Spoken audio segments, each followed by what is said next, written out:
Fanny Herself by Edna Ferber. Preface.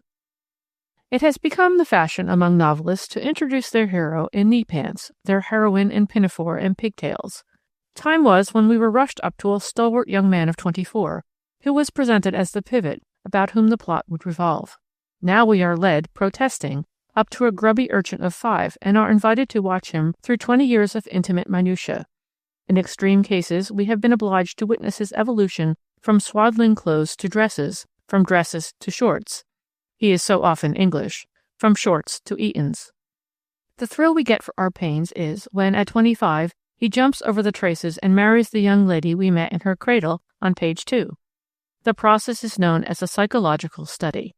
A publisher's note on page 573 assures us that the author is now at work on volume 2, dealing with the hero's adult life. A third volume will present his pleasing senility. The whole is known as a trilogy. If the chief character is of the other sex, we are dragged through her dreamy girlhood or hoydenish. We see her in her graduation white, in her bridal finery. By the time she is 20, we know her better than her mother ever will, and are infinitely more bored by her. Yet who would exchange one page in the life of the boy, David Copperfield, for whole chapters dealing with Trotwood Copperfield, the man? Who would relinquish the button-bursting Peggotty for the saintly Agnes? And that other David, he of the slingshot, one could not love him so well in his psalm-singing days, had one not known him first as the gallant, dauntless vanquisher of giants. As for Becky Sharp, with her treachery, her cruelty, her vindictiveness, perhaps we could better have understood and forgiven her had we known her lonely and neglected childhood, with the drunken artist's father and her mother, the French opera girl. With which modest preamble, you are asked to be patient with Miss Fanny Brandeis, age 13. Not only must you suffer Fanny, but Fanny's mother as well, without whom there could be no understanding Fanny. For that matter, we shouldn't wonder if Mrs. Brandeis were to turn out the heroine in the end. She is that kind of person. Chapter 1.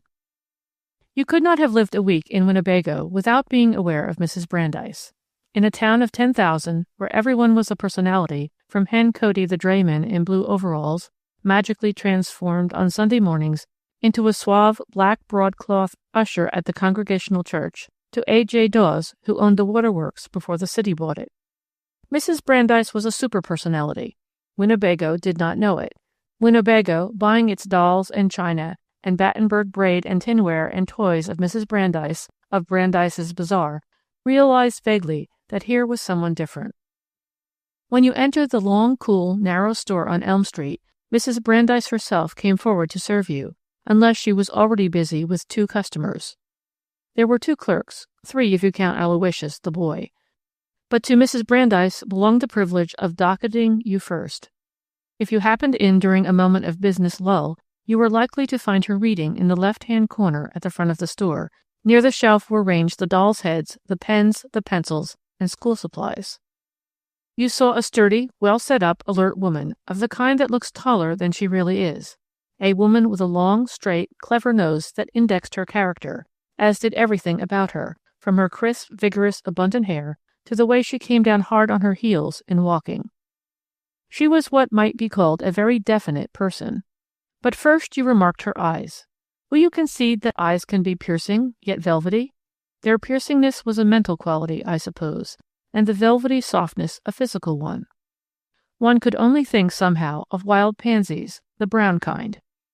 If Winnebago had taken the trouble to glance at the title of the book she laid face down on the pencil boxes as you entered, it would have learned that the book was one of Balzac's, or perhaps Zangwill's or Zola's.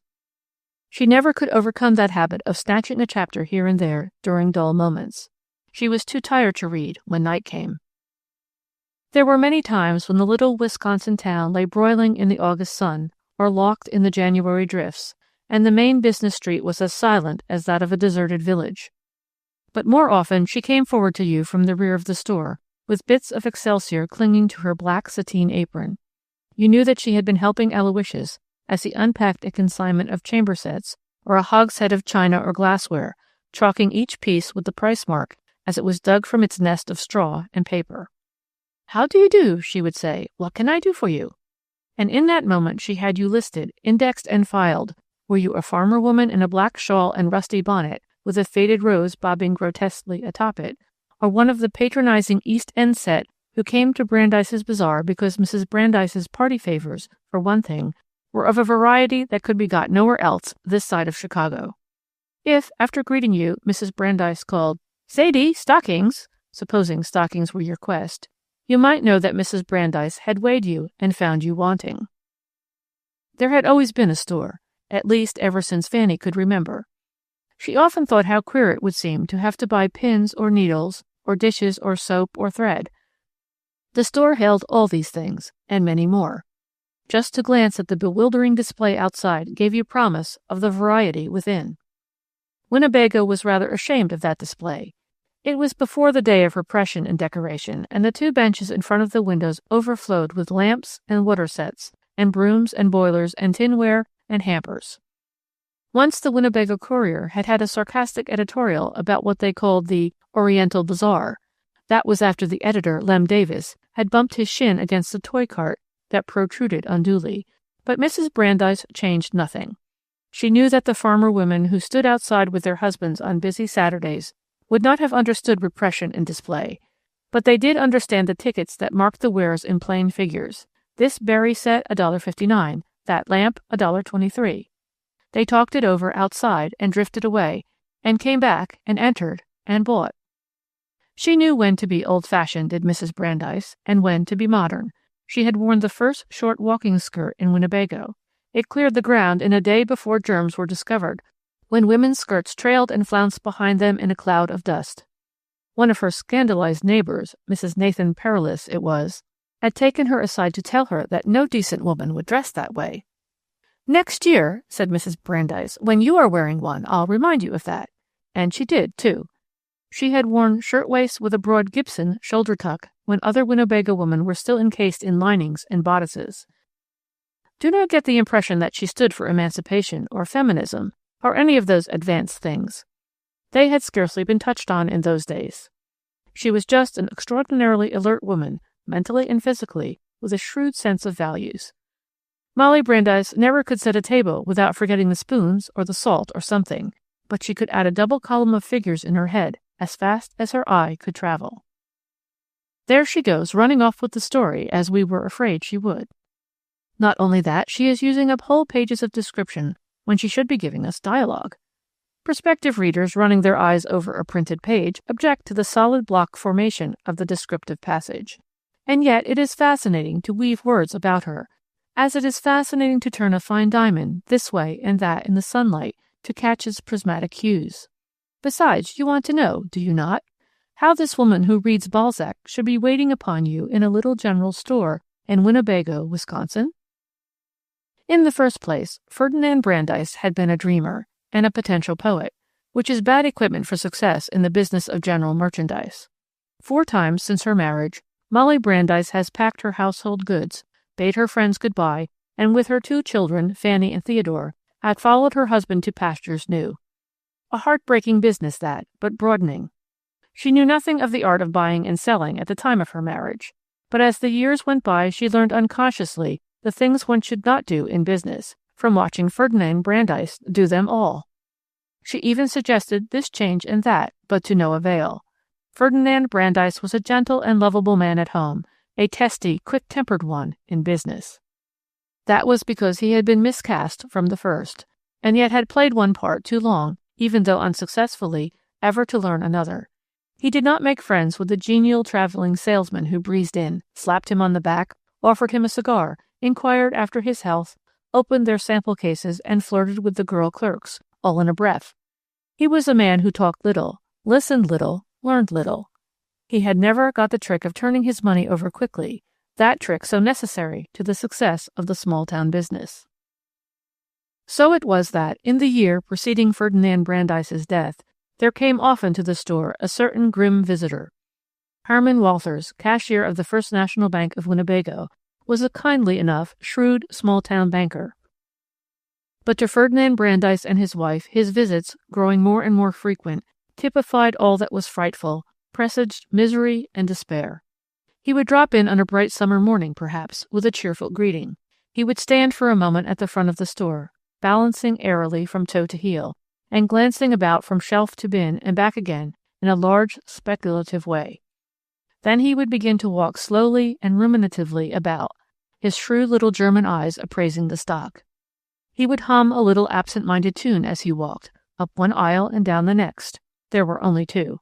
Picking up a piece of china there, turning it over to look at its stamp, holding it up to the light, tapping it a bit with his knuckles, and putting it down carefully before going musically on down the aisle to the water sets, the lamps, the stockings, the hardware, the toys.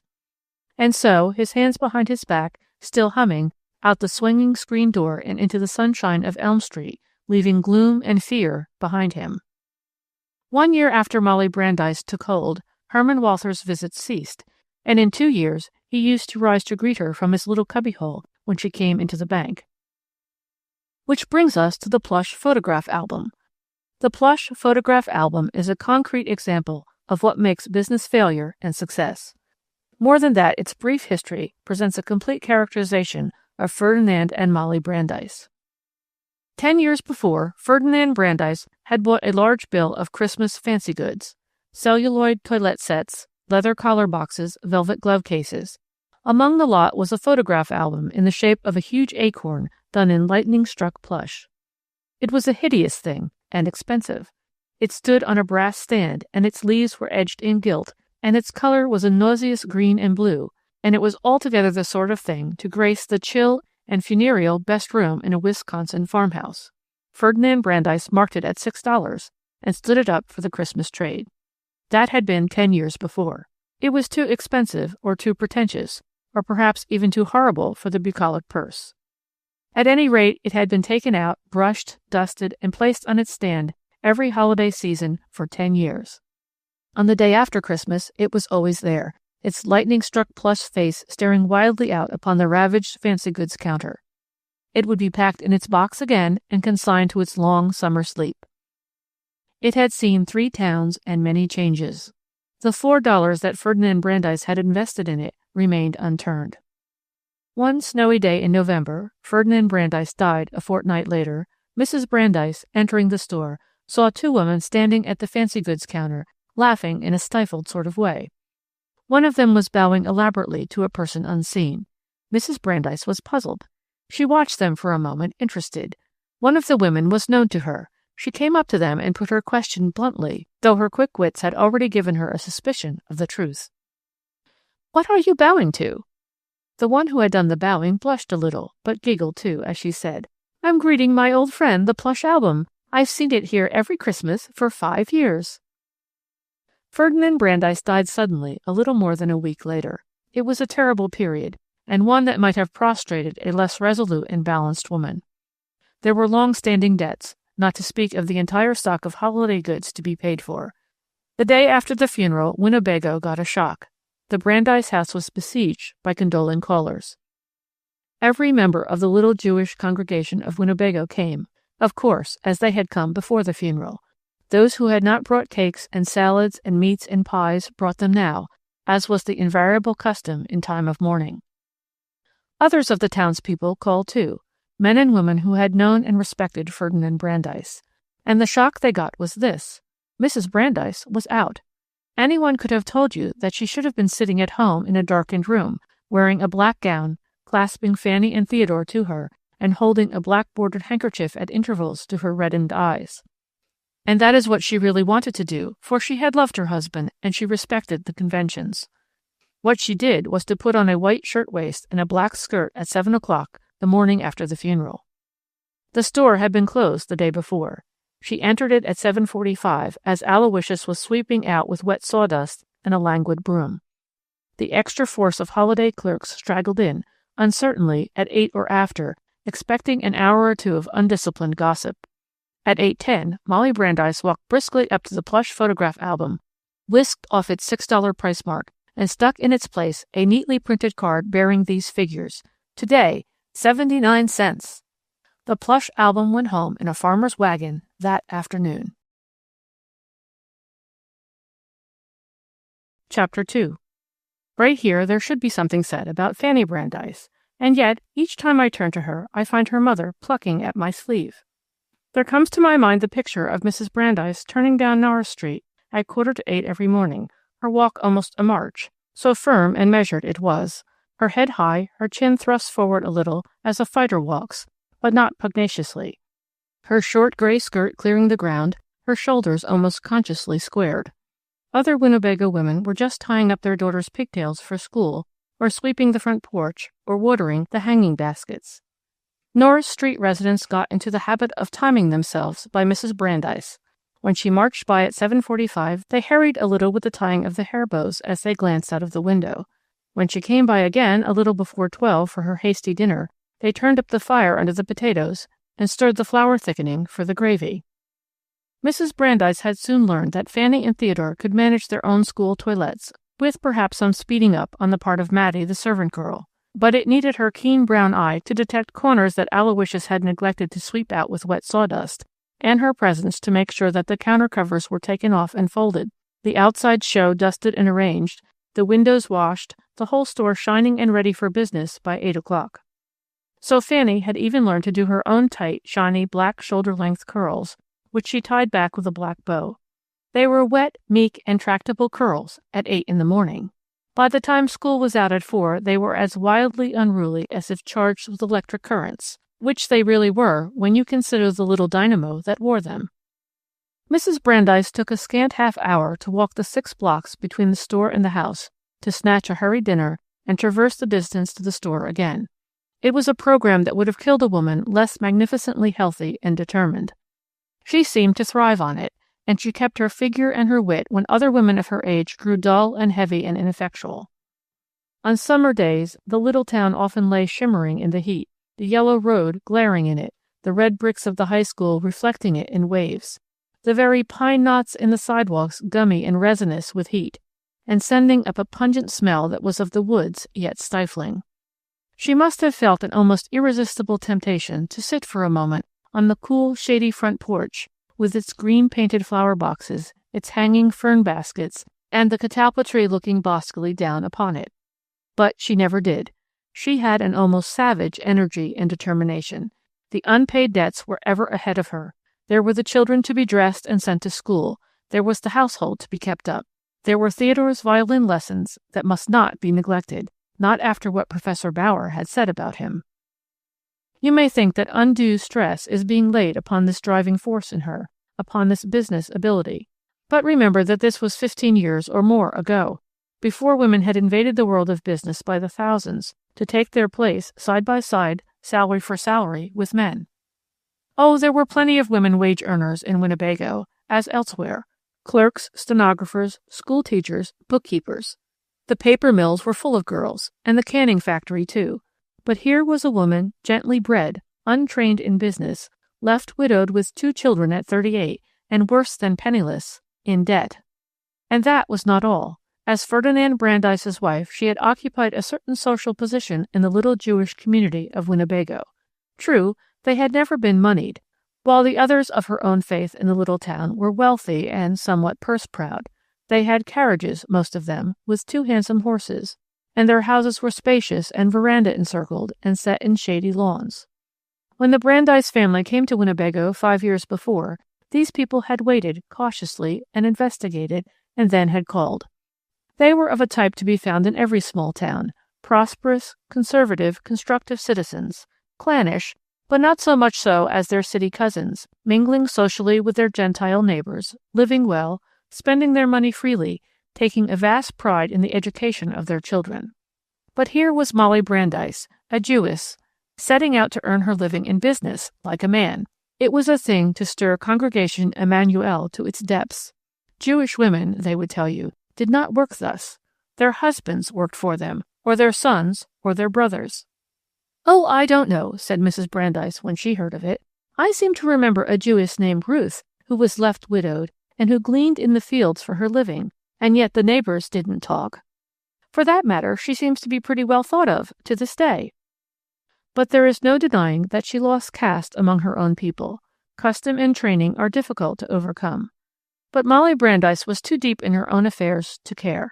That Christmas season following her husband's death was a ghastly time, and yet a grimly wonderful one, for it applied the acid test to Molly Brandeis and showed her up pure gold. The first week in January, she, with Sadie and Pearl, the 2 clerks, and Aloysius, the boy, took inventory. It was a terrifying thing, that process of casting up accounts. It showed with such starkness how hideously the Brandeis ledger sagged on the wrong side. The 3 women and the boy worked with a sort of dogged cheerfulness at it, counting, marking, dusting, washing. They found shelves full of forgotten stock, dust-covered and profitless. They found many articles of what is known as hard stock, akin to the plush album, glass and plated condiment casters for the dining table, in a day when individual salts and separate vinegar cruets were already the thing, lamps with straight wicks, when round wicks were in demand. They scoured shelves, removed the grime of years from boxes, washed whole battalions of chamber sets, bathed piles of plates and bins of cups and saucers. It was a dirty, back-breaking job that ruined the fingernails, tried the disposition, and caked the throat with dust.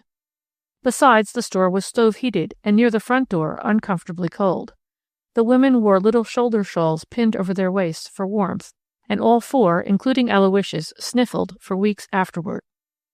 That inventory developed a new, grim line around Mrs. Brandeis's mouth, and carved another at the corner of each eye. After it was over, she washed her hair, steamed her face over a bowl of hot water, packed 2 valises, left minute and masterful instructions with Mattie as to the household, and with Sadie and Pearl as to the store, and was off to Chicago on her first buying trip. She took Fanny with her as ballast. It was a trial at which many men would have quailed. On the shrewdness and judgment of that buying trip depended the future of Brandeis's Bazaar, and Mrs. Brandeis and Fanny and Theodore. Mrs. Brandeis had accompanied her husband on many of his trips to Chicago. She had even gone with him occasionally to the wholesale houses around LaSalle Street and Madison and Fifth Avenue, but she had never bought a dollar's worth herself. She saw that he bought slowly, cautiously, and without imagination. She made up her mind that she would buy quickly, intuitively. She knew slightly some of the salesmen in the wholesale houses. They had often made presents to her of a vase, a pocketbook, a handkerchief, or some such trifle, which she accepted reluctantly when at all. She was thankful now for these visits. She found herself remembering many details of them. She made up her mind with a canny knowingness that there should be no presents this time, no theater invitations, no lunches or dinners. This was business, she told herself. More than business, it was grim war. They still tell of that trip sometimes, when buyers and jobbers and wholesale men get together. Don't imagine that she came to be a woman captain of finance. Don't think that we are to see her at the head of a magnificent business establishment, with buyers and department heads below her, and a private office done up in mahogany, and stenographers and secretaries. No, she was Mrs. Brandeis of Brandeis's Bazaar to the end. The bills she bought were ridiculously small, I suppose, and the tricks she turned on that first trip were pitiful, perhaps. But they were magnificent, too, in their way. I am even bold enough to think that she might have made business history, that plucky woman, if she had had an earlier start, and if she had not, to the very end, had a pack of unmanageable handicaps yelping at her heels, pulling at her skirts. It was only a 6-hour trip to Chicago. Fanny Brandeis's eyes, big enough at any time, were surely twice their size during the entire journey of 200 miles or more. They were to have lunch on the train. They were to stop at a hotel. They were to go to the theater. She would have lain back against the red plush seat of the car in a swoon of joy if there had not been so much to see in the car itself and through the car window. "We'll have something for lunch," said Mrs. Brandeis when they were seated in the dining car, "that we never have at home, shall we?" "Oh, yes," replied Fanny in a whisper of excitement. Something queer and different, and not so very healthy." They had oysters.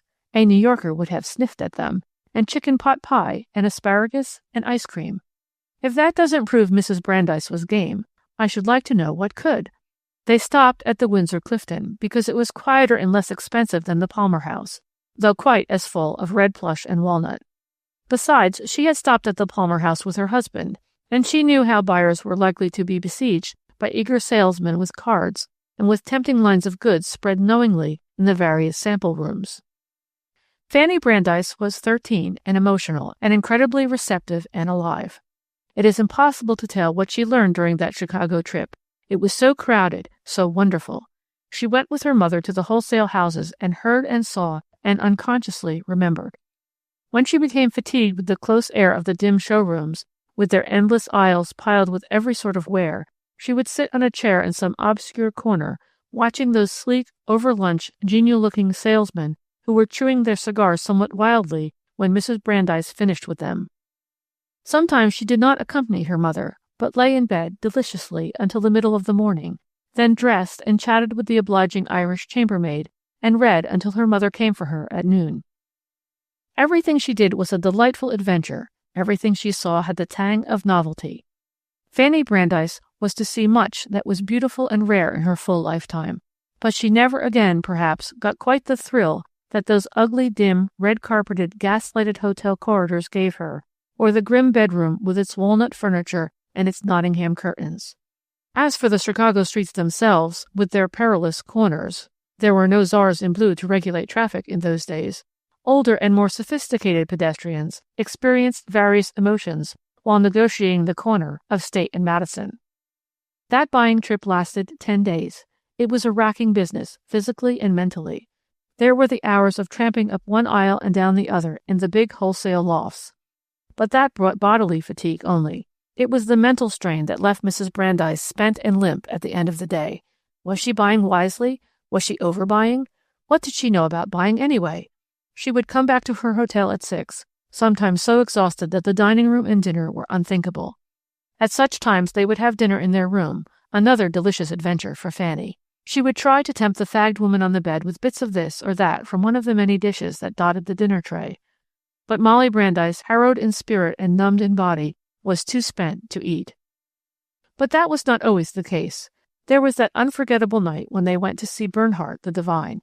Fanny spent the entire morning following, standing before the bedroom mirror, with her hair pulled out in a wild fluff in front, her mother's old marten fur scarf high and choky around her neck, trying to smile that slow, sad, poignant, tear-compelling smile. But she had to give it up, clever mimic though she was. She only succeeded in looking as though a pin were sticking her somewhere.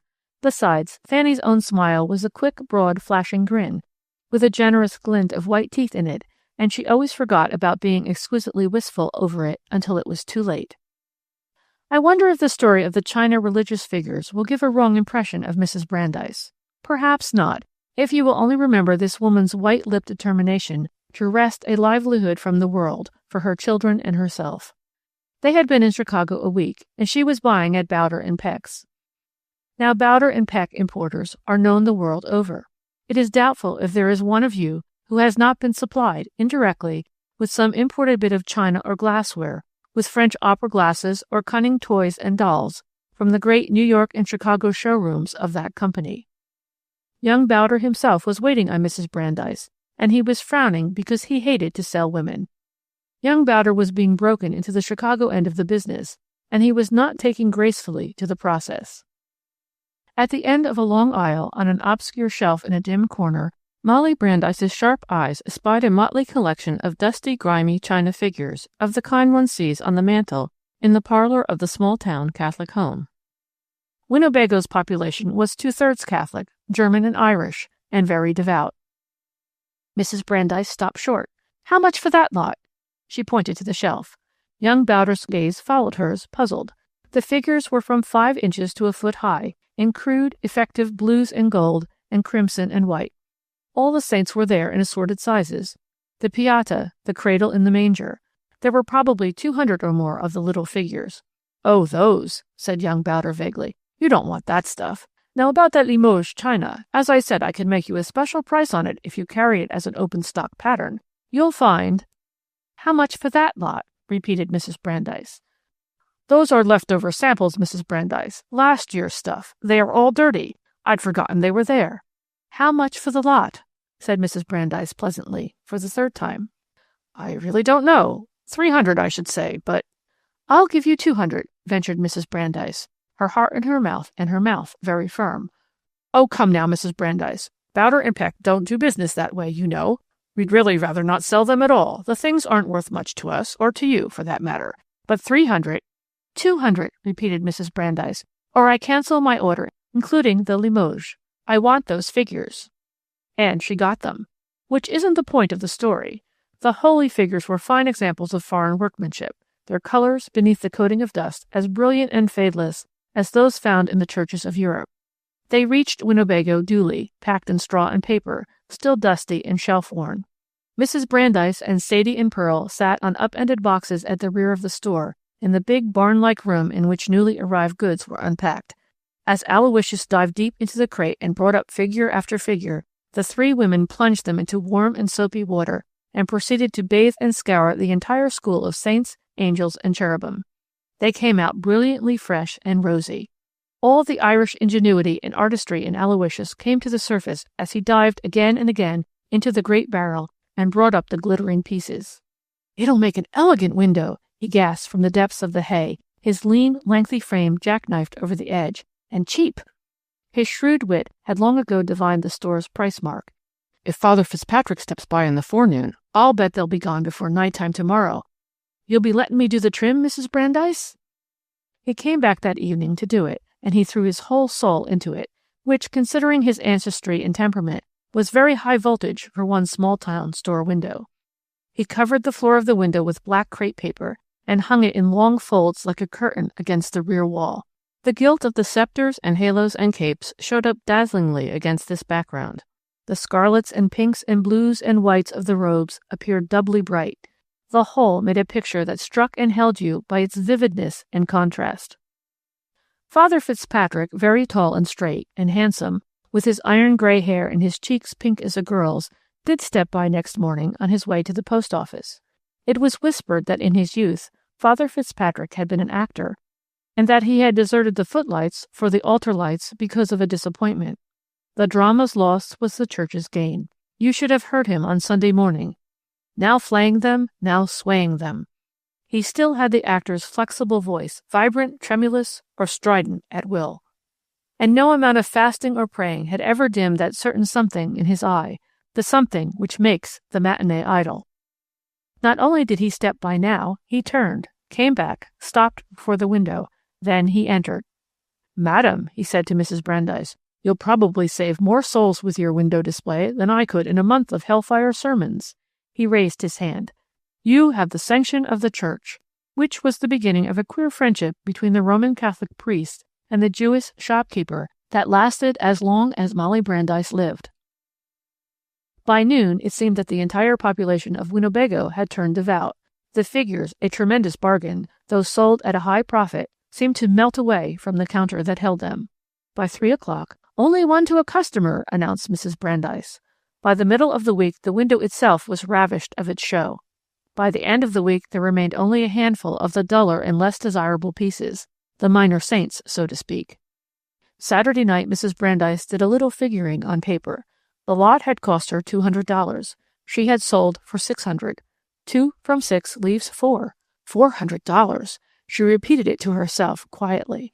Her mind leaped back to the plush photograph album, then to young Bowder and his cool contempt, and there stole over her that warm, comfortable glow born of reassurance and triumph. $400. Not much in these days of big business.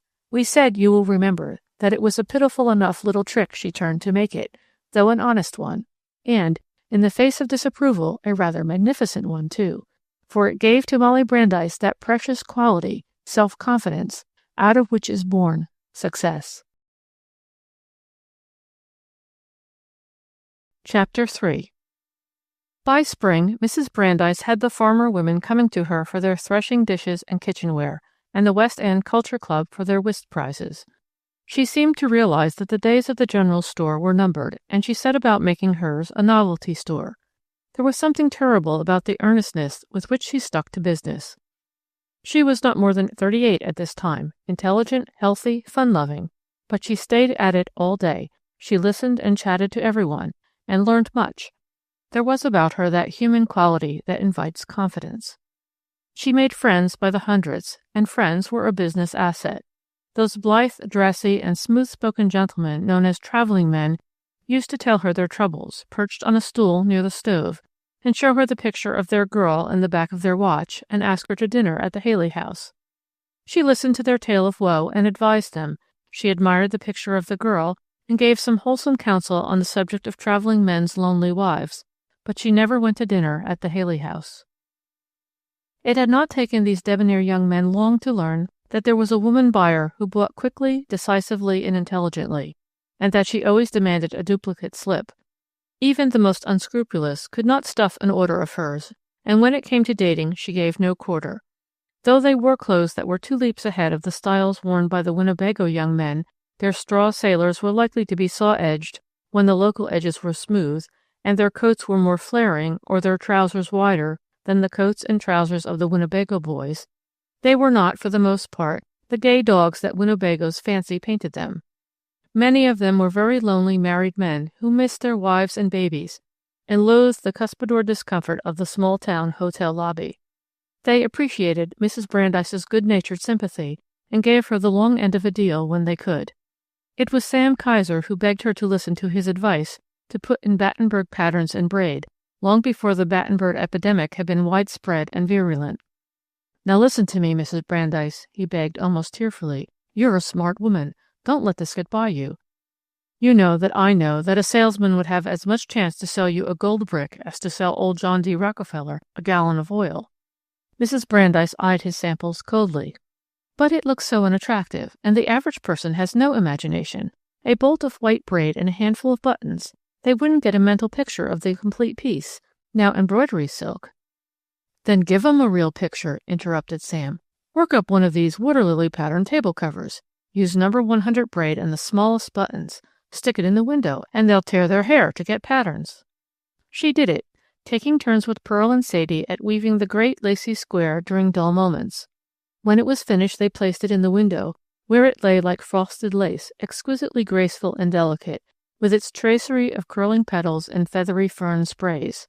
Winnebago gazed and was bitten by the Battenberg bug. It wound itself up in a network of Battenberg braid in all the numbers. It bought buttons of every size. It stitched away at Battenberg covers, doilies, bedspreads, blouses, curtains. Battenberg tumbled, foamed, cascaded over Winnebago's front porches all that summer.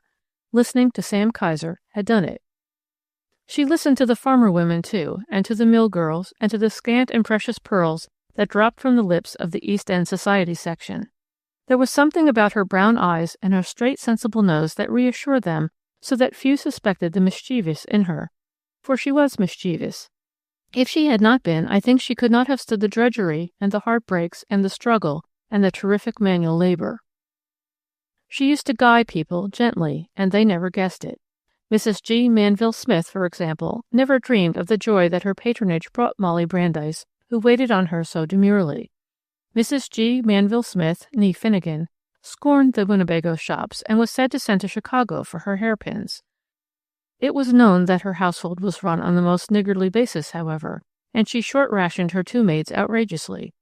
It was said that she could serve less real food on more real lace doilies than any other housekeeper in Winnebago.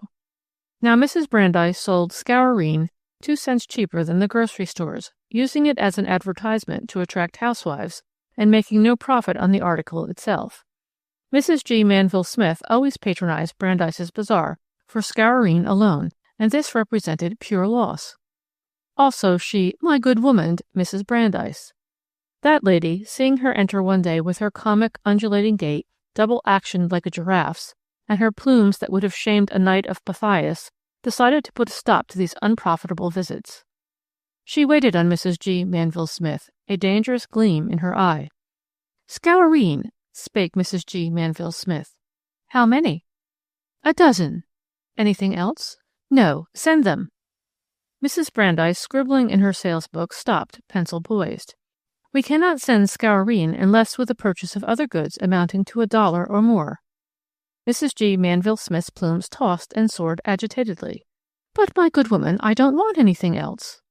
"Then you will have to carry the scourine." "Certainly not. I'll send for it."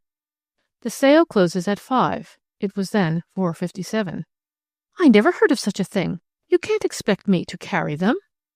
Now Mrs. G. Manville Smith had been a dining-room girl at the old Haley house before she married George Smith, and long before he made his money in lumber.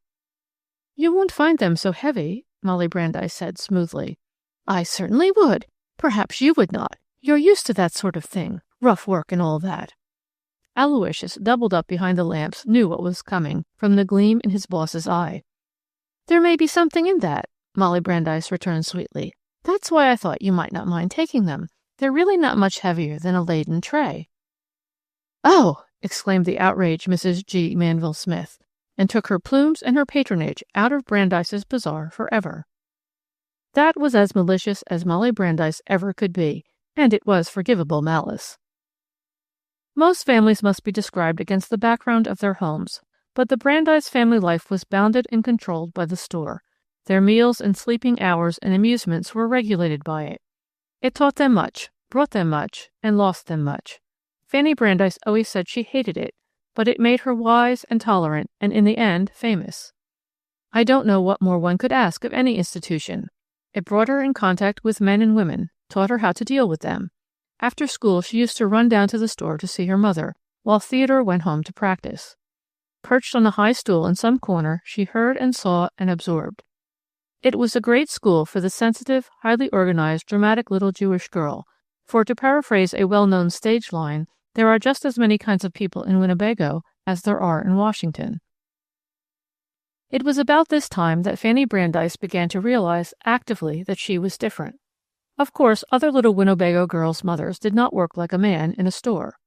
But she and Bella Weinberg were the only two in her room at school who stayed out on the Day of Atonement and on New Year and the lesser Jewish holidays. Also, she went to temple on Friday night and Saturday morning, when the other girls she knew went to church on Sunday. These things set her apart in the little Middle Western town, but it was not these that constituted the real difference. She played and slept and ate and studied like the other healthy little animals of her age. The real difference was temperamental or emotional or dramatic or historic or all four. They would be playing tag perhaps in one of the cool green ravines that were the beauty spots of the little Wisconsin town. They nestled like exquisite emeralds in the embrace of the hills, those ravines, and Winnebago's civic surge had not yet swept them away in a deluge of old tin cans, ashes, dirt, and refuse, to be sold later for building lots. The Indians had camped and hunted in them. The one under the Court Street Bridge near the Catholic church and monastery was the favorite for play.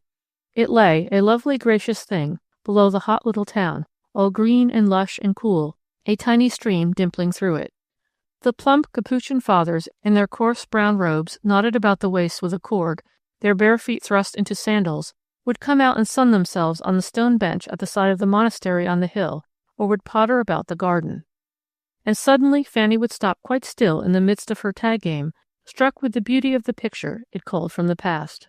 Little Oriental that she was able to combine the dry text of her history book with the green of the trees, the gray of the church, and the brown of the monks' robes, and evolve a thrilling mental picture therefrom. The tag game and her noisy little companions vanished. She was peopling the place with stealthy Indians. Stealthy, cunning, yet savagely brave. They bore no relation to the abject, contemptible, and rather smelly Oneidas who came to the back door on summer mornings in calico and ragged overalls, with baskets of huckleberries on their arms, their pride gone, a broken and conquered people. She saw them wild, free, sovereign, and there were no greasy, berry-peddling Oneidas among them. They were Sioux and Potawatomis, that last had the real Indian sound, and Winnebagos, and Menominees, and Outagamis. She made them taciturn and beady-eyed and lithe and fleet, and every other adjectival thing her imagination and history book could supply. The fat and placid Capuchin fathers on the hill became Jesuits, sinister, silent, powerful, with France and the Church of Rome behind them. From the shelter of that big oak would step Nicolet the Brave, first among Wisconsin explorers, and last to receive the credit for his hardihood. Jean Nicolet, she loved the sound of it.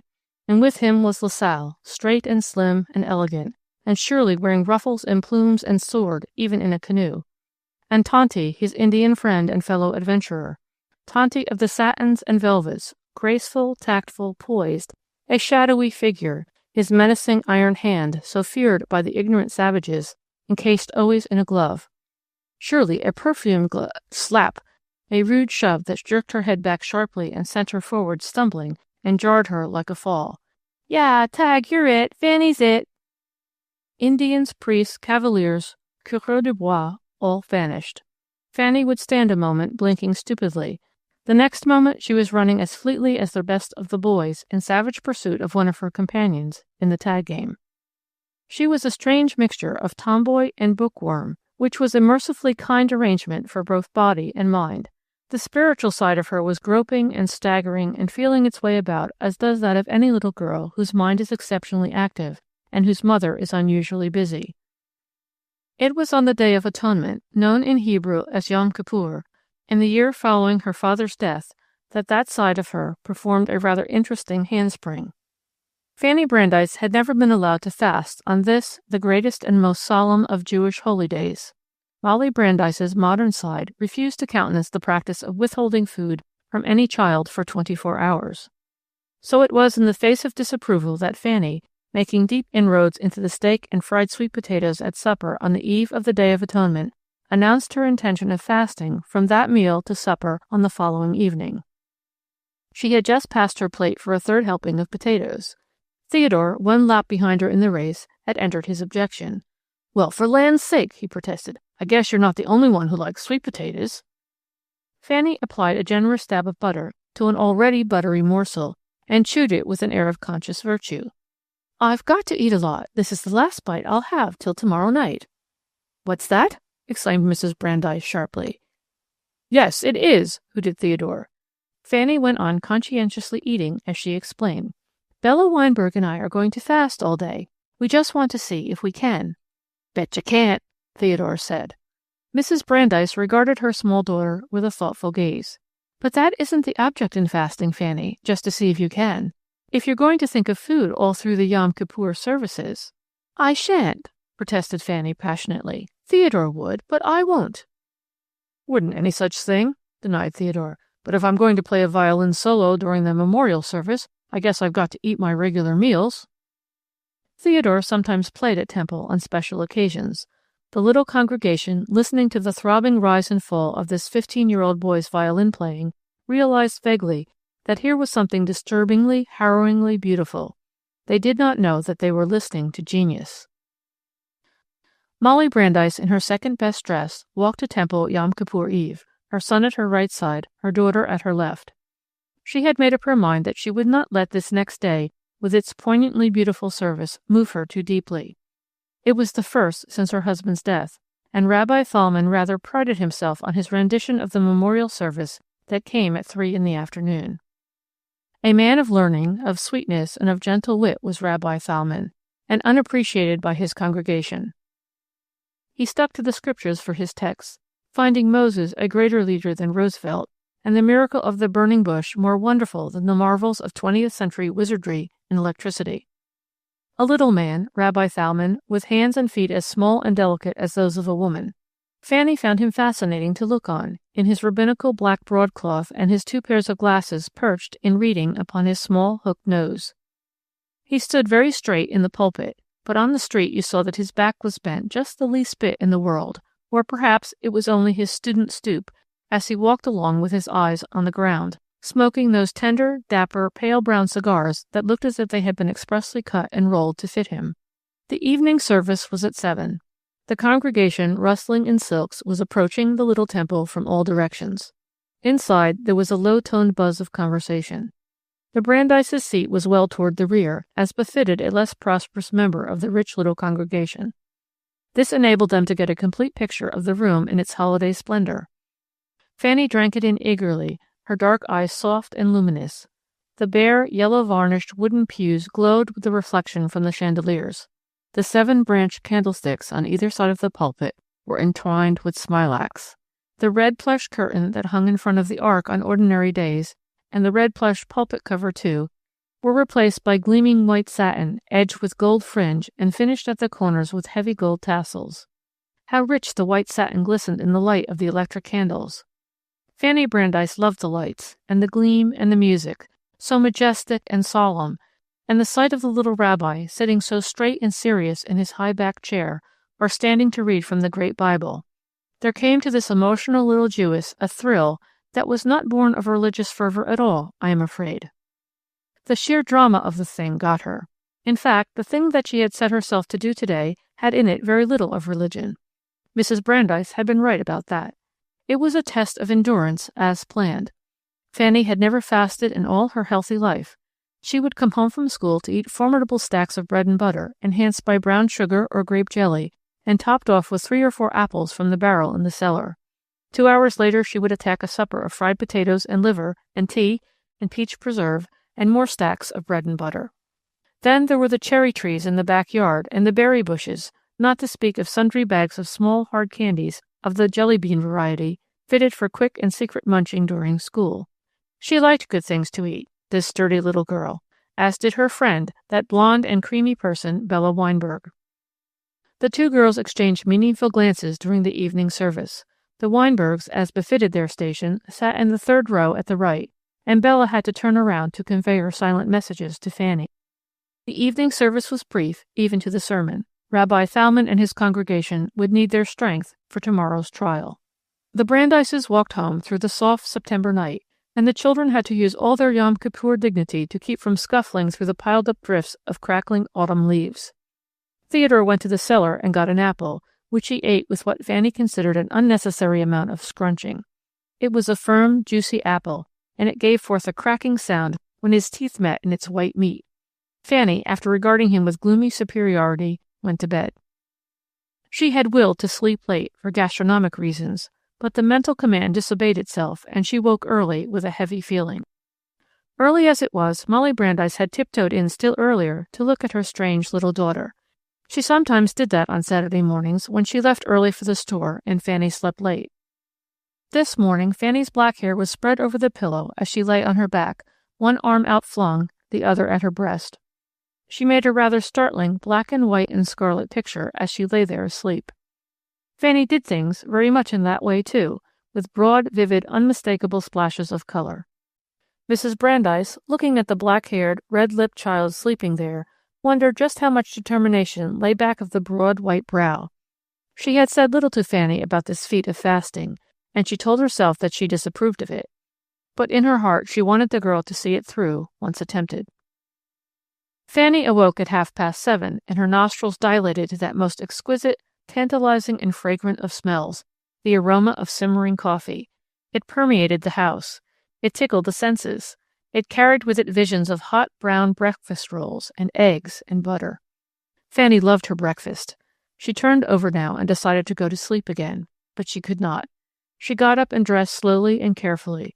There was no one to hurry her this morning with the call from the foot of the stairs of, "Fanny, your egg'll get cold." She put on clean, crisp underwear and did her hair expertly. She slipped an all-enveloping pinafore over her head, that the new silk dress might not be crushed before church time.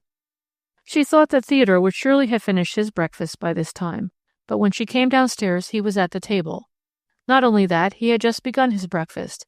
An egg all golden and white and crispy brown at the frilly edges lay on his plate. Theodore always ate his egg in a mathematical sort of way. He swallowed the white hastily first because he disliked it, and Mrs. Brandeis insisted that he eat it. Then he would brood a moment over the yolk that lay unmarred and complete, like an amber jewel in the center of his plate. Then he would suddenly plunge his fork into the very heart of the jewel, and it would flow over his plate, mingling with the butter, and he would catch it deftly with little mops of warm, crisp, buttery roll. Fanny passed the breakfast table just as Theodore plunged his fork into the egg yolk. She caught her breath sharply and closed her eyes. Then she turned and fled to the front porch and breathed deeply and windily of the heady September Wisconsin morning air.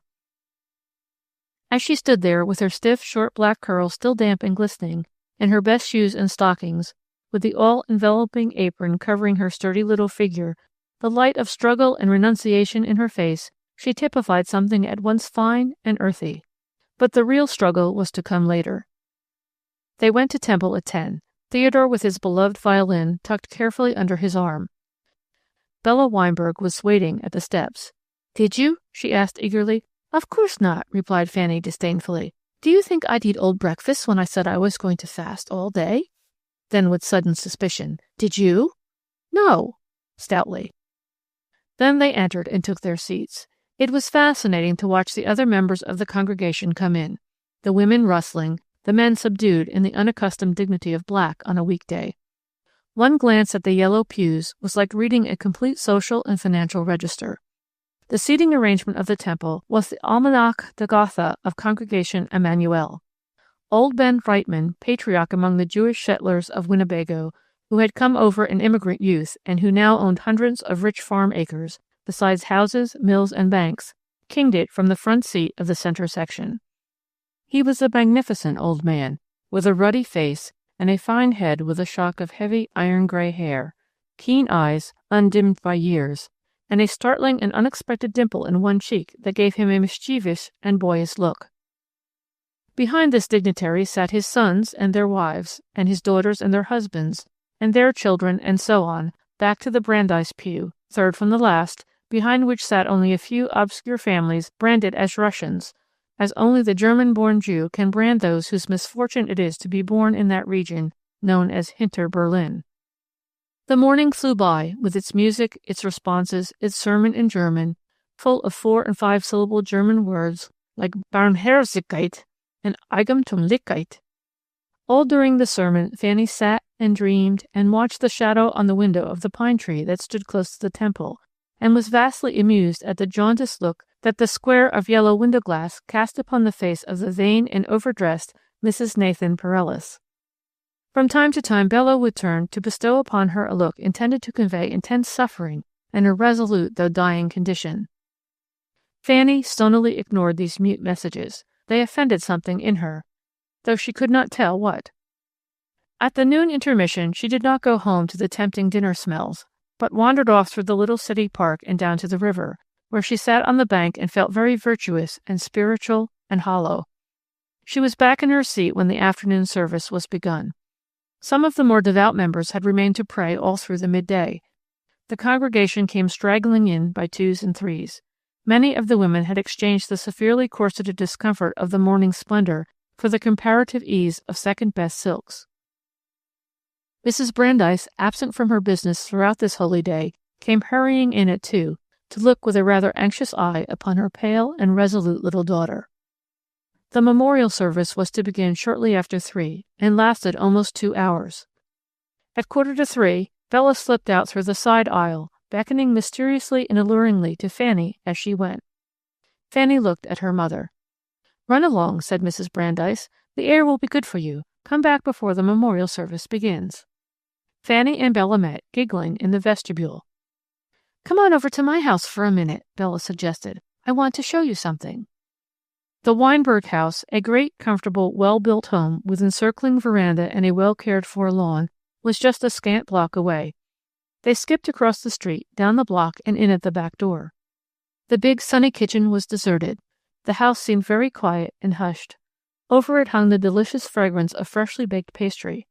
Bella, a rather baleful look in her eyes, led the way to the butler's pantry that was as large as the average kitchen. And there, ranged on platters and baking boards and on snowy white napkins, was that which made Tantalus's feast seem a dry and barren snack. The Weinbergs had baked. It is the custom in the household of Atonement Day fasters of the old school to begin the evening meal, after the 24 hours of abstainment, with coffee and freshly baked coffee cake of every variety. It was a lead-pipe blow at one's digestion, but delicious beyond imagining. Bella's mother was a famous cook, and her 2 maids followed in the ways of their mistress. There were to be sisters and brothers and out-of-town relations as guests at the evening meal, and Mrs. Weinberg had outdone herself. "Oh!" exclaimed Fanny in a sort of agony and delight. "Take some," said Bella the temptress.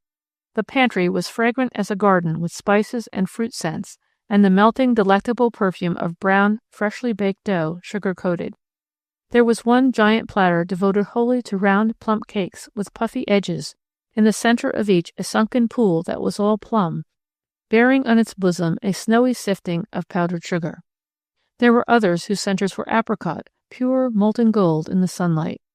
There were speckled expanses of cheese kuchen, the golden brown surface showing rich cracks through which one caught glimpses of the lemon-yellow cheese beneath, cottage cheese that had been beaten up with eggs and spices and sugar and lemon.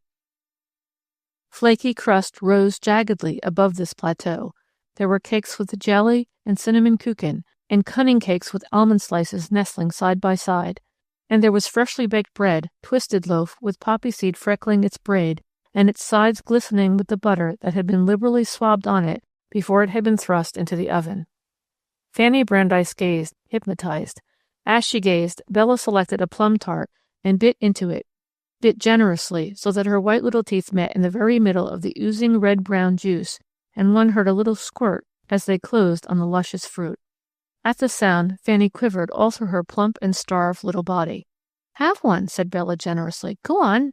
Nobody'll ever know. Anyway, we've fasted long enough for our age. I could fast till supper time if I wanted to, but I don't want to." She swallowed the last morsel of the plum tart and selected another, apricot this time, and opened her moist red lips. But just before she bit into it, the Inquisition could have used Bella's talents. She selected its counterpart and held it out to Fanny. Fanny shook her head slightly. Her hand came up involuntarily. Her eyes were fastened on Bella's face. "Go on," urged Bella. "Take it. They're grand. Mmm." The first bite of apricot vanished between her rows of sharp white teeth. Fanny shut her eyes as if in pain. She was fighting the great fight of her life. She was to meet other temptations, and perhaps more glittering ones, in her lifetime, but to her dying day she never forgot that first battle between the flesh and the spirit, there in the sugar-scented pantry, and the spirit won. As Bella's lips closed upon the second bite of apricot tart, the while her eye roved over the almond cakes and her hand still held the sweet out to Fanny, that young lady turned sharply, like a soldier, and marched blindly out of the house, down the back steps, across the street, and so into the temple. The evening lights had just been turned on. The little congregation, relaxed, weary, weak from hunger, many of them, sat rapt and still except at those times when the prayer book demanded spoken responses. The voice of the little rabbi, rather weak now, had in it a timbre that made it startlingly sweet and clear and resonant. Fanny slid very quietly into the seat beside Mrs. Brandeis and slipped her moist and cold little hand into her mother's warm, work-roughened palm. The mother's brown eyes, very bright with unshed tears, left their perusal of the prayer book to dwell upon the white little face that was smiling rather wanly up at her. The pages of the prayer book lay 2/3 or more to the left. Just as Fanny remarked this, there was a little moment of hush in the march of the day's long service. The memorial hour had begun. Little Dr. Thalmann cleared his throat. The congregation stirred a bit, changed its cramped position. Bella, the guilty, came stealing in, a pink and gold picture of angelic virtue. Fanny, looking at her, felt very aloof and clean and remote. Molly Brandeis seemed to sense what had happened. "But you didn't, did you?" she whispered softly. Fanny shook her head. Rabbi Thalmann was seated in his great carved chair. His eyes were closed. The wheezy little organ in the choir loft at the rear of the temple began the opening bars of Schumann's Traumerei. And then, above the cracked voice of the organ, rose the clear, poignant wail of a violin. Theodore Brandeis had begun to play. You know the playing of the average boy of 15, that nerve-destroying, uninspired scraping. There was nothing of this in the sounds that this boy called forth from the little wooden box and the stick with its taut lines of catgut. Whatever it was, the length of the thin, sensitive fingers, the turn of the wrist, the articulation of the forearm, the something in the brain, or all these combined, Theodore Brandeis possessed that which makes for greatness. You realize that as he crouched over his violin to get his cello tones. As he played today, the little congregation sat very still, and each was thinking of his ambitions and his failures, of the lover lost, of the duty left undone, of the hope deferred, of the wrong that was never righted, of the lost one whose memory spells remorse. It felt the salt taste on its lips. It put up a furtive, shamed hand to dab at its cheeks, and saw that the one who sat in the pew just ahead was doing likewise. This is what happened when this boy of 15 wetted his bow to his violin, and he who makes us feel all this has that indefinable, magic, glorious thing known as genius. When it was over, there swept through the room that sigh following tension relieved. Rabbi Thalmann passed a hand over his tired eyes, like one returning from a far mental journey, then rose and came forward to the pulpit. He began in Hebrew the opening words of the memorial service, and so on to the prayers in English, with their words of infinite humility and wisdom. Thou hast implanted in us the capacity for sin, but not sin itself. Fanny stirred. She had learned that a brief half-hour ago. The service marched on, a moving and harrowing thing. The amens rolled out with a new fervor from the listeners. There seemed nothing comic now in the way old Ben Reitman, with his slower eyes, always came out 5 words behind the rest, who tumbled upon the responses, and scurried briskly through them, so that his fine old voice, somewhat hoarse and quavering now, rolled out its Amen in solitary majesty. They came to that gem of humility, the mourner's prayer, the ancient and ever-solemn Kaddish prayer. There is nothing in the written language that for sheer drama and magnificence can equal it as it is chanted in the Hebrew. As Rabbi Thalmann began to intone it in its monotonous repetition of praise, there arose certain black-robed figures from their places and stood with heads bowed over their prayer books. These were members of the congregation from whom death had taken a toll during the past year. Fanny rose with her mother and Theodore, who had left the choir loft, to join them. The little wheezy organ played very softly. The black-robed figures swayed. Here and there a half-stifled sob rose and was crushed. Fanny felt a hot haze that blurred her vision. She winked it away, and another burned in its place. Her shoulders shook with a sob. She felt her mother's hand close over her own that held one side of the book. The prayer, which was not of mourning but of praise, ended with a final crescendo from the organ. The silent black-robed figures were seated. Over the little, spent congregation hung a glorious atmosphere of detachment. These Jews, listening to the words that had come from the lips of the prophets in Israel, had been, on this day, thrown back thousands of years, to the time when the destruction of the temple was as real as the shattered spires and dome of the cathedral at Rheims. Old Ben Reitman, faint with fasting, was far removed from his everyday thoughts of his horses, his lumber mills, his farms, his mortgages. Even Mrs. Nathan Perelis in her black satin and bugles and jets, her cold, hard face usually unlighted by sympathy or love, seemed to feel something of this emotional wave. Fanny Brandeis was shaken by it. Her head ached, that was hunger, and her hands were icy. The little Russian girl in the seat just behind them had ceased to wriggle and squirm, and slept against her mother's side. Rabbi Thalmann, there on the platform, seemed somehow very far away and vague. The scent of clove apples and ammonia salts filled the air. The atmosphere seemed strangely wavering and luminous. The white satin of the ark curtain gleamed and shifted. The long service swept on to its close. Suddenly organ and choir burst into a paean. Little Dr. Thalmann raised his arms. The congregation swept to its feet with a mighty surge. Fanny rose with them, her face very white in its frame of black curls, her eyes luminous. She raised her face for the words of the ancient benediction that rolled in its simplicity and grandeur from the lips of the rabbi. May the blessing of the Lord our God rest upon you all. God bless thee and keep thee. May God cause his countenance to shine upon thee and be gracious unto thee. May God lift up his countenance unto thee and grant thee peace. The Day of Atonement had come to an end. It was a very quiet, subdued, and spent little flock that dispersed to their homes. Fanny walked out with scarcely a thought of Bella. She felt vaguely that she and this school friend were formed of different stuff. She knew that the bond between them had been the grubby, physical one of childhood, and that they never would come together in the finer relation of the spirit, though she could not have put this new knowledge into words. Molly Brandeis put a hand on her daughter's shoulder. "Tired, Fanchen?" "A little." "Bet you're hungry," said Theodore. "I was, but I'm not now." Wait, noodle soup and chicken."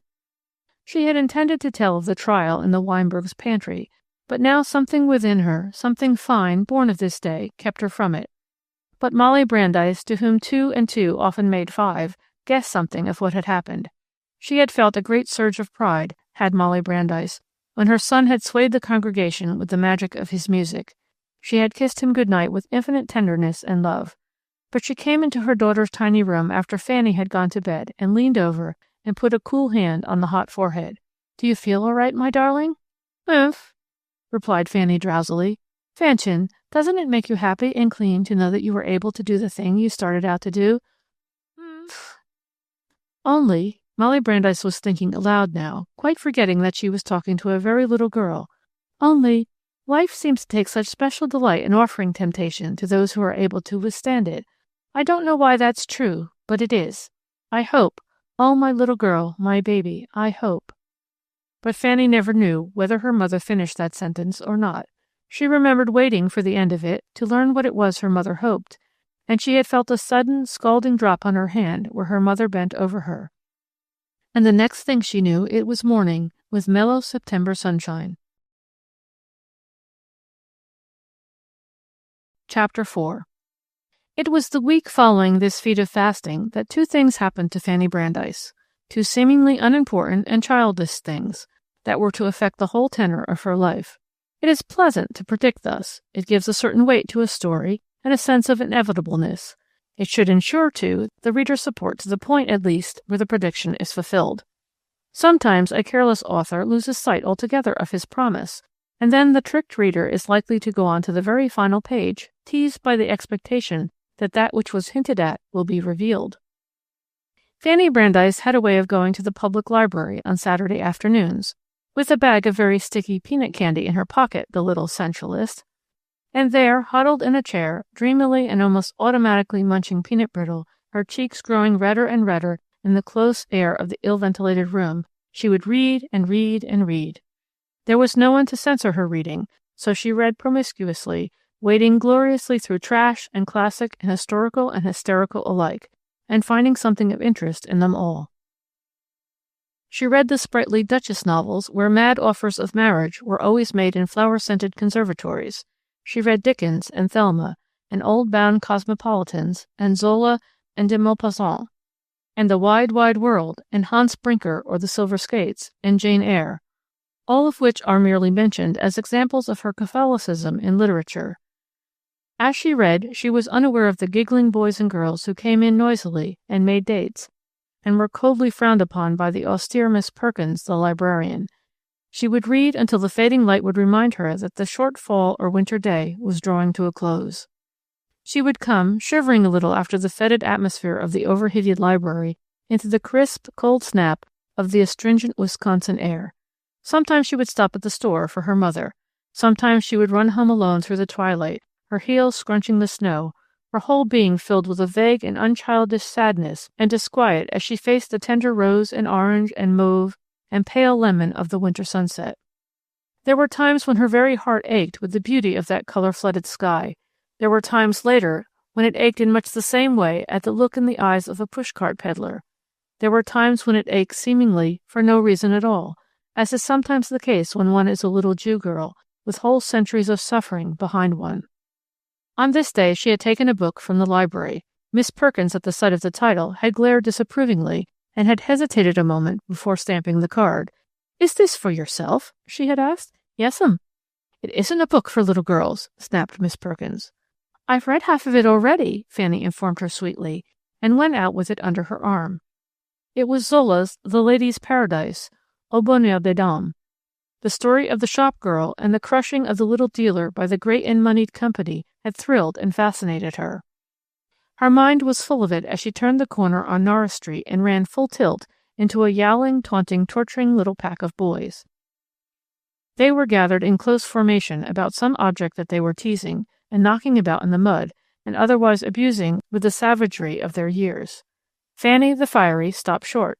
She pushed into the ring. The object of their efforts was a weak-kneed and hollow-chested little boy who could not fight because he was cowardly as well as weak, and his name, oh pity, was Clarence Hale. There are a few things that a mischievous group of small boys cannot do with a name like Clarence. They whined it, they catcalled it, they shrieked it in falsetto imitation of Clarence's mother. He was a wide-mouthed, sallow, and pindling little boy, whose pipe-stemmed legs looked all the thinner for being contrasted with his feet, which were long and narrow. At that time he wore spectacles, too, to correct a muscular weakness, so that his one good feature, great soft liquid eyes, passed unnoticed. He was the kind of little boy whose mother insists on dressing him in cloth top, buttoned, patent-leather shoes for school. His blue serge suit was never patched or shiny. His stockings were virgin at the knee. He wore an overcoat on cool autumn days. Fanny despised and pitied him. We ask you not to, because in this puny, shy, and ugly little boy of 15, you behold our hero. He staggered to his feet now as Fanny came up. His school reefer was mud-bespattered. His stockings were torn. His cap was gone, and his hair was wild. There was a cut or scratch on one cheek from which the blood flowed. "I'll tell my mother on you," he screamed impotently, and shook with rage and terror. "You'll see, you will. You let me alone now." Fanny felt a sick sensation at the pit of her stomach and in her throat. Then, "He'll tell his ma," steered the boys in chorus. "Oh, Mama," and called him the name. And at that, a she-wildcat broke loose among them. She pounced on them without warning, a little fury of blazing eyes and flying hair, and white teeth showing in a snarl. If she had fought fair, or if she had not taken them so by surprise, she would have been powerless among them. But she had sprung at them with the suddenness of rage. She kicked and scratched and bit and clawed and spat. She seemed not to feel the defensive blows that were showered upon her in turn. Her own hard little fists were now doubled for a thump or opened like a claw for scratching. "Go on home," she yelled to Clarence, even while she fought. And Clarence, gathering up his tattered schoolbooks, went, and stood not on the order of his going. Whereupon Fanny darted nimbly to one side, out of the way of boyish brown fists.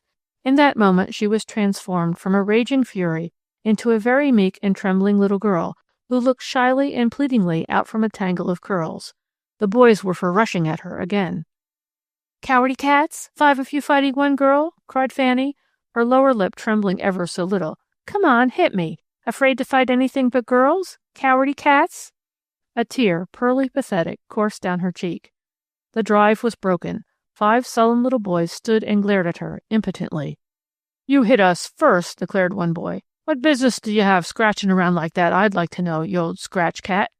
"He's sickly," said Fanny. "He can't fight. There's something the matter with his lungs or something, and they're going to make him quit school. Besides, he's a billion times better than any of you, anyway." At once, "Fanny stuck on Clarence, Fanny stuck on Clarence." Fanny picked up her somewhat battered Zola from where it had flown at her first onslaught. "It's a lie," she shouted, and fled, followed by the hateful chant. She came in at the back door, trying to look casual, but Mattie's keen eye detected the marks of battle even while her knife turned the frying potatoes. "Fanny Brandeis, look at your sweater and your hair." Fanny glanced down at the torn pocket dangling untidily. "Oh, that," she said airily, and passing the kitchen table, deftly filched a piece of cold veal from the platter and mounted the back stairs to her room. It was a hungry business, this fighting. When Mrs. Brandeis came in at 6, her small daughter was demurely reading. At supper time, Mrs. Brandeis looked up at her daughter with a sharp exclamation. "Fanny, there's a scratch on your cheek from your eye to your chin." Fanny put up her hand. "Is there?" "Why, you must have felt it. How did you get it?" Fanny said nothing. "I'll bet she was fighting," said Theodore, with the intuitive knowledge that one child has of another's ways. "Fanny!" The keen brown eyes were upon her. "Some boys were picking on Clarence Hale, and it made me mad. They called him names." "What names?" "Oh, names." "Fanny, dear, if you're going to fight every time you hear that name—" Fanny thought of the torn sweater, the battered Zola, the scratched cheek. "It is pretty expensive," she said reflectively. After supper, she settled down at once to her book. Theodore would labor over his algebra after the dining-room table was cleared. He stuck his cap on his head now and slammed out of the door for a half-hour's play under the corner arc light.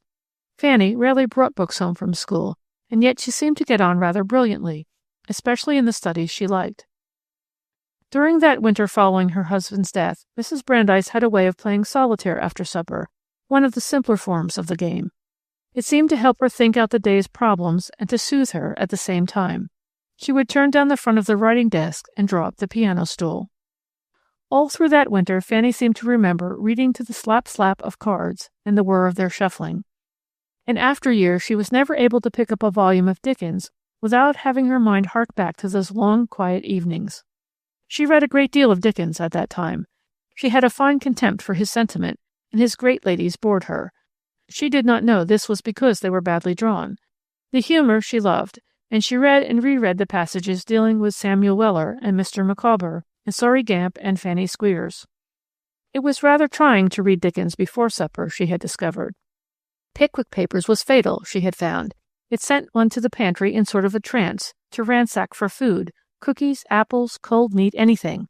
But whatever one found, it always fell short of the succulent-sounding beefsteak pies and saddles of mutton and hot pineapple toddy of the printed page.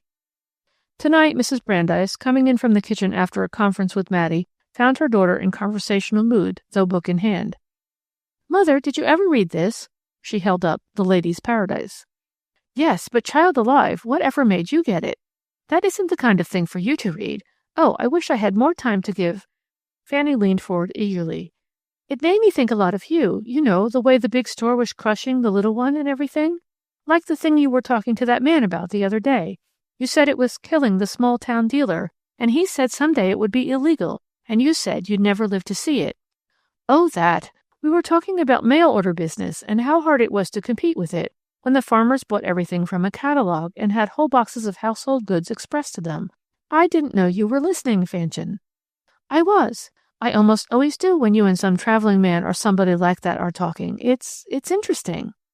Fanny went back to her book then, but Molly Brandeis sat a moment, eyeing her queer little daughter thoughtfully. Then she sighed and laid out her cards for solitaire. By 8 o'clock she was usually so sleepy that she would fall dead tired asleep on the worn leather couch in the sitting room. She must have been fearfully exhausted, mind and body. The house would be very quiet, except for Mattie, perhaps, moving about in the kitchen or in her corner room upstairs. Sometimes the weary woman on the couch would start suddenly from her sleep and cry out, choked and gasping, "No, no, no!" The children would jump, terrified, and come running to her at first, but later they got used to it, and only looked up to say, when she asked them, bewildered, what it was that wakened her, "You had the no-no-nos." She had never told of the thing that made her start out of her sleep and cry out like that. Perhaps it was just the protest of the exhausted body and the overwrought nerves. Usually after that she would sit up haggardly and take the hairpins out of her short, thick hair and announce her intention of going to bed. She always insisted that the children go too, though they often won an extra half hour by protesting and teasing. It was a good thing for them, these 9 o'clock bed hours, for it gave them the tonic sleep that their young, high-strung natures demanded. "Come, children," she would say, yawning. "Oh, Mother, please, just let me finish this chapter." "How much?" "Just this little bit, see? Just this." Well, just that, then, for Mrs. Brandeis was a reasonable woman, and she had the book lover's knowledge of the fascination of the unfinished chapter. Fanny and Theodore were not always honest about the bargain. They would gallop hot-cheeked through the allotted chapter. Mrs. Brandeis would have fallen into a doze, perhaps, and the two conspirators would read on, turning the leaves softly and swiftly, gulping the pages, cramming them down in an orgy of mental bolting, like naughty children stuffing cake when their mother's back is turned. But the very concentration of their dread of waking her often brought about the feared result. Mrs. Brandeis would start up rather wildly, look about her, and see the two buried, red-cheeked and eager, in their books. "Fanny, Theodore, come now, not another minute." Fanny, shameless little glutton, would try it again. "Just to the end of this chapter, just this weensy bit." "Fiddlesticks, you've read 4 chapters since I spoke to you last time. Come now." Molly Brandeis would see to the doors and the windows and the clock, and then, waiting for the weary little figures to climb the stairs, would turn out the light, and hairpins in one hand, corset in the other, perhaps, mount to bed. By 9 o'clock the little household would be sleeping, the children sweetly and dreamlessly, the tired woman restlessly and fitfully, her overwrought brain still surging with the day's problems. It was not like a household at rest, somehow. It was like a spirited thing standing, quivering for a moment, its nerves tense, its muscles twitching. Perhaps you have quite forgotten that here were to be retailed 2 epical events in Fanny Brandeis's life. If you have remembered, you will have guessed that the one was the reading of that book of social protest, though its writer has fallen into disfavor in these fickle days. The other was the wild and unladylike street brawl in which she took part so that a terrified and tortured little boy might escape his tormentors. Chapter 5. There was no hard stock in Brandeis's bazaar now. The packing room was always littered with straw and excelsior dug from hogsheads and great crates. Aloysius lorded it over a small red-headed satellite who disappeared inside barrels and dived headfirst into huge boxes, coming up again with a lamp or a doll or a piece of glassware, like a magician. Fanny, perched on an overturned box, used to watch him, fascinated, while he laboriously completed a water set or a tea set. A preliminary dive would bring up the first of a half a dozen related pieces, each swathed in tissue paper. A deft twist on the part of the attendant Aloysius would strip the paper wrappings and disclose a ruby-tinted tumbler, perhaps. Another dive and another, until 6 gleaming glasses stood revealed, like chicks without a hen mother. A final dip, much scratching and burrowing, during which armfuls of hay and excelsior were thrown out, and then the red-headed genie of the barrel would emerge, flushed and triumphant, with the water pitcher itself, thus completing the happy family. Aloysius, meanwhile, would regale her with one of those choice bits of gossip he had always about him, like a jewel concealed, and only to be brought out for the appreciative. Mrs. Brandeis disapproved of store gossip, and frowned on Sadie and Pearl whenever she found them, their heads close together, their stifled shrieks testifying to his wit. There were times when Molly Brandeis herself could not resist the spell of his tongue. No one knew where Aloysius got his information. He had news that Winnebago's 2 daily papers never could get, and wouldn't have dared to print if they had. "Did you hear about Myrtle Krieger?" he would begin. "That's marrying the Hempel boy next month? The one in the bank. She's exhibiting her new trousseau at the Outagamie County Fair this week for the handwork and embroidery prize. Ain't it brazen? They say the crowd's so thick around the table that they had to take down the more personal pieces. The first day of the fair, the grandstand was, you might say, empty, even when they was pulling off the trotting races and the balloon ascension. It's funny, ain't it, how them garments that you wouldn't turn for a second look at on the clothesline or in a store window becomes kind of wicked and interesting the minute they get what they call the human note? There it lays, that virgin lingerie, for all the country to look at, with pink ribbons run through everything, and the poor Krieger girl never dreaming she's doing something indelicate. She says yesterday if she wins the prize, she's going to put it toward one of those kitchen cabinets." I wish we could stop a while with Aloysius. He is well worth it. Aloysius, who looked a pass between Ichabod Crane and Smike. Aloysius, with his bit of scandal burnished with wit, who after a long, hard Saturday would go home to scrub the floor of the dingy lodgings where he lived with his invalid mother, and who rose in the cold dawn of Sunday mornings to go to early Mass, so that he might return to cook the dinner and wait upon the sick woman. Aloysius, whose trousers flapped grotesquely about his bony legs, and whose thin red wrists hung awkwardly from his too short sleeves, had in him that tender, faithful, and courageous stuff of which unsung heroes are made. And he adored his clever, resourceful boss to the point of imitation. You should have seen him trying to sell a sled or a doll's go-kart in her best style. But we cannot stop for Aloysius. He is irrelevant, and irrelevant matter halts the progress of a story. Anyone, from Barry to Harold Bell Wright, will tell you that a story, to be successful, must march. We'll keep step, then, with Molly Brandeis until she drops out of the ranks. There is no detouring with Mrs. Brandeis for a leader. She is the sort that, once her face is set toward her goal, looks neither to the right nor left until she has reached it. When Fanny Brandeis was 14 and Theodore was not quite 16, a tremendous thing happened. Schabelitz, a famous violinist, came to Winnebago to give a concert under the auspices of the Young Men's Sunday Evening Club.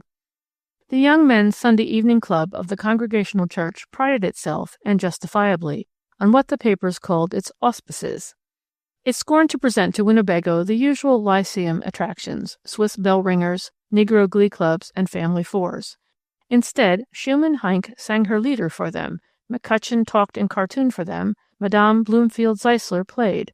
Winnebago was one of those wealthy little Midwestern towns whose people appreciate the best, and set out to acquire it for themselves. To the Easterner, Winnebago and Oshkosh and Kalamazoo and Emporia are names invented to get a laugh from a vaudeville audience. Yet it is the people from Winnebago and Emporia and the like whom you meet in Egypt and the Catalina Islands and at Honolulu and St. Moritz.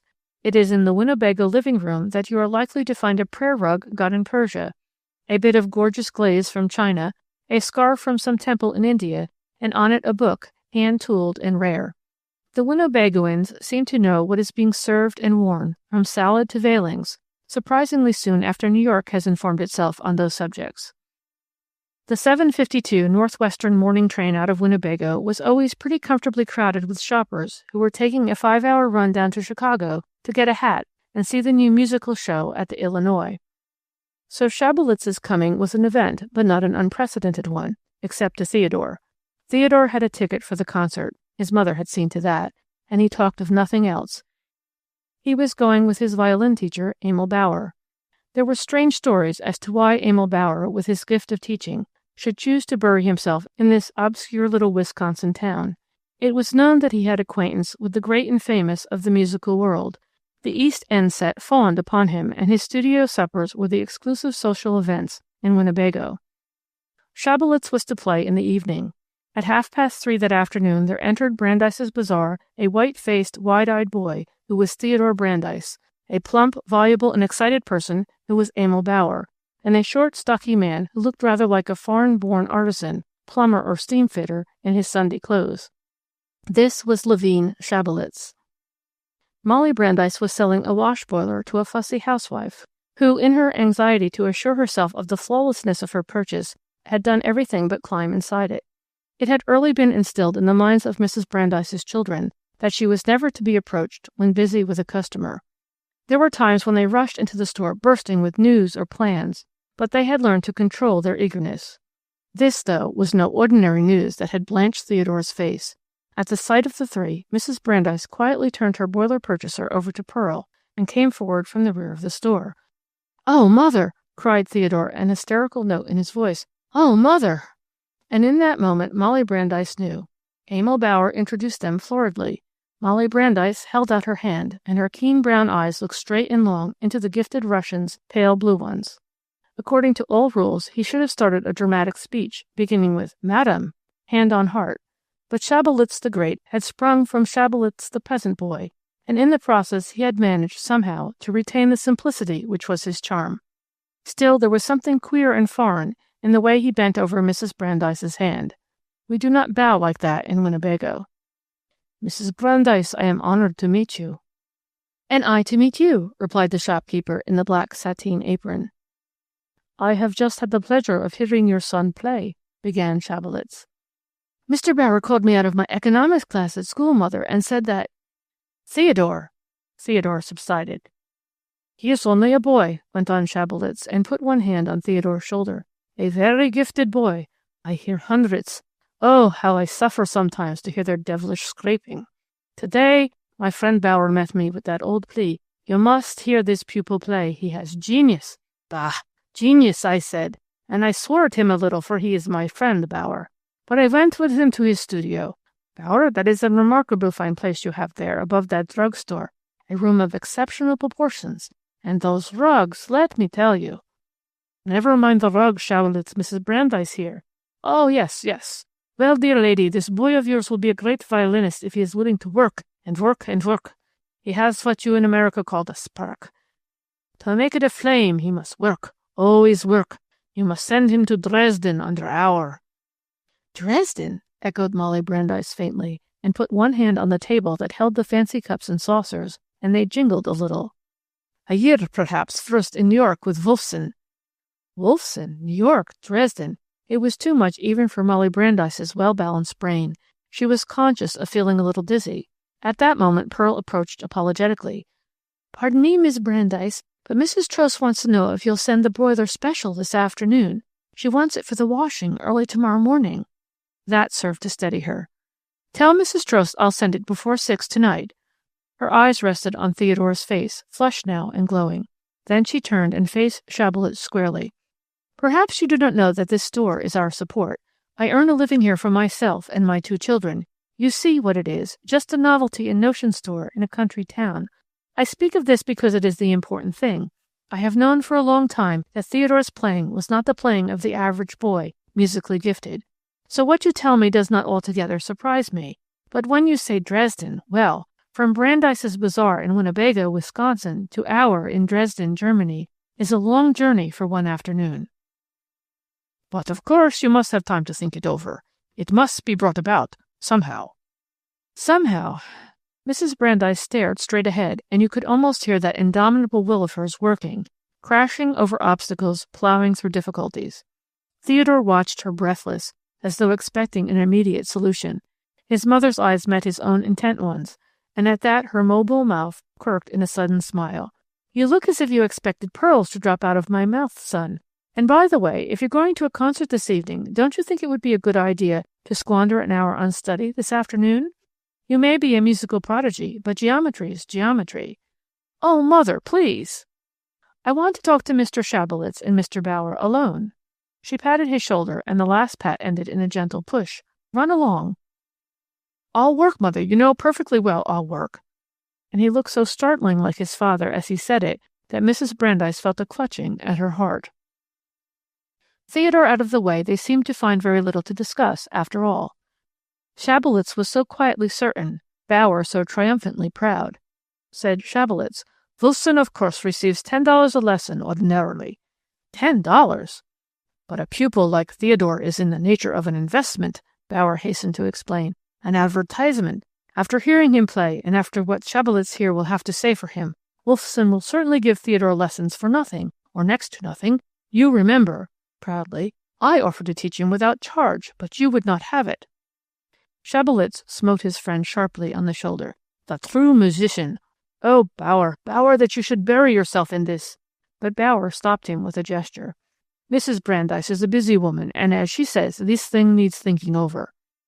After all, said Mrs. Brandeis, there isn't much to think about. I know just where I stand. It's a case of mathematics, that's all. This business of mine is just beginning to pay. From now on I shall be able to save something every year. It might be enough to cover his musical education.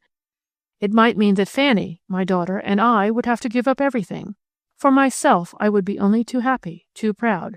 But it doesn't seem fair to her. After all, a girl— It isn't fair, broke in Schabelitz. It isn't fair. But that is the way of genius. It never is fair. It takes and takes and takes. I know. My mother could tell you if she were alive. She sold the little farm, and my sisters gave up their dowries, and with them their hopes of marriage, and they lived on bread and cabbage. That was not to pay for my lessons. They never could have done that. It was only to send me to Moscow. We were very poor. They must have starved. I have come to know since that it was not worth it, that nothing could be worth it. But it was worth it. Your mother would do it over again if she had the chance. That's what we're for. Bauer pulled at his watch and uttered a horrified exclamation. Himmel, 4 o'clock, and I have a pupil at 4. He turned hastily to Mrs. Brandeis. I am giving a little supper in my studio after the concert tonight. Oh, Gott, groaned Schabelitz. It is in honor of Schabelitz here. You see how overcome he is. Will you let me bring Theodore back with me after the concert? There will be some music, and perhaps he will play for us. Schabelitz bent again in his queer little foreign bow. And you, of course, will honor us, Mrs. Brandeis. He had never lived in Winnebago. Oh, certainly, Bear hastened to say. He had. I. Molly Brandeis looked down at her apron and stroked it with her fingers. Then she looked up with a little smile that was not so pleasant as her smile usually was. There had flashed across her quick mind a picture of Mrs. G. Manville Smith. Mrs. G. Manville Smith, in an evening gown whose décolletage was discussed from the Haley House to Gerritson's department store next morning, was always a guest at Bauer's studio affairs. Thank you, but it is impossible. And Theodore is only a schoolboy. Just now he needs, more than anything else in the world, 9 hours of sleep every night. There will be plenty of time for studio suppers later. When a boy's voice is changing and he doesn't know what to do with his hands and feet, he is better off at home. Gott, these mothers, exclaimed Schabelitz. What do they not know? I suppose you're right. Bauer was both rueful and relieved. It would have been fine to show off Theodore as his pupil and Schabelitz's protégé, but Mrs. Brandeis? No, that would never do. Well, I must go. We will talk about this again, Mrs. Brandeis. In 2 weeks, Schabelitz will pass through Winnebago again on his way back to Chicago. Meanwhile, he will write Wolfson. I also. So, come, Schabelitz. He turned to see that gentleman strolling off in the direction of the notion counter, behind which his expert eye had caught a glimpse of Sadie in her white shirtwaist and her trim skirt. Sadie always knew what they were wearing on State Street, Chicago, half an hour after Mrs. Brandeis returned from one of her buying trips. Shirtwaists had just come in, and with them those neat leather belts with a buckle, and about the throat they were wearing folds of white satin ribbon, smooth and high and tight, the 2 ends tied pertly at the back. Sadie would never be the salesman that Pearl was, but her unfailing good nature and her cheery self-confidence made her an asset in the store. Besides, she was pretty. Mrs. Brandeis knew the value of a pretty clerk. At the approach of this stranger, Sadie leaned coyly against the stocking rack and patted her paper sleevelets that were secured at wrist and elbow with elastic bands. Her method was sure death to traveling men. She prepared now to try it on the world-famous virtuoso. The ease with which she succeeded surprised even Sadie, accustomed though she was to conquest. Come, Schabelitz, said Bauer again. I must get going. Then go, my friend. Go along and make your preparations for that studio supper. The only interesting women in Winnebago, he bowed to Mrs. Brandeis, will not be there. I know them, these small-town society women and their imitation city ways. And bony, always. I am enjoying myself. I shall stay here. And he did stay. Sadie, talking it over afterward with Pearl and Aloysius, put it thus. They say he is the grandest violin player in the world. Not that I care much for the violin myself. Kind of squeaky, I always think. But it just goes to show they're all alike. Ain't it the truth? I jollied him just like I did Sam Bloom of Gans and Pick Novelties an hour before. He laughed just where Sam did. And they both handed me a line of talk about my hair and eyes, only Sam said I was a doll, and this Schabelitz, or whatever his name is, said I was as alluring as a Lorelei. I guess he thought he had me there. But I didn't go through the seventh reader for nothing. If you think I'm flattered, I said to him, you're mistaken. She was the mess that used to sit out on that rock with her black hair down, combing away and singing like mad, keeping an eye out for sailors up and down the river. If I had to work that hard to get some attention, I said, I'd give up the struggle and settle down with a cat and a tea kettle. At that, he just threw back his head and roared, and when Mrs. Brandeis came up, he said something about the wit of these American women. Work is a great sharpener of wit and wits, Mrs. Brandeis said to him. Pearl, did Aloysius send Eddie out with that boiler special? And she didn't pay any more attention to him or make any more fuss over him than she would to a traveler with a line of samples she wasn't interested in. I guess that's why he had such a good time. Sadie was right. That was the reason. Fanny, coming into the store half an hour later, saw this man who had swayed thousands with his music, down on his hands and knees in the toy section at the rear of Brandeis's bazaar. He and Sadie and Aloysius were winding up toy bears and clowns and engines and carriages and sending them madly racing across the floor. Sometimes their careening career was threatened with disaster in the form of a clump of brooms or a stack of galvanized pails, but Schabelitz would scramble forward with a shout and rescue them just before the crash came and set them deftly off again in the opposite direction. This I must have for my boy in New York. He held up a miniature hook and ladder in this windmill that whirls so busily. My Leo is 7, and his head is full of engines and motors and things that run on wheels. He cares no more for music, the little savage, than the son of a bricklayer. Who is that man? Fanny whispered, staring at him. Levine Schabelitz. Schabelitz, not the... Yes. But he's playing on the floor like a little boy and laughing. My mother, he's just like anybody else, only nicer. If Fanny had been more than 14, her mother might have told her that all really great people are like that, finding joy in simple things. I think that is the secret of their genius, the child in them that keeps their viewpoint fresh, and that makes us children again when we listen to them. It is the Schabelitzes of this world who can shout over a toy engine that would bore a bower to death. Fanny stood looking at him thoughtfully. She knew all about him. Theodore's talk of the past week had accomplished that. Fanny knew that here was a man who did one thing better than anyone else in the world. She thrilled to that thought. She adored the quality in people that caused them to excel. Schabelitz had got hold of a jack-in-the-box, and each time the absurd head popped out with its grin and its squawk, he laughed like a boy. Fanny, standing behind the wrapping counter and leaning on it with her elbows the better to see this great man, smiled too, as her flexible spirit and her mobile mind caught his mood. She did not know she was smiling. Neither did she know why she suddenly frowned in the intensity of her concentration, reached up for one of the pencils on the desk next to the wrapping counter, and bent over the topmost sheet of yellow wrapping paper that lay spread out before her. Her tongue-tip curled excitedly at one corner of her mouth. Her head was cocked to one side. She was rapidly sketching a crude and startling likeness of Levine Schabelitz as he stood there with the ridiculous toy in his hand. It was a trick she often amused herself with at school. She had drawn her schoolteacher one day as she had looked when gazing up into the eyes of the visiting superintendent, who was a married man. Quite innocently and unconsciously, she had caught the adoring look in the eyes of Miss McCook, the teacher, and that lady, happening upon the sketch later, had dealt with Fanny in a manner seemingly unwarranted. In the same way, it was not only the exterior likeness of the man which she was catching now, the pompadour that stood stiffly perpendicular like a brush, the square yellow peasant teeth, the strong, slender hands and wrists, the stocky figure, the high cheekbones, the square-toed, foreign-looking shoes, and the trousers too wide at the instep to have been cut by an American tailor.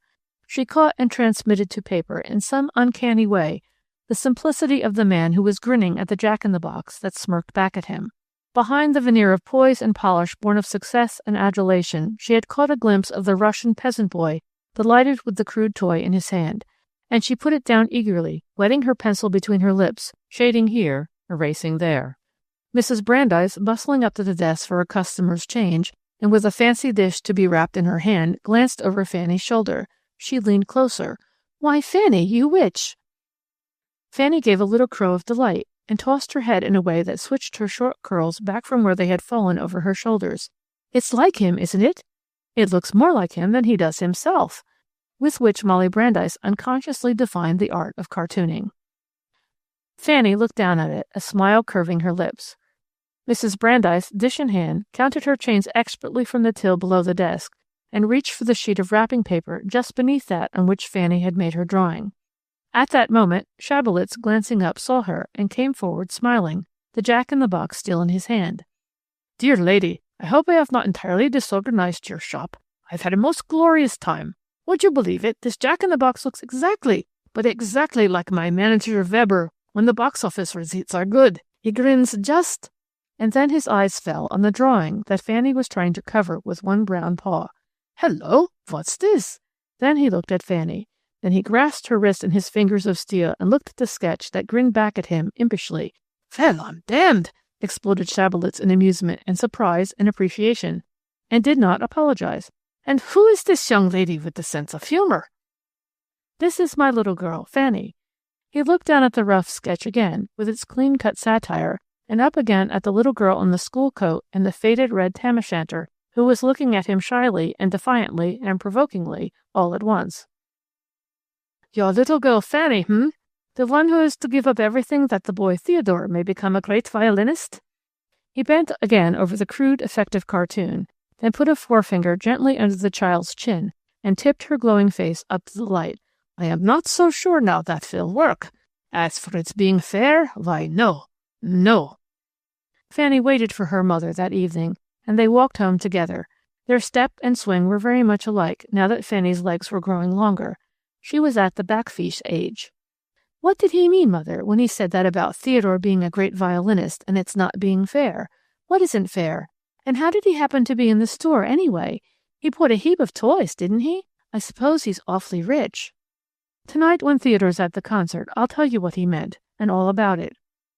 "I'd love to hear him play, wouldn't you? I'd just love to." Over Molly Brandeis's face there came a curious look. "You could hear him, Fanny, in Theodore's place. Theodore would have to stay home if I told him to." Fanny's eyes and mouth grew round with horror. "Theodore stay home? Why, Mrs. Molly Brandeis!" Then she broke into a little relieved laugh. "But you're just fooling, of course." "No, I'm not. If you really want to go, I'll tell Theodore to give up his ticket to his sister." "Well, my goodness, I guess I'm not a pig.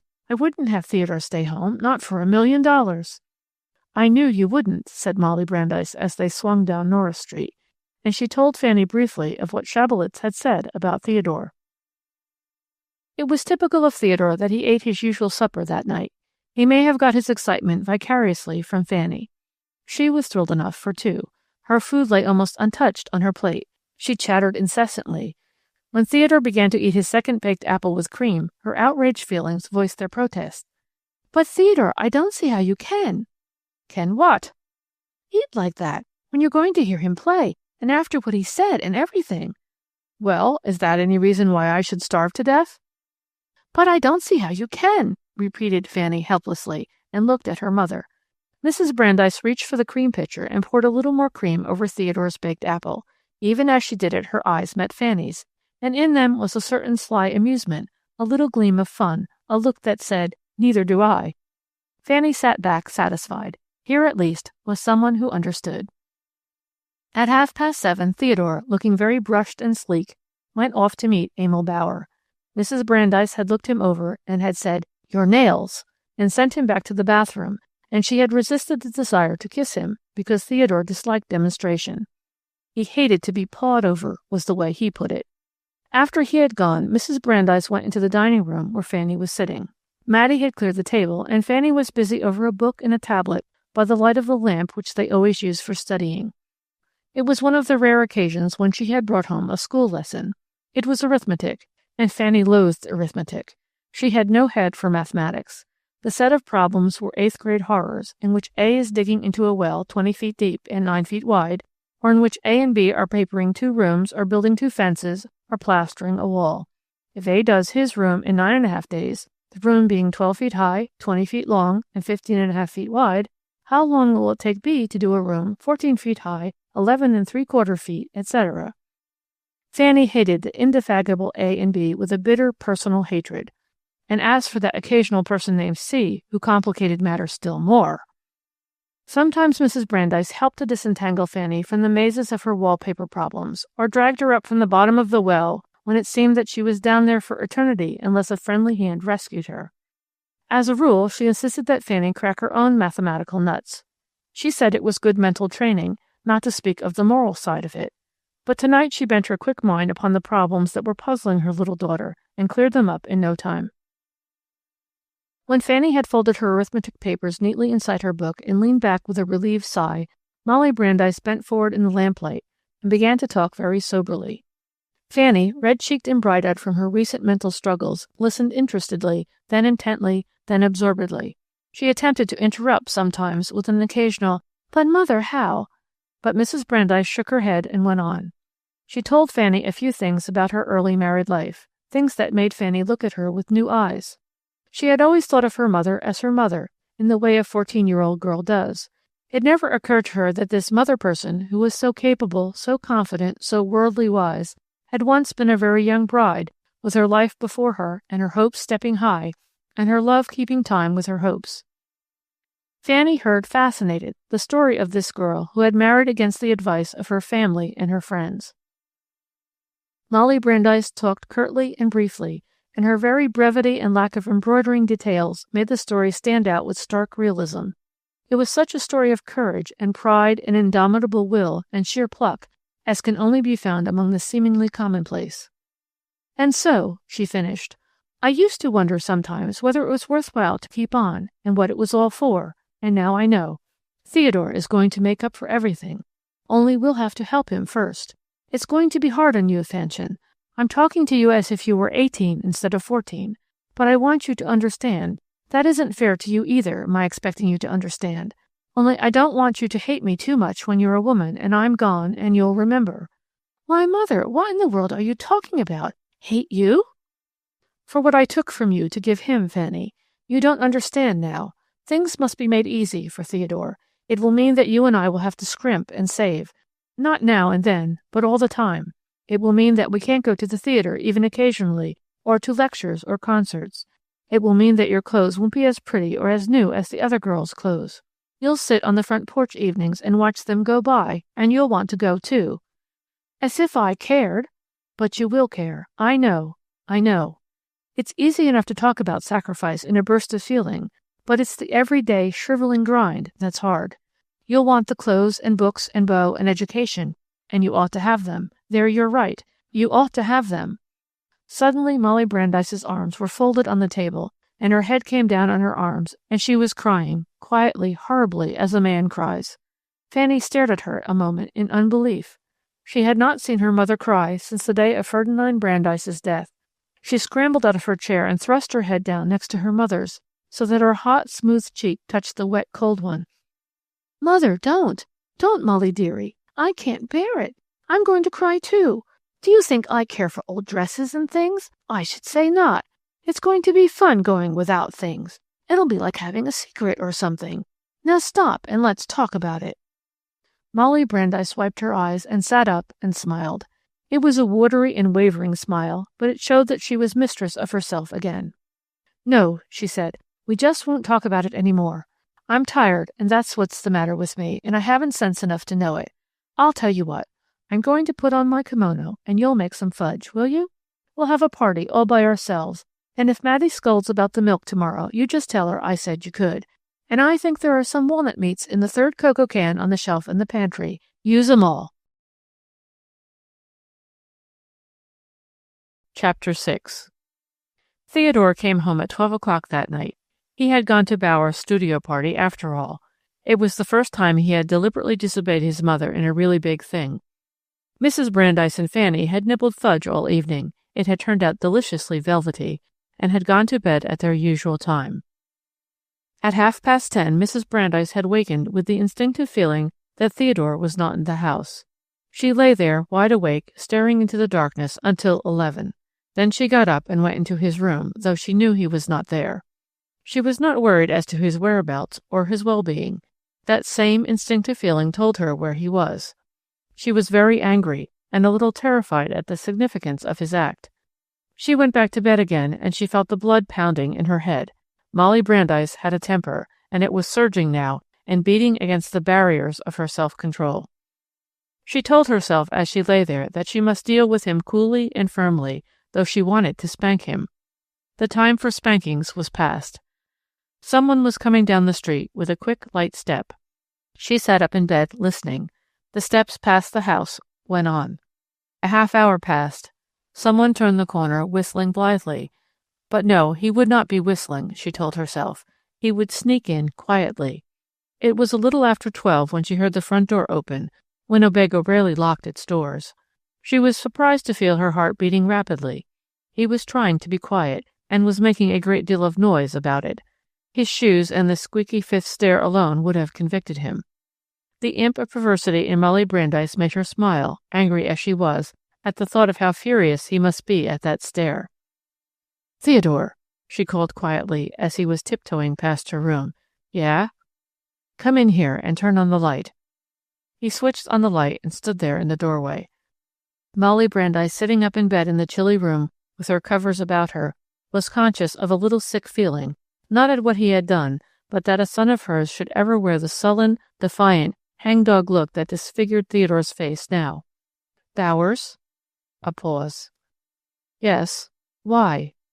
"I just stopped in there for a minute after the concert. I didn't mean to stay. And then Bauer introduced me around to everybody. And then they asked me to play, and you played badly. Well, I didn't have my own violin. No football game Saturday, and no pocket money this week. Go to bed." He went, breathing hard and muttering a little under his breath. At breakfast next morning, Fanny plied him with questions and was furious at his cool uncommunicativeness. "Was it wonderful, Theodore? Did he play, like an angel?" "Played all right, except the swan thing. Maybe he thought it was too easy or something, but I thought he murdered it. Pass the toast unless you want it all." It was not until the following autumn that Theodore went to New York. The thing that had seemed so impossible was arranged. He was to live in Brooklyn with a distant cousin of Ferdinand Brandeis on a business basis, and he was to come into New York 3 times a week for his lessons. Mrs. Brandeis took him as far as Chicago, treated him to an extravagant dinner, put him on the train, and with difficulty stifled the impulse to tell all the other passengers in the car to look after her Theodore. He looked incredibly grown up and at ease in his new suit and the hat that they had wisely bought in Chicago. She did not cry at all in the train, and she kissed him only twice, and no man can ask more than that of any mother. Molly Brandeis went back to Winnebago and the store with her shoulders a little more consciously squared, her jaw a little more firmly set. There was something almost terrible about her concentrativeness. Together she and Fanny began a life of self-denial of which only a woman could be capable. They saved in ways that only a woman's mind could devise, petty ways that included cream and ice and clothes and candy. It was rather fun at first. When that wore off, it had become a habit. Mrs. Brandeis made 2 resolutions regarding Fanny. One was that she should have at least a high school education and graduate. The other, that she should help in the business of the store as little as possible. To the first, Fanny acceded gladly. To the second, she objected.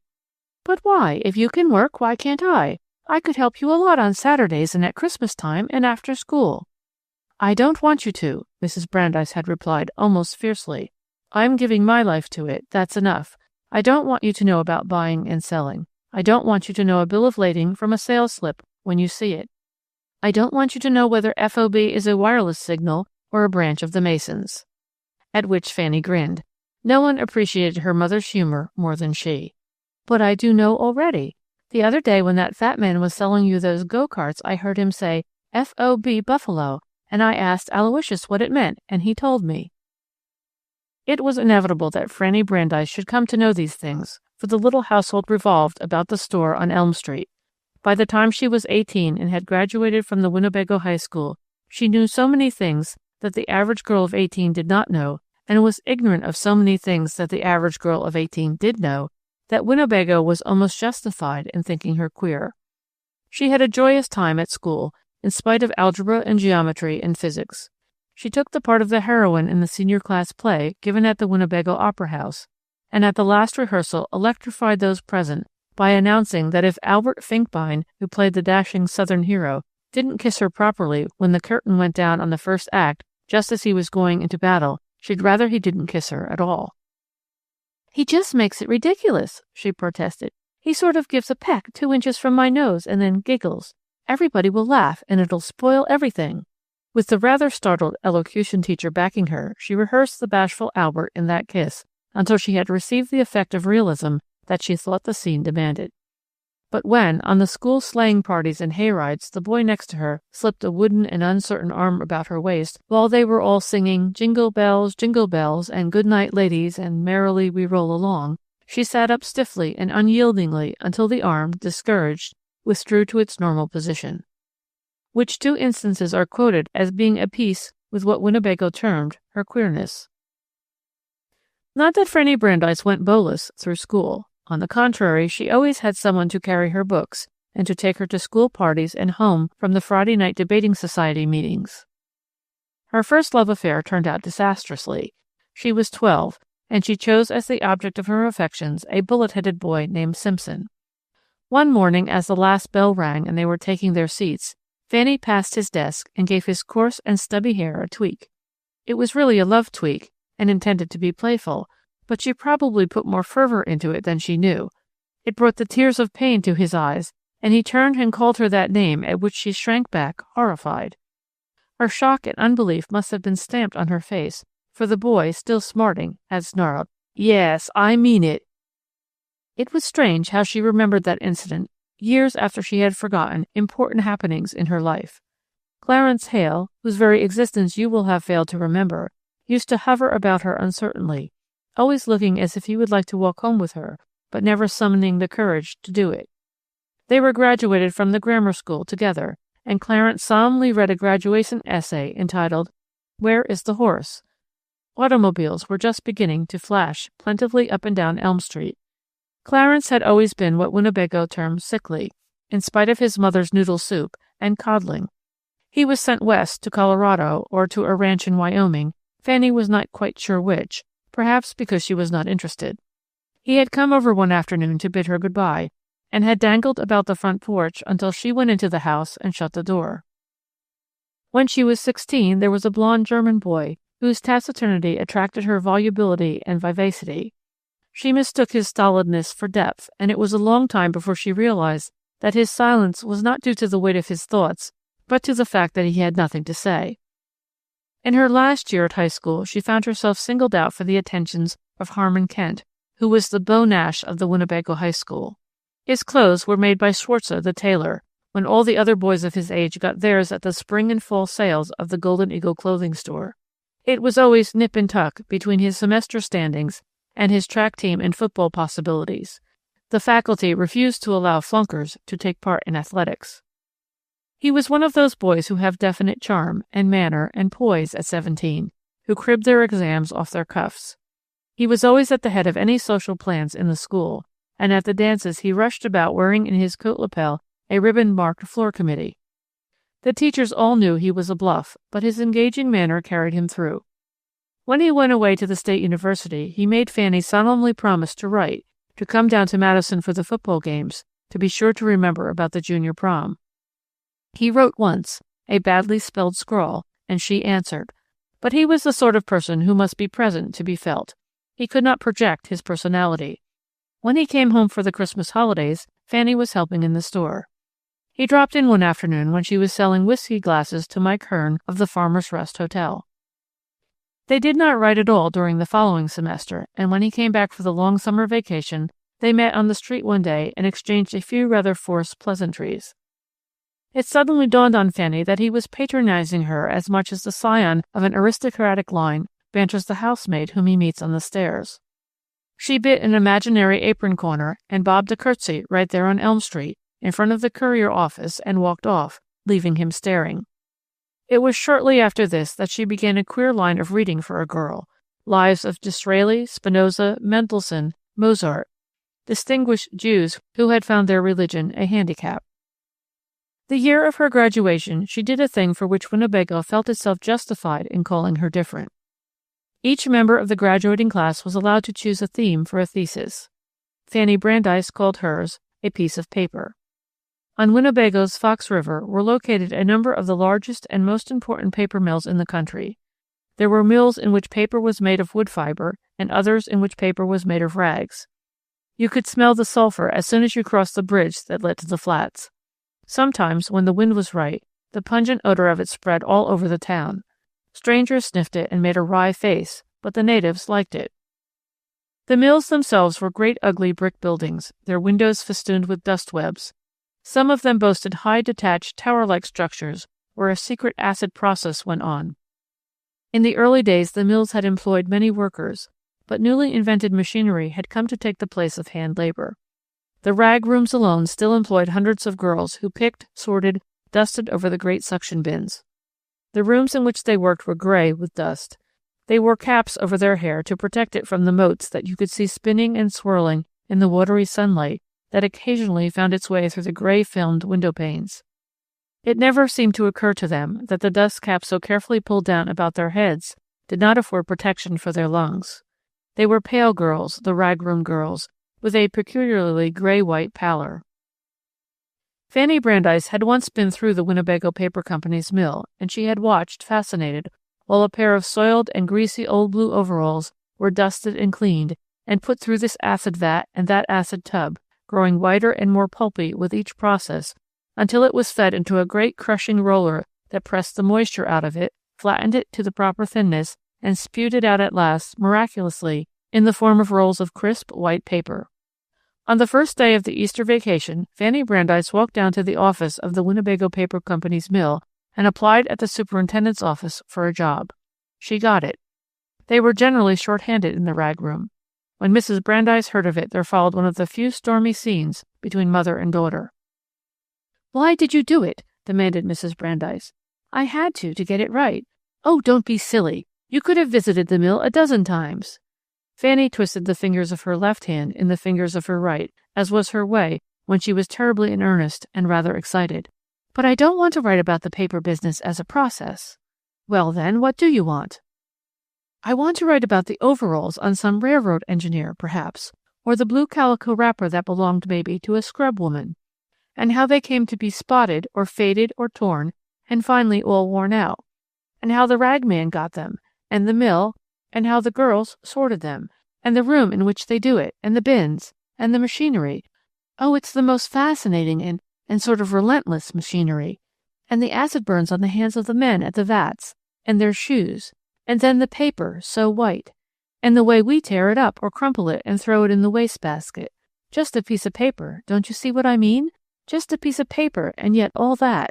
She stopped and frowned a little and grew inarticulate and gave it up with a final, "Don't you see what I mean, Mother? Don't you see what I mean?" Molly Brandeis looked at her daughter in a startled way, like one who, walking tranquilly along an accustomed path, finds himself confronting a new and hitherto unsuspected vista, formed by a peculiar arrangement of clouds, perhaps, or light, or foliage, or all three blended. "I see what you mean," she said, "but I wish you wouldn't do it. I wish you didn't feel that you wanted to do it." "But how can I make it real if I don't?" "You can't," said Molly Brandeis. "That's just it. You can't, ever." Fanny got up before 6 every morning of that Easter vacation and went to the mill, lunchbox in hand. She came home at night dead tired. She did not take the streetcar to and from the mill as she might have, because she said the other girls in the rag room walked, some of them from the very edge of town. Mrs. Brandeis said that she was carrying things too far, but Fanny stuck it out for the 2 weeks, at the end of which period she spent an entire Sunday in a hair-washing, face-steaming, and manicuring bee. She wrote her paper from notes she had taken and turned it in at the office of the high school principal with the feeling that it was not at all what she had meant it to be. A week later, Professor Henning called her into his office. The essay lay on his desk. "I've read your thesis," he began, and stopped, and cleared his throat. He was not an eloquent man. "Where did you get your information, Miss Brandeis?" "I got it at the mill." "From one of the employees?" "Oh, no, I work there, in the rag room." Professor Henning gave a little startled exclamation that he turned hastily into a cough. I thought that perhaps the editor of the Courier might like to see it being local and interesting. He brought it down to the office of the little paper himself, and promised to call for it again in an hour or two when Lem Davis should have read it. Lem Davis did read it, and snorted, and scuffled with his feet in the drift of papers under his desk, which was a way he had when enraged. "Read it?" he echoed at Professor Henning's question. "Read it? Yes, I read it. And let me tell you, it's socialism of the rankest kind, that's what. It's anarchism, that's what. Who's this girl? Mrs. Brandeis's daughter of the bazaar? Let me tell you, I'd go over there and tell her what I think of the way she's bringing up that girl, if she wasn't an advertiser. A piece of paper. Hell."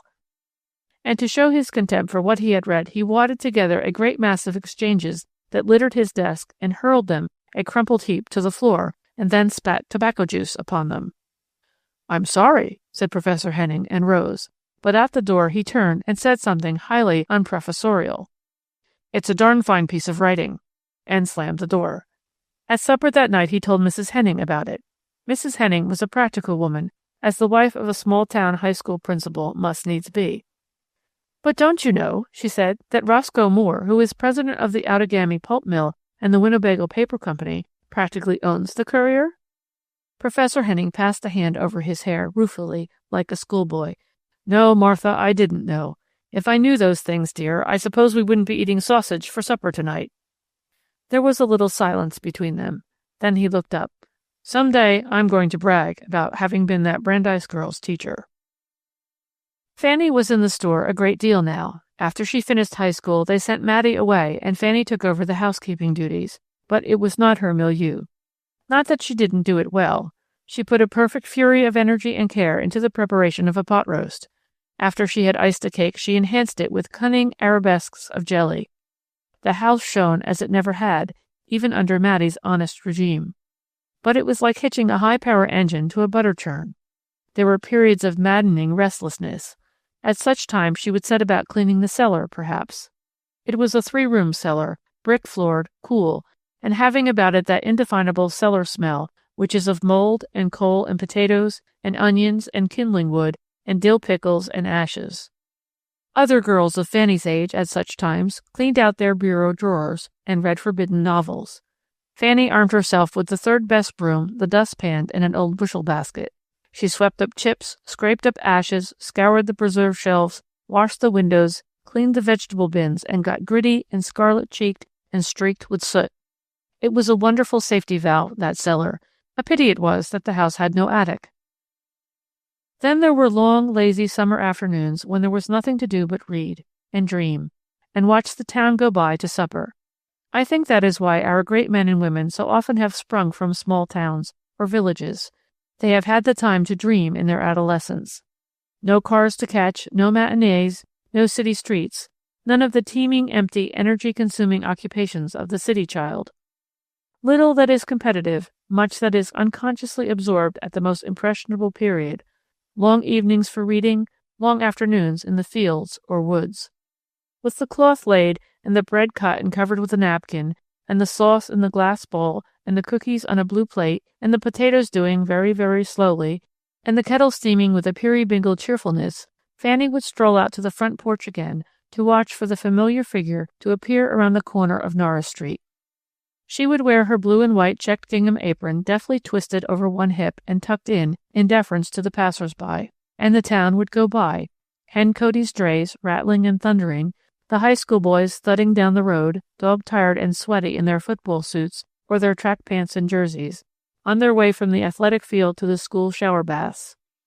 Mrs. Mosher flying home, her skirts billowing behind her after a protracted afternoon at whist, little Ernie Trost with a napkin-covered peach basket carefully balanced in his hand, waiting for the 6:15 interurban to round the corner near the switch so that he could hand up his father's supper. Rudy Mass, the butcher, with a moist little packet of meat in his hand, and lurching ever so slightly and looking about defiantly. Oh, Fanny probably never realized how much she saw and absorbed, sitting there on Brandeis's front porch, watching Winnebago go by to supper. At Christmas time she helped in the store, afternoons and evenings. Then, one Christmas, Mrs. Brandeis was ill for 3 weeks with grippe. They had to have a helper in the house. When Mrs. Brandeis was able to come back to the store, Sadie left to marry. not one of her traveling men victims, but a steady person in the paper-hanging way, whose suit had long been considered hopeless. After that, Fanny took her place. She developed a surprising knack at selling. Yet it was not so surprising, perhaps, when one considered her teacher. She learned as only a woman can learn who is brought into daily contact with the outside world. It was not only contact, it was the relation of buyer and seller. She learned to judge people because she had to. How else could one gauge their tastes, temperaments, and pocketbooks?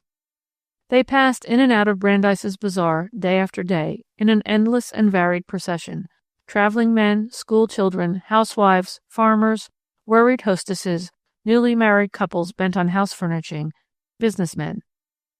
She learned that it was the girls from the paper mills who bought the expensive plates, the ones with the red roses and green leaves, hand-painted in great smears and costing $2.50, while the golf club crowd selected for a gift or prize one of the little white plates with the faded-looking blue sprig pattern, costing 39 cents.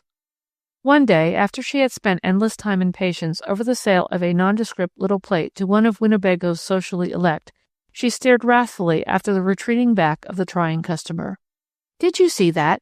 I spent an hour with her. 1 hour. I showed her everything from the imported Limoges bowls to the Sèvres cups and saucers, and all she bought was that miserable little bonbon dish with the cornflower pattern. Cat!" Mrs. Brandeis spoke from the depths of her wisdom.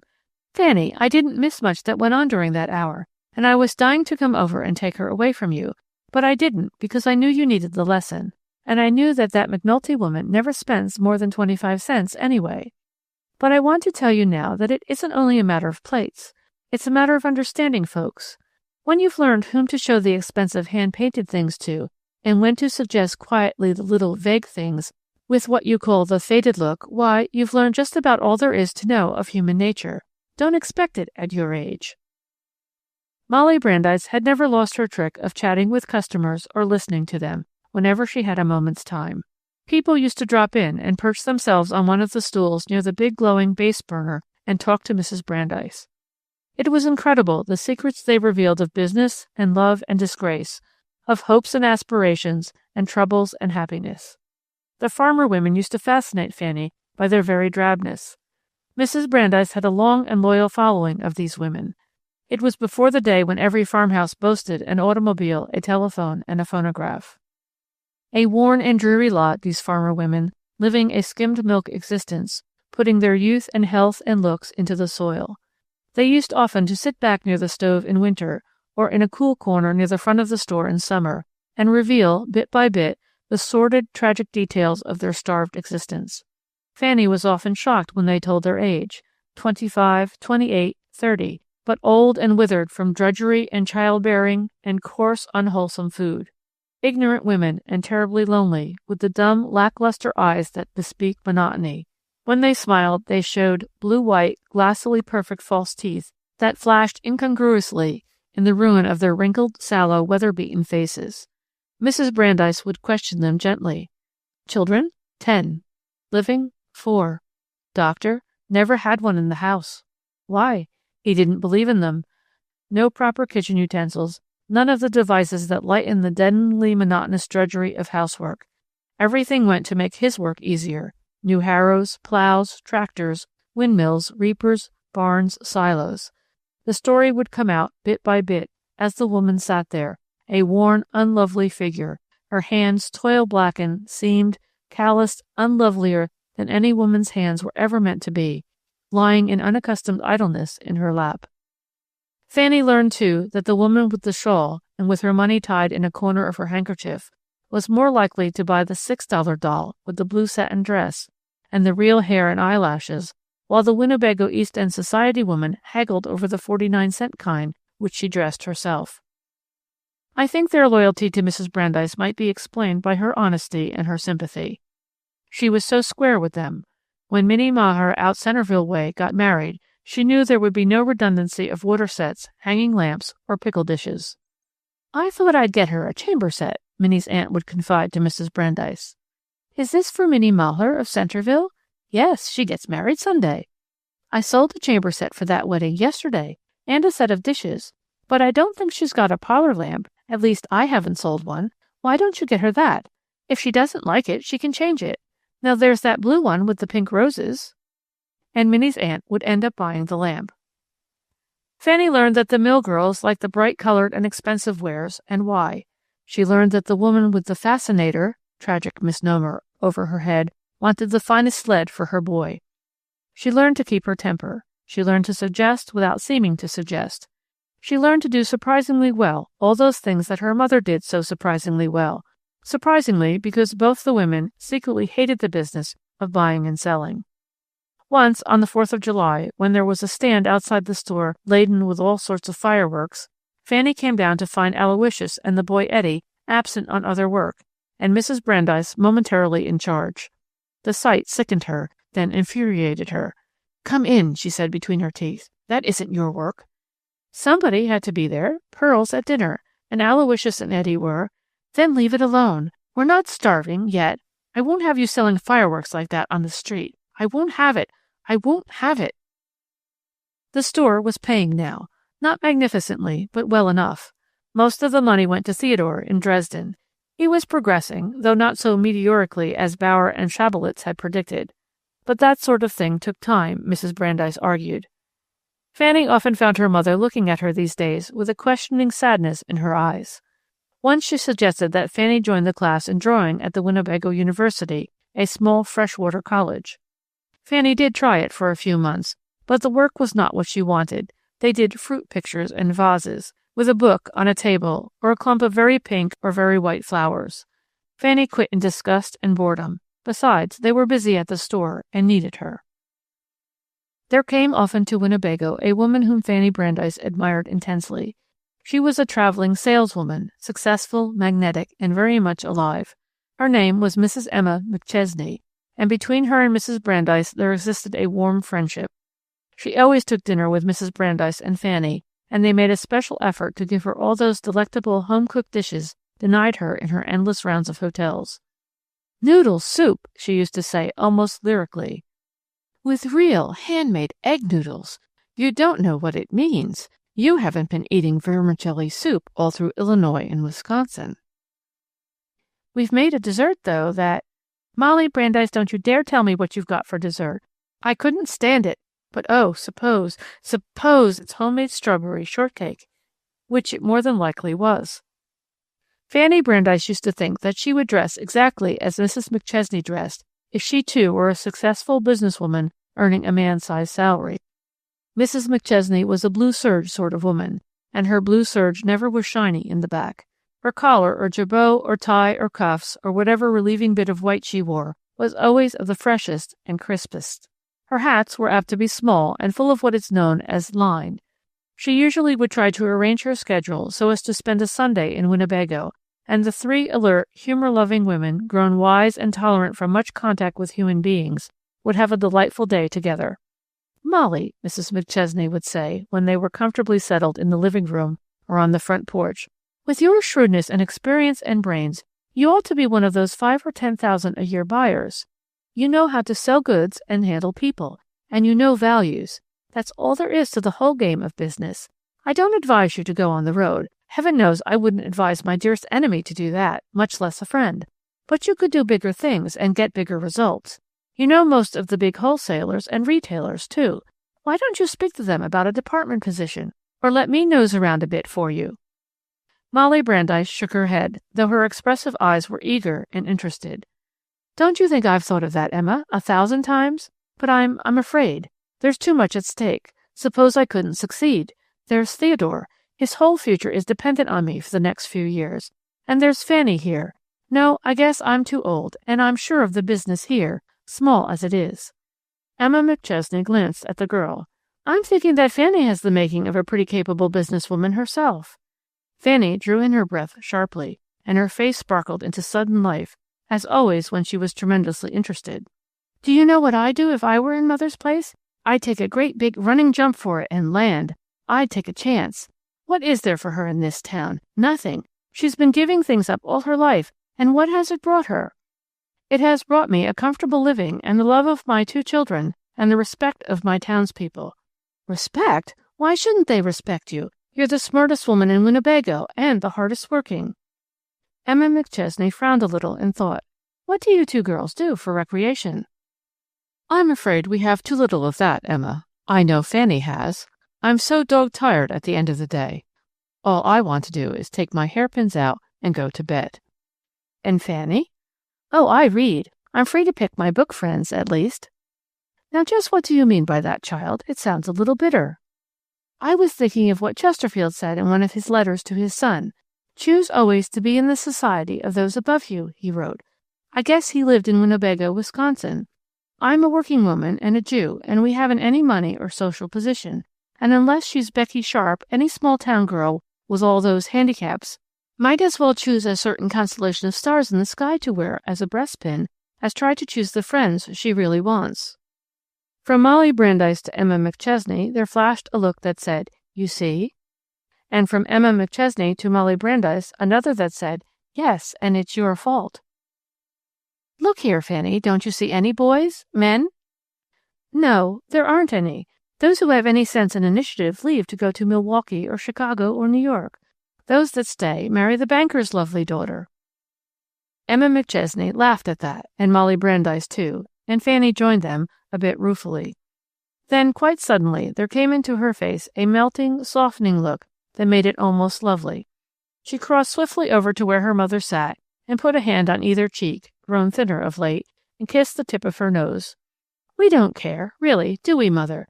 We're poor working girls. But gosh, ain't we proud? Mother, your mistake was in not doing as Ruth did." "Ruth?" "In the Bible. Remember when what's-his-name, her husband, died? Did she go back to her hometown? No, she didn't. She'd lived there all her life, and she knew better. She said to Naomi, her mother-in-law, 'Whither thou goest, I will go.' And she went. And when they got to Bethlehem, Ruth looked around knowingly until she saw Boaz, the catch of the town. So she went to work in his fields gleaning, and she gleaned away, trying to look just as girlish and dreamy and unconscious, but watching him out of the corner of her eye all the time. Presently Boaz came along, looking over the crops, and he saw her. 'Who's the new damsel?' he asked. 'The peach.' Fanny Brandeis, aren't you ashamed?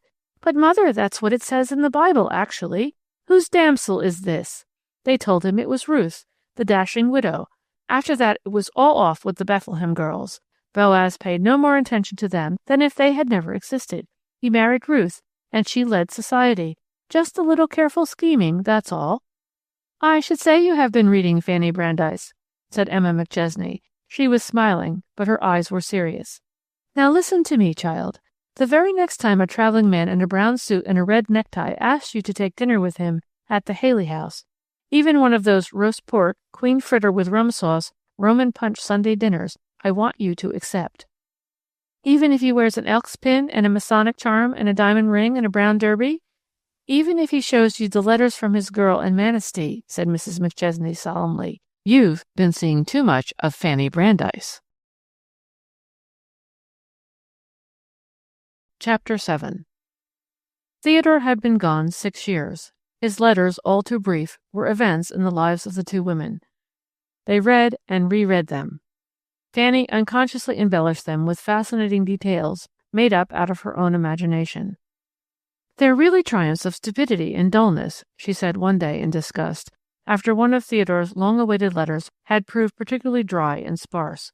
"Just think of it! Dresden, Munich, Leipzig, Vienna, Berlin, Frankfurt, and from his letters you would never know he had left Winnebago. I don't believe he actually sees anything of these cities, their people and the queer houses and the streets.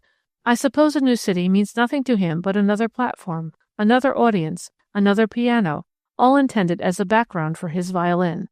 He could travel all over the world, and it wouldn't touch him once. He's got his mental fingers crossed all the time." Theodore had begun to play in concert with some success, but he wrote that there was no real money in it yet. He was not well enough known. It took time. He would have to get a name in Europe before he could attempt an American tour. Just now everyone was mad over Greinert. He was drawing immense audiences. He sent them a photograph at which they gasped and then laughed surprisingly. He looked so awfully German, so different somehow. "It's the way his hair is clipped, I suppose," said Fanny, "high like that on the temples.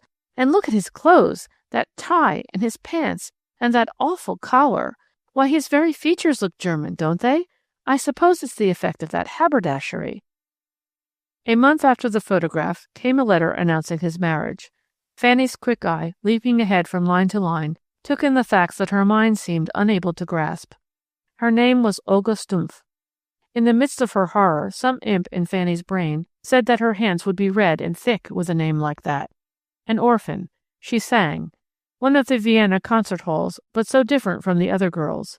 And he was so happy, and he hated to ask them for it, but could they cable 100 or so? That would help. And here was her picture. And there was her picture.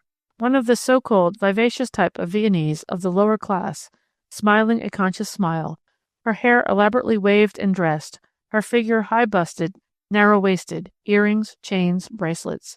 You knew that she used a heavy scent. She was older than Theodore, or perhaps it was the earrings. They cabled the 100. After the first shock of it, Molly Brandeis found excuses for him. He must have been awfully lonely, Fanny, often, and perhaps it will steady him and make him more ambitious. He'll probably work all the harder now. No, he won't, but you will, and I will. I didn't mind working for Theodore and scrimping, and never having any of the things I wanted, from blouses to music, but I won't work and deny myself to keep a great, thick, cheap German barmaid, or whatever she is, in comfort. I won't. But she did.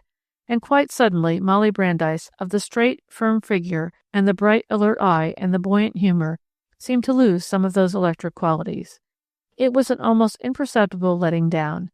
You have seen a fine racehorse suddenly break and lose his stride in the midst of the field, and pull up and try to gain it again, and go on bravely, his stride and form still there, but his spirit broken? That was Molly Brandeis. Fanny did much of the buying now. She bought quickly and shrewdly, like her mother. She even went to the Haley House to buy, when necessary, and Winnebagans, passing the hotel, would see her slim, erect figure in one of the sample rooms, with its white-covered tables laden with china or glassware or Christmas goods or whatever that particular salesman happened to carry. They lifted their eyebrows at first, but somehow it was impossible to associate this girl with the blithe, shirt-sleeved, cigar-smoking traveling men who followed her about the sample room, order book in hand. As time went on, she introduced some new features into the business and did away with various old ones. The overflowing benches outside the store were curbed and finally disappeared altogether. Fanny took charge of the window displays and often came back to the store at night to spend the evening at work with Aloysius. They would tack a piece of muslin around the window to keep off the gaze of passerbys, and together evolve a window that more than made up for the absent show benches. This, I suppose, is no time to stop for a description of Fanny Brandeis, and yet the impulse to do so is irresistible. Personally, I'd like to know about the hair and eyes and mouth of the person whose life I am following. How did she look when she said that? What sort of expression did she wear when this happened? Perhaps the thing that Fanny Brandeis said about herself one day, when she was having one of her talks with Emma McChesney, who was on her fall trip for the Featherbloom Petticoat Company, might help. No ballroom would ever be hushed into admiring awe when I entered, she said. No waiter would ever drop his tray dazzled, and no diners in a restaurant would stop to gaze at me, their forks poised halfway, their eyes blinded by my beauty. I could tramp up and down between the tables for hours, and no one would know I was there. I'm one of a million women who look their best in a tailor suit and a hat with a line. Not that I ever had, either. But I have my points, only they're blunted just now. Still, that bit of description doesn't do, after all, because she had distinct charm and some beauty. She was not what is known as the Jewish type, in spite of her coloring. The hair that used to curl waved now. In a day when coiffures were a bird's nest of puffs and curls and pompadour, she wore her hair straight back from her forehead and wound in a coil at the neck. Her face in repose was apt to be rather lifeless and almost heavy. But when she talked, it flashed into sudden life, and you found yourself watching her mouth, fascinated. It was the key to her whole character, that mouth. Mobile, humorous, sensitive, the sensuousness of the lower lip corrected by the firmness of the upper. She had large, square teeth, very regular, and of the yellow-white tone that bespeaks health. She used to make many of her own clothes, and she always trimmed her hats. Mrs. Brandeis used to bring home material and styles from her Chicago buying trips, and Fanny's quick mind adapted them. She managed somehow to look miraculously well-dressed. The Christmas following Theodore's marriage was the most successful one in the history of Brandeis's Bazaar, and it bred in Fanny Brandeis a lifelong hatred of the holiday season. In years after, she always tried to get away from the city at Christmas time. The two women did the work of 4 men. They had a big stock on hand. Mrs. Brandeis was everywhere at once. She got an enormous amount of work out of her clerks, and they did not resent it. It is a gift that all born leaders have. She herself never sat down, and the clerks unconsciously followed her example. She never complained of weariness, she never lost her temper, she never lost patience with a customer, even the tight-fisted farmer type, who doled their money out with that reluctance found only in those who have wrung it from the soil. In the midst of the rush she managed somehow never to fail to grasp the humor of a situation. A farmer woman came in for a doll's head, which she chose with incredible deliberation and pains. As it was being wrapped, she explained that it was for her little girl, Minnie. She had promised the head this year. Next Christmas they would buy a body for it. Molly Brandeis's quick sympathy went out to the little girl, who was to lavish her mother love on a doll's head for a whole year. She saw the head in ghastly decapitation, staring stiffly out from the cushions of the chill and funereal parlor sofa, and the small Minnie peering in to feast her eyes upon its blonde and waxen beauty. "Here," she had said, "take this and sew it on the head, so Minnie'll have something she can hold at least." And she had wrapped a pink cambric, sawdust-stuffed body in with the head. It was a snowy and picturesque Christmas, and intensely cold, with the hard, dry, cutting cold of Wisconsin. Near the door the little store was freezing. Every time the door opened, it let in a blast. Near the big glowing stove, it was very hot. The aisles were packed so that sometimes it was almost impossible to wedge one's way through. The china plates stacked high fairly melted away, as did the dolls piled on the counters. Mrs. Brandeis imported her china and dolls, and no store in Winnebago, not even Gerritson's big department store, could touch them for value. The two women scarcely stopped to eat in the last 10 days of the holiday rush. Often Annie, the girl who had taken Mattie's place in the household, would bring down their supper, hot, and they would eat it quickly up in the little gallery where they kept the sleds and doll buggies and drums. At night, the store was open until 10 or 11 at Christmas time. They would trudge home through the snow, so numb with weariness that they hardly minded the cold. The icy wind cut their foreheads like a knife and made the temples ache. The snow, hard and resilient, squeaked beneath their heels. They would open the front door and stagger in, blinking. The house seemed so weirdly quiet and peaceful after the rush and clamor of the store. "Don't you want a sandwich, Mother, with a glass of beer?" "I'm too tired to eat it, Fanny. I just want to go to bed." Fanny grew to hate the stock phrases that met her with each customer. "I want something for a little boy about 10. He's really got everything." Or, "I'm looking for a present for a lady friend. Do you think a plate would be nice?" She began to loathe them, these satiated little boys, these unknown friends, for whom she must rack her brains. They cleared a snug little fortune that Christmas. On Christmas Eve they smiled wanly at each other like two comrades who have fought and bled together and won. When they left the store it was nearly midnight. Belated shoppers, bundle-laden, carrying holly wreaths with strange handles and painted heads, and sticks protruding from lumpy brown paper burdens, were hurrying home. They stumbled home, too spent to talk. Fanny, groping for the keyhole, stubbed her toe against a wooden box between the storm door and the inner door. It had evidently been left there by the expressman or a delivery boy. It was a very heavy box. "A Christmas present!" Fanny exclaimed. "Do you think it is? But it must be." She looked at the address. Miss Fanny Brandeis. She went to the kitchen for a crowbar and came back, still in her hat and coat. She pried open the box expertly, tore away the wrappings, and disclosed a gleaming leather-bound set of Balzac, and beneath that, incongruously enough, Mark Twain. "Why!" exclaimed Fanny, sitting down on the floor rather heavily. Then her eye fell upon a card tossed aside in the hurry of unpacking. She picked it up, read it hastily. "Merry Christmas to the best daughter in the world, from her mother." Mrs. Brandeis had taken off her wraps and was standing over the sitting-room register, rubbing her numbed hands and smiling a little. "My mother!" Fanny scrambled to her feet. "You darling! And all that rush and work to take time to think of me? Why—" Her arms were around her mother's shoulders. She was pressing her glowing cheek against the pale, cold one. And they both wept a little from emotion and weariness and relief, and enjoyed it, as women sometimes do.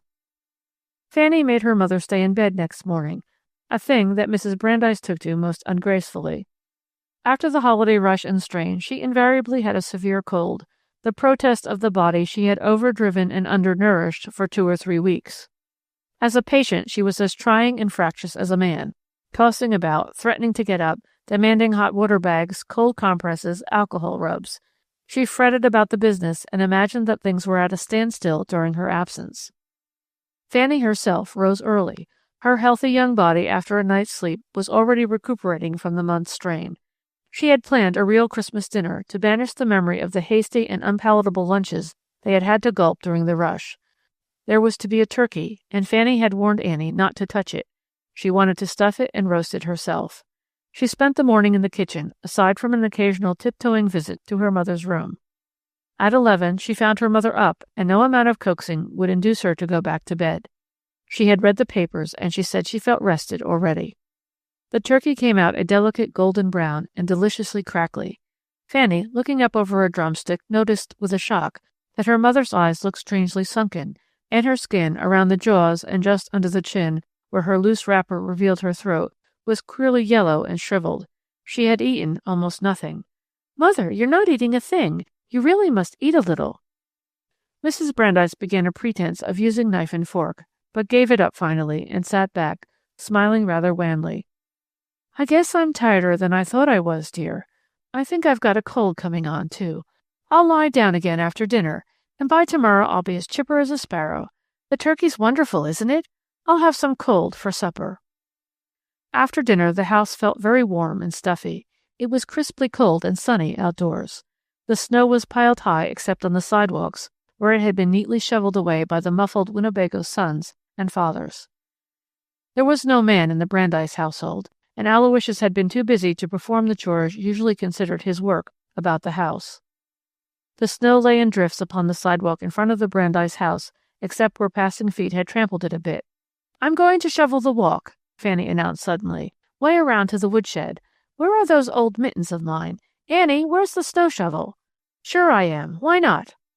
She shoveled and scraped and pounded, bending rhythmically to the work, lifting each heaping shovelful with her strong young arms, tossing it to the side, digging in again and under. An occasional neighbor passed by or a friend, and she waved at them gaily and tossed back their badinage.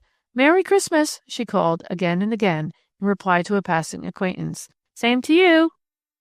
At 2 o'clock, Bella Weinberg telephoned to say that a little party of them were going to the river to skate. The ice was wonderful.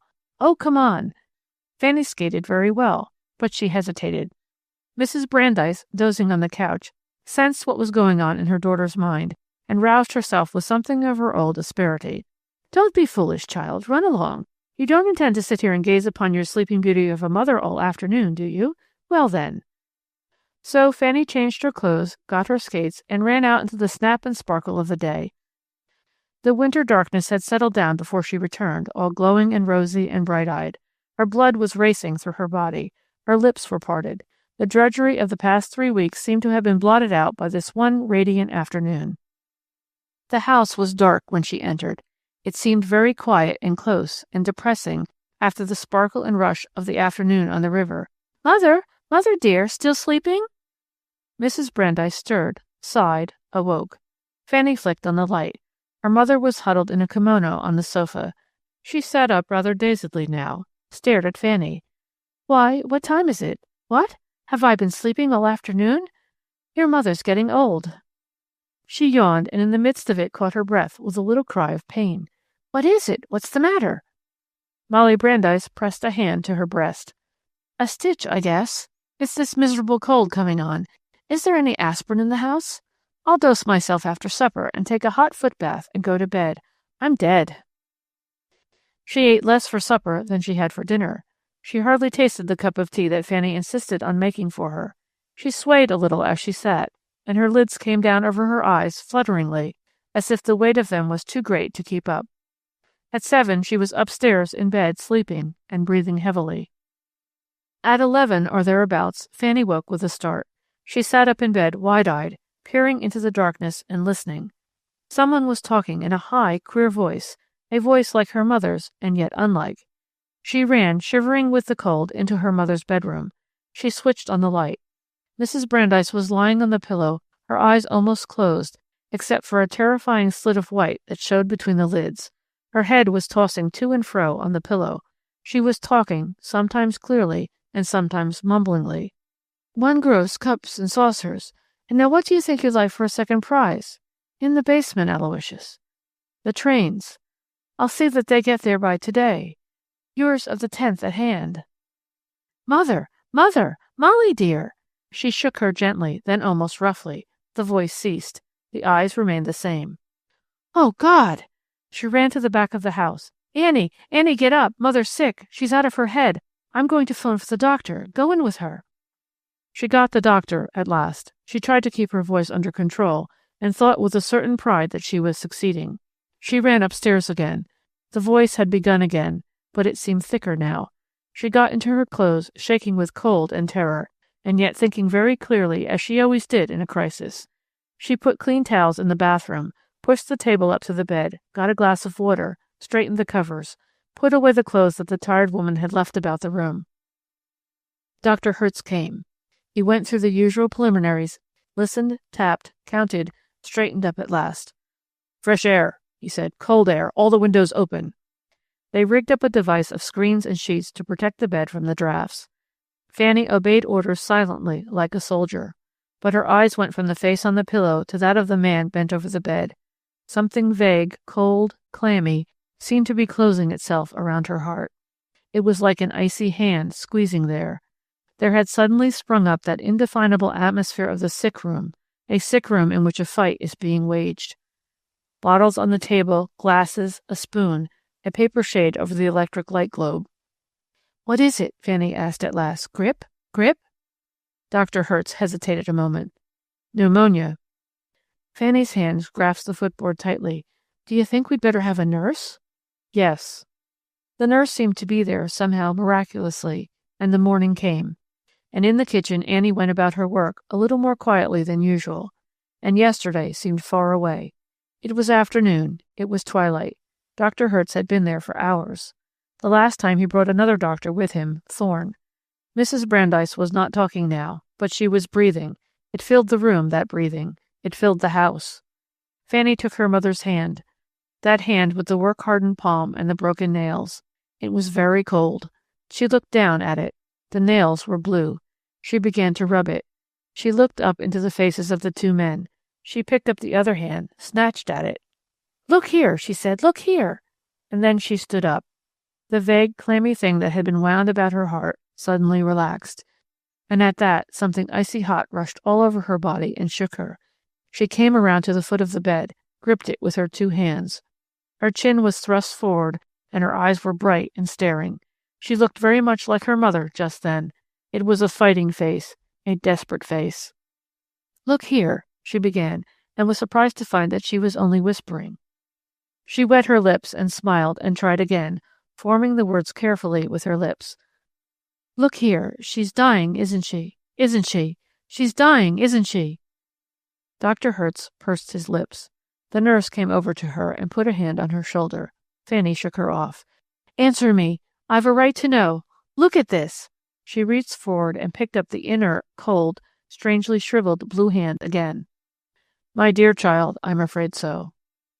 There came from Fanny's throat a moan that began high and poignant and quavering, and ended in a shiver that seemed to die in her heart. The room was still again, except for the breathing, and even that was less raucous. Fanny stared at the woman on the bed, at the long, finely shaped head with the black hair wadded up so carelessly now, at the long, straight, clever nose, the full, generous mouth. There flooded her whole being a great, blinding rage. What had she had of life? She demanded fiercely. What? What? Her teeth came together grindingly. She breathed heavily through her nostrils as if she had been running. And suddenly she began to pray, not with the sounding, unctuous these and thous of the Church and Bible, not elegantly or eloquently with well-rounded phrases as the righteous pray, but threateningly, hoarsely, as a desperate woman prays. It was not a prayer so much as a cry of defiance, a challenge. Look here, God, and there was nothing profane as she said it. Look here, God, she's done her part. It's up to you now. Don't you let her die. Look at her. Look at her. She choked and shook herself angrily, and went on. "Is it fair? That's a rotten trick to play on a woman that gave what she gave. What did she ever have of life? Nothing. That little miserable dirty store, and those little miserable dirty people. You give her a chance, do you hear? You give her a chance, God, or I'll—" Her voice broke in a thin, cracked quaver. The nurse turned her around suddenly and sharply and led her from the room. Chapter 8. "You can come down now. They're all here, I guess. Dr. Thouman's going to begin." Fanny, huddled in a chair in her bedroom, looked up into the plump, kindly face of the woman who was bending over her. Then she stood up docilely and walked toward the stairs with a heavy, stumbling step. "I'd put down my veil if I were you," said the neighbor woman, and reached up for the black folds that draped Fanny's hat. Fanny's fingers reached for them too, fumblingly. "I'd forgotten about that," she said. The heavy crepe fell about her shoulders, mercifully hiding the swollen, discolored face. She went down the stairs. There was a little stir, a swaying toward her, a sibilant murmur of sympathy from the crowded sitting room as she passed into the parlor where Rabbi Thouman stood waiting, prayer book in hand, in front of that which was covered with flowers. Fanny sat down. A feeling of unreality was strong upon her. Dr. Thouman cleared his throat and opened the book. After all, it was not Rabbi Thouman's funeral sermon that testified to Mrs. Brandeis's standing in the community. It was the character of the gathering that listened to what he had to say. Each had his own opinion of Molly Brandeis, and needed no final eulogy to confirm it. Father Fitzpatrick was there, tall, handsome, ruddy, the two wings of white showing at the temples, making him look more than ever like a leading man. He had been of those who had sat in what he called Mrs. Brandeis's confessional, there in the quiet little store. The two had talked of things theological and things earthly. His wit, quick though it was no match for hers, but they both had a humor sense and a drama sense, and one day they discovered, queerly enough, that they worshipped the same God. Any one of these things is basis enough for a friendship. Besides, Molly Brandeis could tell an Irish story inimitably, and you should have heard Father Fitzpatrick do the one about Ike and the nickel. No, I think the Catholic priest, seeming to listen with such respectful attention, really heard very little of what Rabbi Thouman had to say. Herman Walthers was there, he of the First National Bank of Winnebago, whose visits had once brought such terror to Molly Brandeis. Augustus G. Gerritsen was there, and 3 of his department heads. Emil Bauer sat just behind him. In a corner was Sadie, the erstwhile coquette, very subdued now, and months behind the fashions in everything but baby clothes. Hen Cody, who had done all of Molly Brandeis's draying, sat in unaccustomed black next to Mayor A.J. Dawes. Temple Emmanuel was there, almost a unit. The officers of Temple Emmanuel's Ladies' Aid Society sat in a row. They had never honored Molly Brandeis with office in the society, she who could have managed its business, politics, and social activities with one hand tied behind her and both her bright eyes shut. In the kitchen and on the porch and in the hallway stood certain obscure people, women whose fingertips stuck out of their cotton gloves and whose skirts dipped ludicrously in the back. Only Molly Brandeis could have identified them for you. Mrs. Brosh, the butter and egg woman, hovered in the dining room doorway. She had brought a pound of butter. It was her contribution to the funeral baked meats. She had deposited it furtively on the kitchen table. Bertie Callahan, head waitress at the Halley House, found a seat just next to the elegant Mrs. Morehouse, who led the golf club crowd. A haughty young lady in the dining room, Bertie Callahan, in her stiffly starched white, but beneath the icy crust of her hauteur was a molten mass of good humor and friendliness. She and Molly Brandeis had had much in common. But no one, not even Fanny Brandeis, ever knew who sent the great cluster of American Beauty roses that had come all the way from Milwaukee. There had been no card, so who could have guessed that they came from Blanche Devine? Blanche Devine of the white powder and the minks and the diamonds and the high-heeled shoes and the plumes lived in the house with the closed shutters near the freight depot. She often came into Brandeis's bazaar. Molly Brandeis had never allowed Sadie or Pearl or Fanny or Aloysius to wait on her. She had attended to her herself. And one day, for some reason, Blanche Devine found herself telling Molly Brandeis how she had come to be Blanche Devine, and it was a moving and terrible story. And now her cardless flowers, a great scarlet sheaf of them, lay next to the chaste white roses that had been sent by the Temple Emmanuel Ladies' Aid. Truly, death is a great leveler. In a vague way, Fanny seemed to realize that all these people were there. I think she must even have found a certain grim comfort in their presence. Hers had not been the dry-eyed grief of the strong, such as you read about. She had wept, night and day, hopelessly, inconsolably, torturing herself with remorseful questions. If she had not gone skating, might she not have seen how ill her mother was? Why hadn't she insisted on the doctor when her mother refused to eat the Christmas dinner? Blind and selfish, she told herself, blind and selfish. Her face was swollen and distorted now, and she was thankful for the black veil that shielded her.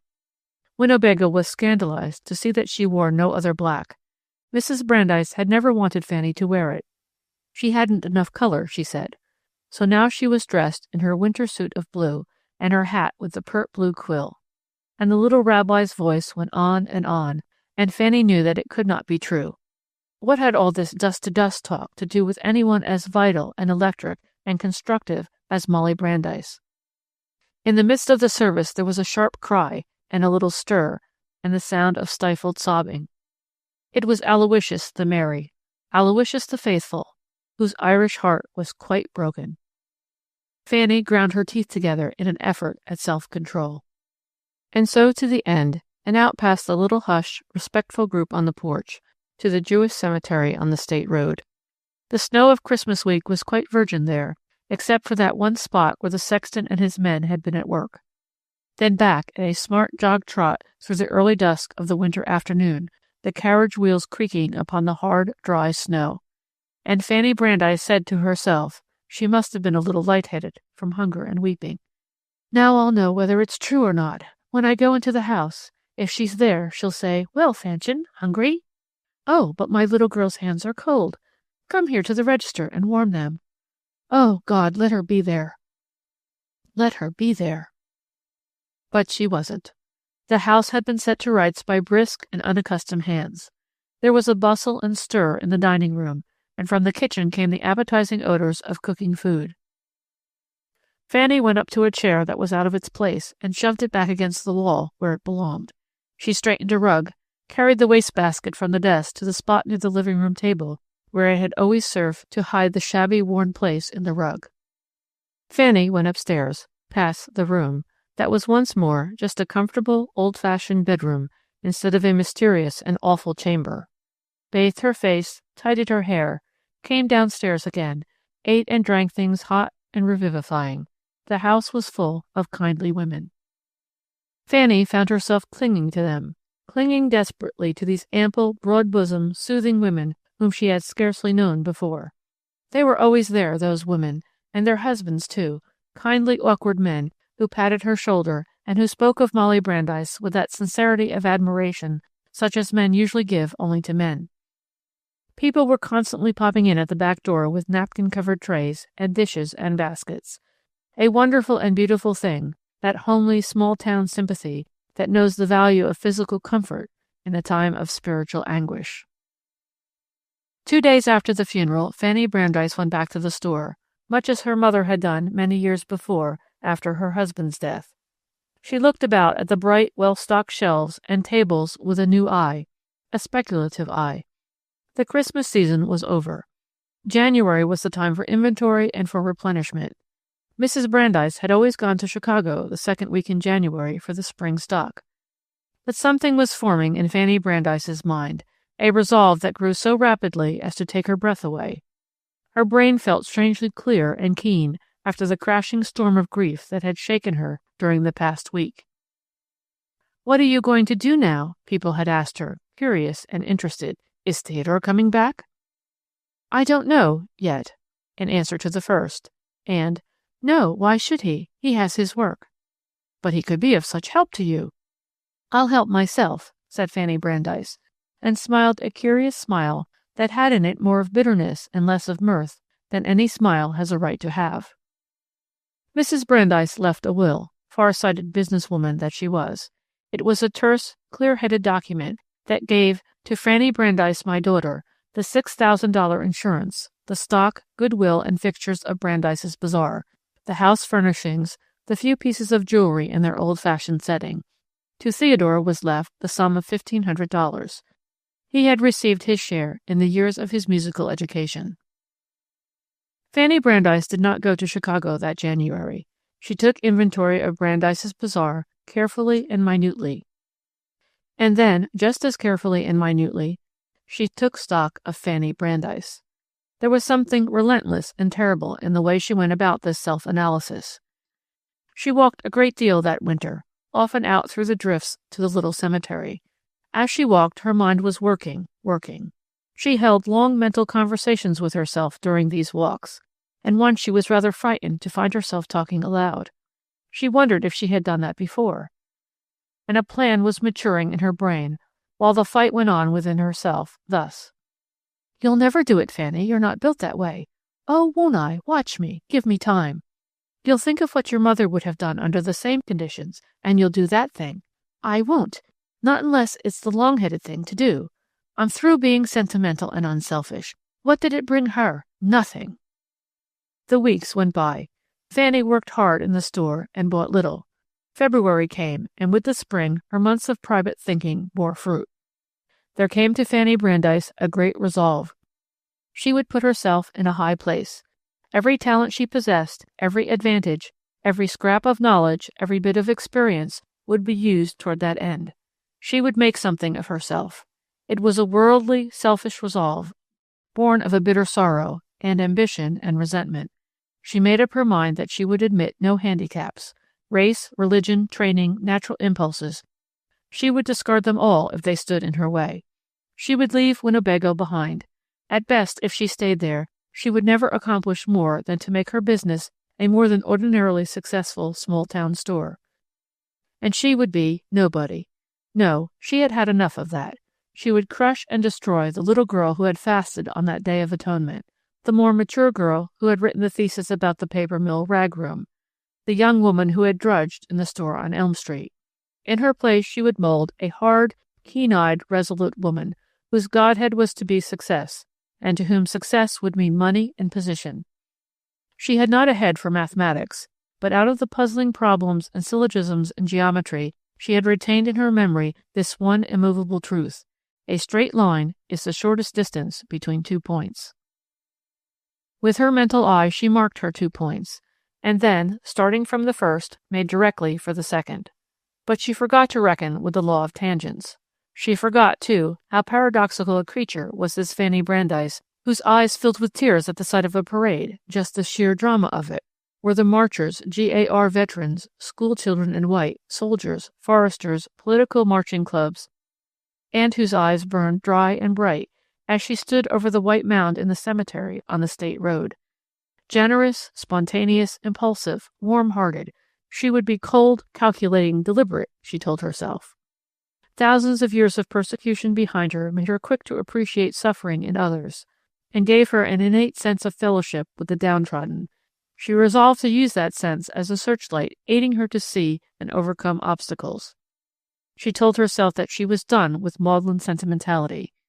On the rare occasions when she had accompanied her mother to Chicago, the two women had found delight in wandering about the city's foreign quarters. When other small-town women buyers snatched occasional moments of leisure for the theater or personal shopping, these two had spent hours in the ghetto around Jefferson and Taylor and 14th Streets. Something in the sight of these people, alien, hopeful, emotional, often grotesque, thrilled and interested both the women. And at the sight of an ill-clad Italian with his slovenly, wrinkled old young wife turning the handle of his groined organ whilst both pairs of eyes searched windows and porches and doorsteps with a hopeless sort of hopefulness, she lost her head entirely and emptied her limp pocketbook of dimes and nickels and pennies. Incidentally, it might be stated that she loved the cheap and florid music of the hand organ itself. It was rumored that Brandeis's Bazaar was for sale. In the spring, Gerritson's offered Fanny the position of buyer and head of the china, glassware, and kitchenware sections. Gerritson's showed an imposing block of gleaming plate glass front now, and drew custom from a dozen thrifty little towns throughout the Fox River Valley. Fanny refused the offer. In March, She sold outright the stock, goodwill, and fixtures of Brandeis's bazaar. The purchaser was a thrifty, far-sighted traveling man who had wearied of the road and wanted to settle down. She sold the household goods, too, those intimate personal pieces of wood and cloth that had become somehow part of her life. She had grown up with them. She knew the history of every nick, every scratch and worn spot. Her mother lived again in every piece. The old couch went off in a farmer's wagon. Fanny turned away when they joggled it down the front steps and into the rude vehicle. It was like another funeral. She was furious to find herself weeping again. She promised herself punishment for that. Up in her bedroom, she opened the bottom drawer of her bureau.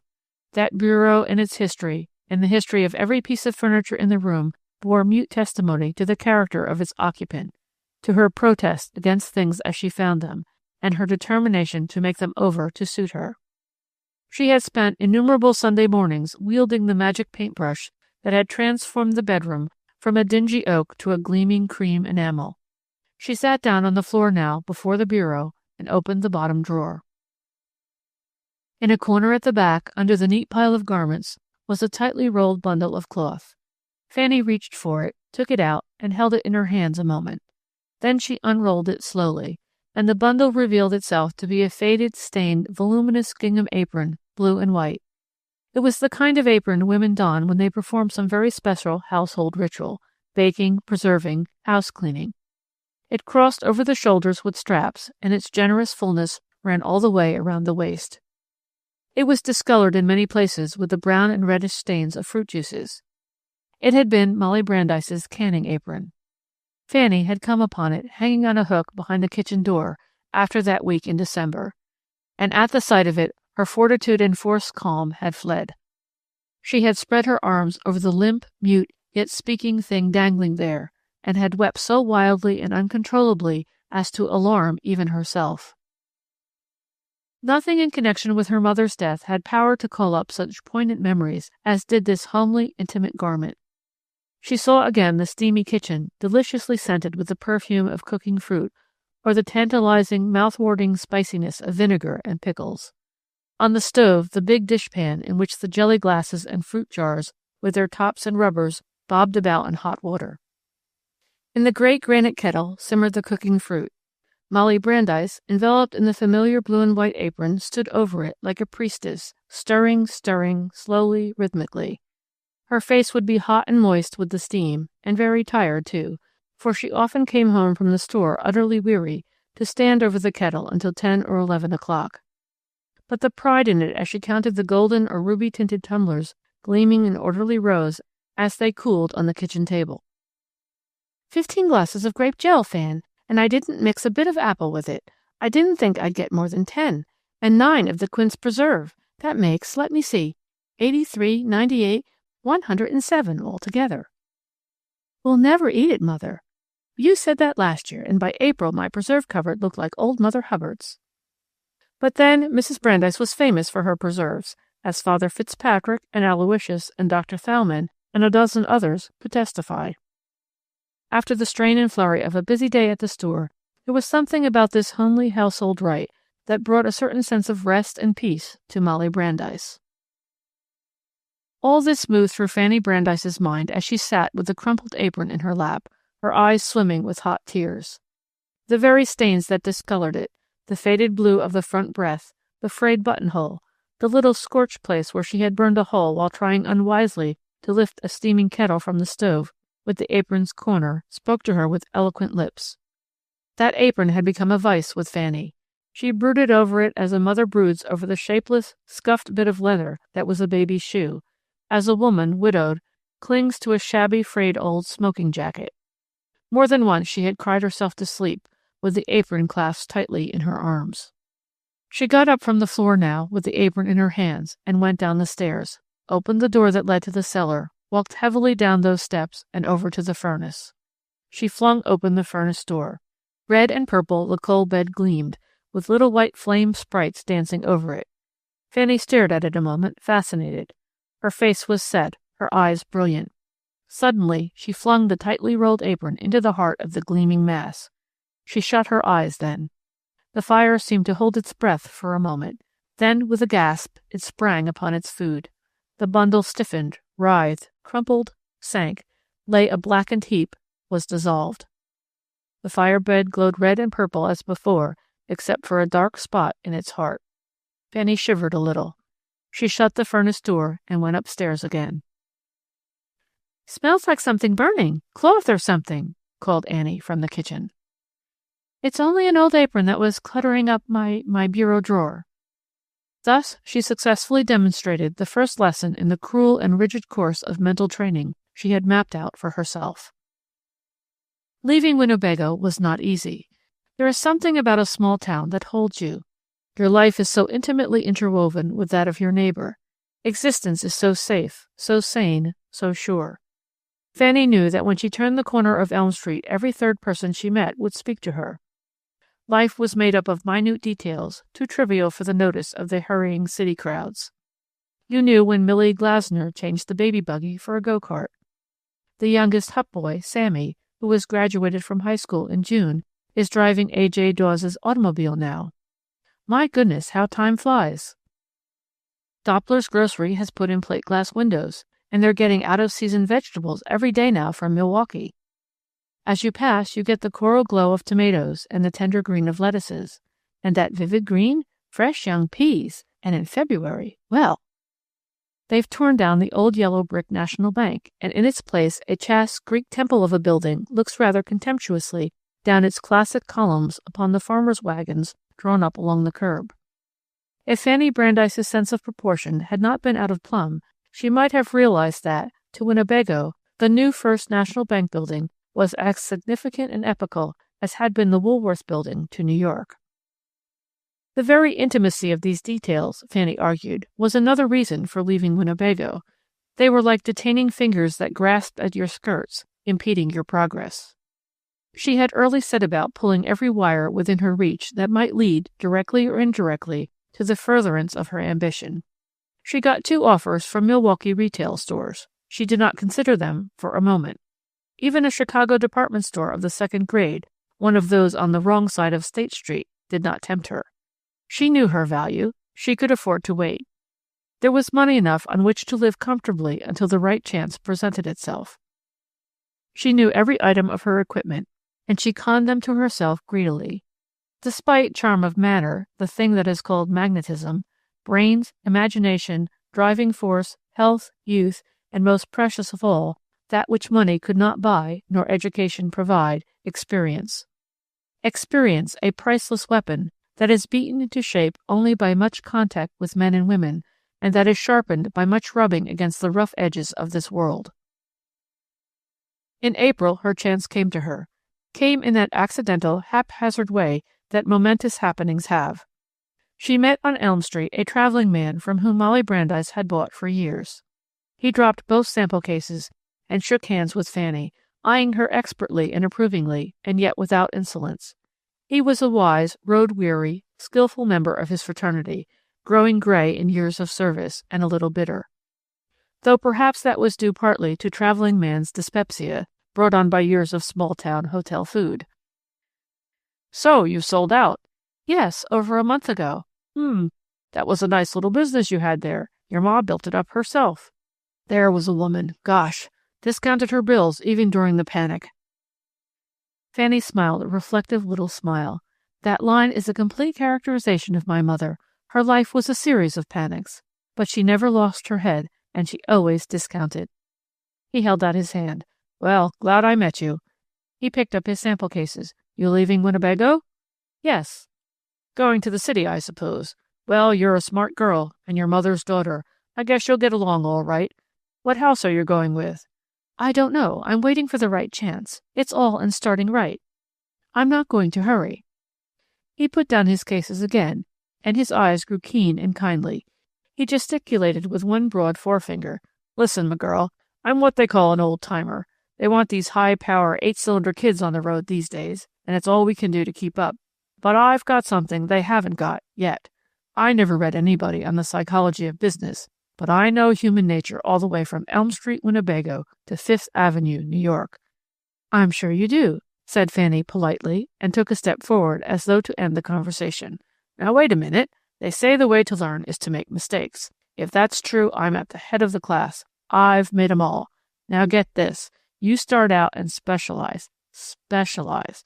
Tie to one thing and make yourself an expert in it. But first, be sure it's the right thing." "But how is one to be sure?" "By squinting up your eyes so you can see 10 years ahead. If it looks good to you at that distance, better, in fact, than it does close by, then it's right. I suppose that's what they call having imagination. I never had any. That's why I'm still selling goods on the road. To look at you, I'd say you had too much. Maybe I'm wrong. But I never yet saw a woman with a mouth like yours who was cut out for business, unless it was your mother, and her eyes were different. Let's see, what was I saying?" "Specialize." "Oh, yes. And that reminds me. Bunch of fellows in the smoker last night talking about Haynes Cooper. Your mother hated him like poison, the way every small-town merchant hates the mail-order houses. But I hear they've got an infants' wear department that's just going to grass for a lack of a proper head. You're only a kid, and they've done you dirt all these years, of course. But if you could sort of horn in there, why, say, there's no limit to the distance you could go. No limit, with your brains and experience." That had been the beginning. From then on, the thing had moved forward with a certain inevitableness. There was something about the vastness of the thing that appealed to Fanny. Here was an organization whose great arms embraced the world. Haynes Cooper, giant among mail-order houses, was said to eat a small-town merchant every morning for breakfast. "There's a Haynes Cooper catalog in every farmer's kitchen," Molly Brandeis used to say. "The Bible's in the parlor, but they keep the H.C. book in the room where they live." That she was about to affiliate herself with this house appealed to Fanny Brandeis's sense of comedy. She had heard her mother presenting her arguments to the stubborn farmer folk who insisted on ordering their stove, or dinner set, or plow, or kitchen goods from the fascinating catalog. "I honestly think it's just the craving for excitement that makes them do it," she often said. "They want the thrill they get when they receive a box from Chicago and open it and take off the wrappings and dig out the thing they ordered from a picture, and not knowing whether it will be right or wrong." Her arguments usually left the farmer unmoved.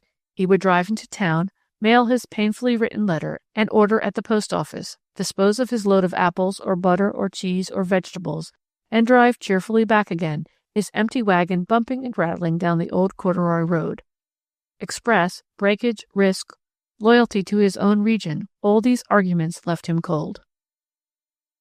In May, after much manipulation, correspondence, 2 interviews, came a definite offer from the Haynes Cooper Company. It was much less than the State Street store had offered, and there was something tentative about the whole agreement. Haynes Cooper proffered little and demanded much, as is the way of the rich and mighty. But Fanny remembered the 10-year viewpoint that the weary-wise old traveling man had spoken about. She took their offer. She was to go to Chicago almost at once, to begin work June 1st. 2 conversations that took place before she left are perhaps worth recording. One was with Father Fitzpatrick of St. Ignatius Catholic Church. The other with Rabbi Emil Thalmann of Temple Emmanuel. An impulse brought her to Father Fitzpatrick's study. It was a week before her departure. She was tired. There had been much last signing of papers, nailing of boxes, strapping of trunks. When things began to come too thick and fast for her, she put on her hat and went for a walk at the close of the May day.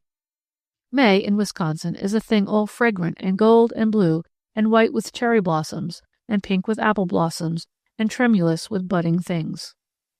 Fanny struck out westward through the neat streets of the little town and found herself on the bridge over the ravine in which she had played when a little girl, the ravine that her childish imagination had peopled with such pageantry of redskin and priests and voyageurs and cavaliers. She leaned over the iron railing and looked down. Where grass and brook and wildflower had been, there now oozed great eruptions of ash heaps, tin cans, broken bottles, mounds of dirt. Winnebago's growing pains had begun. Fanny turned away with a little sick feeling. She went on across the bridge past the Catholic church. Just next to the church was the parish house where Father Fitzpatrick lived. It always looked as if it had been scrubbed inside and out with a scouring brick. Its windows were a reproach and a challenge to every housekeeper in Winnebago. Fanny wanted to talk to somebody about that ravine. She was full of it. Father Fitzpatrick's study overlooked it. Besides, she wanted to see him before she left Winnebago. A picture came to her mind of his handsome, ruddy face, twinkling with humor, as she had last seen it when he had dropped in at Brandeis's bazaar for a chat with her mother. She turned in at the gate and ran up the immaculate gray-painted steps that always gleamed as though still wet with the paintbrush.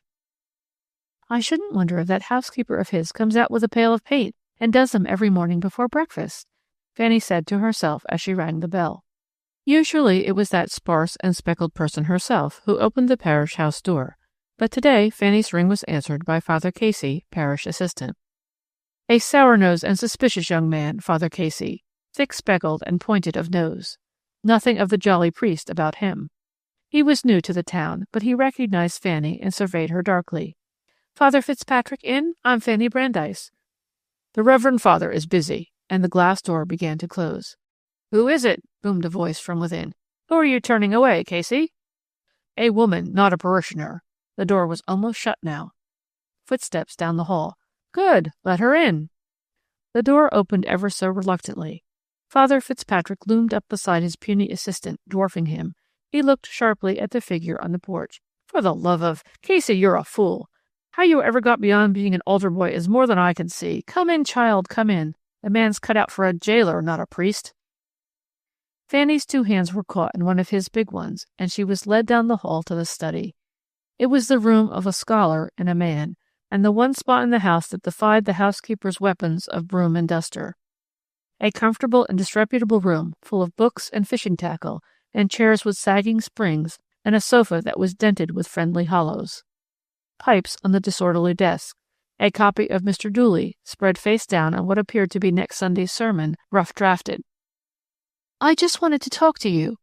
Fanny drifted to the shelves, book lover that she was, and ran a finger over half a dozen titles. "Your assistant was justified, really, in closing the door on me, but I'm glad you rescued me." She came over to him and stood looking up at him. He seemed to loom up endlessly, though hers was a medium height. "I think I really wanted to talk to you about that ravine, though I came to say goodbye." "Sit down, child, sit down." He creaked into his great leather-upholstered desk chair himself. "If you had left without seeing me, I'd have excommunicated Casey. Between you and me, the man's mad. His job ought to be duenna to a Spanish maiden, not assistant to a priest with a leaning toward the flesh." Now Father Fitzpatrick talked with no, you couldn't call it a brogue. It was nothing so gross as that. One does not speak of the flavor of a rare wine. One calls attention to its bouquet. A subtle, teasing, elusive something that just tickles the senses instead of punching them in the ribs. So his speech was permeated with a will-o'-the-wisp, a tingling richness that evaded definition. You will have to imagine it. There shall be no vain attempt to set it down. Besides, you always skip dialect. "So you're going away, I'd heard. Where to?" "Chicago. Haynes Cooper. It's a wonderful chance. I don't see yet how I got it. There's only one other woman on their business staff. I mean actually working in an executive way in the buying and selling end of the business. Of course, there are thousands doing clerical work and that kind of thing. Have you ever been through the plant? It's incredible." Father Fitzpatrick drummed his fingers on the arm of his chair and looked at Fanny, his handsome eyes half shut. "So it's going to be business, Well, I suppose it's only natural. Your mother and I used to talk about you often. I don't know if you and she ever spoke seriously of this little trick of drawing, or cartooning, or whatever it is you have. She used to think about it. She said once to me that it looked to her more than just a knack, an authentic gift of caricature, she called it, if it only could be developed. But of course Theodore took everything. That worried her." "Oh, nonsense, that. I just amuse myself with it." "Yes, but what amuses you might amuse other people. There's all too few amusing things in the world. Your mother was a smart woman, Fanny, the smartest I ever knew." "There's no money in it, even if I were to get on with it. What could I do with it? Who ever heard of a woman cartoonist? And I couldn't illustrate those pink cheesecloth pictures the magazines use. I want to earn money, lots of it, and now." She got up and went to the window, and stood there looking down the steep green slope of the ravine that lay, a natural amphitheater, just below. "Money, mused Father Fitzpatrick. "Well, it's popular and handy, and you look to me like the kind of girl who'd get it once you started out for it. I've never had much myself. They say it has a way of turning to dust and ashes in the mouth once you get a good satisfying bite of it. But that's only talk, I suppose." Fanny laughed a little, still looking at the ravine. "I'm fairly accustomed to dust and ashes by this time. It won't be a new taste to me." She whirled around suddenly. And speaking of dust and ashes, isn't this a shame? A crime? Why doesn't somebody stop it? Why don't you stop it? She pointed to the desecrated ravine below. Her eyes were blazing, her face all animation. Father Fitzpatrick came over and stood beside her. His face was sad. He stopped abruptly and looked down into her glowing face. He cleared his throat. It's a perfectly natural state of affairs, he said smoothly. Winnebago's growing, especially over there on the west side since the new mill went up, and they've extended the streetcar line. They need the land to build on. It's business and money. Business? It's a crime. It's wanton. Those ravines are the most beautiful natural spots in Wisconsin. Why, they're history and romance and beauty. So that's the way you feel about it? Of course, don't you? Can't you stop it? Petitions? Certainly, I feel it's an outrage, but I'm just a poor fool of a priest and sentimental with no head for business. Now you're a businesswoman and different. You're joking. Say, listen, my girl, the world's made up of just two things, ravines and dump heaps. And the dumpers are forever edging up and squeegeeing up and trying to grab the ravines and spoil them when nobody's looking. You've made your choice and allied yourself with the dump heaps. What right have you to cry out against the desecration of the ravines? The right that everyone has that loves them. Child, you're going to get so used to seeing your ravines choked up at Haynes Cooper that after a while you'll prefer 'em that way. Fanny turned on him passionately. I won't, and if I do, perhaps it's just as well. There's such a thing as too much ravine. What do you want me to do? Stay here and grub away and become a crabbed old maid like Irma Klein, thankful to be taken around by the married crowd, joining the Aid Society and going to the card parties on Sunday nights? Or I could marry a traveling man, perhaps, or Lee Cohn of the Golden Eagle. I'm just like any other ambitious woman with brains. No, you're not. You're different, and I'll tell you why. You're a Jew. Yes, I've got that handicap. That isn't a handicap, Fanny. It's an asset. Outwardly, you're like any other girl of your age. Inwardly, you've been molded by occupation, training, religion, history, temperament, race, into something. Ethnologists have proved that there's no such thing as a Jewish race, she interrupted pertly. Maybe. I don't know what you'd call it then. You can't take a people and persecute them for thousands of years, hounding them from place to place, hurting them in dark and filthy streets, without leaving some sort of brand on them, a mark that differentiates. Sometimes it doesn't show outwardly, but it's there inside. You know, Fanny, how it's always been said that no artist can become a genius until he has suffered? You've suffered, you Jews, for centuries and centuries, until you're all artists. Quick to see drama because you've lived in it, emotional, oversensitive, cringing or swaggering, high-strung, demonstrative, affectionate, generous. Maybe they're right. Perhaps it isn't a race. But what do you call the thing, then, that made you draw me as you did that morning when you came to 10 o'clock Mass and did a caricature of me in the pulpit? You showed up something that I've been trying to hide for 20 years, till I'd fooled everybody, including myself. My church is always packed. Nobody else there ever saw it. I'll tell you, Fanny, what I've always said. The Irish would be the greatest people in the world if it weren't for the Jews. They laughed together at that, and the tension was relieved. Well, anyway, said Fanny, and patted his great arm, I'd rather talk to you than to any man in the world. I hope you won't be able to say that a year from now, dear girl. And so they parted. He took her to the door himself and watched her slim figure down the street and across the ravine bridge, and thought she walked very much like her mother, shoulders squared, chin high, hips firm.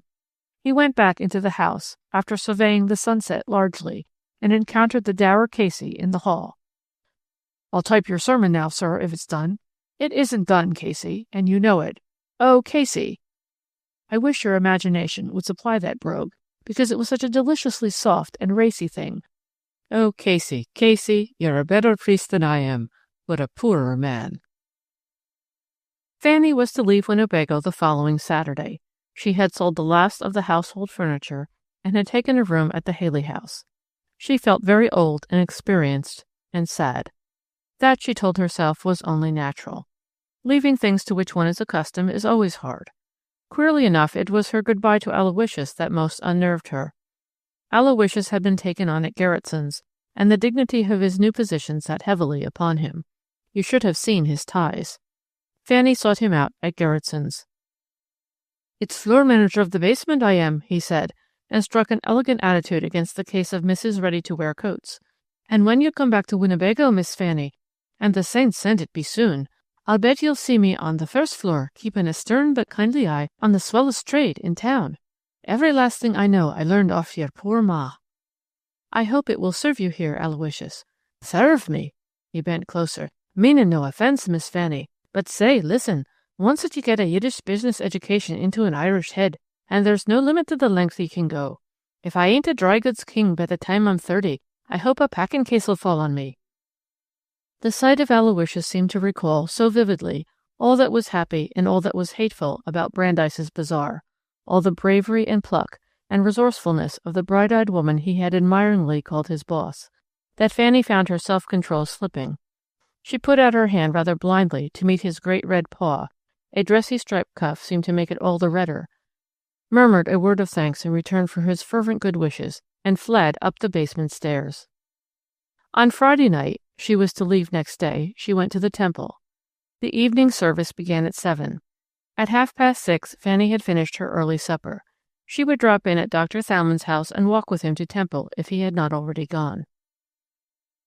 "Nein, Herr Rabbi is noch hier, sure," the maid said in answer to Fanny's question. The Thalmanns had a German maid, one Minna, who bullied the invalid Mrs. Thalmann, was famous for her cookies with walnuts on top, and who made life exceedingly difficult for unlinguistic callers. Rabbi Thalmann was up in his study. Fanny ran lightly up the stairs. "Who is it, Emil? That Minna. Next Monday her week is up. She goes." "It is I, Mrs. Thalmann, Fanny Brandeis." "Na, Fanny, now what do you think?" In the brightly lighted doorway of his little study appeared Rabbi Thalmann, on one foot a comfortable old Romeo, on the other a street shoe. He held out both hands. "Only at supper we talked about you. Isn't that so, Harriet?" he called into the darkened room. "I came to say good-bye, and I thought we might walk to temple together. How's Mrs. Thalmann tonight?" The little rabbi shook his head darkly and waved a dismal hand, but that was for Fanny alone. What he said was, "She's really splendid today, a little tired perhaps, but what is that?" "Emil," from the darkened bedroom, "how can you say that? But how? What I have suffered today only, torture, and because I say nothing, I am not sick." "Go in," said Rabbi Thalmann. So Fanny went into the woman lying yellow-faced on the pillows of the dim old-fashioned bedroom with its walnut furniture and its red plush mantel-drape. Mrs. Thalmann held out a hand. Fanny took it in hers and perched herself on the edge of the bed. She patted the dry, devitalized hand and pressed it in her own strong electric grip. Mrs. Thalmann raised her head from the pillow. "Tell me, did she have her white apron on?" "White apron?" "Minna, the girl." "Oh." Fanny's mind jerked back to the gingham-covered figure that had opened the door for her. "Yes," she lied, "a white one, with crochet around the bottom. Quite grand." Mrs. Thalmann sank back on the pillow with a satisfied sigh. "I wonder." She shook her head. "What that girl face alone when I am helpless here." Rabbi Thalmann came into the room, both feet booted now, and placed his slippers neatly, toes out, under the bed. "Ach, Harriet, the girl is all right. You imagine. Come, Fanny." He took a great fat watch out of his pocket. "It is time to go." Mrs. Thalmann laid a detaining hand on Fanny's arm. "You will come back often here to Winnebago?" "I'm afraid not. Once a year, perhaps, to visit my graves." The sick eyes regarded the fresh young face. "Your mother, Fanny, we didn't understand her so well here in Winnebago among us Jewish ladies. She was different." Fanny's face hardened. She stood up. Yes, she was different. "She comes often into my mind now, when I am here alone, with only the four walls. We were ever doomed, we women. But how doomed? She was too smart for us, your mother. Too smart. Und eine sehr brave Frau." And suddenly Fanny, she who had resolved to set her face against all emotion and all sentiment, found herself with her glowing cheek pressed against the withered one, and it was the weak old hand that patted her now. So she lay for a moment silent. Then she got up, straightened her hat, smiled. "Auf Wiedersehen," she said in her best German, "und gute Besserung." But the rabbi's wife shook her head. "Goodbye." From the hall below, Dr. Thalmann called to her. "Come, child, come." Then, "Ach, the light in my study, I forgot to turn it out. Fanny, be so good, yes?" Fanny entered the bright little room, reached up to turn off the light, and paused a moment to glance about her. It was an ugly, comfortable, old-fashioned room that had never progressed beyond the what-not period. Fanny's eye was caught by certain framed pictures on the walls. They were photographs of Rabbi Thalmann's confirmation classes. Spindling-legged little boys in the splendor of patent leather buttoned shoes, stiff white shirts, black broadcloth suits with satin lapels, self-conscious and awkward little girls, those in the minority, in white dresses and stiff white hair bows. In the center of each group sat the little rabbi, very proud and alert. Fanny was not among these. She had never formally taken the vows of her creed. As she turned down the light now and found her way down the stairs, she told herself that she was glad this was so. It was a matter of only 4 blocks to the temple, but they were late, and so they hurried, and there was little conversation. Fanny's arm was tucked comfortably in his. It felt somehow startlingly thin, that arm. And as they hurried along, there was a jerky feebleness about his gait. It was with difficulty that Fanny restrained herself from supporting him when they came to a rough bit of walk or a sudden step. Something fine in her prompted her not to, but the alert mind in that old frame sensed what was going on in her thoughts. "Is getting feeble, the old rabbi, "Not a bit of it. I've got all I can do to keep up with you. You set such a pace." I know. They are not all so kind, Fanny. They are too prosperous, this congregation of mine, and some day off with his head. And in my place there will step a young man with eyeglasses instead of spectacles. They are tired of hearing about the prophets. Texts from the Bible have gone out of fashion. You think I do not see them giggling, The young people? And whispering in the choir loft? And the buzz when I get up from my chair after the second hymn? Is he going to have a sermon? Is he? Sure enough. Nah. He will let them sit up, my successor. Sex sermons, political lectures. That's it, lectures. They were turning in at the temple now. The race is to the young, Fanny, to the young, and I am old. She squeezed the frail old arm in hers. My dear, she said, my dear. A second breaking of her new resolutions. 1 by 1, 2 by 2, they straggled in for the Friday evening service, these placid, prosperous people, not unkind, but careless, perhaps, in their prosperity. He's worth any 10 of them, Fanny said hotly to herself, as she sat in her pew that, after tomorrow, would no longer be hers. The dear old thing, sex sermons, and the races to the young. How right he is. Well, no one can say I'm not getting an early start. The choir had begun the first hymn when there came down the aisle a stranger. There was a little stir among the congregation. Visitors were rare. He was dark and very slim, with the slimness of steel wire. He passed down the aisle rather uncertainly. A traveling man, Fanny thought, dropped in, as sometimes they did, to say Kaddish for a departed father or mother. Then she changed her mind. Her quick eye noted his walk, a peculiar walk with a spring in it. Only one unfamiliar with cement pavements could walk like that. The Indians must have had that same light, muscular step. He chose an empty pew halfway down the aisle and stumbled into it rather awkwardly. Fanny thought he was unnecessarily ugly, even for a man. Then he looked up and nodded and smiled at Lee Cohn across the aisle. His teeth were very white, and the smile was singularly sweet. Fanny changed her mind again. Not so bad looking after all. Different, anyway. And then, why, of course, little Clarence Hale, come back from the West. Clarence Hale, the cowardy cat. Her mind went back to that day of the street fight. She smiled. At that moment, Clarence Hale, who had been screwing about most shockingly as though searching for someone, turned and met her smile, intended for no one, with a startlingly radiant one of his own, intended most plainly for her. He half started forward in his pew, and then remembered and sat back again, but with an effect of impermanence that was ludicrous. It had been years since he had left Winnebago. At the time of his mother's death they had tried to reach him and had been unable to get in touch with him for weeks. He had been off on some mountain expedition, hundreds of miles from railroad or telegraph. Fanny remembered having read about him in the Winnebago Courier. He seemed to be climbing mountains a great deal, rather difficult mountains evidently, from the fuss they made over it. A queer enough occupation for a cowardy cat. There had been a book, too, about the Rockies. She had not read it. She rather disliked these nature books, as do most nature lovers. She told herself that when she came upon a flaming golden maple in October, she was content to know it was a maple, and to warm her soul at its blaze. There had been something in the Chicago Herald, though, oh yes, it had spoken of him as the brilliant young naturalist, Clarence Hale. He was to have gone on an expedition with Roosevelt. A sprained ankle or some such thing had prevented. Fanny smiled again to herself. His mother, the fussy person who had been responsible for his boyhood reefers and 2 shiny shoes, and his cowardice too, no doubt, had dreamed of seeing her Clarence a rabbi. From that point, Fanny's thoughts wandered to the brave old man in the pulpit. She had heard almost nothing of the service. She looked at him now, at him, and then at his congregation, inattentive and palpably bored. As always with her, the thing stamped itself on her mind as a picture. She was forever seeing a situation in terms of its human value. How small he looked, how frail, against the background of the massive ark with its red velvet curtain. And how bravely he glared over his blue glasses at the 2 Aaron's girls who were whispering and giggling together, eyes on the newcomer. So this was what life did to you, was it?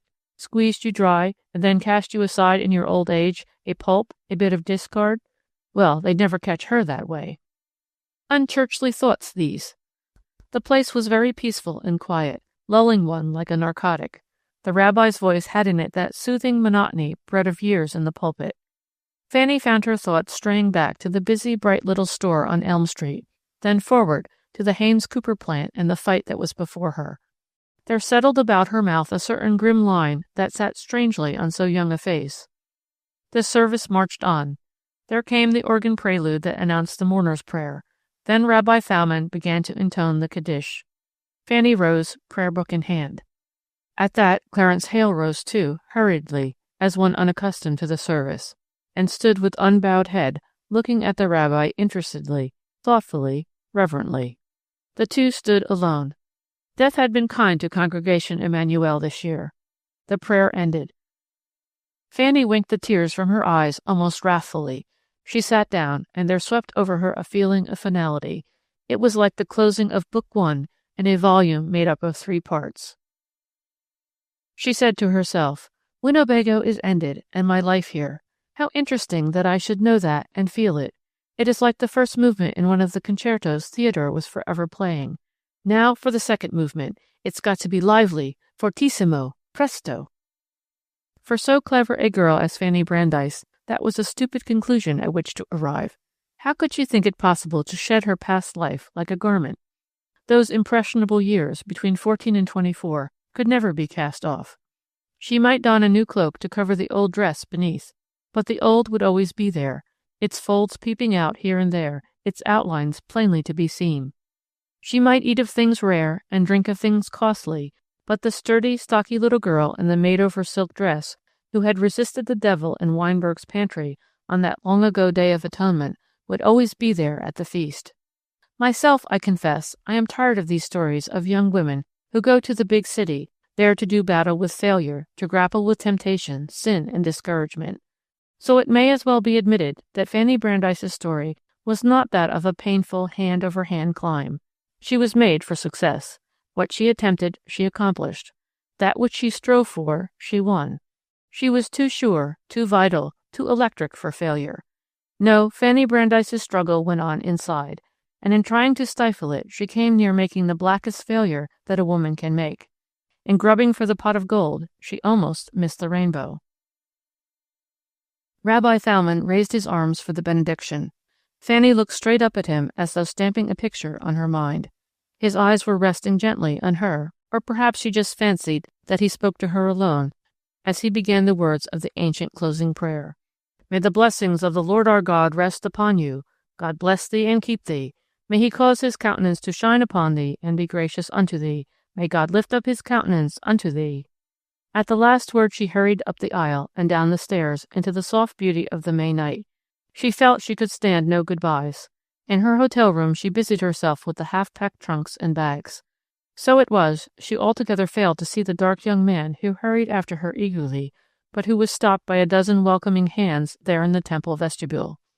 He swore an inward "damn" as he saw her straight, slim figure disappear down the steps and around the corner, even while he found himself saying politely, "Why, thanks, it's good to be back," and, "Yes, things have changed," all but the temple and Rabbi Thalmann.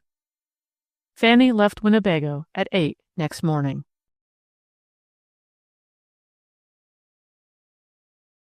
Chapter 9. Mr. Fenger will see you now. Mr. Fenger, general manager, had been a long time about it. This heel-cooling experience was new to Fanny Brandeis. It had always been her privilege to keep others waiting. Still, she felt no resentment as she sat in Michael Fenger's outer office. For as she sat there waiting, she was getting a distinct impression of this unseen man whose voice she could just hear as he talked over the telephone in his inner office. It was characteristic of Michael Fenger that his personality reached out and touched you before you came into actual contact with the man. Fanny had heard of him long before she came to Haynes Cooper. He was the genie of that glittering lamp. All through the gigantic plant, she had already met department heads, buyers, merchandise managers. One heard his name and felt the impress of his mind. "You'll have to see Mr. Fenger about that." "Yes," pointing to a new conveyor, perhaps. "That has just been installed. It's a great help to us, doubles our shipping room efficiency. We used to use baskets pulled by a rope. It's Mr. Fenger's idea." Efficiency, efficiency, efficiency.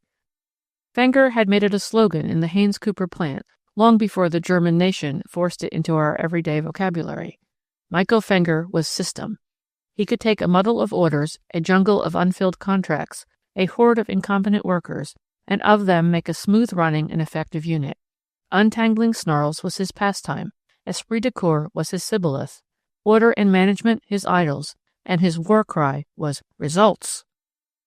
It was 11 o'clock when Fanny came into his outer office. The very atmosphere was vibrant with his personality. There hung about the place an air of repressed expectancy. The room was electrically charged with the high voltage of the man in the inner office. His secretary was a spare, middle-aged, anxious-looking woman in snuff-brown and spectacles. His stenographer a blond young man, also spectacled and anxious. His office boy a stern youth in knickers, who bore no relation to the slangy, gum-chewing red-headed office boy of the comic sections. The low-pitched, high-powered voice went on inside, talking over the long-distance telephone. Fenger was the kind of man who is always talking to New York when he is in Chicago, and to Chicago when he is in New York. Trains with the word limited after them were invented for him and his type. A buzzer sounded. It galvanized the office boy into instant action. It brought the anxious-looking stenographer to the doorway, notebook in hand, ready. It sent the lean secretary out and up to Fanny. "Temper," Fanny said to herself, "or horribly nervous and high-keyed. They jump like a set of puppets on a string." It was then that the lean secretary had said, "Mr. Fenger will see you now." Fanny was aware of a pleasant little tingle of excitement. She entered the inner office. It was characteristic of Michael Fenger that he employed no cheap tricks. He was not writing as Fanny Brandeis came in. He was not telephoning. He was not doing anything but standing at his desk, waiting for Fanny Brandeis. As she came in, he looked at her, through her, and she seemed to feel her mental processes laid open to him as a skilled surgeon cuts through skin and flesh and fat to lay bare the muscles and nerves and vital organs beneath. He put out his hand. Fanny extended hers. They met in a silent grip. It was like a meeting between two men. Even as he indexed her, Fanny's alert mind was busy docketing, numbering, cataloging him. They had in common a certain force, a driving power. Fanny seated herself opposite him in obedience to a gesture. He crossed his legs comfortably and sat back in his big desk chair. A great-bodied man with powerful square shoulders, a long head, a rugged crest of a nose, the kind you see on the type of Englishman who has the imagination and initiative to go to Canada or Australia or America. He wore spectacles, not the fashionable horn-rimmed sort, but the kind with gold earpieces. They were becoming, and gave a certain humanness to a face that otherwise would have been too rugged, too strong. A man of 45, perhaps. He spoke first. "You're younger than I thought." "So are you." "Old inside." "So am I." He uncrossed his legs, leaned forward, folded his arms on the desk. "You've been through the plant, Miss Brandeis?" "Yes, twice. Once with a regular tourist party, and once with the special guide." "Good. Go through the plant whenever you can. Don't stick to your own department. It narrows one." He paused a moment. "Did you think that this opportunity to come to Haynes Cooper as assistant to the infants' wear department buyer was just a piece of luck, augmented by a little pulling on your part?" "Yes." "It wasn't. You were carefully picked by me, and I don't expect to find I've made a mistake. I suppose you know very little about buying and selling infants' wear?" "Less than about almost any other article in the world, at least in the department store or mail order world." I thought so. And it doesn't matter. I pretty well know your history, which means I know your training. You're young, you're ambitious, you're experienced, you're imaginative. There's no length you can't go with these. It just depends on how far-sighted your mental vision is. Now listen, Miss Brandeis, I'm not going to talk to you in millions. The guides do enough of that. But you know we do buy and sell in terms of millions, don't you? Well, our infants' wear department isn't helping to roll up the millions, and it ought to, because there are millions of babies born every year, and the golden spoon kind are in the minority. I've decided that the department needs a woman, your kind of woman. Now, as a rule, I never employ a woman when I can use a man. There's only one other woman filling a really important position in the merchandise end of this business. That's Ella Monahan, head of the glove department, and she's a genius. She's a woman who is limited in every other respect, just average, but she knows glove materials in a way that's uncanny. I'd rather have a man in her place, but I don't happen to know any men glove geniuses. Tell me, what do you think of that etching? Fanny tried, and successfully, not to show the jolt her mind had received, as she turned to look at the picture to which his finger pointed. She got up and strolled over to it, and she was glad her suit fitted and hung as it did in the back. I don't like it particularly. I like it less than any other etching you have here. The walls were hung with them. Of course you understand I know nothing about them, but it's too flowery, isn't it, to be good? Too many lines. Like a writer who spoils his effect by using too many words. Fenger came over and stood beside her, staring at the black and white and gray thing in its frame. I felt that way, too. He stared down at her then. Jew? He asked. A breathless instant. No, said Fanny Brandeis. Michael Fenger smiled for the first time. Fanny Brandeis would have given everything she had, everything she hoped to be able to take back that monosyllable. She was gripped with horror at what she had done. She had spoken almost mechanically, and yet that monosyllable must have been the fruit of all these months of inward struggle and thought. Now I begin to understand you, Fenger went on. You've decided to lop off all the extra senses, eh? Well, I can't say that I blame you. A woman in business is handicapped enough by the fact of her sex. He stared at her again. Too bad you're so pretty. I'm not, said Fanny hotly, like a schoolgirl. That's a thing that can't be argued, child. Beauty's subjective, you know. I don't see what difference it makes anyway. Oh, yes, you do. He stopped. Or perhaps you don't, after all. I forget how young you are. Well, now, Miss Brandeis, you and your woman's mind and your masculine business experience and sense are to be turned loose on our infants' wear department. The buyer, Mr. Slosson, is going to resent you. Naturally. I don't know whether we'll get results from you in a month, or 6 months, or a year, or ever. But something tells me we're going to get them. You've lived in a small town most of your life, and we want that small town viewpoint. Do you think you've got it? Fanny was on her own ground here. If knowing the Wisconsin small-town woman and the Wisconsin farmer woman, and man too for that matter, means knowing the Oregon and Wyoming and Pennsylvania and Iowa people of the same class, then I've got it. Good. Michael Fenger stood up. I'm not going to load you down with instructions or advice. I think I'll let you grope your own way around and bump your head a few times. Then you'll learn where the low places are. And, Miss Brandeis, remember that suggestions are welcome in this plant. We take suggestions all the way from the elevator starter to the president. His tone was kindly, but not hopeful. Fanny was standing too, her mental eye on the door, but now she turned to face him squarely. Do you mean that? Absolutely. Well then, I've one to make. Your stock boys and stock girls walk miles and miles every day, on every floor of this 15-story building. I watched them yesterday, filling up the bins, carrying orders, covering those enormous distances from one bin to another, up one aisle and down the next, to the office, back again. Your floors are concrete or cement or some such mixture, aren't they? I just happened to think of the boy who used to deliver our paper on Norris Street in Winnebago, Wisconsin. He covered his route on roller skates. It saved him an hour. Why don't you put roller skates on your stock boys and girls? Fenger stared at her. You could almost hear that mind of his working, like a thing on ball bearings. Roller skates. It wasn't an exclamation. It was a decision. He pressed a buzzer, the snuff-brown secretary buzzer. Tell Clancy I want him, now. He had not glanced up or taken his eyes from Fanny. She was aware of feeling a little uncomfortable, but elated, too. She moved toward the door. Fenger stood at his desk. Wait a minute. Fanny waited. Still Fenger did not speak. Finally, I suppose you know you've earned 6 months' salary in the last 5 minutes. Fanny eyed him coolly. Considering the number of your stock force, the time, energy, and labor saved, including wear and tear on the department heads and their assistants, I should say that was a conservative statement. and she nodded pleasantly and left him. 2 days later, every stock clerk in the vast plant was equipped with lightweight roller skates. They made a sort of carnival of it at first. There were some spills, too, going around corners, and a little too much hilarity. That wore off in a week. In 2 weeks, their roller skates were part of them, just shop labor savers. The report presented to Fenger was this: time and energy saved 55%. Stock staff decreased by 1/3. The picturesqueness of it and the almost ludicrous simplicity of the idea appealed to the entire plant. It tickled the humor sense of every one of the 10,000 employees in that vast organization. In the first week of her association with Haynes Cooper, Fanny Brandeis was actually more widely known than men who had worked there for years. The president, Nathan Haynes himself, sent for her, chuckling. Nathan Haynes, but then why stop for him? Nathan Haynes had been swallowed long ago by this monster plant that he himself had innocently created. You must have visited it, this gargantuan thing that sprawls its length in the very center of Chicago, the giant son of a surprised father. It is one of the city's show places, like the stockyards, the Art Institute, and Fields. 15 years before, a building had been erected to accommodate a prosperous mail-order business. It had been built large and roomy, with plenty of seams, planned amply, it was thought, to allow the boy to grow. It would do for 25 years, surely.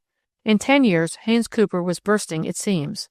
In 12, it was shamelessly naked, its arms and legs sticking out of its inadequate garments. New red brick buildings. Another. 5 stories added to this one, 6 stories to that. A new 15-story merchandise building. The firm began to talk in tens of millions. Its stock became gilt-edged, unattainable. Lucky ones who had bought of it diffidently, discreetly, with modest visions of 4.5% in their unimaginative minds, saw their dividends doubling, trebling, quadrupling, finally soaring gymnastically beyond all reason. Listen to the old guide who, at 15 a week, takes groups of awed visitors through the great plant. How he juggles figures, how grandly they roll off his tongue, how glib he is with Nathan Haynes' millions. This, ladies and gentlemen, is our mail department. From 2,000 to 2,500 pounds of mail, comprising over 100,000 letters, are received here every day. Yes, madam, I said every day. About half of these letters are orders. Last year, the banking department counted 130 millions of dollars. 130 millions! He stands there in his ill-fitting coat and his star and rubs one bony hand over the other. Dear me, says a lady tourist from Idaho, rather inadequately. And yet, not so inadequately. What exclamation is there, please, that fits a sum like 130 millions of anything? Fanny Brandeis, fresh from Winnebago, Wisconsin, slipped into the great scheme of things at the Haynes Cooper plant like part of a perfectly planned blueprint. It was as though she had been thought out and shaped for this particular corner. And the reason for it was, primarily, Winnebago, Wisconsin. For Haynes Cooper grew and thrived on just such towns, with their surrounding farms and villages. Haynes Cooper had their fingers on the pulse and heart of the country, as did no other industry. They were close. When rugs began to take the place of ingrain carpets, it was Haynes Cooper who first sensed the change. Oh, they had had them in New York years before, certainly. But after all, it isn't New York's artistic progress that shows the development of this nation. It is the thing they are thinking and doing and learning in backwash Nebraska that marks time for these United States. There may be a certain significance in the announcement that New York has dropped the Russian craze and has gone in for that quaint Chinese stuff. My dear, it makes the loveliest hangings and decorations. When Fifth Avenue takes down its filet lace and eyelet-embroidered curtains and substitutes severe shantung and chasnet, there is little in the act to revolutionize industry or stir the art world. But when the Haynes Cooper Company, by referring to its inventory ledgers, learns that it is selling more Alma Gluck than Harry Lauder records, when its statistics show that Tchaikovsky is going better than Irving Berlin, something epical is happening in the musical progress of a nation. And when the orders from Noose Gulch, Nevada, are for those plain dimity curtains instead of the cheap and gaudy Nottingham atrocities, there is conveyed to the mind a fact of immense, of overwhelming significance. The country has taken a step toward civilization and good taste. So, you have a skeleton sketch of Haynes Cooper, whose feelers reach the remotest dugout in the Yukon, the most isolated cabin in the Rockies, the loneliest ranch house in Wyoming, the Montana mining shack, the bleak Maine farm, the plantation in Virginia. And the man who so innocently put life into this monster? A plumpish, kindly-faced man, a bewildered, gentle, unimaginative, and somewhat frightened man, fresh-cheeked, eye-glassed. In his suite of offices in the new administration building, built 2 years ago, marble and oak throughout, 12 stories, and we're adding 3 already, offices all two-toned rugs and leather upholstery, with dim, rich, brown-toned Dutch masterpieces on the walls, he sat helpless and defenseless, while the torrent of millions rushed and swirled and foamed about him. I think he had fancied, 15 years ago, that he would someday be a fairly prosperous man, not rich, as riches are counted nowadays, but with a comfortable number of tens of thousands tucked away. 200,000 or 300,000, perhaps 500,000, perhaps but nonsense, nonsense. And then the thing had started. It was as when a man idly throws a pebble into a chasm, or shoves a bit of ice with the toe of his boot, and starts a snowslide that grows as it goes. He had started this avalanche of money, and now it rushed on of its own momentum, plunging, rolling, leaping, crashing, and as it swept on it gathered rocks, trees, stones, houses, everything that lay in its way. It was beyond the power of human hand to stop this tumbling, roaring slide. In the midst of it sat Nathan Haynes, deafened, stunned, terrified at the immensity of what he had done. He began giving away huge sums, incredible sums. It piled up faster than he could give it away. And so he sat there in the office hung with the dim old masterpieces, and tried to keep simple, tried to keep sane, with that austerity that only mad wealth can afford, or bitter poverty. He caused the land about the plant to be laid out in sunken gardens and baseball fields and tennis courts, so that one approached this monster of commerce through enchanting grounds, glowing with tulips and heady hyacinths in the spring, with roses in June, blazing with salvia and golden glow with asters in autumn. There was something apologetic about these grounds. This, then, was the environment that Fanny Brandeis had chosen. On the face of things, you would have said she had chosen well. The inspiration of the roller skates had not been merely a lucky flash. That idea had been part of the consistent whole. Her mind was her mother's mind raised to the nth power, and enhanced by the genius she was trying to crush. Refusing to die, it found expression in 100 brilliant plans, of which the roller skate idea was only one. Fanny had reached Chicago on Sunday. She had entered the city as a queen enters her domain, authoritatively, with no fear upon her, no trepidation, no doubts. She had gone at once to the Mendota Hotel on Michigan Avenue, uptown, away from the roar of the Loop. It was a residential hotel, very quiet, decidedly luxurious. She had no idea of making it her home, but she would stay here until she could find an apartment that was small, bright, near the lake, and yet within fairly reasonable transportation facilities for her work. Her room was on the 9th floor, not on the Michigan Avenue side, but east, overlooking the lake. She spent hours at the windows, fascinated by the stone and steel city that lay just below, with the incredible blue of the sail-dotted lake beyond, and at night, with the lights spangling the velvety blackness, the flaring blaze of 31st Street's chop suey restaurants and moving picture houses at the right, and far, far away, the red and white eye of the lighthouse, winking, blinking, winking, blinking. The rumble and clank of a flat-wheeled Indiana Avenue car, the sound of laughter and a snatch of song that came faintly up to her from the speeding car of some midnight joyriders. But all this had to do with her other side. It had no bearing on Haynes Cooper and business. Business, that was it. She had trained herself for it like an athlete. 8 hours of sleep, a cold plunge on arising, sane food, long walks. There was something terrible about her earnestness.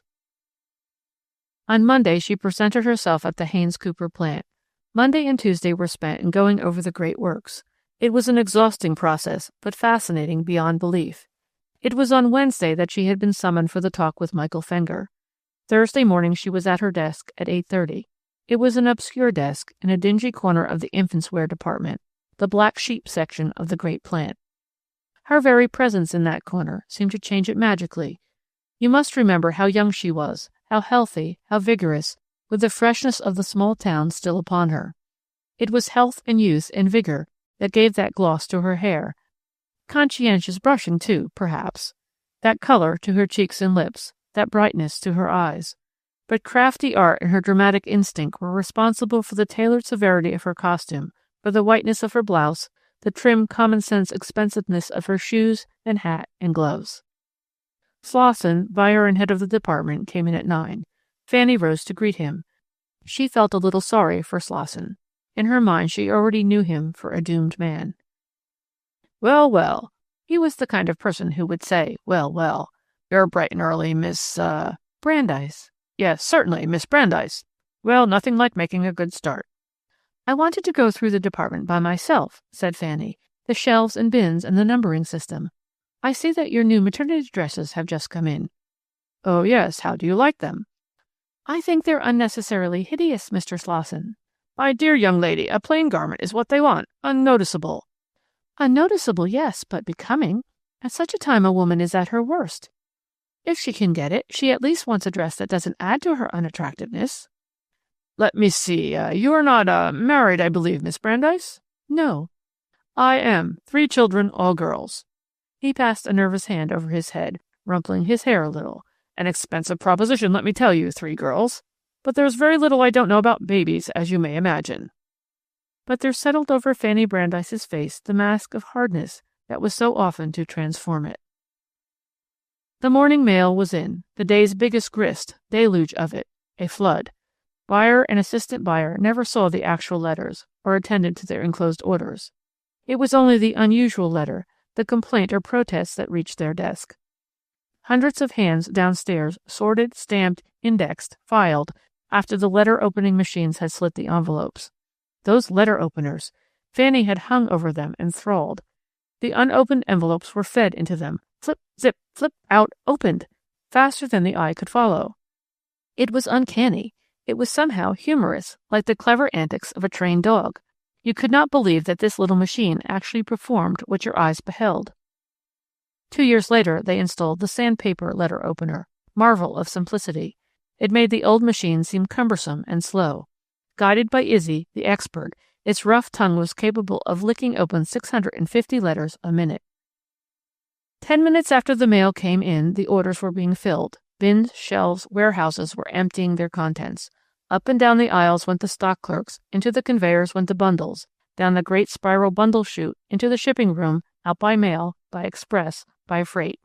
This leghorn hat for a Nebraska country belle, a tombstone for a rancher's wife, a plow brave in its red paint, coffee, tea, tinned fruit bound for Alaska, lace, muslin, sheeting, toweling, all intended for the coarse trousseau of a Georgia bride. It was not remarkable that Fanny Brandeis fitted into this scheme of things. For years she had ministered to the wants of just this type of person. The letters she saw at Haynes Cooper's read exactly as customers had worded their wants at Brandeis's Bazaar. The magnitude of the thing thrilled her, the endless possibilities of her own position. During the first 2 months of her work there, she was as unaggressive as possible. She opened the very pores of her mind and absorbed every detail of her department. But she said little, followed Slosson's instructions in her position as assistant buyer, and suggested no changes. Slosson's wrinkle of anxiety smoothed itself away, and his manner became patronizingly authoritative again. Fanny seemed to have become part of the routine of the place. Fenger did not send for her. June and July were insufferably hot.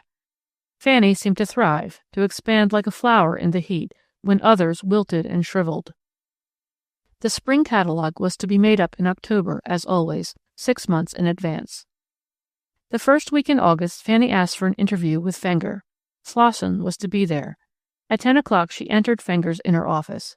He was telephoning, something about dinner at the Union League Club. His voice was suave, his tone well modulated, his accent correct, his English faultless. And yet Fanny Brandeis, studying the etchings on his wall, her back turned to him, smiled to herself. The voice, the tone, the accent, the English did not ring true. They were acquired graces, exquisite imitations of the real thing. Fanny Brandeis knew. She was playing the same game herself. She understood this man now, after 2 months in the Haynes Cooper plant. These marvelous examples of the etcher's art, for example. They were the struggle for expression of a man whose youth had been bare of such things. His love for them was much the same as that which impels the new-made millionaire to buy rare pictures, rich hangings, tapestries, rugs, not so much in the desire to impress the world with his wealth as to satisfy the craving for beauty, the longing to possess that which is exquisite and fine and almost unobtainable. You have seen how a woman, long denied luxuries, feeds her starved senses on soft silken things, on laces and gleaming jewels, for pure sensuous delight in their feel and look. Thus Fanny mused as she eyed these treasures, grim, deft, repressed things, done with that economy of line which is the test of the etcher's art. Fenger hung up the receiver. "So it's taken you 2 months, Miss Brandeis. I was awfully afraid, from the start you made, that you'd be back here in a week, bursting with ideas." Fanny smiled appreciatively. He had come very near the truth. "I had to use all my self-control that first week. After that, it wasn't so hard." Fenger's eyes narrowed upon her. "Pretty sure of yourself, aren't you?" "Yes," said Fanny. She came over to his desk. "I wish we didn't have Mr. Slosson here this morning. After all, he's been here for years, and I'm practically an upstart. He's so much older, too. I hate to hurt him. I wish you'd—" But Fenger shook his head.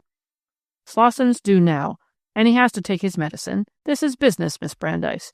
You ought to know what that means. For that matter, it may be that you haven't hit upon an idea. In that case, Slosson would have the laugh, wouldn't he?" Slosson entered at that moment, and there was a chip on his shoulder. It was evident in the way he bristled, in the way he seated himself. His fingers drummed his knees. He was like a testy, hum-ha stage father dealing with a willful child. Fenger took out his watch. "Now, Miss Brandeis." Fanny took a chair facing the two men and crossed her trim blue serge knees and folded her hands in her lap. A deep pink glowed in her cheeks. Her eyes were very bright. All the Molly Brandeis in her was at the surface, sparkling there, and she looked almost insultingly youthful. You want me to talk?" "We want you to talk. We have time for just 3/4 of an hour of uninterrupted conversation. If you've got anything to say, you ought to say it in that time. Now, Miss Brandeis, what's the trouble with the Haynes Cooper Infants' Wear Department?" And Fanny Brandeis took a long breath. "The trouble with the Haynes Cooper Infants' Wear Department is that it doesn't understand women. There are millions of babies born every year. An incredible number of them are mail-order babies. I mean by that they are born to tired, clumsy-fingered immigrant women, to women in mills and factories, to women on farms, to women in remote villages. They're the type who use the mail-order method. I've learned this one thing about that sort of woman. She may not want that baby, but either before or after it's born, she'll starve and save and go without proper clothing, and even beg and steal to give it clothes. Clothes with lace on them, with ribbon on them, sheer white things. I don't know why that's true, but it is. Well, we're not reaching them. Our goods are unattractive. They're packed and shipped unattractively. Why, all this department needs is a little psychology, and some lace that doesn't look as if it's been chopped out with an axe. It's the little, silly, intimate things that will reach these women. No, not silly either. Quite understandable. She wants fine things for her baby, just as the silver spoon mother does. The thing we'll have to do is to give her silver spoon models at pewter prices." "It can't be done," said Slosson. "Now wait a minute, Slosson," Fenger put in smoothly. "Miss Brandeis has given us a very fair general statement. We'll have some facts. Are you prepared to give us an actual working plan?" "Yes, at least it sounds practical to me. And if it does to you, and to Mr. Slosson—" "Humph!" snorted that gentleman, an expression of defiance, unbelief, and a determination not to be impressed. It acted as a goad to Fanny. She leaned forward in her chair and talked straight at the big, potent force that sat regarding her in silent attention. "I still say that we can copy the high-priced models in low-priced materials because, in almost every case, it isn't the material that makes the expensive model, it's the line, the cut, the little trick that gives it style. We can get that. We've been giving them stuff that might have been made by prison labor for all the distinction it had. Then I think we ought to make a feature of the sanitary methods used in our infants department. Every article intended for a baby's use should be wrapped or boxed as it lies in the bin or on the shelf, and those bins ought to be glassed. We would advertise that, and it would advertise itself. Our visitors would talk about it. This department hasn't been getting a square deal in the catalog, not enough space. It ought to have not only more catalog space, but a catalog all its own, the baby book, full of pictures, good ones. Illustrations that will make every mother think her baby will look like that baby, once it is wearing our number 29E798, chubby babies, curly-haired and dimply. And the feature of the catalog ought to be, not separate garments, but complete outfits, outfits boxed, ready for shipping, and ranging in price all the way from $25 to $3.98. "It can't be done," yelled Slosson. "$3.98? Outfits?" "It can be done. I figured it out down to a packet of assorted size safety pins. We'll call it our emergency outfit. 30 pieces. And while we're about it, every outfit over $5 ought to be packed in a pink or pale blue pasteboard box. The outfits trimmed in pink, pink boxes. The outfits trimmed in blue, blue boxes. In 8 cases out of 10, their letters will tell us whether it is a pink or blue baby. And when they get our package and take out that pink or blue box, they'll be as pleased as if we'd made them a present. It's the personal note. Personal slop, growled Slosson. It isn't business, it's sentimental slush. Sentimental, yes, agreed Fanny pleasantly. But then, we're running the only sentimental department in this business, and we ought to be doing it at the rate of $1.25 million a year. If you think these last suggestions sentimental, I'm afraid the next one— Let's have it, Miss Brandeis, Fenger encouraged her quietly. It's— She flashed a mischievous smile at Slosson.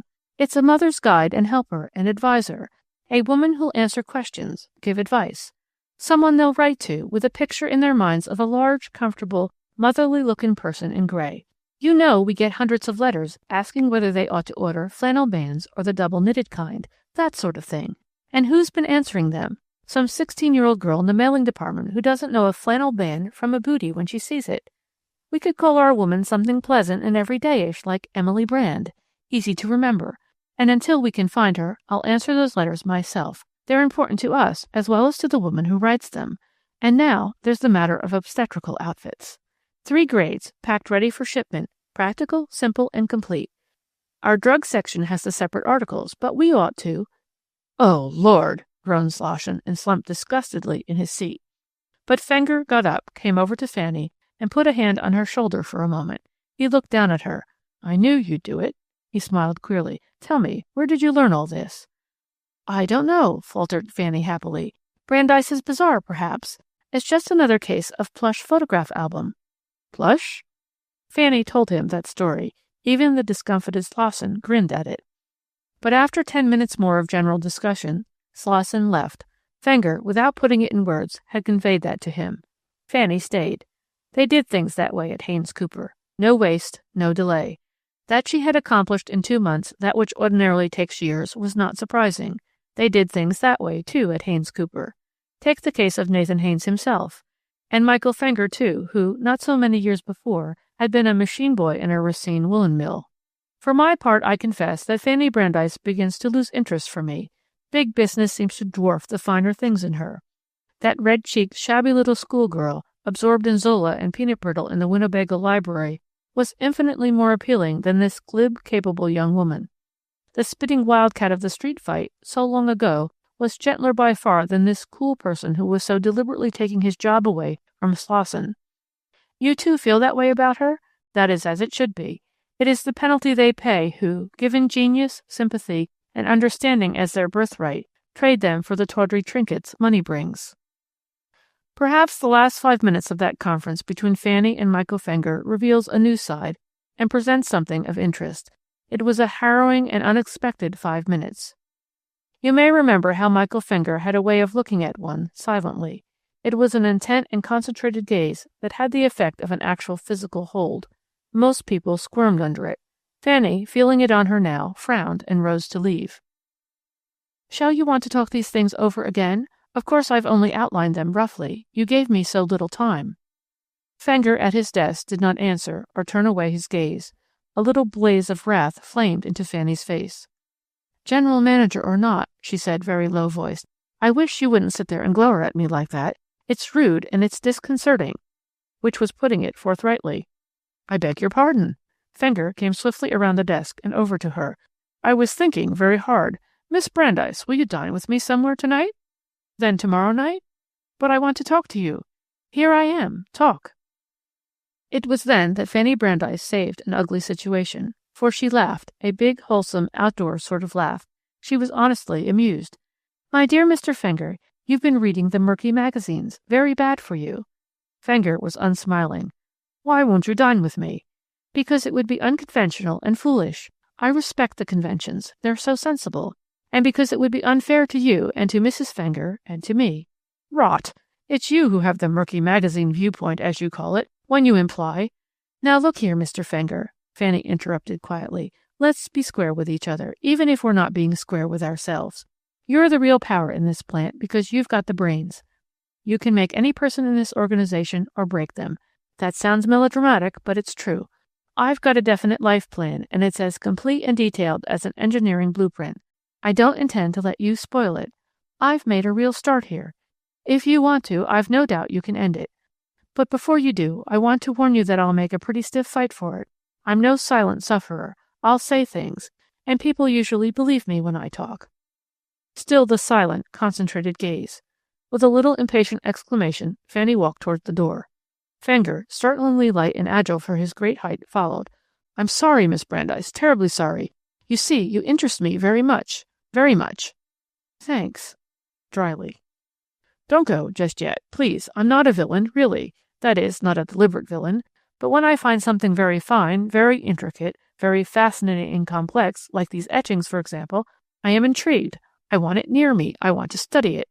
Fanny said nothing, but she thought, "This is a dangerously clever man. Too clever for you. You know so little about them." Fenger waited. Most women would have found refuge in words. The wrong words. It is only the strong who can be silent when in doubt. "Perhaps you will dine with Mrs. Fenger and me at our home some evening? Mrs. Fenger will speak to you about it."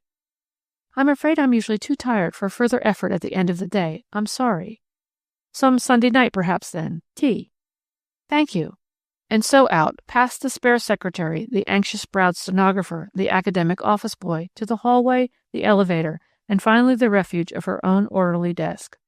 Slosson was at lunch in one of the huge restaurants provided for employees in the building across the street. She sat there very still for some minutes, for more minutes than she knew. Her hands were clasped tightly on the desk, and her eyes stared ahead in a puzzled, resentful, bewildered way. Something inside her was saying over and over again, "You lied to him on that very first day. That placed you. That stamped you. Now he thinks you're rotten all the way through. You lied on the very first day." Ella Monahan poked her head in at the door. The gloves were on that floor at the far end. The two women rarely saw each other except at lunchtime. "Missed you at lunch," said Ella Monahan. She was a pink-cheeked, bright-eyed woman of 41 or 2, prematurely gray and therefore excessively young in her manner, as women often are who have grown gray before their time. Fanny stood up hurriedly. "I was just about to go." "Try the grape pie, dear. It's delicious," and strolled off down the aisle that seemed to stretch endlessly ahead. Fanny stood for a moment looking after her, as though meaning to call her back, but she must have changed her mind because she said, "Oh, nonsense," aloud, and went across to lunch, and ordered grape pie, and enjoyed it. Chapter 10. The invitation to tea came in due time for Mrs. Fenger. A thin, querulous voice over the telephone prepared one for the thin, querulous Mrs. Fenger herself. A sallow, plaintive woman with a misbehaving valve. The valve, she confided to Fanny, made any effort dangerous. Also, it made her susceptible to drafts. She wore over her shoulders a scarf that was constantly slipping and constantly being retrieved by Michael Fenger. The sight of this man, a physical and mental giant, performing this task ever so gently and patiently, sent a little pang of pity through Fanny, as Michael Fenger knew it would. The Fengers lived in an apartment on Lakeshore Drive, an apartment such as only Chicago boasts. A view straight across the lake, rooms huge and many-windowed, a glass-enclosed sun porch gay with chintz and wicker, an incredible number of bathrooms. The guests, besides Fanny, included a young pair, newly married and interested solely in rents, hangings, linen closets, and the superiority of the Florentine over the Jacobean for dining-room purposes, and a very scrub-looking, handsome, spectacled man of 32 or 3 who was a mechanical engineer. Fanny failed to catch his name, though she learned it later. Privately, she dubbed him Fascinating Facts, and he always remained that. His conversation was invariably prefaced with, "Funny thing happened down at the works today." The rest of it sounded like something one reads at the foot of each page of a loose-leaf desk calendar. At tea there was a great deal of silver and lace, but Fanny thought she could have improved on the chicken a la king. It lacked paprika and personality. Mrs. Fenger was constantly directing one or the other of the neat maids in an irritating aside.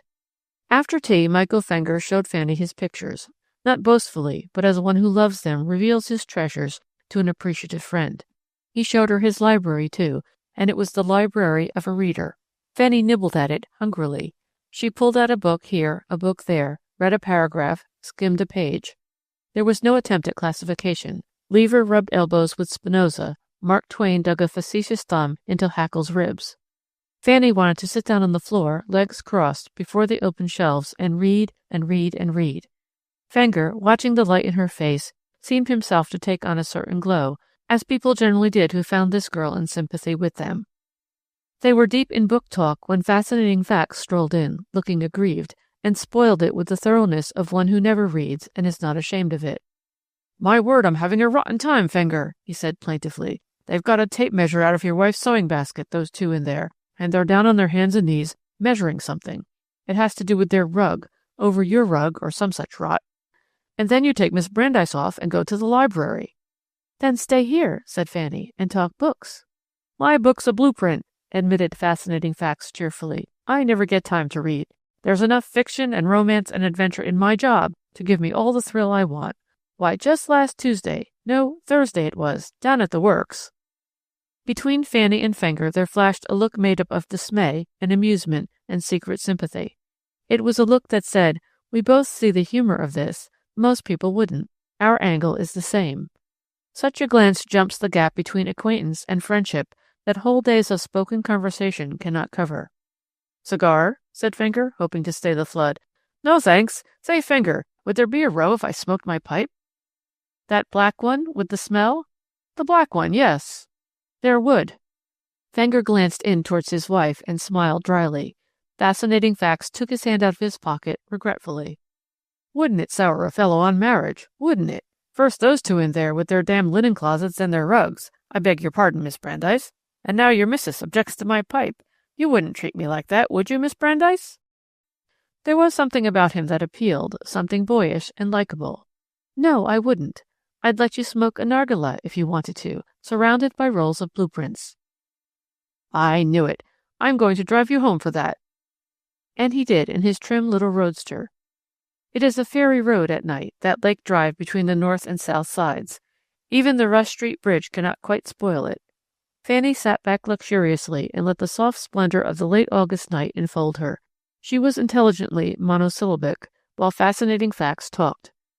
At the door of her apartment house, she had left the Mendota weeks before, Fascinating Facts surprised her. I'd like to see you again, Miss Brandeis, if you'll let me." "I'm so busy," faltered Fanny. Then it came to her that perhaps he did not know. "I'm with Haynes Cooper, you know, assistant buyer in the infants' wear department." "Yes, I know. I suppose a girl like you couldn't be interested in seeing a chap like me again, but I thought maybe—" "But I would," interrupted Fanny impulsively. "Indeed, I would." "Really? Perhaps you'll drive some evening over to the Bismarck Gardens or somewhere. It would rest you." "I'm sure it would. Suppose you telephone me." That was her honest, forthright, Winnebago, Wisconsin self-talking.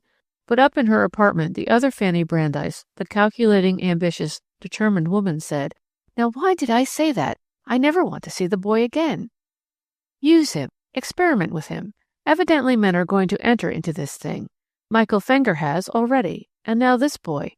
Why not try certain tests with them as we used to follow certain formulae in the chemistry laboratory at high school? This compound, that compound, what reaction? Then when the time comes to apply your knowledge, you'll know." Which shows how ignorant she was of this dangerous phase of her experiment. If she had not been, she must have known that these were not chemicals, but explosives with which she proposed to play. The trouble was that Fanny Brandeis, the creative, was not being fed, and the creative fire requires fuel. Fanny Brandeis fed on people, not things, and her work at Haynes Cooper was all with inanimate objects. The 3 months since her coming to Chicago had been crowded and eventful. Haynes Cooper claimed every ounce of her energy, every atom of her wit and resourcefulness. In return, it gave salary. Not too much salary. That would come later, perhaps. Unfortunately, Fanny Brandeis did not thrive on that kind of fare. She needed people. She craved contact. All these millions whom she served, these unseen, unheard men and women and children, she wanted to see them. She wanted to touch them. She wanted to talk with them. It was as though a lover of the drama, eager to see his favorite actress in her greatest part, were to find himself viewing her in a badly constructed film play. So Fanny Brandeis took to prowling. There are people who have a penchant for cities. More than that, a talent for them, a gift of sensing them, of feeling their rhythm and pulse beats, as others have a highly developed music sense or color reaction. It is a thing that cannot be acquired. In Fanny Brandeis, there was this abnormal response to the color and tone of any city. And Chicago was a huge, polyglot orchestra made up of players in every possible sort of bizarre costume, performing on every known instrument, leaderless, terrifyingly discordant, yet with an occasional strain, exquisite and poignant, to be heard through the clamor and din. A walk along State Street, the wrong side, or Michigan Avenue at 5, or through one of the city's foreign quarters, or along the lakefront at dusk, stimulated her like strong wine. She was drunk with it, and all the time she would say to herself, little blind fool that she was, "Don't let it get to you. Look at it, but don't think about it. Don't let the human end of it touch you. There's nothing in it." And meanwhile she was feasting on those faces in the crowds. Those faces in the crowds. They seemed to leap out at her. They called to her. So she sketched them, telling herself that she did it by way of relaxation and diversion. One afternoon she left her desk early and perched herself on one of the marble benches that lined the sunken garden just across from the main group of Haynes Cooper buildings. She wanted to see what happened when those great buildings emptied. Even her imagination did not meet the actuality. At 5:30 the streets about the plant were empty, except for an occasional passerby. At 5:31 there trickled down the broad steps of building after building thin, dark streams of humanity, like the first slow line of lava that crawls down the side of an erupting volcano. The trickle broadened into a stream, spread into a flood, became a torrent that inundated the streets, the sidewalks, filling every nook and crevice, a moving mass. 10,000 people, a city. Fanny found herself shaking with excitement and something like terror at the immensity of it. She tried to get a picture of it, a sketch, with the gleaming windows of the red brick buildings as a background. Amazingly enough, she succeeded in doing it. That was because she tried for broad effects and relied on one bit of detail for her story. It was the face of a girl, a very tired and tawdry girl of 16 perhaps. On her face, the look that the day's work had stamped there was being wiped gently away by another look, a look that said release and a sweetheart and an evening at the movies. Fanny, in some miraculous way, got it. She prowled in the ghetto and sketched those patient Jewish faces, often grotesque, sometimes repulsive, always mobile. She wandered down South Clark Street, flaring with purple-white arc lights, and looked in at its windows that displayed a pawnbroker's glittering wares, or just next door, a flat-topped stove over which a white-capped magician whose face smacked of the galley performed deft tricks with a pancake turner. Southern chicken dinner, a lying sign read, with waffles and real maple syrup, 35 cents. Past these windows promenaded the Clark Street women, hard-eyed, high-heeled, egreted. On the street corners loafed the Clark Street men, blue-shaven, wearing check suits, soiled fawn-top shoes, and diamond scarf pins. And even as she watched them fascinated, they vanished. Clark Street changed overnight and became a business thoroughfare, lined with stately office buildings, boasting marble and gold-leaf banks, filled with hurrying clerks, stenographers, and prosperous bond salesmen. It was like a sporting man who, thriving in middle age, endeavors to live down his shady past. Fanny discovered Cottage Grove Avenue and Halsted Street, and Jefferson and South State, where she should never have walked. There is an ugliness about Chicago's ugly streets that, for sheer naked brutality, is equaled nowhere in the world.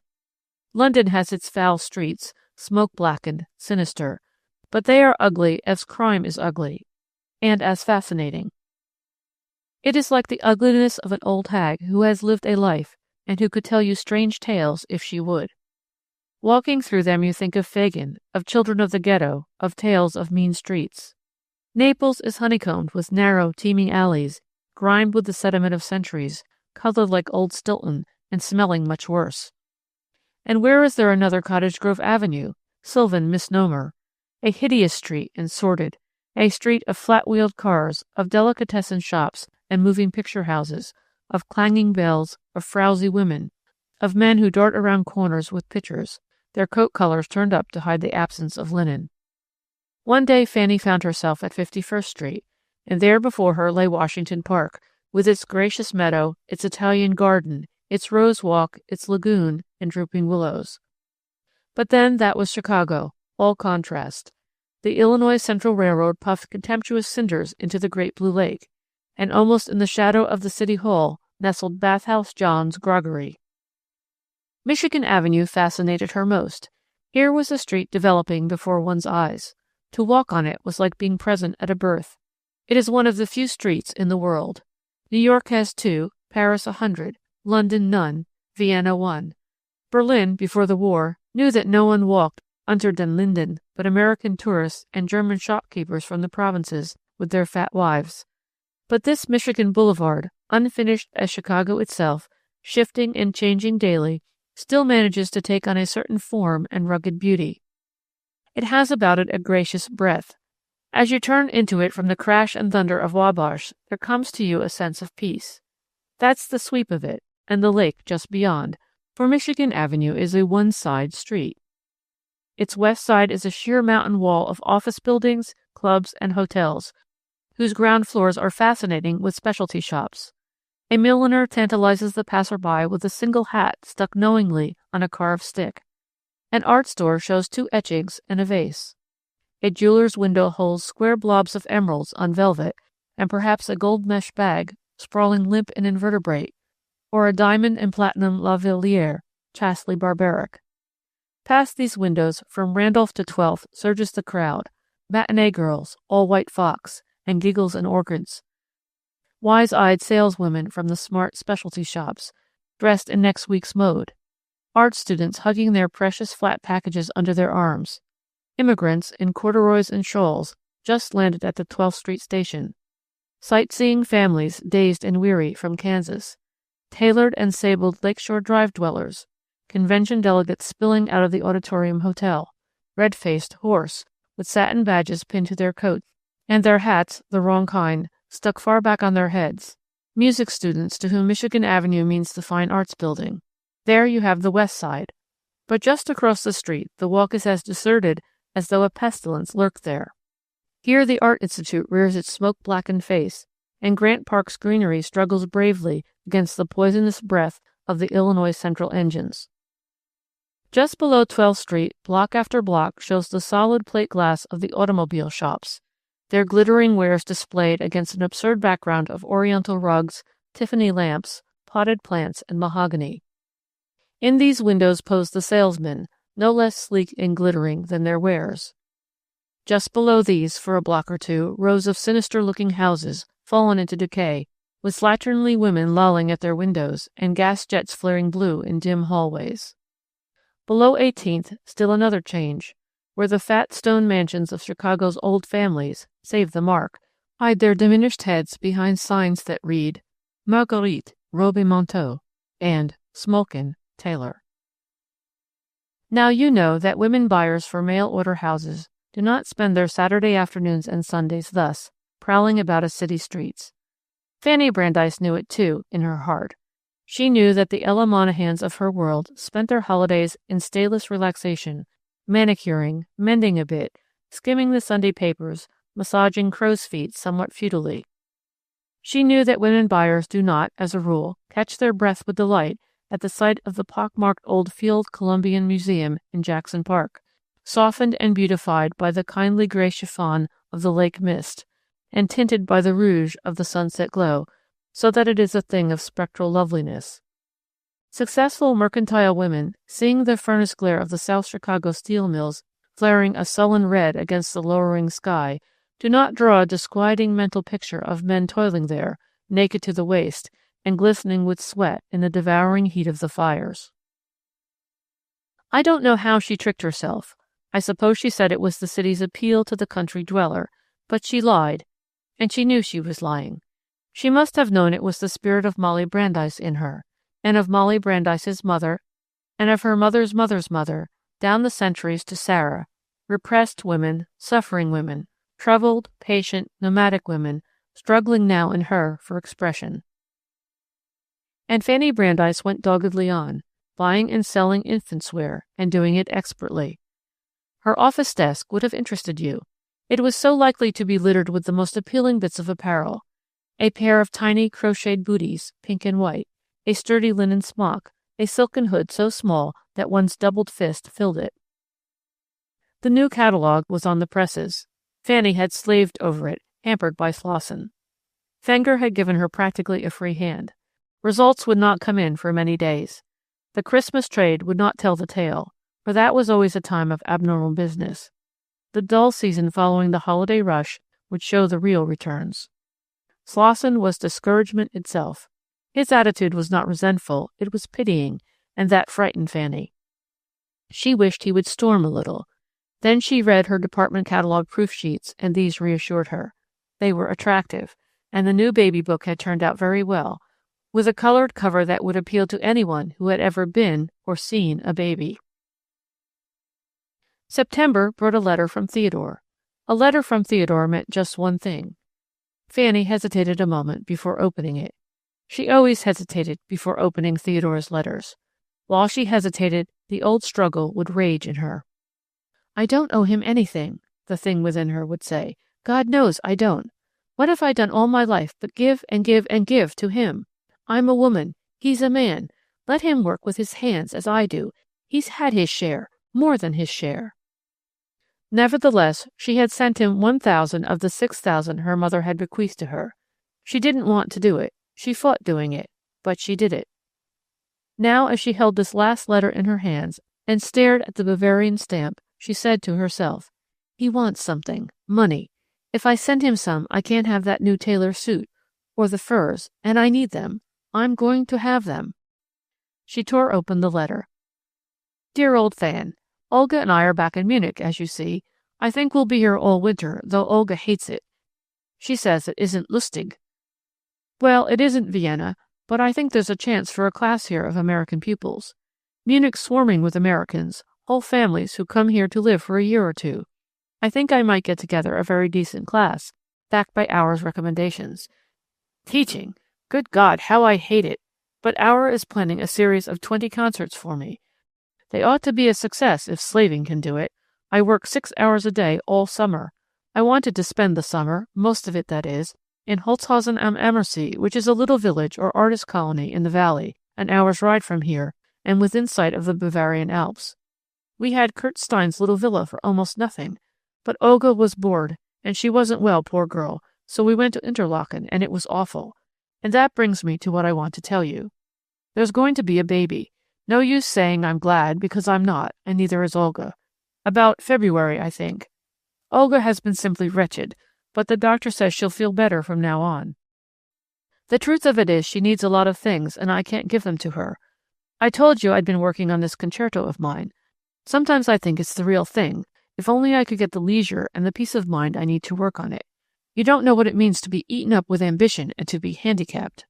Oh, don't I? Said Fanny Brandeis between her teeth, and crumpled the letter in her strong fingers. Don't I? She got up from her chair and began to walk up and down her little office, up and down.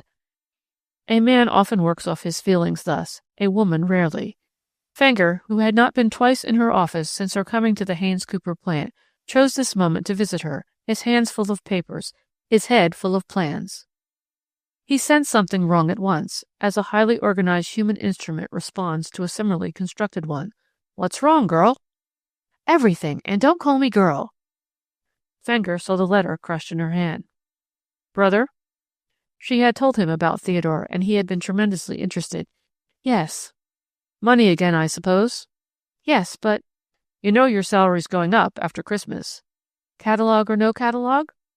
Catalog or no catalog. Why? Because you've earned it. Fanny faced him squarely. I know that Haynes Cooper isn't exactly a philanthropic institution. A salary raise here usually means a battle.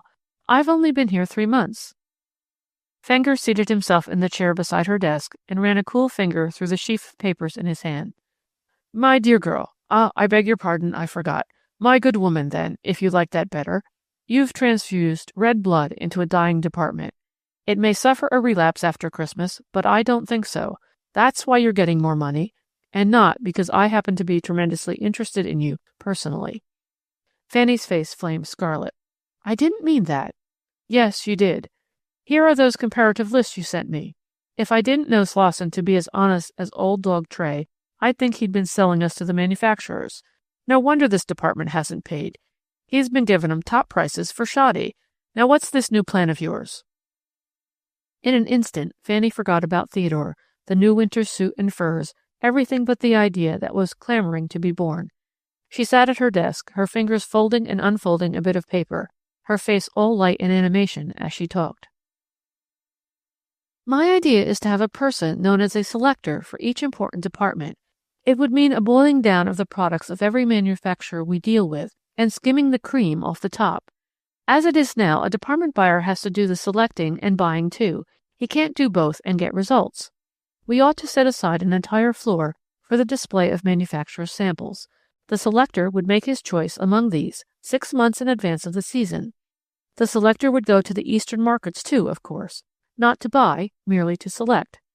Then, with the line chosen as far as style, quality, and value is concerned, the buyer would be free to deal directly with the manufacturer as to quantity, time, and all that.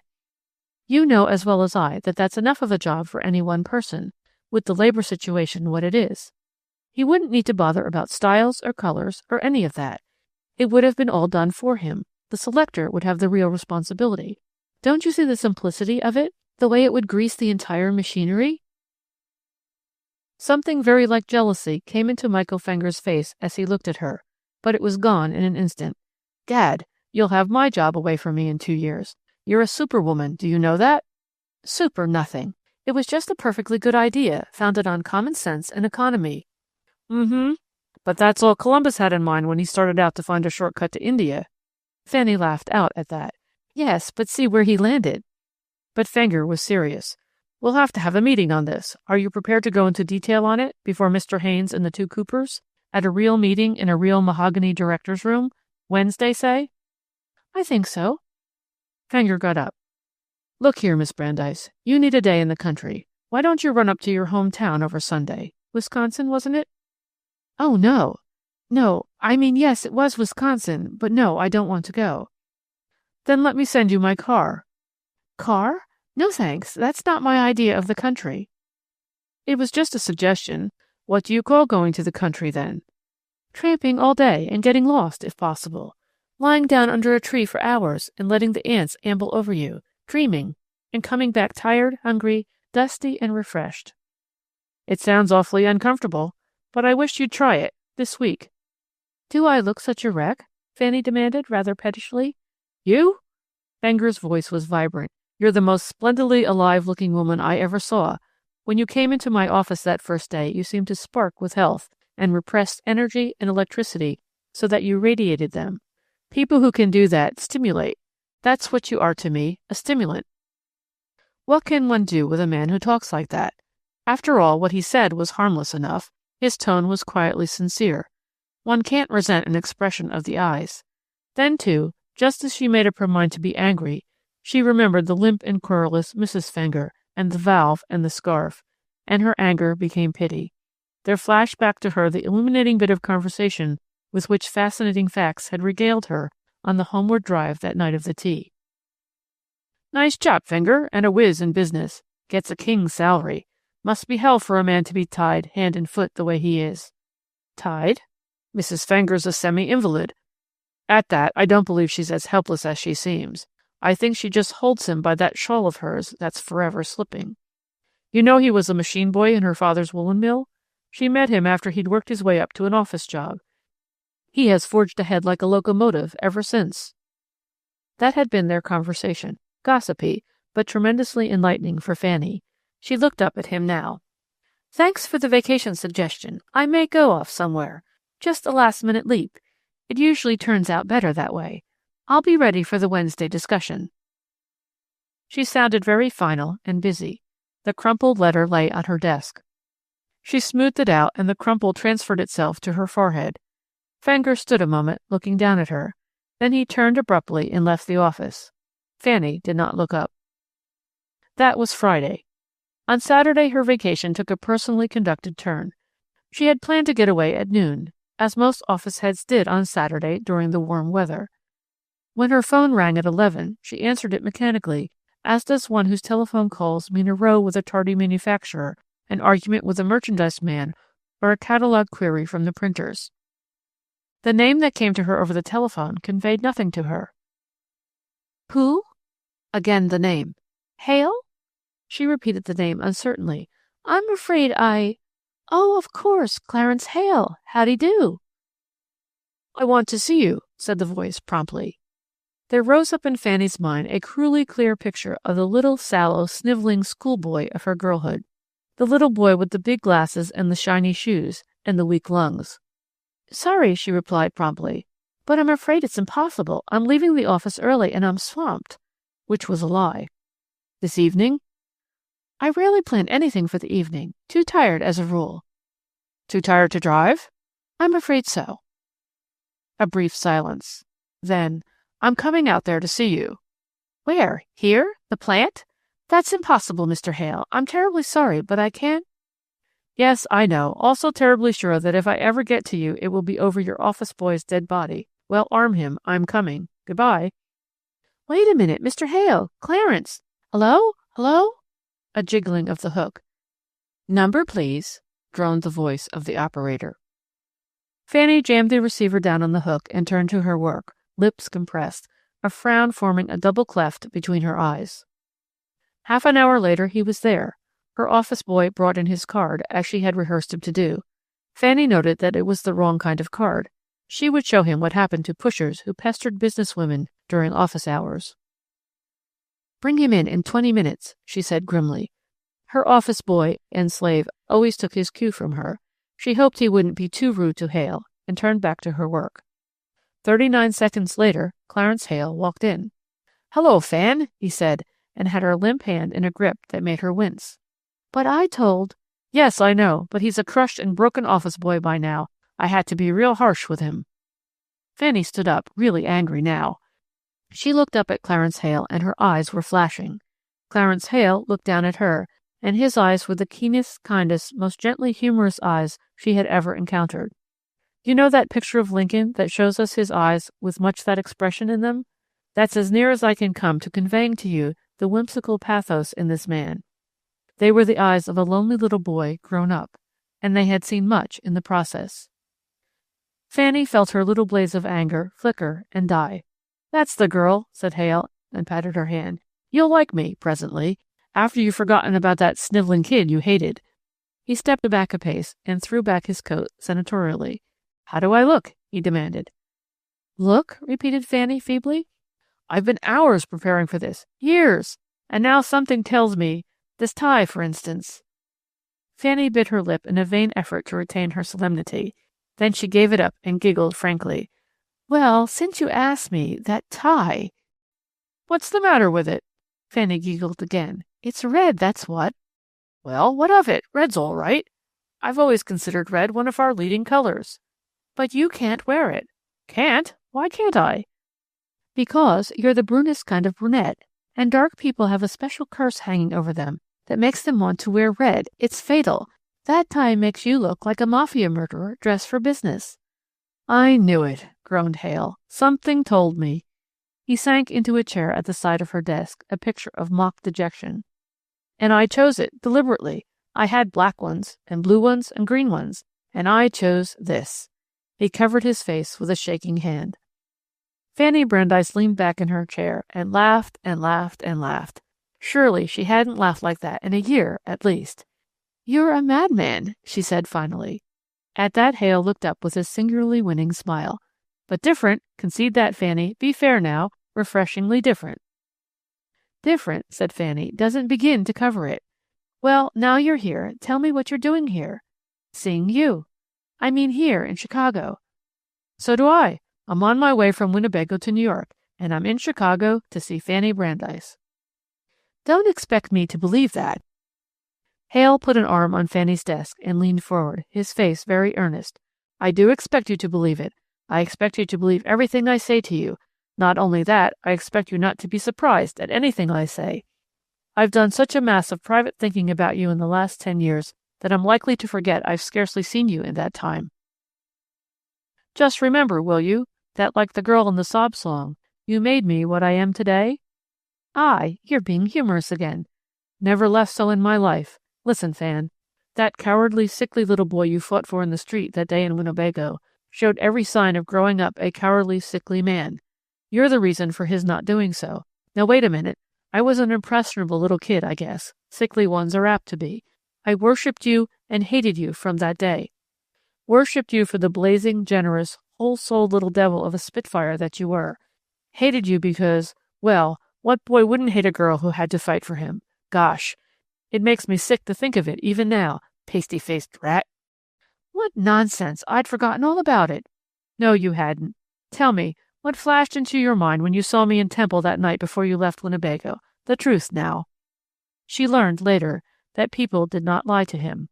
She tried it now, and found herself saying rather shamefacedly, I thought, why, it's Clarence Hale, the cowardy cat. There!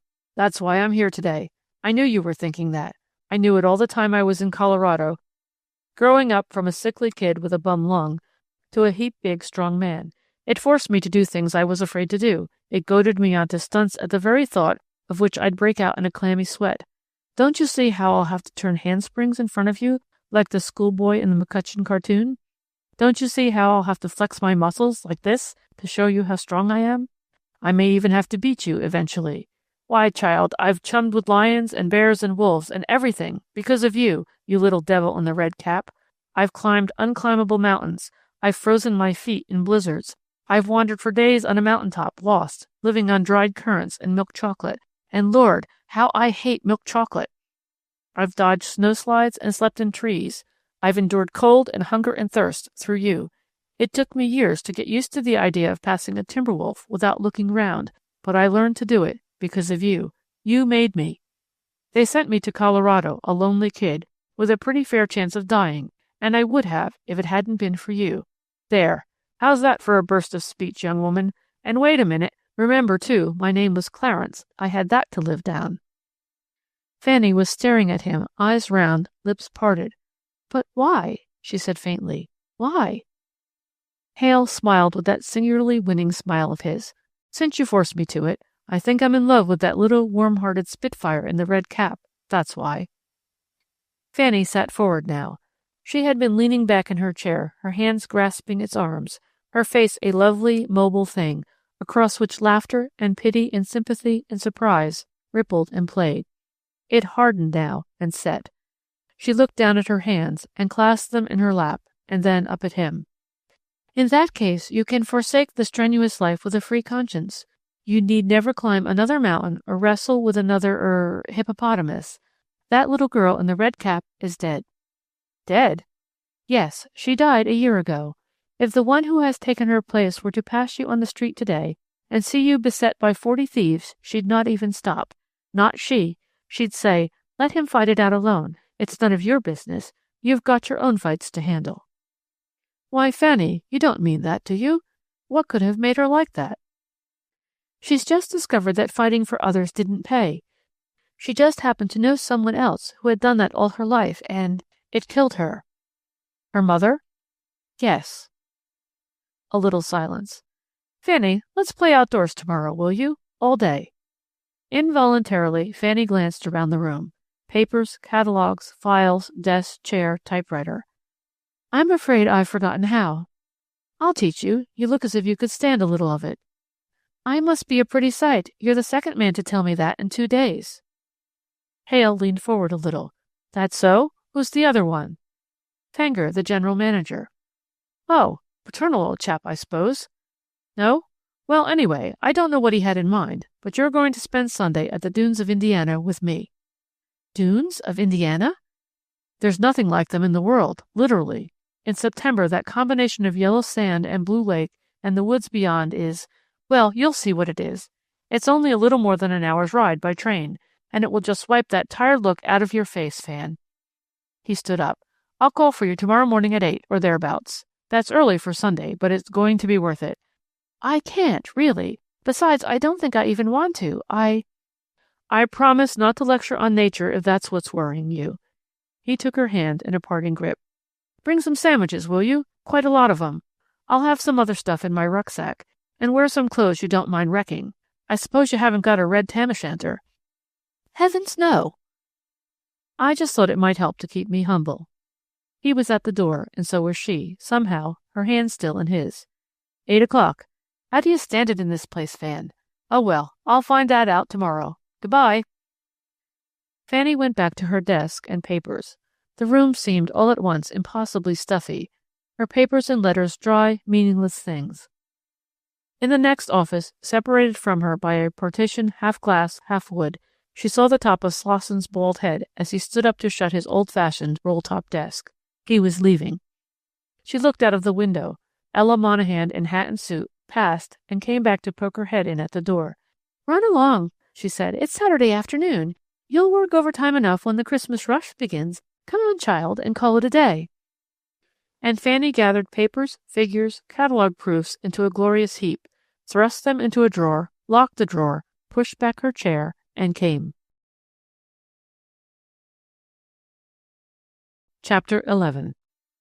Fanny told herself before she went to bed Saturday night that she hoped it would rain Sunday morning from 7 to 12. But when Princess woke her at 7:30, as per instructions left in penciled scrawl on the kitchen table, she turned to the window at once and was glad, somehow, to find it sun-flooded. Princess, if you're mystified, was royal in name only, a biscuit-tinted lady with a very black and no-account husband whose habits made it necessary for Princess to let herself into Fanny's four-room flat at 7 every morning and let herself out at 8 every evening. She had an incredibly soft and musical voice, had Princess, and a cooking hand. She kept Fanny mended, fed, and comfortable, and her only cross was that Fanny's taste in blouses, ultimately her property, ran to the severe and tailored. "Mornin', Miss Fanny. There's a gentleman waiting to see yo." Fanny choked on a yawn. "A what?" "Gentleman. Says yo'all goin' picnickin'. He's in the settin' room, and a-lookin' at yo' picture papers. Will I fry you up a little chicken to pack along? Sandwiches ain't no eatin' for Sunday." Fanny flung back her covers, swung around to the side of the bed, and stood up, all seemingly in one sweeping movement. "Do you mean to tell me he's in there now?" From the sitting room. "I think I ought to tell you I can hear everything you're saying. Say, Fanny, those sketches of yours are, why, gee whiz!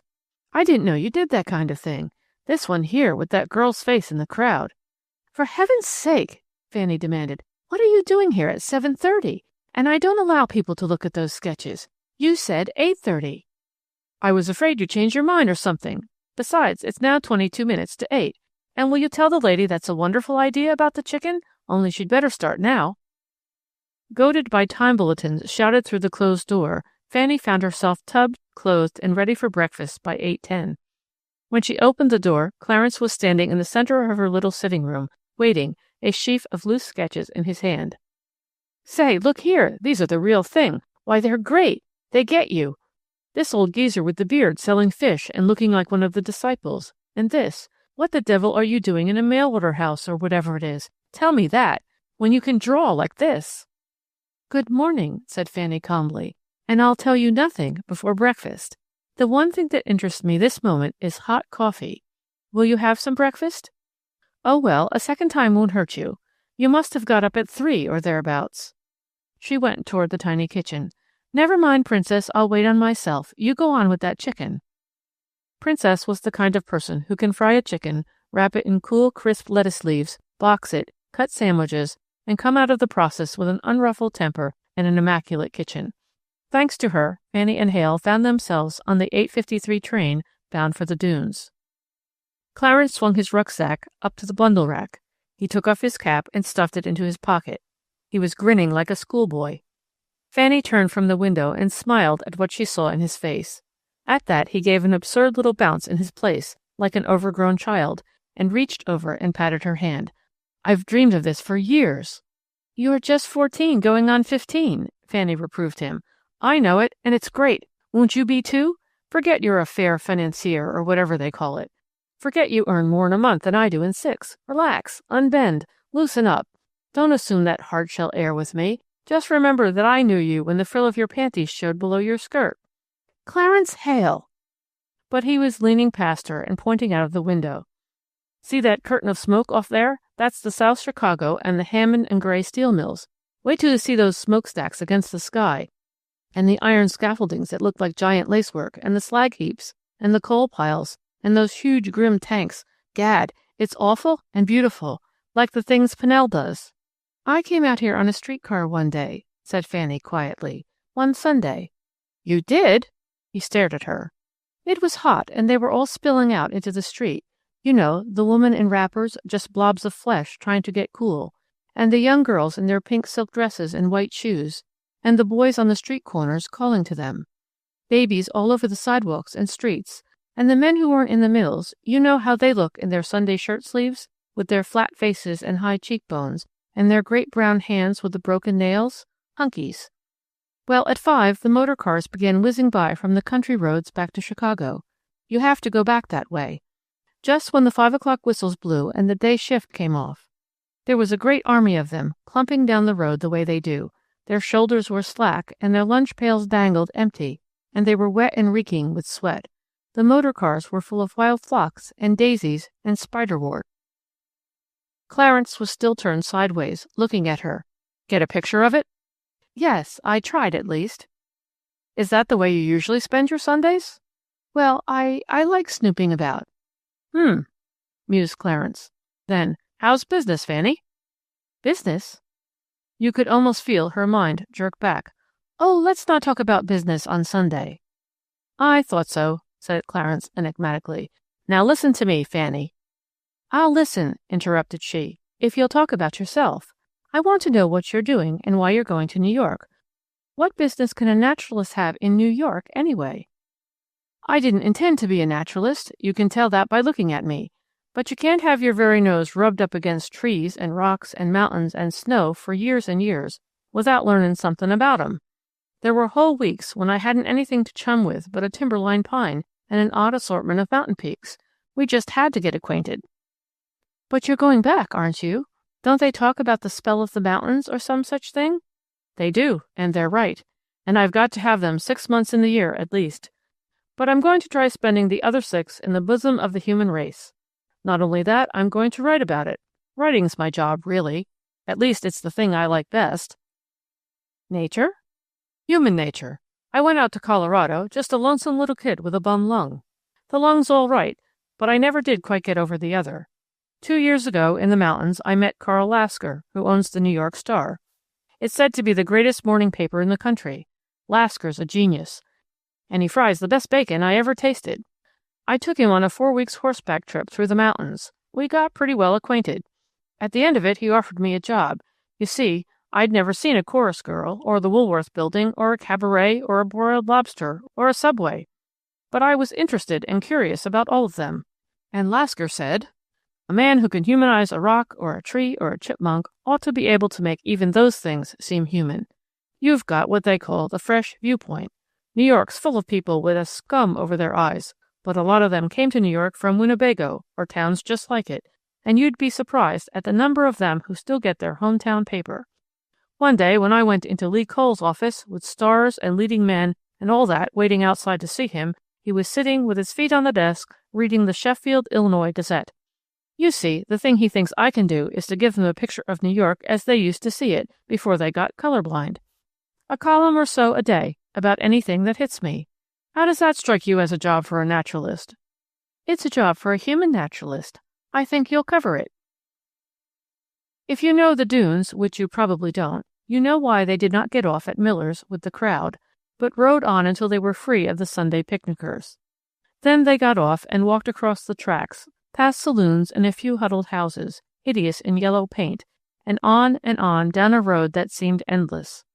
A stretch of cinders, then dust, a rather stiff little hill, a great length of yellow sand, and the lake. We say, the lake, like that, with an exclamation point after it, because it wasn't at all the Lake Michigan that Chicagoans know. This vast blue glory bore no relation to the sullen, gray, turbid thing that the city calls the lake. It was all the blues of which you've ever heard, and every passing cloud gave it a new shade. Sapphire, no, cobalt, no, that's too cold, Mediterranean, turquoise, and the sand in golden contrast. Miles of sand along the beach, and back of that the dunes. Now any dictionary or Scotchman will tell you that a dune is a hill of loose sand. But these dunes are done in American fashion, lavishly. Mountains of sand, as far as the eye can see, and on top of them, incredibly, great pine trees that clutch at their perilous, shifting foothold with frantic root toes.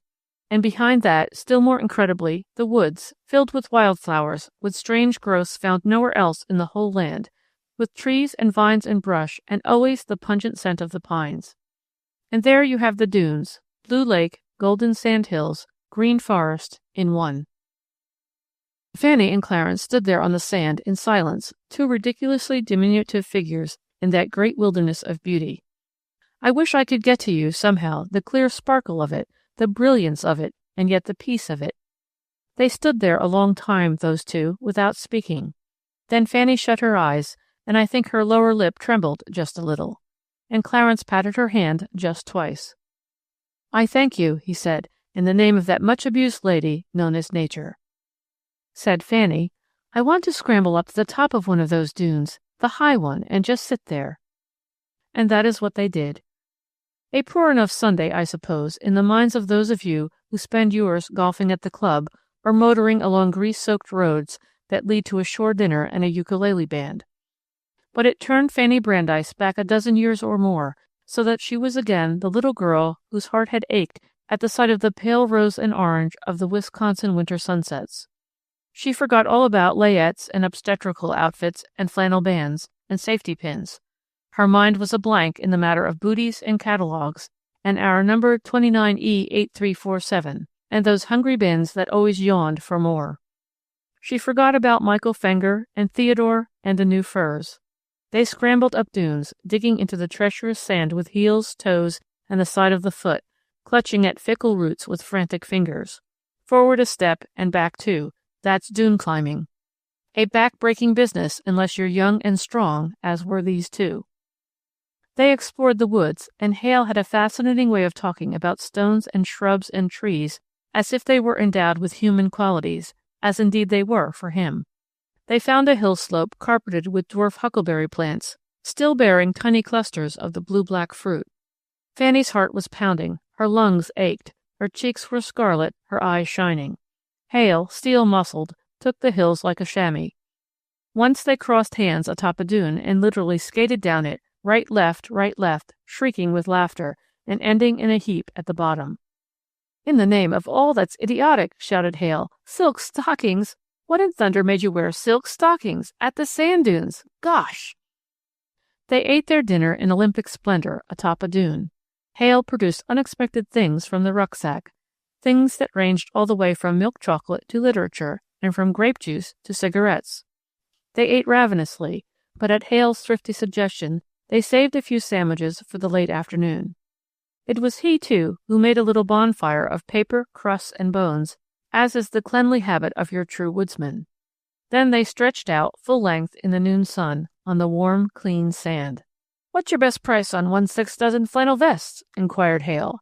And, "Oh, shut up," said Fanny elegantly. Hale laughed as one who hugs a secret. "We'll work our way down the beach," he announced, "toward Miller's. There'll be northern lights tonight, did you know that? Want to stay and see them?"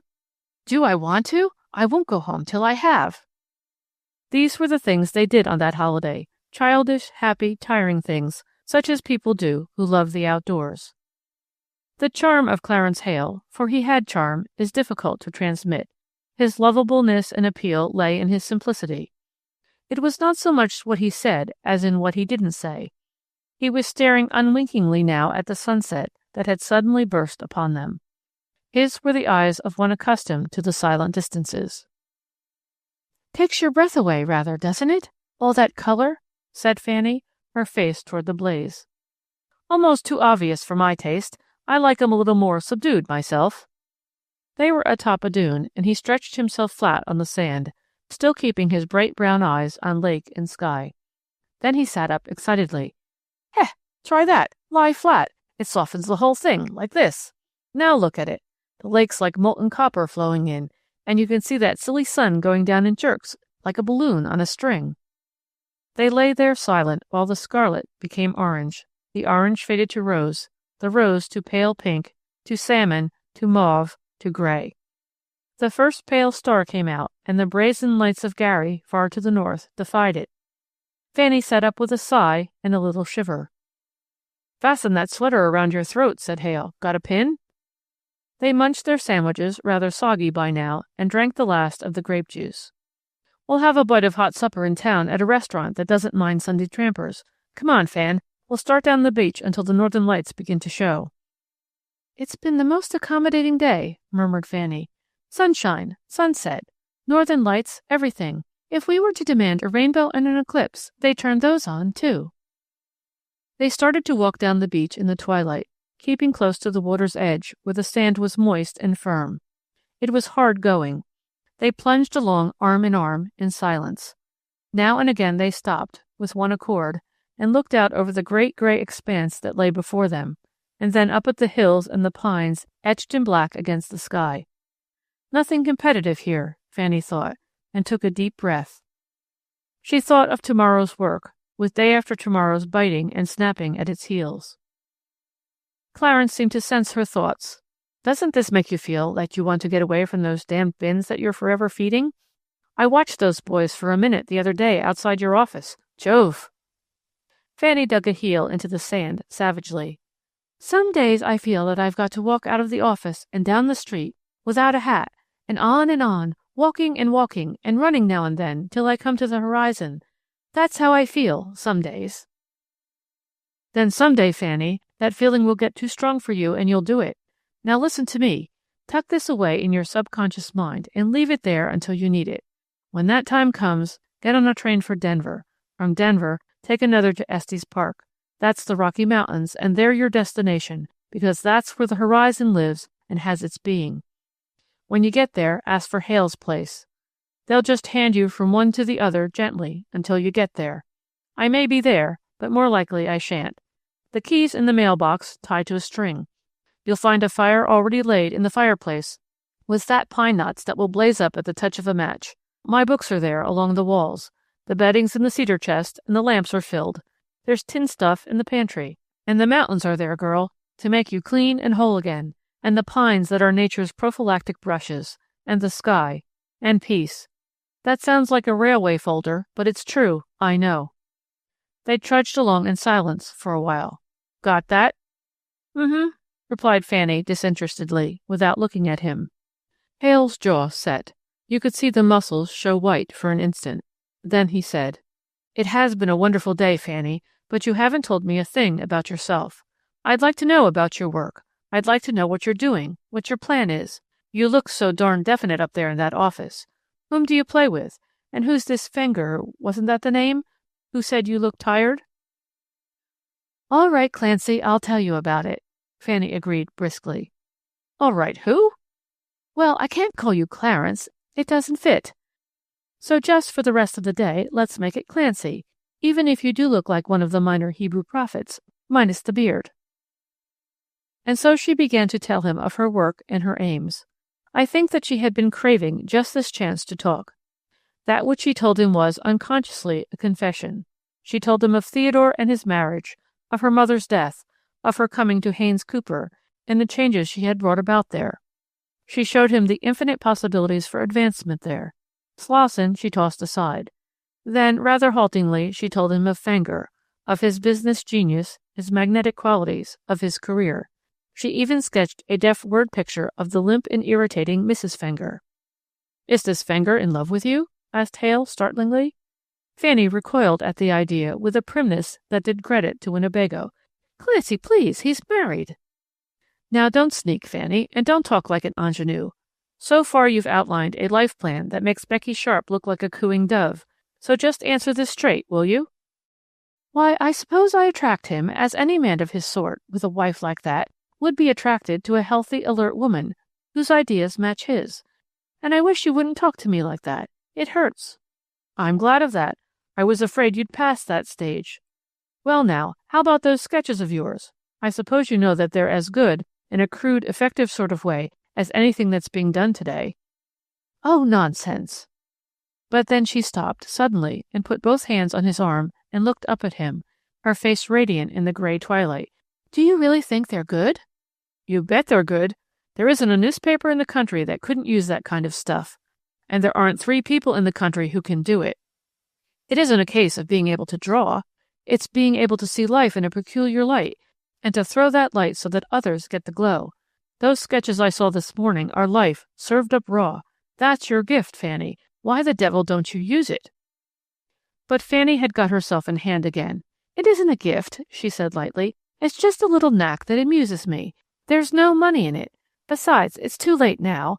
One's got to do a thing superlatively nowadays to be recognized. I don't draw superlatively, but I do handle infants' wear better than any woman I know. In 2 more years, I'll be getting $10,000 a year at Haynes Cooper. In 5 years... Then what? Fanny's hands became fists, gripping the power she craved. Then I shall have arrived. I shall be able to see the great and beautiful things of this world and mingle with the people who possess them. When you might be making them yourself, you little fool. Don't glare at me like that. I tell you that those pictures are the real expression of you. That's why you turn to them as relief from the shop grind. You can't help doing them. They're you. I can stop if I want to. They amuse me, that's all.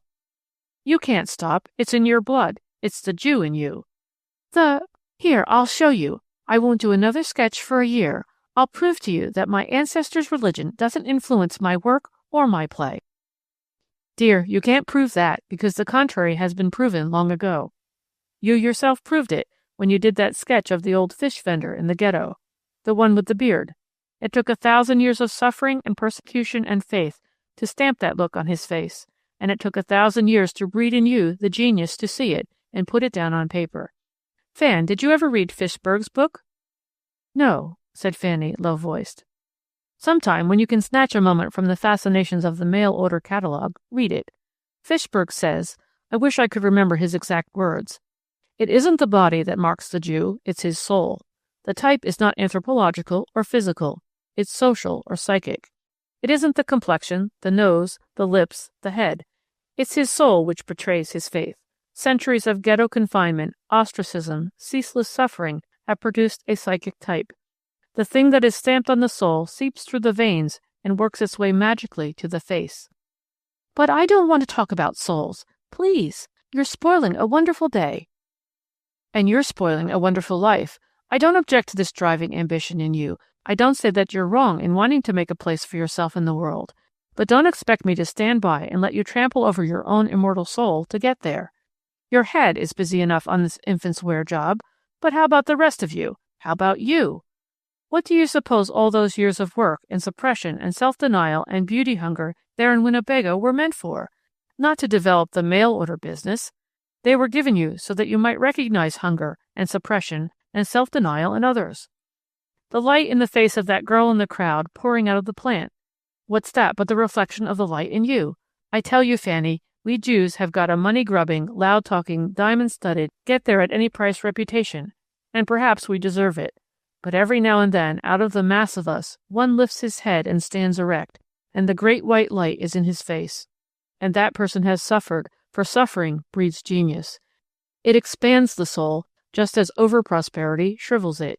You see it all the way from Lou Fields to Sarah Bernhardt, from Mendelssohn to Irving Berlin, from Mishka Elman to Charlie Chaplin.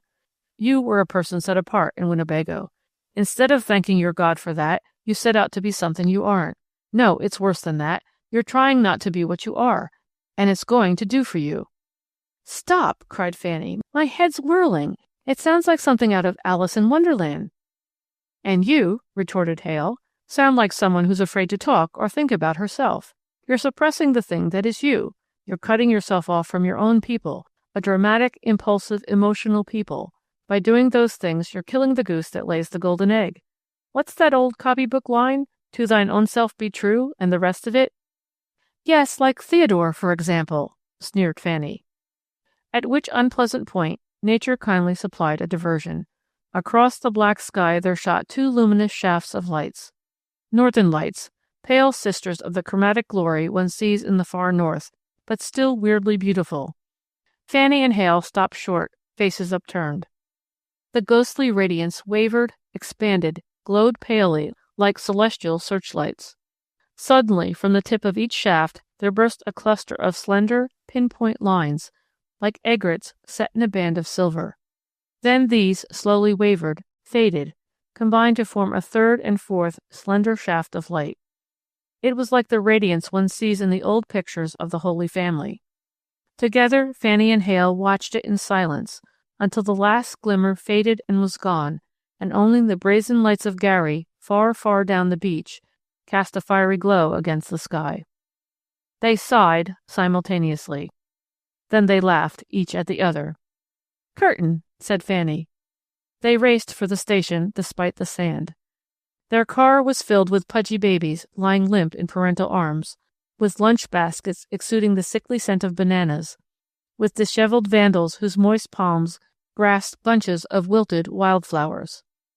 Past the belching chimneys of Gary, through South Chicago, the backyard of a metropolis, past Jackson Park that breathed coolly upon them, and so to the city again.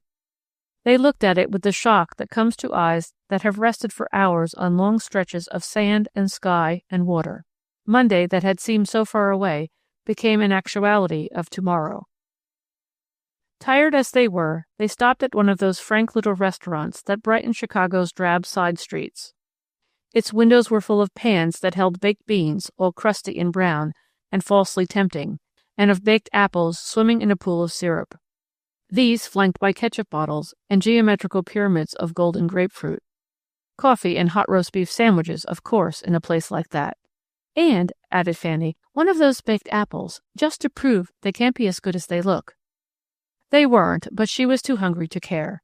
Not too hungry, though, to note with quick eye all that the little restaurant held of interest, nor too sleepy to respond to the friendly waitress who, seeing their dusty boots and the sprig of sumac stuck in Fanny's coat, said, "My, it must have been swell in the country today," as her flapping napkin precipitated crumbs into their laps.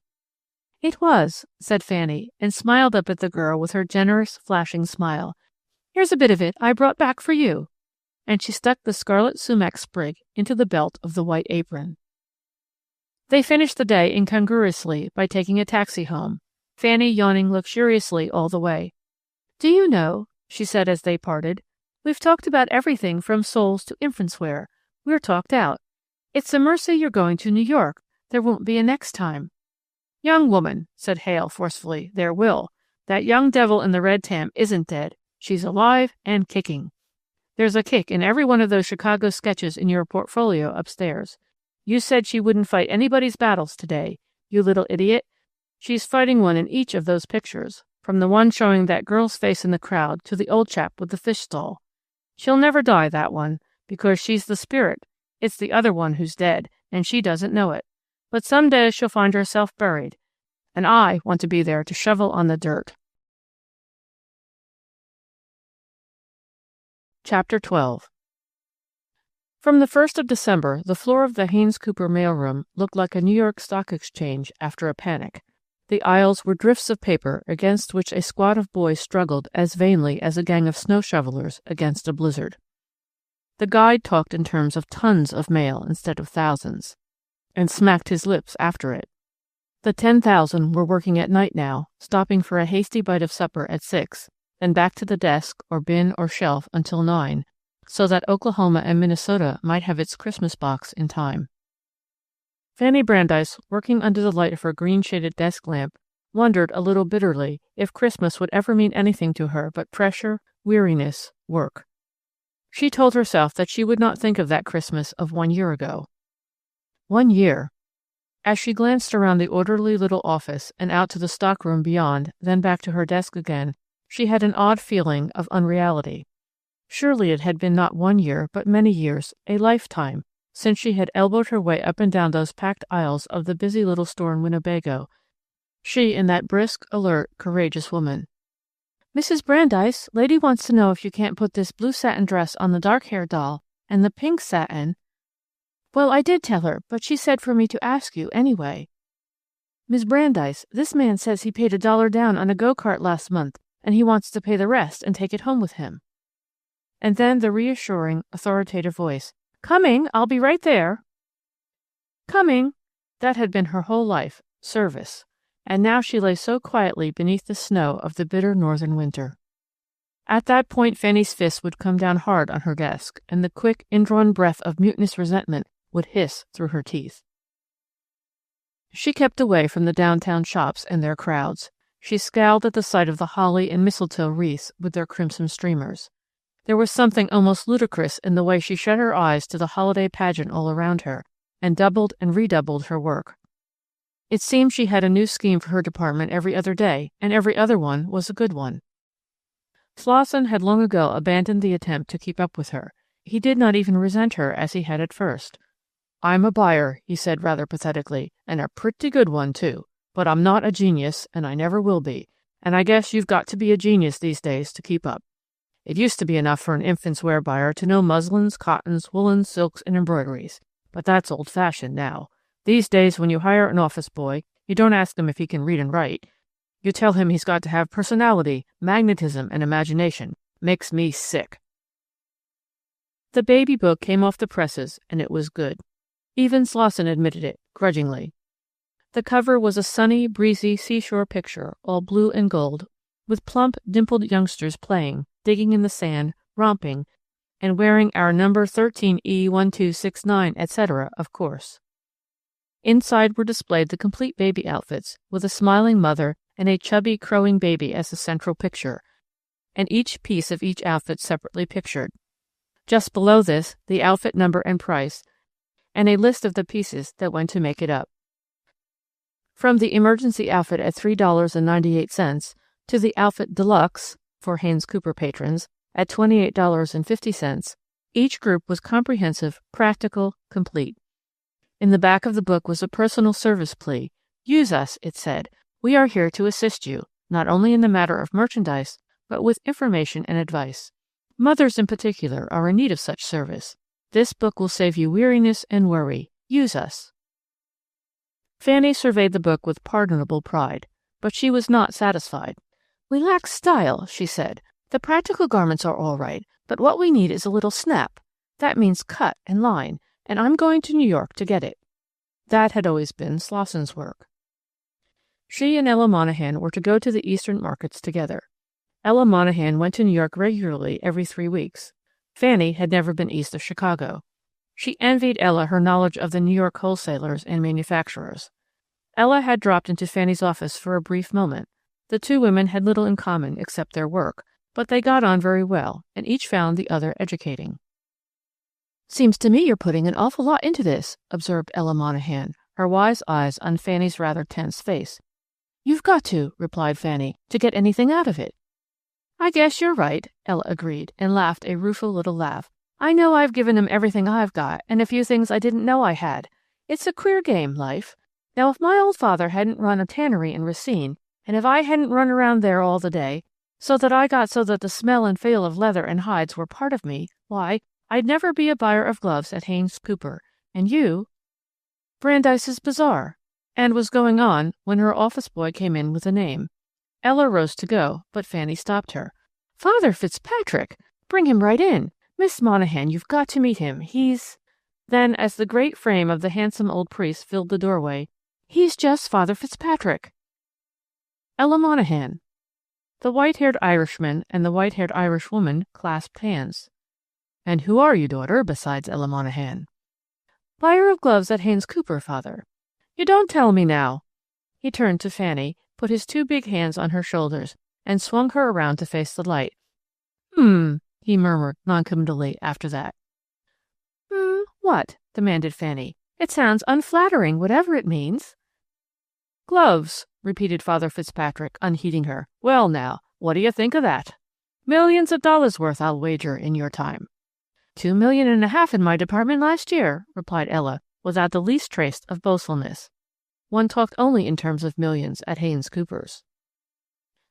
What an age it is, when two slips of women can earn salaries that would make the old kings of Ireland look like beggars. He twinkled upon the older woman. And what a feeling it must be, independence and all.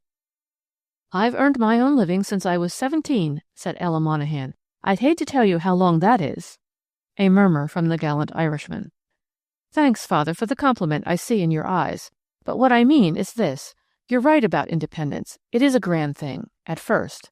But after a while it begins to pall on you. Don't ask me why. I don't know. I only hope you won't think I'm a wicked woman when I say I could learn to love any man who'd hang a silver fox scarf and a string of pearls around my neck and ask me if I didn't feel a draft. Wicked? Not a bit of it, my girl. It's only natural and commendable, barrin' the pearls. I'd forgo them then, laughed Ella, and with a parting handshake left the two alone. Father Fitzpatrick looked after her. A smart woman, that. He took out his watch, a fat silver one. It's 11:30. My train leaves at 4. Now, Fanny, if you'll get on your hat and arrange to steal an hour or so from this Bromnagian place. A grand word, that, my girl, and nearer to swearin' than any word I know. I'll take you to the Blackstone, no less, for lunch. How's that for a poor, miserable old priest?" "You, dear, I couldn't think of it. Oh, yes, I could get away, but let's lunch right here at the plant, in the grill." "Never, I couldn't. Don't ask it of me. This place scares me. I came up in the elevator with a crowd and a guide, and he was juggling millions, that chap, the way a newsboy flips a cent. I'm but a poor parish priest, but I've got my pride. We'll go to the Blackstone, which I've passed humbly, but never been in, with its rose silk shades and its window boxes, and we'll be waited on by velvet-footed servitors, me girl. Get your hat." Fanny, protesting, but laughing too, got it. They took the L. Michigan Avenue, as they approached it from Wabash, was windswept and bleak, as only Michigan Avenue can be in December. They entered the warm radiance of the luxurious foyer with a little breathless rush, as wind-blown Chicagoans generally do.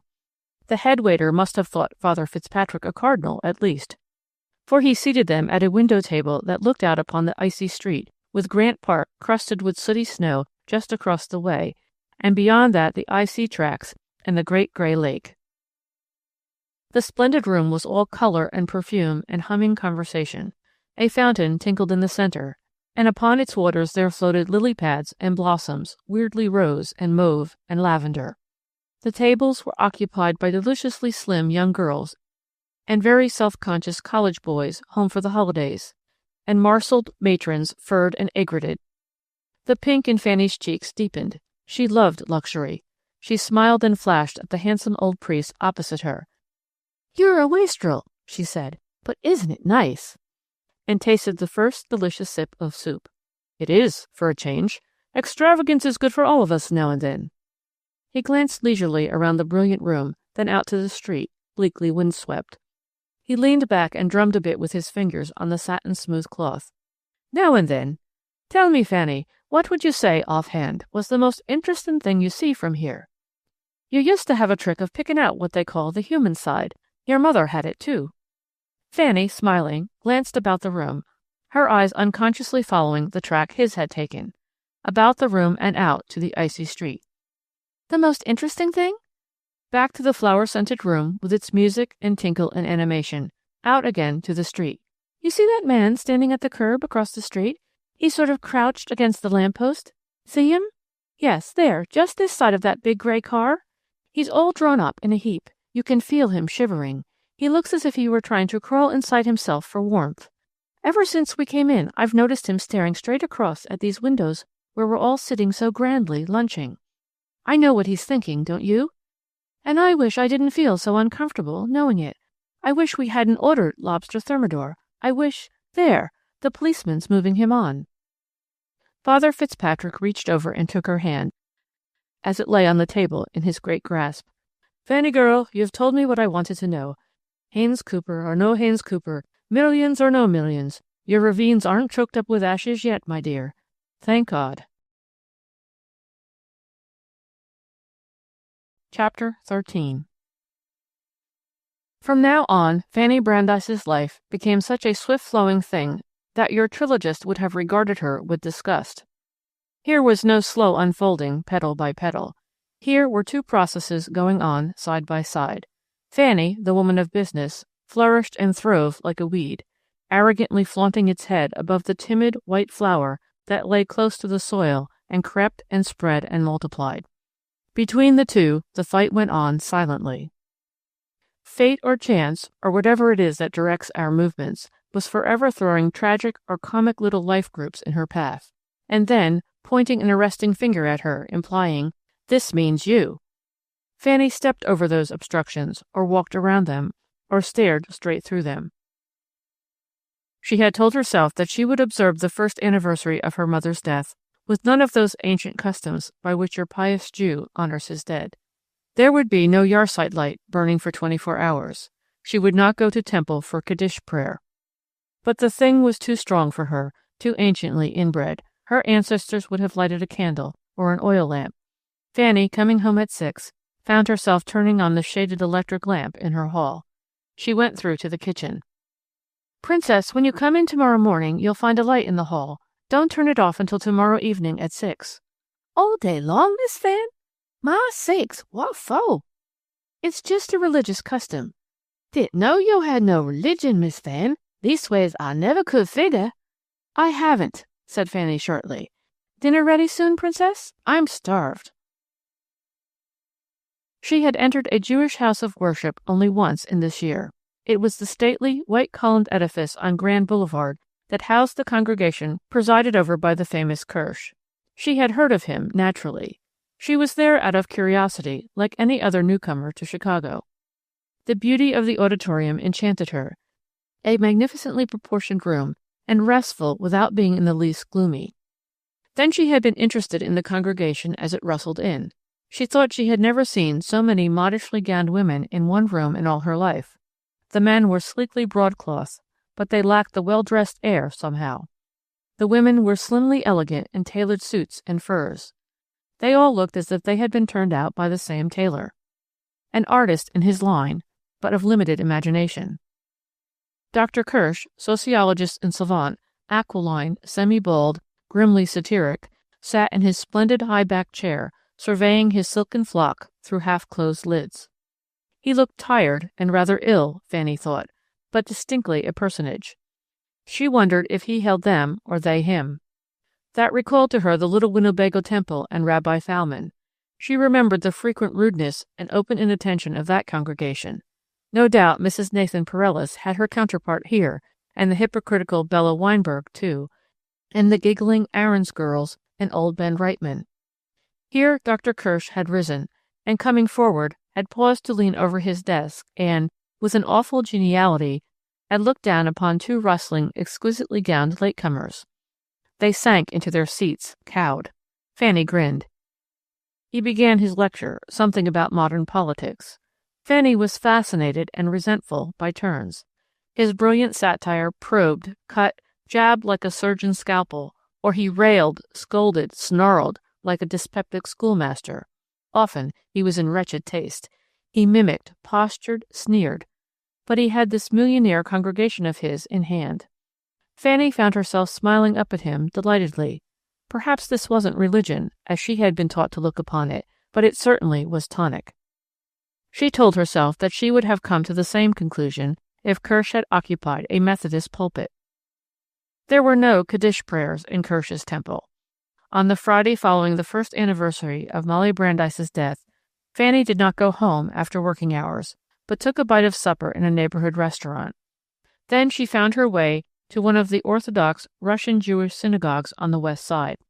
It was a dim, odorous, bare little place, this house of worship. Fanny had never seen one like it before.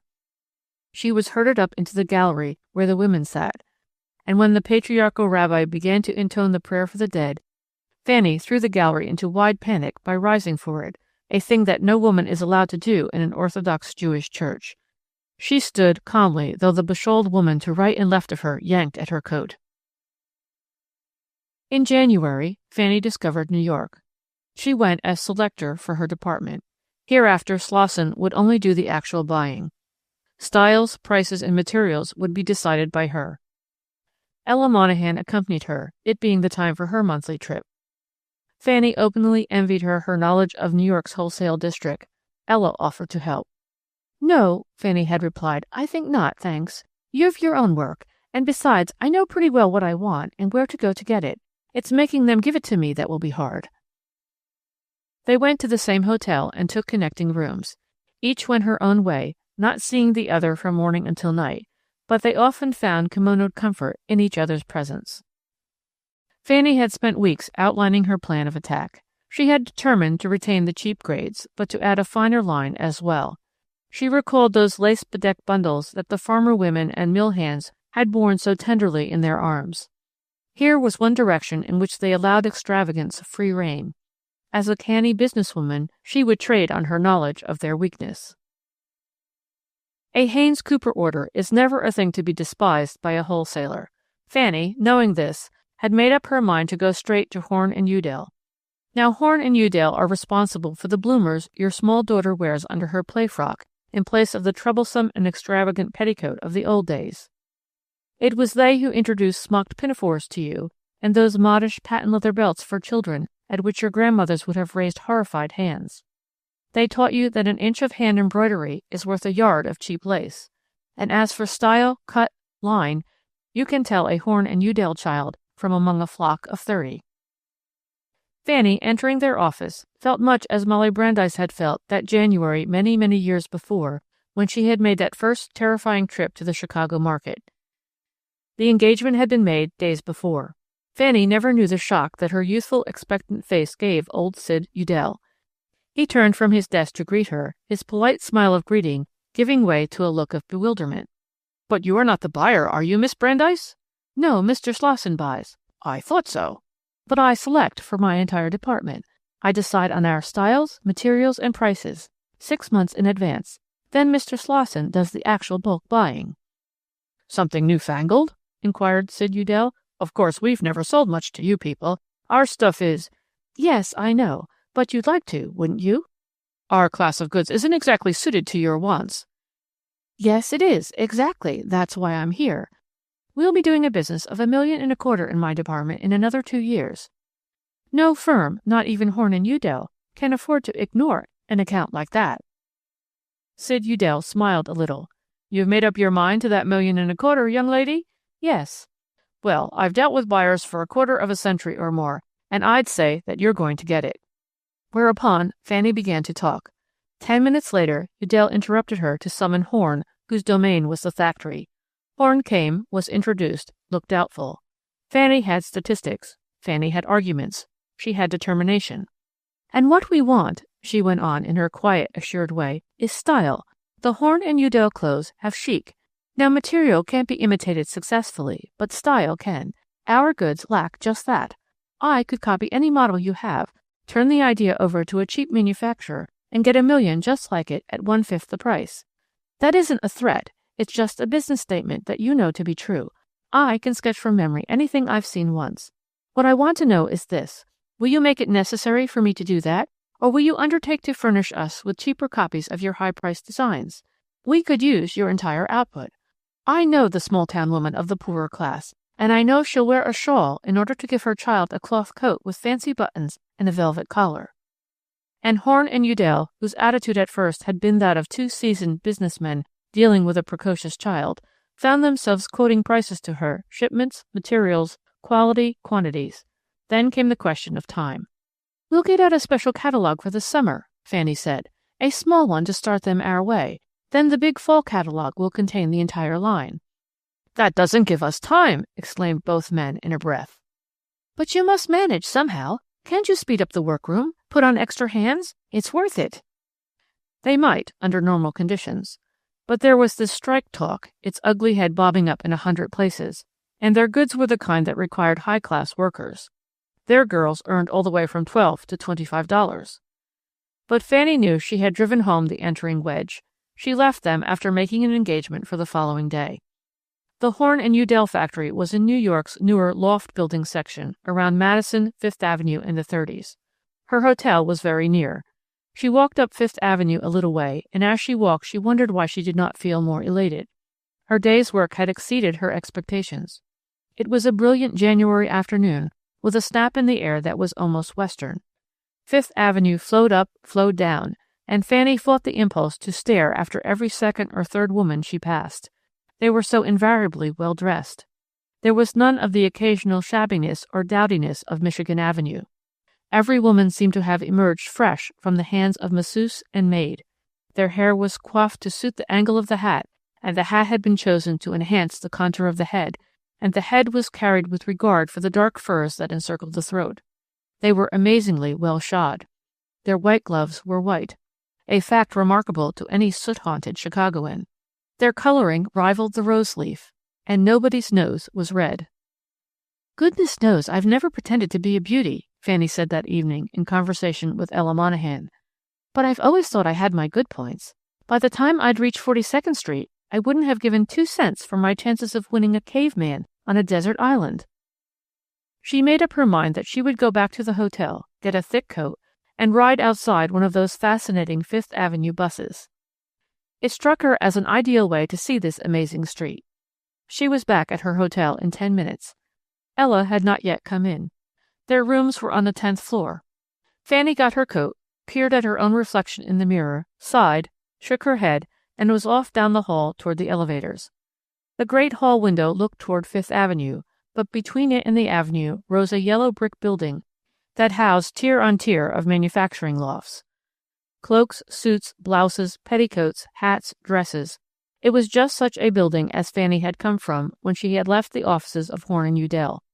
It might be their very building, for all she knew. She looked straight into its windows as she stood waiting for the lift, and window after window showed women sewing. They were sewing at machines and at handwork, but not as women are accustomed to sew, with leisurely stitches, stopping to pat a seam here, to run a calculating eye along a hem or ruffle. It was dreadful mechanical motion, that sewing, a machine-like relentless motion, with no waste in it, no pause. Fanny's mind leaped back to Winnebago, with its pleasant porches on which leisurely women sat stitching peacefully at a fine seam. What was it she had said to Udell? "Can't you speed up the workroom? It's worth it." Fanny turned abruptly from the window as the door of the bronze and mirrored lift opened for her. She walked over to Fifth Avenue again and up to 45th Street. Then she scrambled up the spiral stairs of a Washington Square bus. The air was crisp, clear, intoxicating. To her Chicago eyes, the buildings, the streets, the very sky looked startlingly fresh and new-washed. As the bus lurched down Fifth Avenue, she leaned over the railing to stare, fascinated, at the colorful, shifting, brilliant panorama of the most amazing street in the world. Block after block, as far as the eye could see, the gorgeous procession moved up, moved down, and the great gleaming motor cars crept and crawled and writhed in and out, like nothing so much as swollen angleworms in a fishing can, Fanny thought. Her eye was caught by one limousine that stood out, even in that crush of magnificence. It was all black, as though scorning to attract the eye with vulgar color, and it was lined with white. Fanny thought it looked very much like Siegel and Cohen's hearse back in Winnebago. In it sat a woman, all furs and orchids and complexion. She was holding up to the window a little dog with a wrinkled and weary face, like that of an old, old man. He was sticking his little evil, eager red tongue out at the world. And he wore a very smart and woolly white sweater of the imported kind, with a monogram done in black. The traffic policeman put up his hand. The bus rumbled on down the street. Names that had always been remotely mythical to her now met her eye and became realities. Maillard's, and that great red stone castle was the Waldorf, almost historic, and it looked newer than the smoke-grimed Blackstone. And straight ahead, why, that must be the Flatiron Building. It loomed up like the giant prow of an unimaginable ship. Brentano's, the Holland House, Madison Square.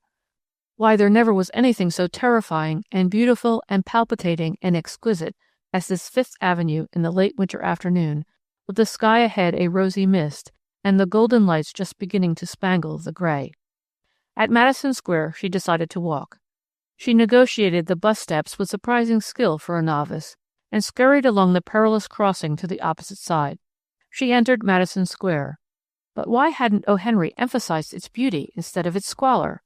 It lay, a purple pool of shadow, surrounded by the great, gleaming, many-windowed office buildings, like an amethyst sunk in a circle of diamonds.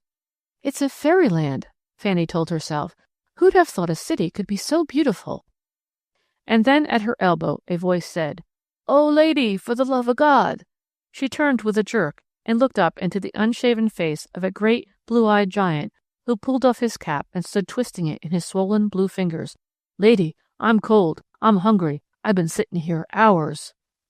Fanny clutched her bag a little fearfully. She looked at his huge frame. "Why don't you work?"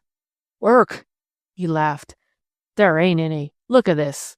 He turned up his foot, and you saw the bare sole, blackened and horrible, and fringed comically by the tattered leather upper.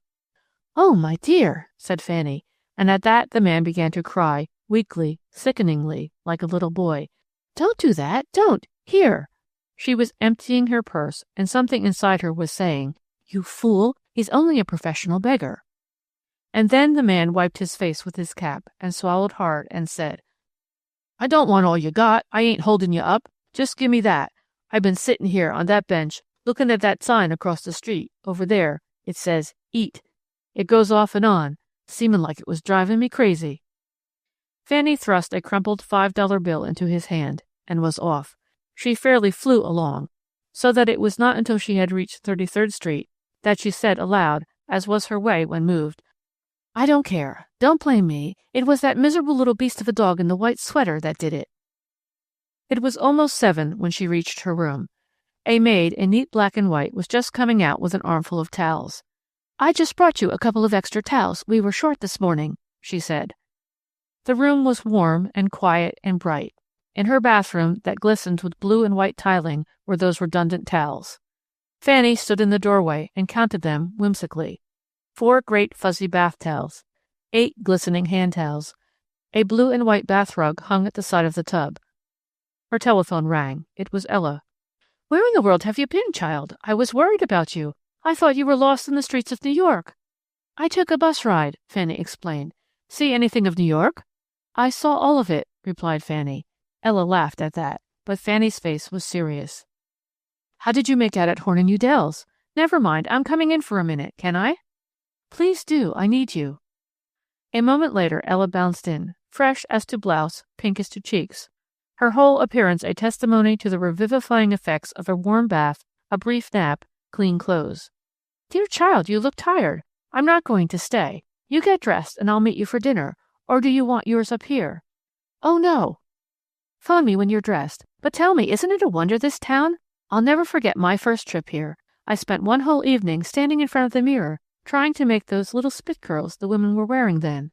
I'd seen 'em on Fifth Avenue, and it seemed I'd die if I couldn't have 'em too, and I dabbed on rouge and touched up my eyebrows. I don't know. It's a kind of crazy feeling gets you. The minute I got on the train for Chicago, I washed my face and took my hair down and did it plain again." "Why, that's the way I felt," laughed Fanny. "I didn't care anything about infants' wear or Haynes Cooper or anything. I just wanted to be beautiful, as they all were. Sure, it gets us all." Fanny twisted her hair into the relentless knob women assumed preparatory to bathing. "It seems to me you have to come from Winnebago or thereabouts to get New York. Really get it, I mean." "That's so," agreed Ella.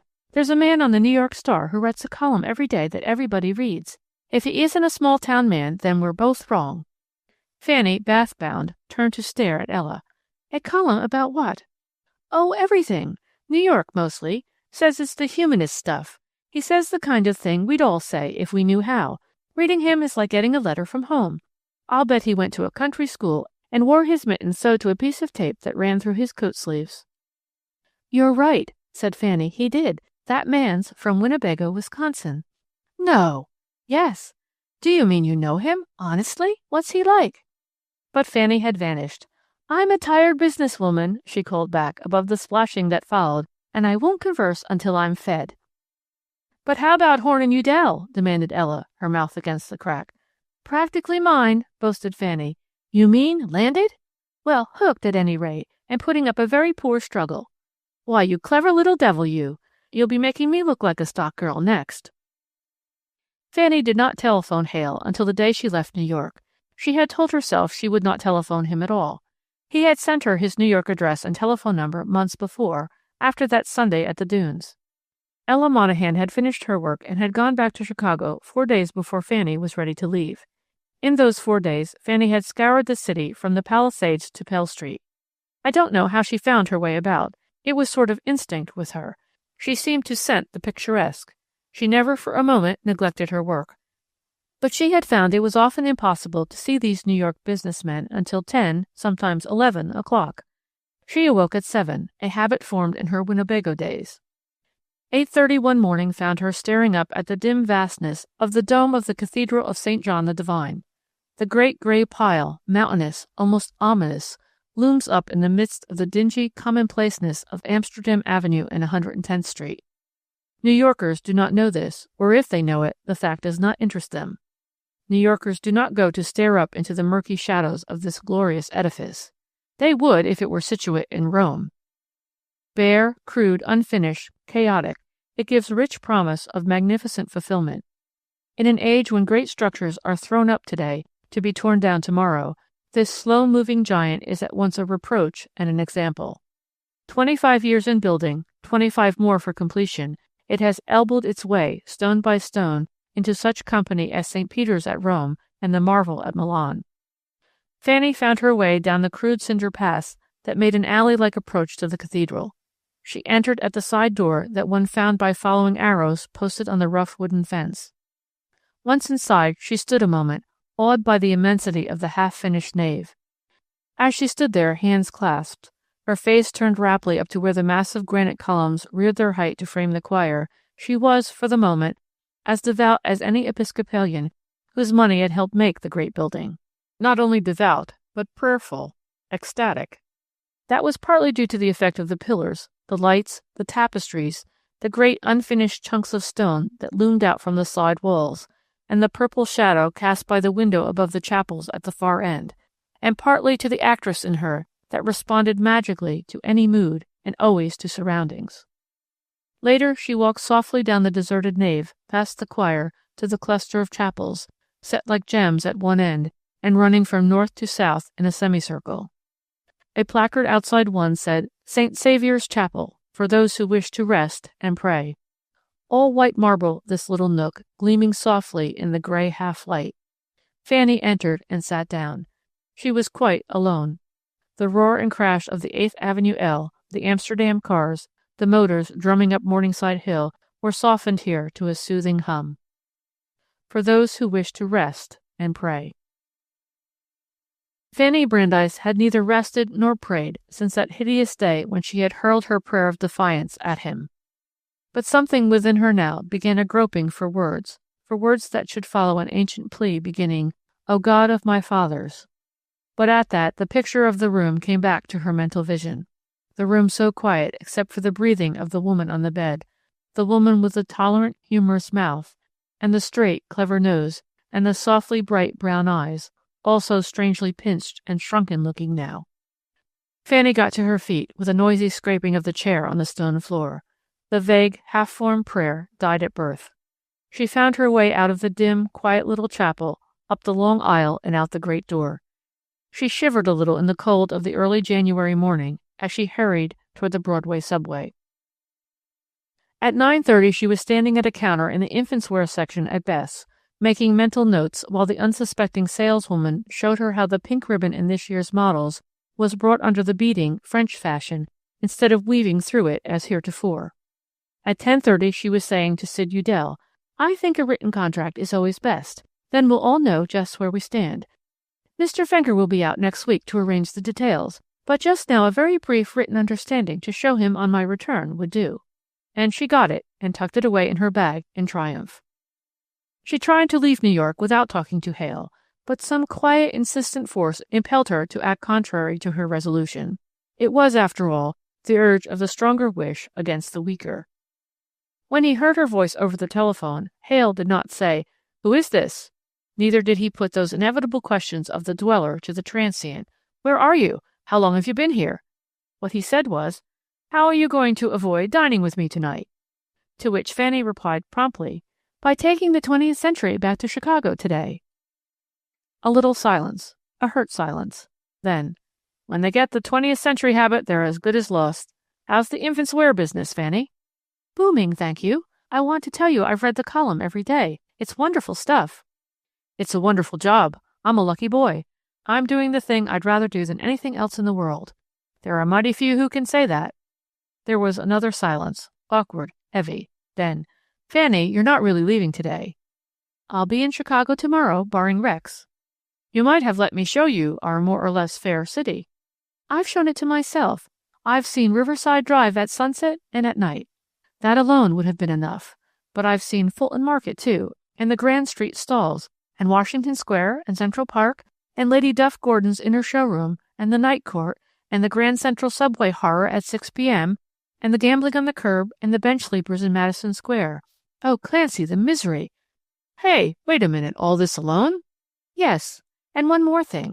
I've landed Horn and Udell, which means nothing to you, but to me it means that by spring my department will be a credit to its stepmother, a real success. I knew it would be a success, so did you. Anything you might attempt would be successful. You'd have made a successful lawyer or cook or actress or hydraulic engineer because you couldn't do a thing badly. It isn't in you. You're a superlative sort of person. But that's no reason for being any of those things. If you won't admit a debt to humanity, surely you'll acknowledge you've an obligation to yourself. Preaching again. Goodbye. Fanny, you're afraid to see me. Don't be ridiculous. Why should I be? Because I say out loud the things you daren't let yourself think. If I were to promise not to talk about anything but flannel bands, will you promise? No, but I'm going to meet you at the clock at the Grand Central Station 15 minutes before train time. I don't care if every infants' wear manufacturer in New York had a prior claim on your time. You may as well be there, because if you're not, I'll get on the train and stay on as far as Albany. Take your choice. He was there before her.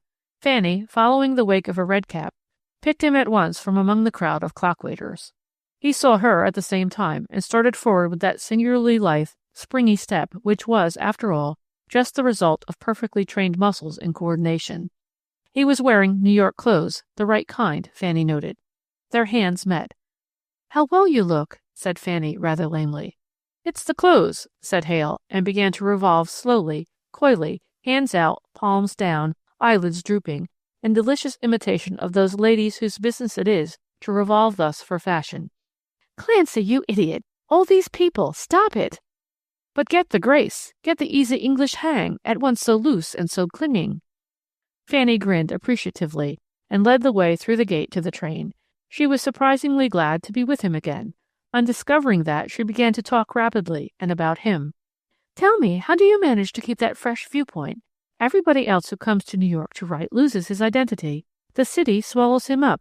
I mean by that things seem to strike you as freshly as they did when you first came. I remember you wrote me an amazing letter." "For one thing, I've never been anything but a foreigner in New York. I'll never quite believe Broadway. I'll never cease to marvel at Fifth Avenue and Cooper Union and the Bronx. The time may come when I can take the subway for granted, but don't ask it of me just yet." "But the other writers, and all those people who live down in Washington Square?" "I never see them. It's sure death. Those Greenwichers are always taking out their own feelings and analyzing them and pawing them over and passing them around. When they get through with them, they're so thumb-marked and greasy that no one else wants them. They don't get enough golf, those Greenwichers. They don't get enough tennis. They don't get enough walking in the open spaces. Gosh, no. I know better than to fall for that kind of thing. They spend hours talking to each other in dim-lighted attics about souls and society and the joy of life and the greater good, and they know all about each other's insides. They talk themselves out, and there's nothing left to write about. A little of that kind of thing purges and cleanses. Too much of it poisons and clogs. No, ma'am. When I want to talk, I go down and chin with the foreman of our composing room. There's a chap that has what I call conversation, a philosopher, and knows everything in the world. Composing room foremen always are, and do. Now that's all of that. How about Fanny Brandeis? Any sketches? Come on, confess. Grand Street, anyway."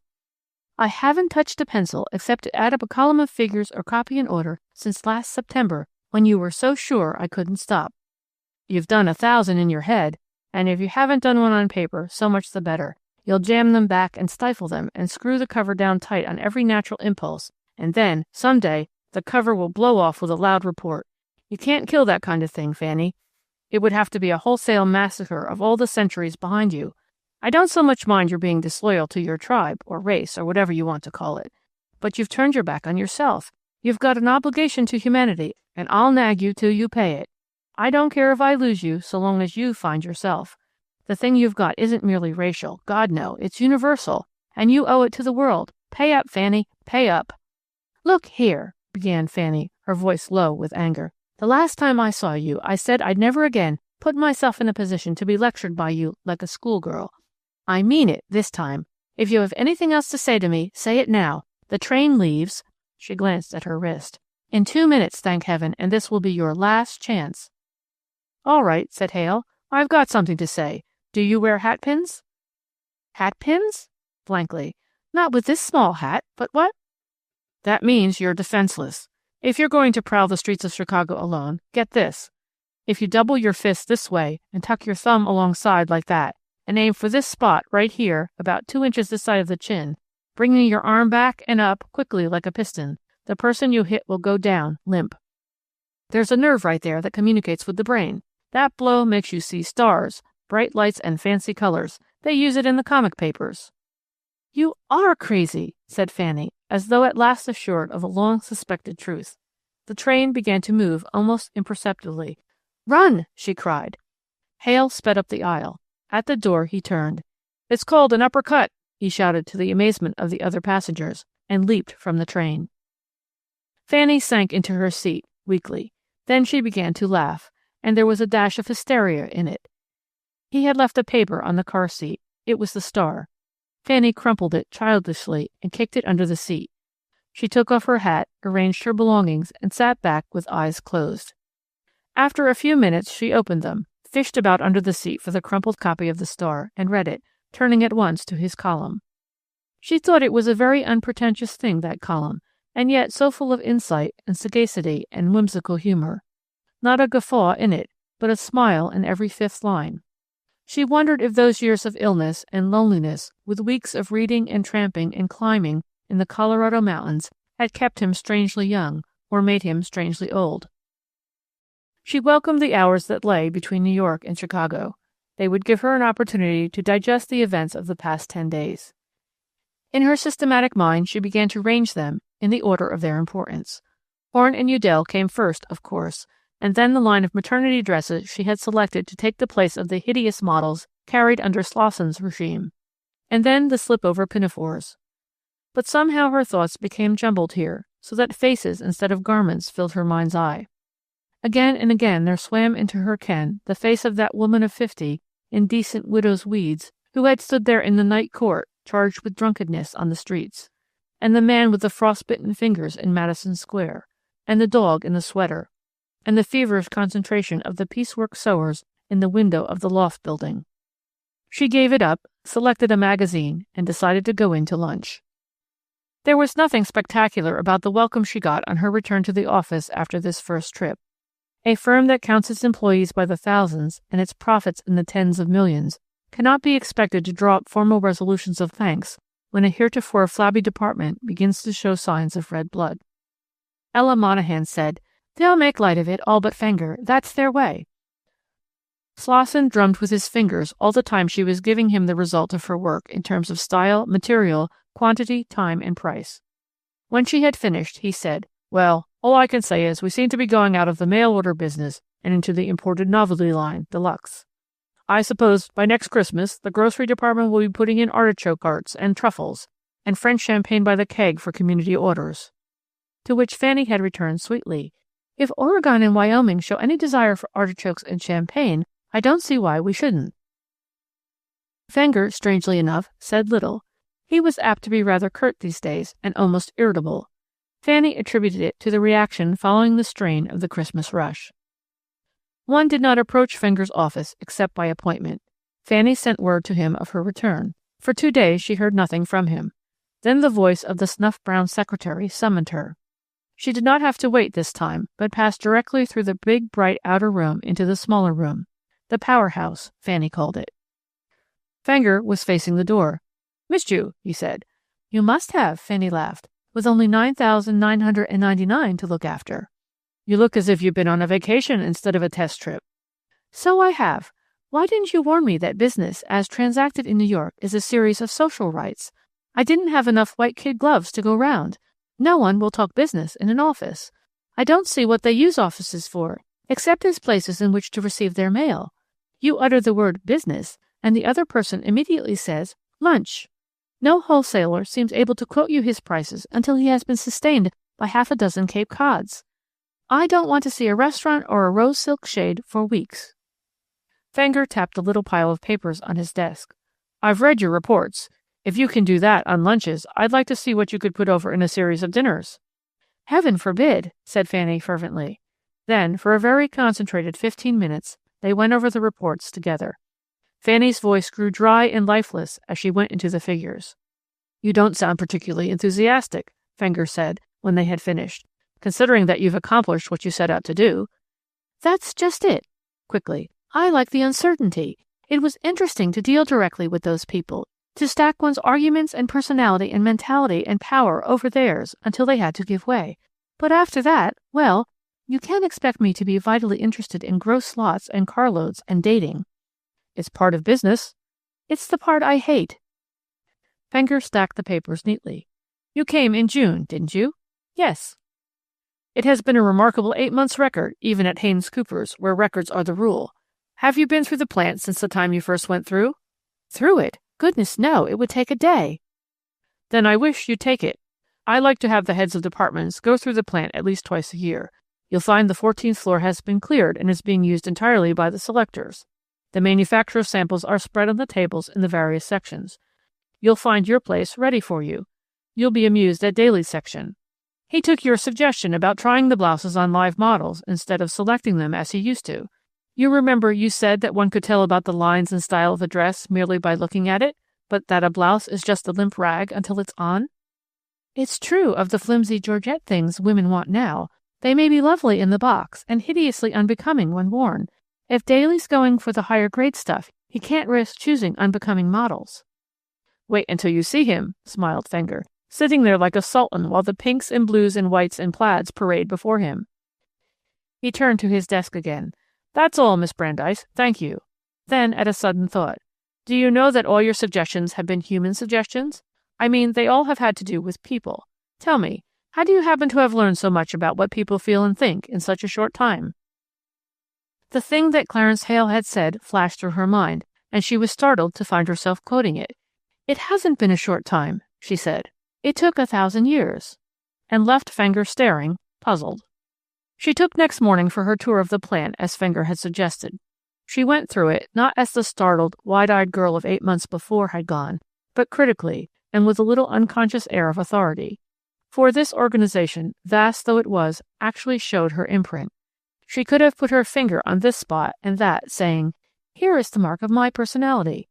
And she thought as she passed from department to department, 10,000 a year if you keep on as you've started. Up one aisle and down the next. Bundles, bundles, bundles. And everywhere you saw the yellow order slips, in the hands of the stock boys whizzing by on roller skates, in the filing department, in the traffic department. The very air seemed jaundiced with those clouds of yellow order slips. She stopped a moment, fascinated as always, before the main spiral gravity chute down which the bundles, hundreds of them, thousands of them daily, chased each other to what? Fanny asked herself. She knew vaguely that hands caught these bundles halfway and redirected them toward the proper channel, where they were assembled and made ready for shipping or mailing. She turned to a stock boy. "Where does this empty?" she asked. "Floor below," said the boy, "on the platform." Fanny walked down a flight of iron stairs and around to face the spiral chute again. In front of the chute and connected with it by a great metal lip was a platform perhaps 12 feet above the floor and looking very much like the pilot's deck of a ship. A little flight of stairs led up to it, very steep stairs that trembled a little under a repetition of shocks that came from above. Fanny climbed them warily, gained the top, and found herself standing next to the girl whose face had gleamed out at her from among those thousands in the crowd pouring out of the plant. The girl glanced up at Fanny for a second. No, for the fraction of a second. Her job was the kind that permitted no more than that. Fanny watched her for one breathless moment. In that moment she understood the look that had been stamped on the girl's face that night, the look that had cried, "Release." For this platform, shaking under the thud of bundles, bundles, bundles, was the stomach of the Haynes Cooper plant. 60% of the 45,000 daily orders passed through the hands of this girl and her assistants. Down the chutes swished the bundles, stamped with their section mark, and here they were caught deftly and hurled into one of the dozen conveyors that flowed out from this main stream. The wrong bundle into the wrong conveyor? Confusion in the shipping room. It only took a glance of the eye and a motion of the arms. But that glance and that motion had been boiled down to the very concentrated essence of economy. They seemed to be working with fury, but then, so does a pile driver when you get the simplicity of it. Fanny bent over the girl, it was a noisy corner, and put a question. The girl did not pause in her work as she answered it. She caught a bundle with one hand, hurled one into a conveyor with the other. 7 a week, she said, and deftly caught the next slithering bundle. Fanny watched her for another moment, then she turned and went down the steep stairs. "None of your business," she said to herself, and continued her tour. "None of your business." She went up to the new selector's floor and found the plan running as smoothly as if it had been part of the plant system for years. The elevator whisked her up to the top floor, where she met the plant's latest practical fad, the new textile chemist, a charming youth disguised in bone-rimmed glasses, who did the honors of his little laboratory with all the manner of a Harvard host. This was the fusing oven for silks. Here was the drying oven. This delicate scale weighed every ounce of the cloth swatches that came in for inspection to get the percentage of wool and cotton. Not a chance for the manufacturer to slip shoddy into his goods now. Said Fanny politely. She hated complicated processes that had to do with scales and weights and pounds and acids. She crossed over to the administration building and stopped at the door marked Mrs. Knowles. If you had been an employee of the Haynes Cooper Company and had been asked to define Mrs. Knowles' position, the chances are you would have found yourself floundering, wordless. Haynes Cooper was reluctant to acknowledge the need of Mrs. Knowles. Still, when you employ 10,000 people and more than half of these are girls, and 50% of these girls are unskilled, ignorant, and terribly human, you find that a Mrs. Knowles saves the equivalent of 10 times her salary in wear and tear and general prevention. She could have told you tragic stories, could Mrs. Knowles, and sordid stories, and comic too. She knew how to deal with terror, and shame, and stubborn silence, and hopeless misery. Gray-haired and motherly? Not at all. An astonishingly young, pleasingly plumpish woman, with nothing remarkable about her except a certain splendid calm. 4 years out of Vassar, and already she had learned that if you fold your hands in your lap and wait, quietly, asking no questions, almost anyone will tell you almost anything. "Hello," called Fanny. "How are our morals this morning?" "Going up," answered Esther Knowles, "considering that it's Tuesday. Come in. How's the infant prodigy?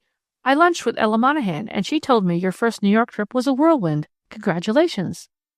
"Thanks. I can't stop. I haven't touched my desk today. I just wanted to ask you if you know the name of that girl who has charge of the main chute in the merchandise building." "Good Lord, child, there are thousands of girls." "But this one's rather special. She is awfully pretty and rather different looking. Exquisite coloring, a discontented expression, and a blouse that's too low in the neck." "Which might be a description of Fanny Brandeis herself, barring the blouse," laughed Mrs. Knowles. Then, at the startled look in Fanny's face, "Do forgive me, and don't look so horrified. I think I know which one you mean. Her name is Sarah Sapinski. Yes, isn't it a pity? And it's queer that you should ask me about her, because I've been having trouble with that particular girl." "Trouble?" "She knows she's pretty, and she knows she's different, and she knows she's handicapped, and that accounts for the discontented expression. That and some other things. She gets $7 a week here, and they take just about all of it at home. She says she's sick of it. She has left home twice. I don't blame the child, but I've always managed to bring her back. Some day there'll be a third time, and I'm afraid of it. She's not bad. She's really rather splendid, and she has a certain dreadful philosophy of her own. Her theory is that there are only two kinds of people in the world, those that give and those that take. And she's tired of giving. Sarah didn't put it just that way, but you know what she means, don't you?" "I know what she means," said Fanny grimly.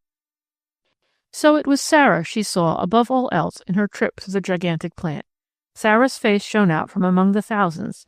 The thud-thud of Sarah's bundle chute beat a dull accompaniment to the hum of the big hive, above the rustle of those myriad yellow order slips, through the buzz of the busy mail room, beneath the roar of the presses in the printing building, the crash of the dishes in the cafeteria, ran the lead motif of Sarah at $7 a week.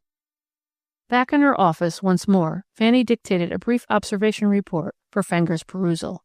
"It seems to me there's room for improvement in our card index file system. It's thorough, but unwieldy. It isn't a system anymore. It's a ceremony. Can't you get a corps of system sharks to simplify things there?" She went into detail and passed on to the next suggestion. "If the North American Cloak and Suit Company can sell mail-order dresses that are actually smart and in good taste, I don't see why we have to go on carrying only the most hideous crudities in our women's dress department. I know the majority of our women customers wouldn't wear a plain, good-looking little blue serge dress with a white collar and some tailored buttons. They want cerise satin revers on a plum-colored foulard, and that's what we've been giving them. But there are plenty of other women living miles from anywhere who know what's being worn on Fifth Avenue. I don't know how they know it, but they do, and they want it. Why can't we reach those women as well as their shoddier sisters? The North American people do it. I'd wear one of their dresses myself. I wouldn't be found dead in one of ours. Here's a suggestion. Why can't we get Camille to design half a dozen models a season for us? Now don't roar at that, and don't think that the women on Western ranches haven't heard of Camille. They have. They may know nothing of Mrs. Pankhurst, and Lillian Russell may be a myth to them. But I'll swear that every one of them knows that Camille is a dressmaker who makes super dresses. She is as much a household word among them as Roosevelt used to be to their menfolks. And if we can promise them a Camille-designed dress for $7.85, which we could, then why don't we?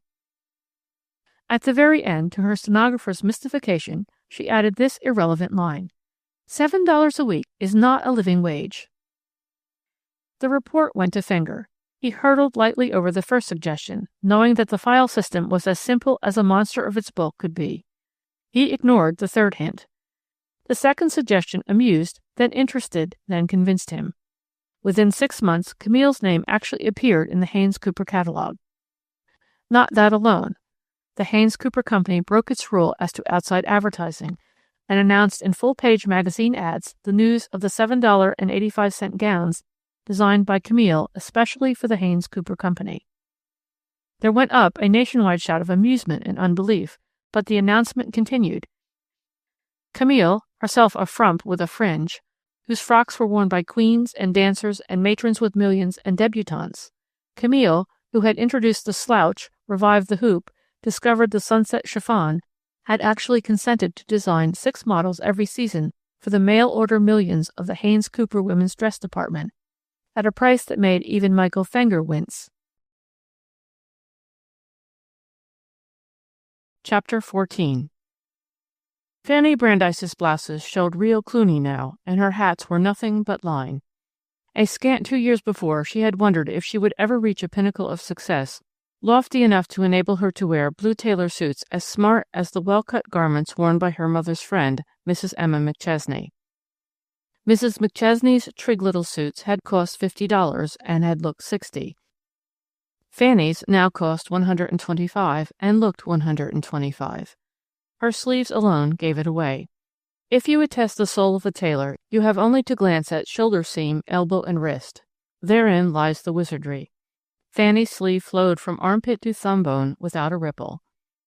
Also, she moved from the south side to the north side, always a sign of prosperity or social ambition in Chicago. Her new apartment was near the lake, exhilaratingly high, correspondingly expensive. And she was hideously lonely. She was earning a man-sized salary now, and she was working like a man. A less magnificently healthy woman could not have stood the strain, for Fanny Brandeis was working with her head, not her heart. When we say heart, we have come to mean something more than the hollow muscular structure that propels the blood through the veins. That, in the dictionary, is the primary definition. The secondary definition has to do with such words as emotion, sympathy, tenderness, courage, conviction. She was working now, as Michael Fenger worked, relentlessly, coldly, indomitably, using all the material at hand as a means to an end, with never a thought of the material itself, as a builder reaches for a brick or stone and fits it into place smoothly, almost without actually seeing the brick itself, except as something which will help to make a finished wall. She rarely prowled the city now. She told herself she was too tired at night, and on Sundays and holidays, and I suppose she was. Indeed, she no longer saw things with her former vision. It was as though her soul had shriveled in direct proportion to her salary's expansion. The streets seldom furnished her with a rich mental meal now. When she met a woman with a child in the park, her keen eye noted the child's dress before it saw the child itself, if indeed she noticed the child at all.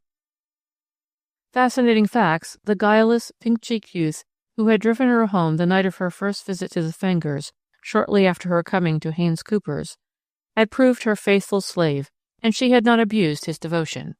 Indeed, she hardly considered it that. The sex side of her was being repressed with the artist side. Most men found her curt, brisk, businesslike manner a little repellent, though interesting. They never made love to her, in spite of her undeniable attractiveness. Fascinating facts drove her about in his smart little roadster, and one night he established himself in her memory forever as the first man who had ever asked her to marry him. He did it haltingly, painfully, almost grudgingly. Fanny was frankly amazed. She had enjoyed going about with him. He rested and soothed her. He, in turn, had been stimulated by her energy, her humor, her electric force. Nothing was said for a minute after his awkward declaration. "But," he persisted, "you like me, don't you?" Of course I do, immensely. Then why? When a woman of my sort marries, it's a miracle. I'm 26 and intelligent and very successful. A frightful combination. Unmarried women of my type aren't content just to feel. They must analyze their feelings. And analysis is death to romance. Great Scott! You expect to marry somebody sometime, don't you, Fanny? No one I know now. When I do marry, if I do, it will be with the idea of making a definite gain. I don't mean necessarily worldly gain, though that would be a factor, too.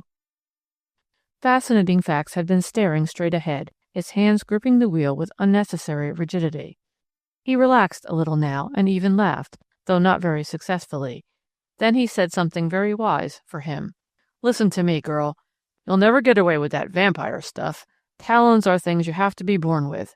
You'll never learn to grab with these. He reached over and picked up her left hand lying inertly in her lap, and brought it up to his lips and kissed it, glove and all. They're built on the open face pattern for giving. You can't fool me. I know. A year and a half after her coming to Haynes Cooper, Fanny's department was doing a business of $1 million a year. The need had been there. She had merely given it the impetus.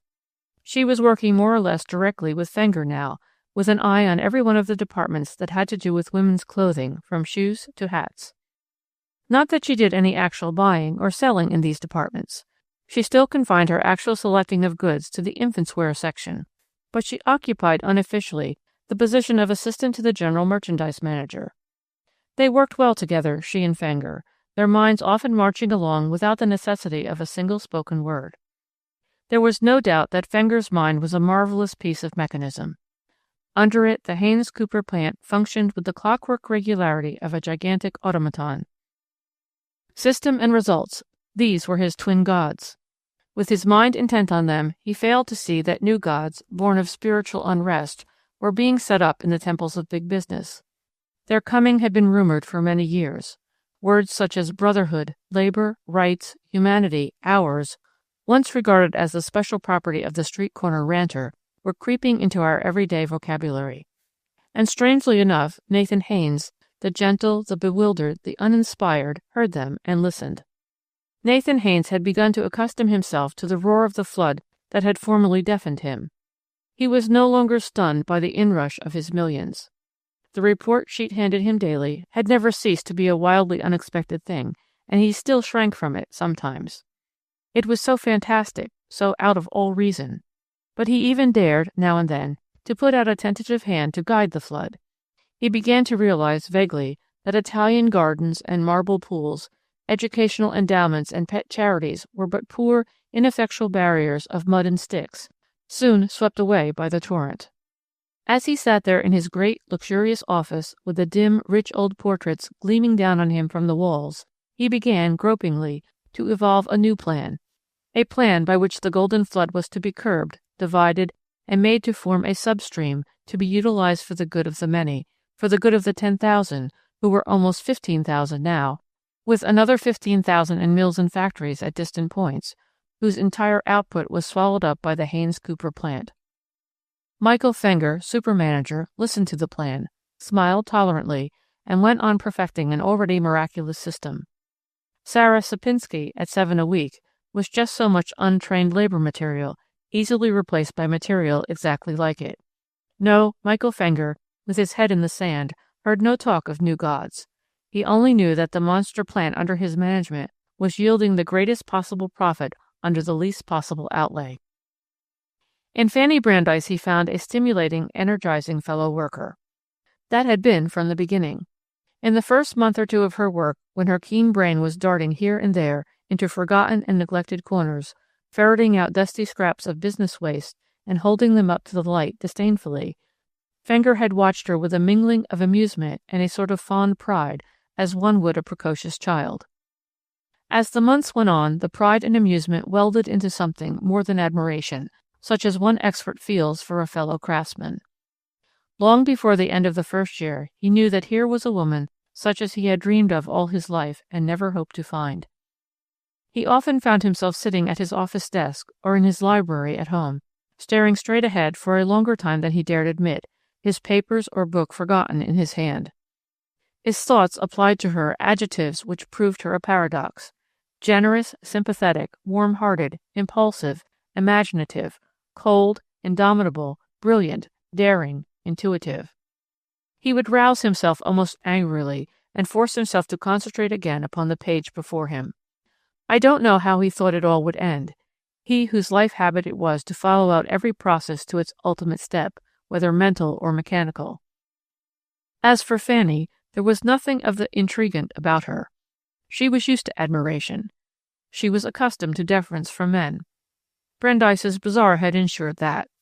All her life men had taken orders from her, all the way from Aloysius and the blithe traveling men of whom she bought goods, to the salesmen and importers in the Chicago wholesale houses. If they had attempted occasionally to mingle the social and personal with the commercial, Fanny had not resented their attitude. She had accepted their admiration and refused their invitations with equal good nature, and thus retained their friendship. It is not exaggeration to say that she looked upon Michael Fenger much as she had upon these genial fellow workers. A woman as straightforward and direct as she has what is known as a single-track mind in such matters. It is your soft and silken mollusk type of woman whose mind pursues a slimy and labyrinth trail. But it is useless to say that she did not feel something of the intense personal attraction of the man. Often it used to puzzle and annoy her to find that as they sat arguing in the brisk, everyday atmosphere of office or merchandise room, the air between them would suddenly become electric, vibrant. They met each other's eyes with effort. When their hands touched accidentally over papers or samples, they snatched them back. Fanny found herself laughing uncertainly at nothing and was furious. When a silence fell between them, they would pounce upon it breathlessly and smother it with talk. Do not think that any furtive love-making went on, sandwiched between shop talk. Their conversation might have taken place between two men. Indeed, they often were brutally frank to each other. Fanny had the vision, Fenger the science to apply it. Sometimes her intuition leaped ahead of his reasoning. Then he would say, "I'm not sold on that," which is modern business slang meaning, "You haven't convinced me." She would go back and start afresh, covering the ground more slowly. Usually her suggestions were practical and what might be termed human. They seemed to be founded on an uncanny knowledge of people's frailties. It was only when she touched upon his beloved system that he was adamant. "None of that socialistic stuff," he would say. "This isn't a benevolent association we're running. It's the biggest mail-order business in the world, and its backbone is system. I've been just 15 years perfecting that system. It's my job. Hands off." "A 15-year-old system ought to be scrapped," Fanny would retort boldly. "Anyway, the Simon Legree thing has gone out." No one in the plant had ever dared to talk to him like that. He would glare down at Fanny for a moment like a mastiff on a terrier. Fanny, seeing his face rage red, would flash him a cheerful and impudent smile. The anger, fading slowly, gave way to another look, so that admiration and resentment mingled for a moment. "Lucky for you, you're not a man." "I wish I were." "I'm glad you're not." Not a very thrilling conversation for those of you who are seeking heartthrobs. In May, Fanny made her first trip to Europe for the firm. It was a sudden plan. Instantly Theodore leaped to her mind, and she was startled at the tumult she felt at the thought of seeing him and his child. The baby, a girl, was more than a year old. Her business, a matter of 2 weeks perhaps, was all in Berlin and Paris, but she cabled Theodore that she would come to them in Munich, if only for a day or two. She had very little curiosity about the woman Theodore had married. The memory of that first photograph of hers, befrizzed, bejeweled, and a smirk, had never effaced itself. It had stamped her indelibly in Fanny's mind. The day before she left for New York, she sailed from there, she had a letter from Theodore. It was evident at once that he had not received her cable. He was in Russia, giving a series of concerts. Olga and the baby were with him. He would be back in Munich in June. There was some talk of America. When Fanny realized that she was not to see him, she experienced a strange feeling that was a mixture of regret and relief. All the family love in her, a racial trait, had been stirred at the thought of again seeing that dear blond brother, the self-centered, willful, gifted boy who had held the little congregation rapt there in the Jewish house of worship in Winnebago. But she had recoiled a little from the meeting with this other unknown person who gave concerts in Russia, who had adopted Munich as his home, who was the husband of this Olga person, and the father of a ridiculously German-looking baby in a very German-looking dress, all lace and tucks, and wearing bracelets on its chubby arms and a locket round its neck. That was what one might expect of Olga's baby, but not of Theodore's. Besides, what business had that boy with a baby anyway, himself a baby? Fenger had arranged for her cabin, and she rather resented its luxury until she learned later that it is the buyers who always occupy the staterooms de luxe on ocean liners. She learned, too, that the men in yachting caps and white flannels, and the women in the smartest and most subdued of blue serge and furs, were not millionaires temporarily deprived of their own private seagoing craft, but buyers like herself, shrewd, aggressive, wise, and incredibly endowed with savoir-faire. Merely to watch one of them dealing with a deck steward was to know for all time the superiority of mind over matter. Most incongruously, it was Ella Monahan and Clarence Hale who waved goodbye to her as her ship swung clear of the dock. Ella was in New York on her monthly trip. Hale had appeared at the hotel as Fanny was adjusting her veil and casting a last rather wild look around the room. Molly Brandeis had been the kind of woman who never misses a train or overlooks a hairpin. Fanny's early training had proved invaluable more than once in the last 2 years.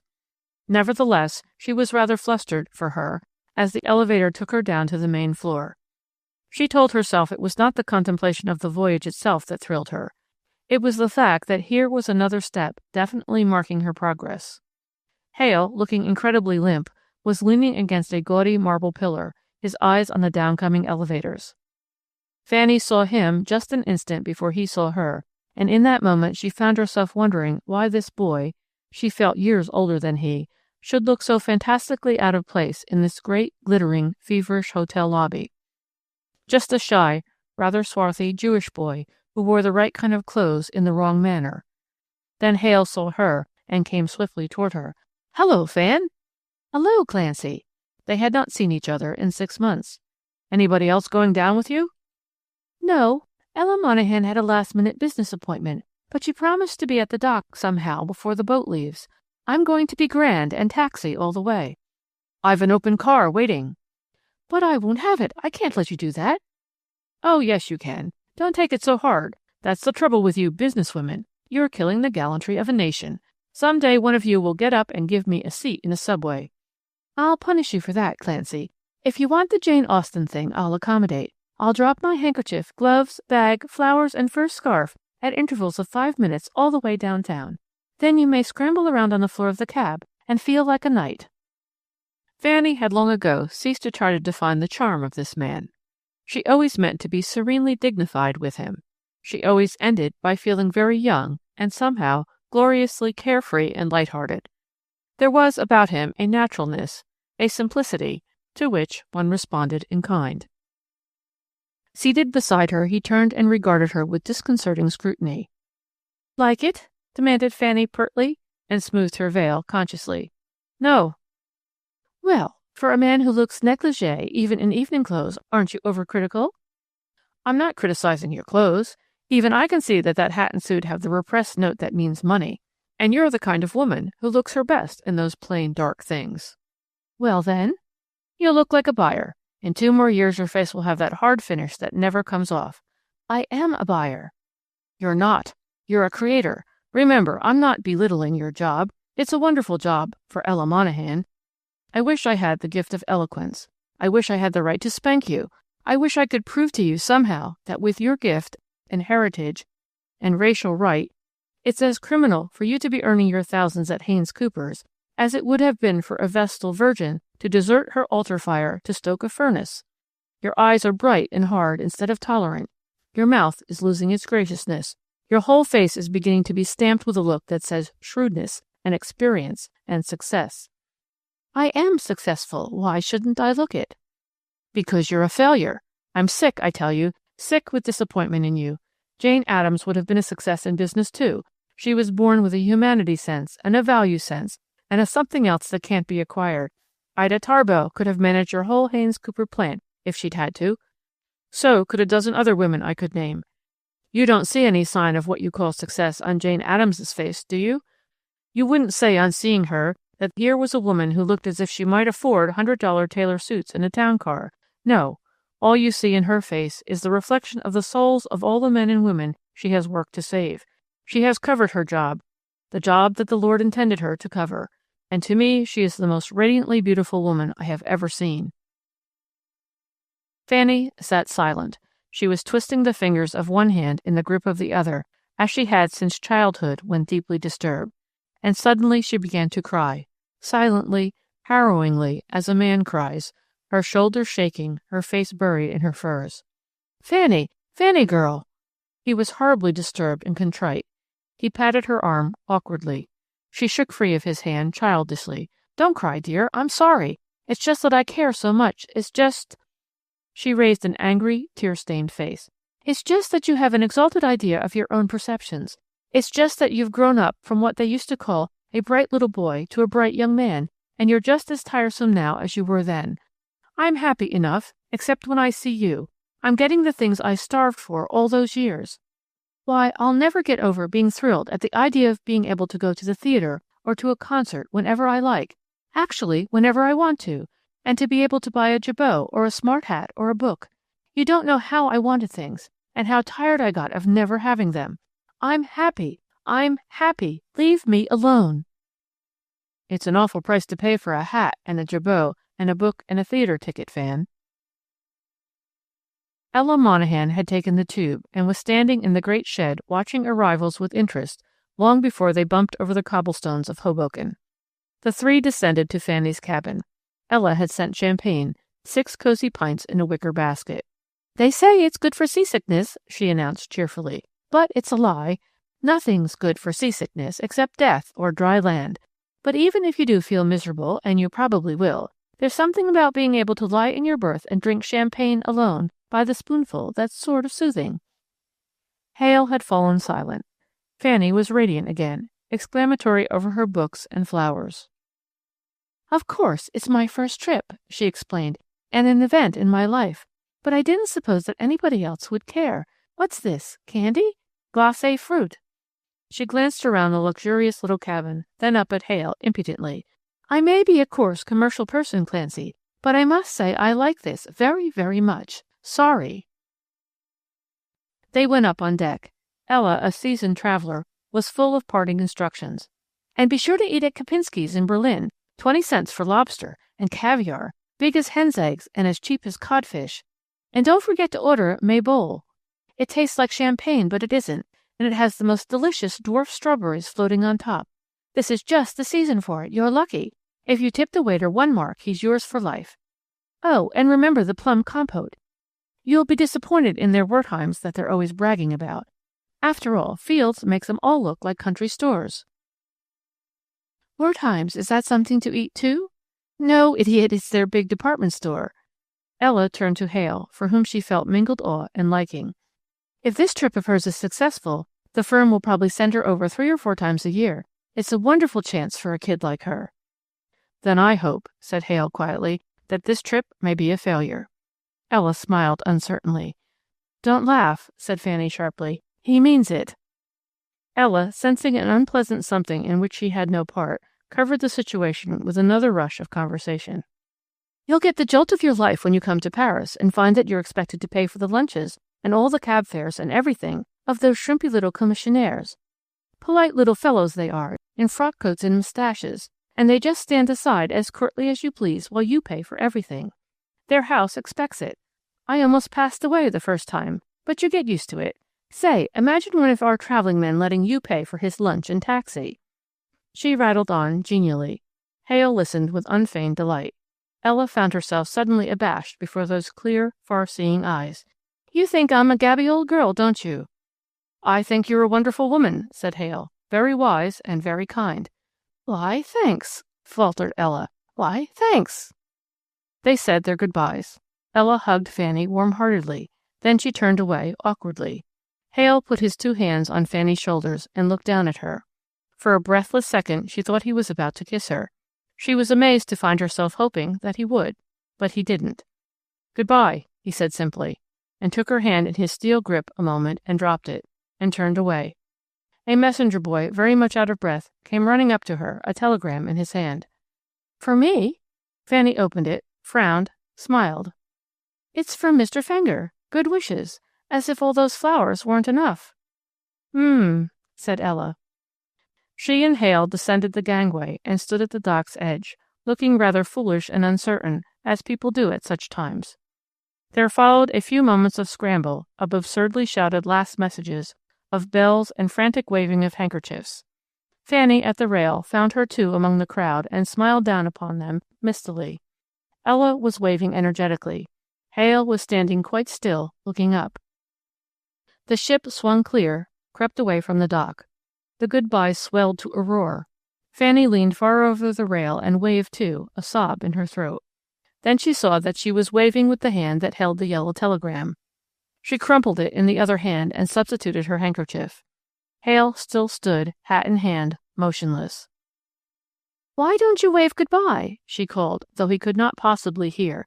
"Wave goodbye!" And then the hand with the handkerchief went to her face, and she was weeping. I think it was that old drama thrill in her, dormant for so long. But at that, Hale swung his hat above his head 3 times like a schoolboy, and grasping Ella's plump and resisting arm, marched abruptly away. Chapter 15. The first week in June found her back in New York. That month of absence had worked a subtle change. The 2 weeks spent in crossing and recrossing had provided her with a letdown that had been almost jarring in its completeness. Everything competitive had seemed to fade away with the receding shore, and to loom up again only when the skyline became a thing of smoke banks, spires, and shafts. She had had only 2 weeks for the actual transaction of her business. She must have been something of a revelation to those Paris and Berlin manufacturers, accustomed though they were to the brisk and irresistible methods of the American businesswoman. She was, after all, absurdly young to be talking in terms of millions, and she was amazingly well dressed. This last passed unnoticed, or was taken for granted in Paris, but in Berlin, home of the frump and the flour sack figure, she was stared at appreciatively. Her business, except for 1 or 2 unimportant sidelines, had to do with 2 factories on whose product the Haynes Cooper Company had long had a covetous eye. Quantity, as usual, was the keynote of their demand, and Fanny's task was that of talking in 6-figure terms to these conservative and over-wary foreign manufacturers. That she had successfully accomplished this, and that she had managed to impress them also with the important part that time and promptness in delivery played in a swift-moving machine like the Haynes Cooper concern, was due to many things beside her natural business ability. Self-confidence was there, and physical vigor and diplomacy. But above all was that sheer love of the game, the dramatic sense that enabled her to see herself in the part. That alone precluded the possibility of failure. She knew how youthful she looked, and how glowing. She anticipated the look that came into their faces when she left polite small talk behind and soared up into the cold, rarefied atmosphere of business. She delighted in seeing the admiring and tolerant smirk vanish and give way to a startled and defensive attentiveness. It might be mentioned that she managed, somehow, to spend almost half a day in Petticoat Lane and its squalid surroundings while in London. She actually prowled alone at night in the evil-smelling narrow streets of the poorer quarter of Paris. And how she escaped unharmed is a mystery that never bothered her, because she had never known fear of streets. She had always walked on the streets of Winnebago, Wisconsin, alone. It never occurred to her not to do the same in the streets of Chicago, or New York, or London, or Paris. She found Berlin, with its Adlon, its appalling cleanliness, its overfed populace, and its omnipresent Kaiser forever scudding up and down Unter den Linden in his chocolate-colored car, incredibly dull and unpicturesque. Something she had temporarily lost there in the busy atmosphere of the Haynes Cooper plant seemed to have returned miraculously. New York, on her return, was something of a shock. She remembered how vividly fresh it had looked to her on the day of that first visit months before. Now, to eyes fresh from the crisp immaculateness of Paris and Berlin, Fifth Avenue looked almost grimy and certainly shabby in spots. Ella Monahan, cheerful, congratulatory, beaming, met her at the pier, and Fanny was startled at her own sensation of happiness as she saw that pink, good-natured face looking up at her from the crowd below. The month that had gone by since she last saw Ella standing just so seemed to slip away and fade into nothingness. "I waited over a day," said Ella, "just to see you. My, you look grand. I know where you got that hat. Galeries Lafayette. How much?" "I don't expect you to believe it. 35 francs. $7. I couldn't get it for 25 here." They were soon clear of the customs. Ella had engaged a room for her at the hotel they always used. As they rode uptown together happily, Ella opened her bag and laid a little packet of telegrams and letters in Fanny's lap. "I guess Fenger's pleased all right if telegrams mean anything. Not that I know they're from him, but he said—" But Fanny was looking up from one of them with a startled expression. "He's here. Fenger's here." "In New York?" asked Ella rather dully. "Yes." She ripped open another letter. It was from Theodore. He was coming to New York in August. The Russian tour had been a brilliant success. They had arranged a series of concerts for him in the United States. He would give his concerto there. It was impossible in Russia, Munich, even Berlin, because it was distinctly Jewish in theme, as Jewish as the Kol Nidre and as somber. They would have none of it in Europe. Prejudice was too strong. But in America— He was happier than he had been in years. Olga objected to coming to America, but she would get over that. The little one was well, and she was learning to talk. Actually, they were teaching her to say Tante Fanny. "Well," exclaimed Fanny, her eyes shining. She read bits of the letter aloud to Ella. Ella was such a satisfactory sort of person to whom to read a letter aloud. She exclaimed in all the right places. Her face was as radiant as Fanny's. They both had forgotten all about Fenger, their chief. But they had been in their hotel scarcely a half hour, and Ella had not done exclaiming over the bag that Fanny had brought her from Paris when his telephone call came. He wasted very little time on preliminaries. "I'll call for you at 4. We'll drive through the park and out by the river and have tea somewhere." "That would be wonderful. That is, if Ella's free, I'll ask her." "Ella?" "Yes, she's right here. Hold the wire, will you?" She turned away from the telephone to face Ella. "It's Mr. Fenger. He wants to take us both driving this afternoon. You can go, can't you?" "I certainly can," replied Miss Monahan, with what might have appeared to be undue force. Fanny turned back to the telephone. "Yes, thanks. We can both go. We'll be ready at 4. Fanny decided that Fenger's muttered reply couldn't have been what she thought it was. Ella busied herself with the unpacking of a bag. She showed a disposition to spoil Fanny. "You haven't asked after your friend, Mr. Hale. My land, if I had a friend like that." "Oh, yes," said Fanny vaguely. "I suppose you and he are great chums by this time. He's a nice boy." "You don't suppose anything of the kind," Ella retorted crisply. "That boy, as you call him, and it isn't always the man with the biggest fist that's got the most fight in him, is about as far above me as— She sat down on the floor, ponderously, beside the open bag, and gesticulated with a hairbrush, at loss for a simile. "As an eagle is above a waddling old duck. No, I don't mean that, either. Because I never did think much of the eagle morally. But you get me. Not that he knows it or shows it. Hale, I mean. Lord, no. But he's got something kind of spiritual in him that makes you that way, too. He doesn't say much, either. That's the funny part of it. I do all the talking, seems, when I'm with him. But I find myself saying things I didn't know I knew. He makes you think about things you're afraid to face by yourself. Big things. Things inside of you." She fell silent a moment, sitting cross-legged before the bag. Then she got up, snapped the bag shut, and bore it across the room to a corner. "You know he's gone, I suppose." "Gone?" "To those mountains, or wherever it is he gets that look in his eyes from. That's my notion of a job. They'll let him go for the whole summer, roaming around being a naturalist, just so's he'll come back in the winter." "And the column?" Fanny asked. "Do they let that go, too?" "I guess he's going to do some writing for them up there. After all, he's the column. It doesn't make much difference where he writes from. Did you know it's being syndicated now all over the country? Well, it is. That's the secret of its success, I suppose. It isn't only a column written about New York for a New York paper. It's about everything for anybody. It's the humanest stuff, and he isn't afraid of anything. New York's crazy about him. They say he's getting a salary you wouldn't believe. I'm a tongue-tied old fool when I'm with him. But then he likes to talk about you mostly, so it doesn't matter." Fanny turned swiftly from the dressing table, where she was taking the pins out of her vigorous, abundant hair. "What kind of thing does he say about me, Ellen girl? What kind of thing?" "Abuse, mostly. I'll be running along to my room now. I'll be out for lunch, but back at 4 for that airing Finger's so wild to have me take. If I were you, I'd lie down for an hour till you get your land legs."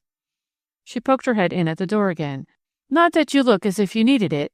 You've got a different look somehow, kind of rested. After all, there's nothing like an ocean voyage." She was gone. Fanny stood a moment in the center of the room. There was nothing relaxed or inert about her. Had you seen her standing there, motionless, you would still have got a sense of action from her. She looked so splendidly alive. She walked to the window now and stood looking down upon New York in early June. Summer had not yet turned the city into a cauldron of stone and steel. From her height she could glimpse the green of the park, with a glint of silver in its heart that was the lake. Her mind was milling around aimlessly, in a manner far removed from its usual orderly functioning. Now she thought of Theodore, her little brother, his promised return. It had been a slow and painful thing, his climb. Perhaps if she had been more ready to help, if she had not always waited until he asked the aid that she might have volunteered. She thrust that thought out of her mind rudely and slammed the door on it. Fenger. He had said, "Damn," when she had told him about Ella, and his voice had been, well. She pushed that thought outside her mind, too. Clarence Hale.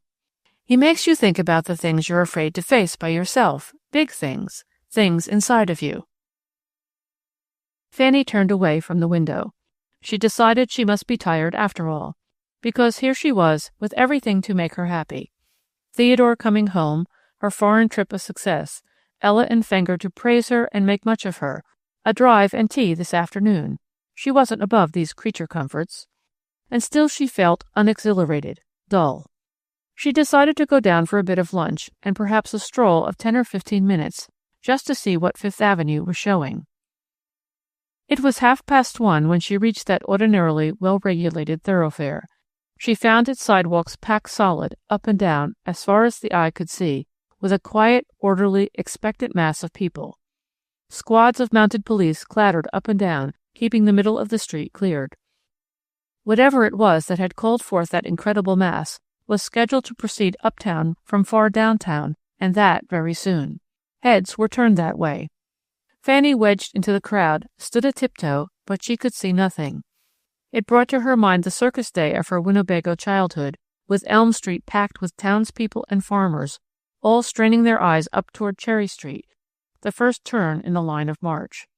Then, far away, the blare of a band. "Here they come!" Just then, far down the canyon of Fifth Avenue, sounded the cry that had always swayed Elm Street, Winnebago. "Here they come!" "What is it?" Fanny asked a woman against whom she found herself close packed. "What are they waiting for?"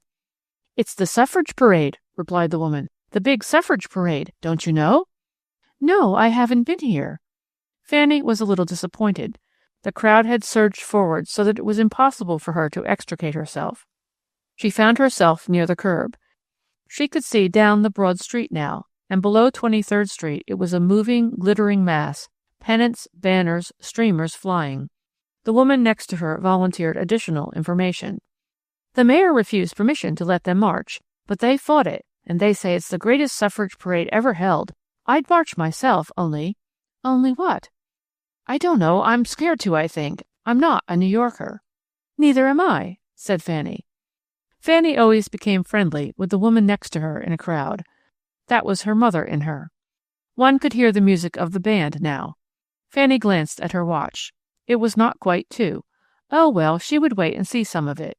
Her mind was still too freshly packed with European impressions to receive any real idea of the value of this pageant, she told herself. She knew she did not feel particularly interested, but she waited. Another surging forward. It was no longer, "Here they come," but here they are! And here they were. A squad of mounted police on very prancy horses. The men looked very ruddy and well set up and imposing. Fanny had always thrilled to anything in uniform, given sufficient numbers of them. Another police squad, a brass band on foot, and then in white on a snow-white charger holding a white banner aloft, her eyes looking straight ahead of her, her face very serious and youthful, the famous beauty and suffrage leader Mildred Innes, one of the few famous beauties who actually was a beauty. And after that, women, women, women, hundreds of them, thousands of them, a river of them flowing up Fifth Avenue to the park. More bands, more horses, women, women. They bore banners, this section, that section, artists, school teachers, lawyers, doctors, writers, women in college caps and gowns, women in white from shoes to hats, young women, girls, gray-haired women, a woman in a wheelchair smiling. A man next to Fanny began to jeer. He was a red-faced young man with a coarse, blotchy skin and thick lips. He smoked a cigar and called to the women in a falsetto voice. "Hello, Sadie," he called. "Hello, kid." And the women marched on, serious-faced, calm-eyed. There came floats, elaborate affairs, with girls in Greek robes. Fanny did not care for these. More solid ranks, and then a strange and pitiful and tragic and eloquent group. Their banner said, Garment Workers, Infants' Wear Section, and at their head marched a girl carrying a banner. I don't know how she attained that honor. I think she must have been one of those fiery, eloquent leaders in her factory clique. The banner she carried was a large one, and it flapped prodigiously in the breeze, and its pole was thick and heavy. She was a very small girl, even in that group of pale-faced, undersized, underfed girls. A Russian Jewess, evidently. Her shoes were ludicrous. They curled up at the toes, and the heels were run down. Her dress was a sort of parody on the prevailing fashion. But on her face, as she trudged along, hugging the pole of the great pennant that flapped in the breeze, was stamped a look. Well, you see that same look in some pictures of Joan of Arc. It wasn't merely a look. It was a story. It was tragedy. It was the history of a people. You saw in it that which told of centuries of oppression in Russia.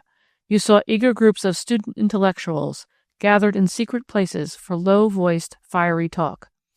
There was in it the unspeakable misery of Siberia. It spoke eloquently of pogroms, of massacres, of Kiev and its sister horror, Kishinev. You saw mean and narrow streets and carefully darkened windows, and on the other side of those windows the warm yellow glow of the seven-branch Shabbos light. Above this there shone the courage of a race serene in the knowledge that it cannot die, and illuminating all, so that her pinched face, beneath the flapping pennant, was the rapt, uplifted countenance of the Crusader. There blazed the great glow of hope. This woman movement, spoken of so glibly as suffrage, was, to the mind of this overread, underfed, emotional, dreamy little Russian garment worker, the glorious means to a long-hoped-for end. She had idealized it with the imagery of her kind. She had endowed it with promise that it would never actually hold for her, perhaps. And so she marched on down the great glittering avenue, proudly clutching her unwieldy banner, a stunted, grotesque, magnificent figure. More than a figure, a symbol. Fanny's eyes followed her until she passed out of sight. She put up her hand to her cheek, and her face was wet. She stood there, and the parade went on, endlessly it seemed, and she saw it through a haze. Bands, more bands, pennants, floats, women, women, women. "I always cry at parades," said Fanny to the woman who stood next to her, the woman who wanted to march but was scared to. "That's all right," said the woman. "That's all right." And she laughed, because she was crying too. And then she did a surprising thing. She elbowed her way to the edge of the crowd, past the red-faced man with a cigar, out to the street, and fell into line, marched on up the street, shoulders squared, head high. Fanny glanced down at her watch. It was 4:15. With a little gasp, she turned to work her way through the close-packed crowd. It was an actual physical struggle, from which she emerged disheveled, breathless, uncomfortably warm, and minus her handkerchief, but she had gained the comparative quiet of the side street. and she made the short distance that lay between the avenue and her hotel a matter of little more than a minute. In the hotel corridor stood Ella and Fenger, the former looking worried, the latter savage. "Where in the world?" began Ella. "Caught in the jam, and I didn't want to get out. It was glorious." She was shaking hands with Fenger, and realizing for the first time that she must be looking decidedly sketchy and that she had lost her handkerchief. She fished for it in her bag hopelessly when Fenger released her hand. He had not spoken. Now he said, "What's the matter with your eyes?" "I've been crying," Fanny confessed cheerfully. "Crying?" "The parade. There was a little girl in it." She stopped. Fenger would not be interested in that little girl. Now Clancy would have. But Ella broke in on that thought. "I guess you don't realize that out in front of this hotel there's a kind of glorified taxi waiting, with the top rolled back, and it's been there half an hour. I never expect to see the time when I could enjoy keeping a taxi waiting. It goes against me. I'm sorry, really, let's go. I'm ready." "You are not. Your hair's a sight, and those eyes." Fenger put a hand on her arm. "Go on up and powder your nose, Miss Brandeis, and don't hurry. I want you to enjoy this drive." On her way up in the elevator, Fanny thought, "He has lost his waistline. Now that couldn't have happened in a month. Queer, I didn't notice it before. And he looks soft, not enough exercise." When she rejoined them, she was freshly bloused and gloved, and all traces of the telltale red had vanished from her eyelids. Fifth Avenue was impossible. Their car sped up Madison Avenue and made for the park. The plaza was a jam of tired marchers. They dispersed from there, but there seemed to be no end to the line that still flowed up Fifth Avenue. Fenger seemed scarcely to see it. He had plunged at once into talk of the European trip. Fanny gave him every detail, omitting nothing. She repeated all that her letters and cables had told. Fenger was more excited than she had ever seen him. He questioned, cross-questioned, criticized, probed, exacted an account of every conversation. Usually it was not method that interested him, but results. Fanny, having accomplished the thing she had set out to do, had lost interest in it now. The actual millions so glibly bandied in the Haynes-Cooper plant had never thrilled her. The methods by which they were made possible had. Ella had been listening with the shrewd comprehension of one who admires the superior art of a fellow craftsman. "I'll say this, Mr. Fenger, if I could make you look like that, by going to Europe and putting it over those foreign boys, I'd feel I'd earned a year's salary right there, and quit. Not to speak of the cross-examination you're putting her through." Fenger laughed a little self-consciously. "It's just that I want to be sure it's real. I needn't tell you how important this trick is that Miss Brandeis has just turned." He turned to Fanny with a boyish laugh. "Now don't pose. You know you can't be as bored as you look." "Anyway," put in Ella briskly, "I move that the witness step down. She may not be bored, but she certainly must be tired, and she's beginning to look it. Just lean back, Fanny, and let the green of this park soak in. At that, it isn't so awfully green when you get right close, except that one stretch of meadow. Kind of ugly, Central Park, isn't it? Bare." Fanny sat forward. There was more sparkle in her face than at any time during the drive. They were skimming along those green-shaded drives that are so sophisticatedly sylvan. "I used to think it was bare, too, and bony as an old maid, with no soft, cuddly places like the parks at home, no gracious green stretches, and no rose gardens. But somehow it grows on you, the reticence of it, and that stretch of meadow near the mall in the late afternoon with the mist on it, and the sky faintly pink, and that electric sign, somebody's tires or other, winking on and off." "You're a queer child," interrupted Fenger, "as wooden as an Indian while talking about $1,000,000-a-year deal, and lyrical over a combination of electric sign, sunset, and moth-eaten park. Oh, well, perhaps that's what makes you as you are." Even Ella looked a little startled at that. They had tea at Claremont, at a table overlooking the river and the Palisades. Fenger was the kind of man to whom waiters always give a table overlooking anything that should be overlooked. After tea, they drove out along the river and came back in the cool of the evening. Fanny was very quiet now. Fenger followed her mood. Ella sustained the conversation somewhat doggedly. It was almost 7 when they reached the plaza exit. And there Fanny, sitting forward suddenly, gave a little cry. "Why, they're marching yet," she said, and her voice was high with wonder. "They're marching yet. All the time we've been driving and teaing, they've been marching." And so they had. Thousands upon thousands, they had flowed along as relentlessly and seemingly as endlessly as a river. They were marching yet. For 6 hours the thousands had poured up that street, making it a moving mass of white. And the end was not yet. What pen and tongue and sense of justice had failed to do, they were doing now by sheer, crude force of numbers. The red-faced hooligan who had stood next to Fanny in the crowd hours before had long ago ceased his jibes and slunk away bored, if not impressed. After all, one might jeer at 10 or 50 or 100 women, or even 500, but not at 40,000. Their car turned down Madison Avenue, and Fenger twisted about for a last look at the throng in the plaza. He was plainly impressed. The magnitude of the thing appealed to him. To a Haynes Cooper trained mind, 40,000 women marching for whatever the cause must be impressive. 40,000 of anything had the respect of Michael Fenger. His eyes narrowed thoughtfully. "They seem to have put it over," he said. "And yet, what's the idea? Oh, I'm for suffrage, of course, naturally. And all those thousands of women in white. Still, a thing as huge as this parade has to be reduced to a common denominator to be really successful. If somebody could take the whole thing, boil it down, and make the country see what this huge demonstration stands for." Fanny leaned forward suddenly. "Tell the man to stop. I want to get out." Fenger and Ella stared. "What for?" But Fenger obeyed. "I want to get something at this stationer's shop." She had jumped down almost before the motor had stopped at the curb. "But let me get it." "No, you can't. Wait here." She disappeared within the shop. She was back in 5 minutes, a flat, loosely wrapped square under her arm.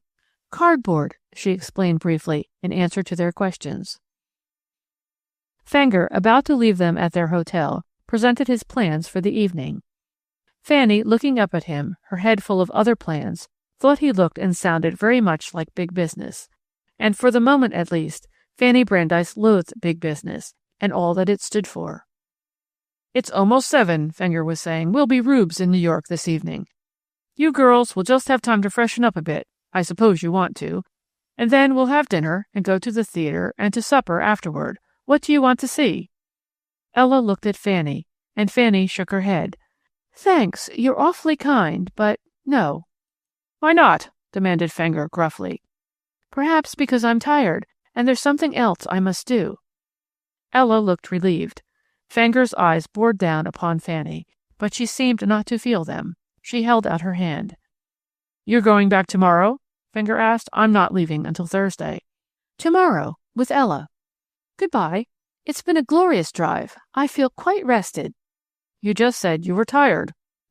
The elevator door clanged, shutting out the sight of Fenger's resentful frown. "He's as sensitive as a soubrette," said Ella. "I'm glad you decided not to go out. I'm dead myself. A kimono for the rest of the evening." Fanny seemed scarcely to hear her. With a nod, she left Ella and entered her own room. There she wasted no time. She threw her hat and coat on the bed. Her suitcase was on the baggage stand. She turned on all the lights, swung the closed suitcase up to the table, shoved the table against the wall, upended the suitcase so that its leather side presented a smooth surface, and propped a firm sheet of white cardboard against the impromptu rack. She brought her chair up close, fumbled in her bag for the pens she had just purchased. Her eyes were on the blank white surface of the paper. The table was the kind that has a subshelf. It prevented Fanny from crossing her legs under it, and that bothered her. While she fitted her pens and blocked her paper, she kept unbarking her shins in unconscious protest against the uncomfortable conditions under which she must work. She sat staring at the paper now, after having marked it off into blocks with a pencil. She got up and walked across the room aimlessly, and stood there a moment and came back. She picked up a thread on the floor, sat down again, picked up her pencil, rolled it a moment in her palms, then catching her toes behind either foreleg of her chair, in an attitude that was as workmanlike as it was ungraceful, she began to draw nervously, tentatively at first, but gaining in firmness and assurance as she went on. If you had been standing behind her chair, you would have seen, emerging miraculously from the white surface under Fanny's pencil, a thin, undersized little figure in sleazy black and white, whose face, under the cheap hat, was upturned and rapturous. Her skirts were wind-blown, and the wind tugged, too, at the banner whose pole she hugged so tightly in her arms. Dimly you could see the crowds that lined the street on either side. Vaguely, too, you saw the faces and stunted figures of the little group of girls she led. But she, the central figure, stood out among all the rest. Fanny Brandeis the artist and Fanny Brandeis the salesman combined shrewdly to omit no telling detail. The wrong kind of feet in the wrong kind of shoes, the absurd hat, the shabby skirt, every bit of grotesquerie was there, serving to emphasize the glory of the face. Fanny Brandeis's face, as the figure grew, line by line, was a glorious thing, too. She was working rapidly. She laid down her pencil now and leaned back, squinting her eyes critically. She looked grimly pleased. Her hair was rather rumpled, and her cheeks very pink. She took up her pen now and began to ink her drawing with firm black strokes. As she worked, a little crow of delight escaped her, the same absurd crow of triumph that had sounded that day in Winnebago years and years before, when she, a schoolgirl and a red tam-o'-shanter, had caught the likeness of Schabelitz, the peasant boy, under the exterior of Schabelitz, the famous. There sounded a smart little double knock at her door. Fanny did not heed it. She did not hear it. Her toes were caught behind the chair legs again. She was slumped down on the middle of her spine. She had brought the table, with its ridiculously up-ended suitcase, very near, so that she worked with a minimum of effort. The door opened. Fanny did not turn her head. Ella Monahan came in, yawning. She was wearing an expensive-looking silk kimono that fell in straight, simple folds, and gave a certain majesty to her ample figure. "Well, what in the world?" she began, and yawned again, luxuriously. She stopped behind Fanny's chair and glanced over her shoulder. The yawn died. She craned her neck a little and leaned forward. And the little girl went marching by, in her cheap and crooked shoes, and her short and sleazy skirt, with the banner tugging in the breeze. Fanny Brandeis had done her with that economy of line and absence of sentimentality which is the test separating the artist from the draftsman. Silence, except for the scratching of Fanny Brandeis's pen. "Why, the poor little kike," said Ella. Then, after a moment of silence, "I didn't know you could draw like that." Fanny laid down her pen. "Like what?" She pushed back her chair and rose stiffly. The drawing, still wet, was propped up against the suitcase. Fanny walked across the room.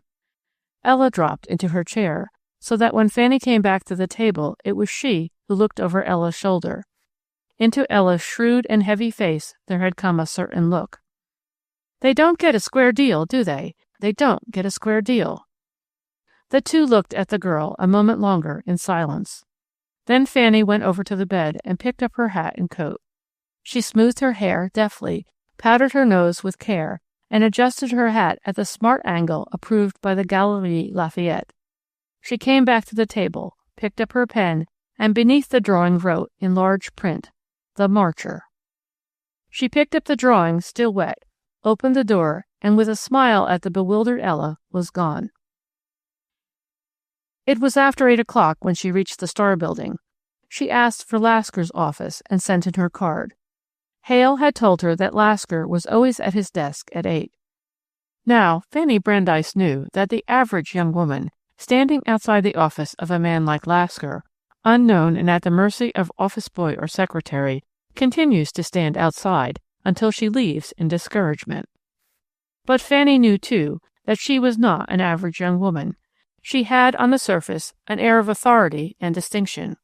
She had that quiet assurance of one accustomed to deference. She had youth and beauty and charm.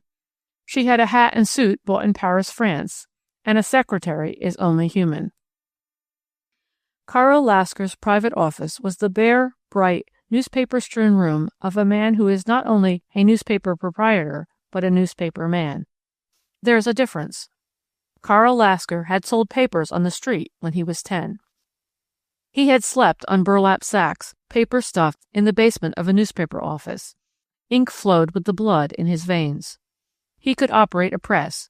He could manipulate a linotype machine, that almost humanly intelligent piece of mechanism. He could make up a paper single-handed and had done it. He knew the newspaper game, did Carl Lasker, from the composing room to the street, and he was a very great man in his line. And so he was easy to reach and simple to talk to, as are all great men. A stocky man, decidedly handsome, surprisingly young, well-dressed, smooth-shaven, direct. Fanny entered. Lasker laid down her card. "Brandeis, that's a good name." He extended his hand. He wore evening clothes, with a white flower in his buttonhole. He must have just come in from a dinner, or he was to attend a late affair somewhere. Perhaps Fanny, taken aback, unconsciously showed her surprise, because Lasker grinned as he waved her to a chair. His quick mind had interpreted her thought. "Sit down, Miss Brandeis. You think I'm gotten up like a newspaper man in a Richard Harding Davis short story, don't you? What can I do for you?" Fanny wasted no words. "I saw the parade this afternoon. I did a picture. I think it's good. If you think so too, I wish you'd use it." She laid it, face up, on Lasker's desk. Lasker picked it up in his two hands, held it off, and scrutinized it. All the drama in the world is concentrated in the confines of a newspaper office every day in the year, and so you hear very few dramatic exclamations in such a place. Men like Lasker do not show emotion when impressed. It is too wearing on the mechanism. Besides, they are trained to self-control. So Lasker said now, "Yes, I think it's pretty good too." Then raising his voice to a sudden bellow, "Boy!" He handed the drawing to a boy, gave a few brief orders, and turned back to Fanny. "Tomorrow morning every other paper in New York will have pictures showing Mildred Innes, the beauty, on her snow-white charger, or Sophronisba A. Bannister, A.B., Ph.D., in her cap and gown, or Mrs. William Vanderwelt as Liberty. We'll have that little rat with the banner, and it'll get 'em. They'll talk about it." His eyes narrowed a little. "Do you always get that angle?" "Yes." "There isn't a woman cartoonist in New York who does that human stuff. Did you know that?" "Yes." "Want a job?" "No." His knowing eye missed no detail of the suit, the hat, the gloves, the shoes. "What's your salary now?" $10,000. "Satisfied?" "No." "You've hit the heart of that parade. I don't know whether you could do that every day or not, but if you struck 12 half the time, it would be enough. When you want a job, come back." "Thanks," said Fanny quietly, and held out her hand. She returned in the subway. It was a Bronx train, full of sagging faces, lustreless eyes, grizzled beards, of heavy, black-eyed girls in soiled white shoes, of stoop-shouldered men poring over newspapers in Hebrew script, of smells and sounds and glaring light. And though tomorrow would bring its reaction, and common sense would have her again in its cold grip, she was radiant tonight, and glowing with the exultation that comes with creation. And over a voice within her was saying, "These are my people. These are my people." Chapter 16. The ship that brought Theodore Brandeis to America was the last of its kind to leave German ports for years. The day after he sailed from Bremen came the war. Fanny Brandeis was only one of the millions of Americans who refused to accept the idea of war. She took it as a personal affront. It was uncivilized, it was old-fashioned, it was inconvenient, especially inconvenient. She had just come from Europe, where she had negotiated a $1 million deal. War would mean that she could not get the goods ordered. Consequently, there could be no war. Theodore landed the first week in August. Fanny stole 2 days from the ravenous Binns to meet him in New York. I think she must have been a very love-hungry woman in the years since her mother's death. She had never admitted it, but only emotions denied to the point of starvation could have been so shaken now at the thought of the feast before them. She had trained herself to think of him as Theodore the selfish, Theodore the callous, Theodore the voracious. An unsuccessful genius, she told herself. He'll be impossible. They're bad enough when they're successful. But now her eyes, her thoughts, her longings, her long-pent emotions were straining toward the boat whose great prow was looming toward her, a terrifying bulk. The crowd awaiting the ship was enormous. A dramatic enough scene at any time. The great Hoboken Pier this morning was filled with an unrehearsed mob, anxious, thrilled, hysterical. The morning papers had carried wireless news that the ship had been chased by a French gunboat and had escaped only through the timely warning of the Dresden, a German gunboat. That had added the last fill-up to an already tense situation. Tears were streaming down half the faces upturned toward the crowded decks, and from every side, "Do you see her?" "That's Jessie, there she is! Jessie!" "Hey, Jim, old boy, come on down." Fanny's eyes were searching the packed rails. "Ted!" she called, and choked back a sob. "Teddy!" Still she did not see him. She was searching, womanlike, for a tall, blondish boy with a sulky mouth and humorous eyes, and an unruly lock of hair that would insist on escaping from the rest and straggling down over his forehead. I think she was even looking for a boy with a violin in his arms, a boy in knickers. Women lose all sense of time and proportion at such times. Still she did not see him. The passengers were filing down the gangplank now, rushing down as quickly as the careful hands of the crew would allow them, and hurling themselves into the arms of friends and family crowded below. Fanny strained her eyes toward that narrow passageway, anxious, hopeful, fearful, heartsick. For the moment Olga and the baby did not exist for her, and then she saw him. She saw him through an unimaginable disguise. She saw him and knew him in spite of the fact that the fair-haired, sulky, handsome boy had vanished, and in his place walked a man. His hair was close-cropped, German fashion, his face careworn and older than she had ever thought possible, his bearing, his features, his whole personality stamped with an unmistakable distinction. And his clothes were appallingly, inconceivably German. So she saw him, and he was her brother, and she was his sister, and she stretched out her arms to him. "Teddy!" She hugged him close, her face buried in his shoulder. "Teddy, you Spitzbub, you!" She laughed at that a little hysterically. "Not that I know what a Spitzbub is, but it's the Germanest word I can think of." That shaven head, those trousers, that linen, the awful boots, the tie. "Oh, Teddy, and you're the Germanest thing I ever saw." She kissed him again, rapturously. He kissed her, too, wordlessly at first. They moved aside a little out of the crowd. Then he spoke for the first time. "God, I'm glad to see you, Fanny." There was tragedy, not profanation, in his voice. His hand gripped hers. He turned, and now for the first time Fanny saw that at his elbow stood a buxom peasant woman, evidently a nurse, and in her arms a child.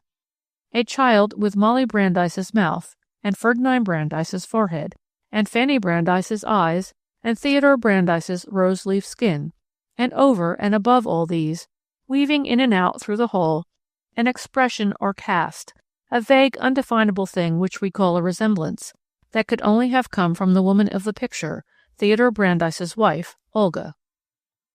"Why, it's the baby!" cried Fanny, and swung her out of the nurse's protesting arms. Such a German-looking baby, such an adorably German-looking baby. "Du Kleine, du!" Fanny kissed the rose-leaf cheek. "Du Süßes!" She turned suddenly to Theodore. "Olga, where's Olga?" She did not come. Fanny tightened her hold of the squirming bundle in her arms. "Didn't come?" Theodore shook his head dumbly. In his eyes was an agony of pain, and suddenly all those inexplicable things in his face were made clear to Fanny. She placed the little Mizzy in the nurse's arms again. "Then we'll go, dear. They won't be a minute over your trunks, I'm sure. Just follow me." Her arm was linked through Theodore's. Her hand was on his. Her head was up. Her chin was thrust out, and she never knew how startlingly she resembled the Molly Brandeis who used to march so bravely down Norris Street on her way to Brandeis's Bazaar. She was facing a situation, and she recognized it. There was about her an assurance, a composure, a blithe capability that imparted itself to the three bewildered and helpless ones in her charge. Theodore felt it, and the strained look in his face began to lift just a little. The heavy-witted peasant woman felt it and trudged along cheerfully. The baby in her arms seemed to sense it, and began to converse volubly and unintelligibly with the blue-uniformed customs inspector. They were out of the great shed in an incredibly short time. Fanny seemed equal to every situation. She had taken the tube to Hoboken, but now she found a commodious open car and drove a shrewd bargain with the chauffeur. She bundled the three into it. Of the three, perhaps Theodore seemed to be the most bewildered and helpless. He clung to his violin and Fanny. I feel like an immigrant, he said. Fan, you're a wonder. You don't know how much you look and act like Mother. I've been watching you. It's startling. Fanny laughed and took his hand, and held his hand up to her breast and crushed it there. And you look like an illustration out of the Fliegen Blätter. It isn't only your clothes, your face is German. As for Missy here, she gathered the child in her arms again. You've never explained that name to me. Why, by the way, Missy, of all the names in the world? Theodore smiled a wry little smile. Missy is named after Olga's chum. You see, in Vienna, every other, well, chorus girl, I suppose you'd call them, is named Missy, like all the Gladyses and Flossies here in America. Well, Olga's special friend, Missy. I see, said Fanny quietly. Well, anything's better than Fanny. Always did make me think of an old white horse. And at that, the small German person in her arms screwed her mouth into a fascinating bunch, and then unscrewed it, and having made these preparations, said, Tante Fanny, Chicago. Tante Fanny. Why, Missy Brandeis, you darling. Teddy, did you hear that? She said Tante Fanny and Chicago just as plainly. Did I hear it? Have I heard anything else for weeks? The plump person on the opposite seat, who had been shaking her head violently all this time, here threatened to burst if not encouraged to speak. Fanny nodded to her, whereupon the flood broke. Wunderbar, nicht wahr? Ich küss die Hand, gnädiges Fräulein. She actually did it, to Fanny's consternation. Ich hab ihr das gelernt, gnädige. Selbst. Ist es nicht ganz entzückend? Tante Fanny. Ach, Chicago. Fanny nodded a number of times, first up and down, signifying assent, then sideways, signifying unbounded wonder and admiration. She made a gigantic effort to summon her forgotten German. Was ist Ihre Name? She managed to ask. Ati. Oh, my, exclaimed Fanny weakly. Missy and Ati. It sounds like the first act of The Merry Widow. She turned to Theodore. I wish you'd sit back and relax, and if you must clutch that violin case, do it more comfortably. I don't want you to tell me a thing now. New York is ghastly in August. We'll get a train out of here tomorrow. My apartment in Chicago is cool and high and quiet, and the lake is in the front yard, practically. Tonight, perhaps, we'll talk about things. And oh, Teddy, how glad I am to see you, to have you, to... She put out a hand and patted his thin cheek. To touch you. And at that, the man became a boy again. His face worked a moment, painfully, and then his head came down in her lap that held the baby. And so she had them both for a moment, one arm about the child, one hand smoothing the boy's close-cropped hair. And in that moment, she was more splendidly maternal than either of the women who had borne these whom she now comforted. It was Fanny who attended to the hotel rooms, to the baby's comfort, to the railroad tickets, to the ordering of the meals. Theodore was like a stranger in a strange land. Not only that, he seemed dazed. We'll have it out tonight, Fanny said to herself. He'll never get that look off his face until he has told it all. I knew she was a beast. She made him lie down while she attended to schedules, tickets, berths. She was gone for 2 hours. When she returned, she found him looking amused, terrified, and helpless, all at once, while 3 men reporters and 1 woman special writer bombarded him with questions. The woman had brought a staff artist with her, and he was now engaged in making a bungling sketch of Theodore's face with its ludicrous expression. Fanny sensed the situation and saved it. She hadn't sold goods all these years without learning the value of advertising. She came forward now, graciously, but not too graciously. Theodore looked relieved. Already he had learned that one might lean on this sister, who was so capable, so bountifully alive. Teddy, you're much too tired to talk. Let me talk for you. My sister, Miss Brandeis, said Teddy, and waved a rather feeble hand in an inclusive gesture at the interrogatory 5. Fanny smiled. Do sit down, she said, all of you. Tell me, how did you happen to get on my brother's trail? One of the men explained. We had a list of ship's passengers, of course, and we knew that Mr. Brandeis was a German violinist, and then the story of the ship being chased by a French boat. We just missed him down at the pier. But he isn't a German violinist, interrupted Fanny. Please get that straight. He's American. He is the American violinist, or will be, as soon as his concert tour here is well started. It was Schabelitz himself who discovered my brother and predicted his brilliant career. Here. She had been glancing over the artist's shoulder. Will you let me make a sketch for you, just for the fun of the thing? I do that kind of thing rather decently. Did you see my picture called The Marcher in the Star at the time of the suffrage parade in May? Yes, that was mine. Just because he has what we call a butcher haircut, don't think he's German, because he isn't. You wouldn't call Winnebago, Wisconsin, Germany, would you? She was sketching him, swiftly, daringly, masterfully. She was bringing out the distinction, the suffering, the boyishness in his face, and toning down the queer little foreign air he had. Toning it, but not omitting it altogether. She was too good a showman for that. As she sketched, she talked, and as she talked she drew Theodore into the conversation deftly, and just where he was needed. She gave them what they had come for, a story, and a good one. She brought in Mizzy and Oddie for color, and she saw to it that they spelled those names as they should be spelled. She managed to gloss over the question of Olga. Ill, detained, last minute. Too brave to sacrifice her husband's American tour. She finished her sketch and gave it to the woman reporter.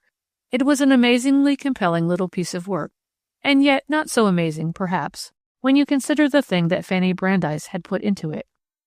Then she sent them away, tactfully. They left, knowing all that Fanny Brandeis had wanted them to know, guessing little that she had not wanted them to guess. More than that no human being can accomplish without the advice of his lawyer. Phew! From Fanny when the door had closed. Gott in Himmel, said Theodore. I had forgotten that America was like that. But America is like that. And Teddy, we're going to make it sit up and take notice. At that, Theodore drooped again. Fanny thought that he looked startlingly as she remembered her father had looked in those days of her childhood, when Brandeis's bazaar was slithering downhill. The sight of him moved her to a sudden resolve. She crossed swiftly to him and put one heartening hand on his shoulder. Come on, brother, out with it. Let's have it all now. He reached up for her hand and held it desperately. Oh, Fan, began Theodore. Fan, I've been through hell. Fanny said nothing. She only waited, quietly, encouragingly. She had learned when not to talk. Presently he took up his story, plunging directly into it, as though sensing that she had already divined much. She married me for a living. You'll think that's a joke, knowing what I was earning there in Vienna, and how you and Mother were denying yourselves everything to keep me. But in a city that circulates a coin valued at 1/20th of a cent, an American dollar looms up big. Besides, 2 of the other girls had got married, good-for-nothing officers. She was jealous, I suppose. I didn't know any of that. I was flattered to think she'd notice me. She was awfully popular. She has a kind of wit. I suppose you'd call it that. The other girls were just coarse and heavy and, well, animal. You can't know the rottenness of life there in Vienna. Olga could keep a whole supper table laughing all evening. I can see now that that isn't difficult when your audience is made up of music-hall girls and stupid, bullet-headed officers, with their damned high collars and their gold braid and their silly swords and their corsets and their glittering shoes and their miserable petty poverty beneath all the show. I thought I was a lucky boy. I'd have pitied everybody in Winnebago, if I'd ever thought of anybody in Winnebago. I never did, except once in a while of you and Mother when I needed money. I kept on with my music. I had sense enough left for that. Besides, it was a habit by that time. Well, we were married. He laughed an ugly, abrupt little laugh that ended in a moan, and turned his head and buried his face in Fanny's breast, and Fanny's arm was there about his shoulder. Fanny, you don't... I can't. He stopped. Another silence. Fanny's arm tightened its hold. She bent and kissed the top of the stubbly head, bowed so low now. Fan, do you remember that woman in the 3 Musketeers? The hellish woman that all men loved and loathed? Well, Olga's like that. I'm not whining. I'm not exaggerating. I'm just trying to make you understand. And yet I don't want you to understand. Only you don't know what it means to have you to talk to have someone who... He clutched her hand fearfully. You do love me, don't you, Fanny? You do, don't you, sis? More than anyone in the world, Fanny reassured him quietly, the way Mother would have if she had lived.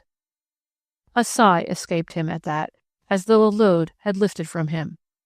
He went on presently. It would have been all right if I could have earned just a little more money. Fanny shrank at that and shut her eyes for a sick moment. But I couldn't. I asked her to be patient. But you don't know the life there. There is no real home life. They live in the cafes. They go there to keep warm in the winter and to meet their friends and gossip and drink that eternal coffee. And every coffee house, there are thousands, is a rendezvous. We had 2 rooms, comfortable ones for Vienna, and I tried to explain to her that if I could work hard and get into concert and keep at the composing, we'd be rich some day and famous and happy, and she'd have clothes and jewels. But she was too stupid or too bored. Olga is the kind of woman who only believes what she sees. Things got worse all the time. She had a temper. So have I, or I used to have. But when hers was aroused, it was horrible. Words that unspeakable words. And one day she taunted me with with my race. The first time she called me that, I felt that I must kill her. That was my mistake. I should have killed her, and I didn't. Teddy boy, don't, brother. You're tired. You're excited and worn out. No, I'm not. Just let me talk. I know what I'm saying. There's something clean about killing. He brooded a moment over that thought. Then he went on doggedly, not raising his voice. His hands were clasped loosely.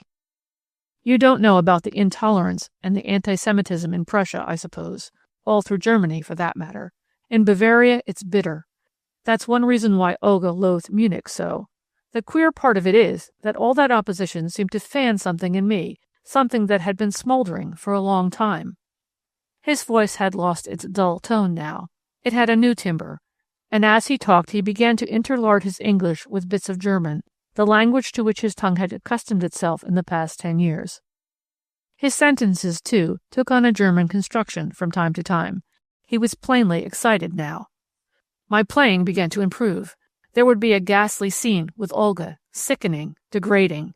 Then I would go to my work, and I would play, but magnificently. I tell you, it would be playing. I know. To fool myself, I know better.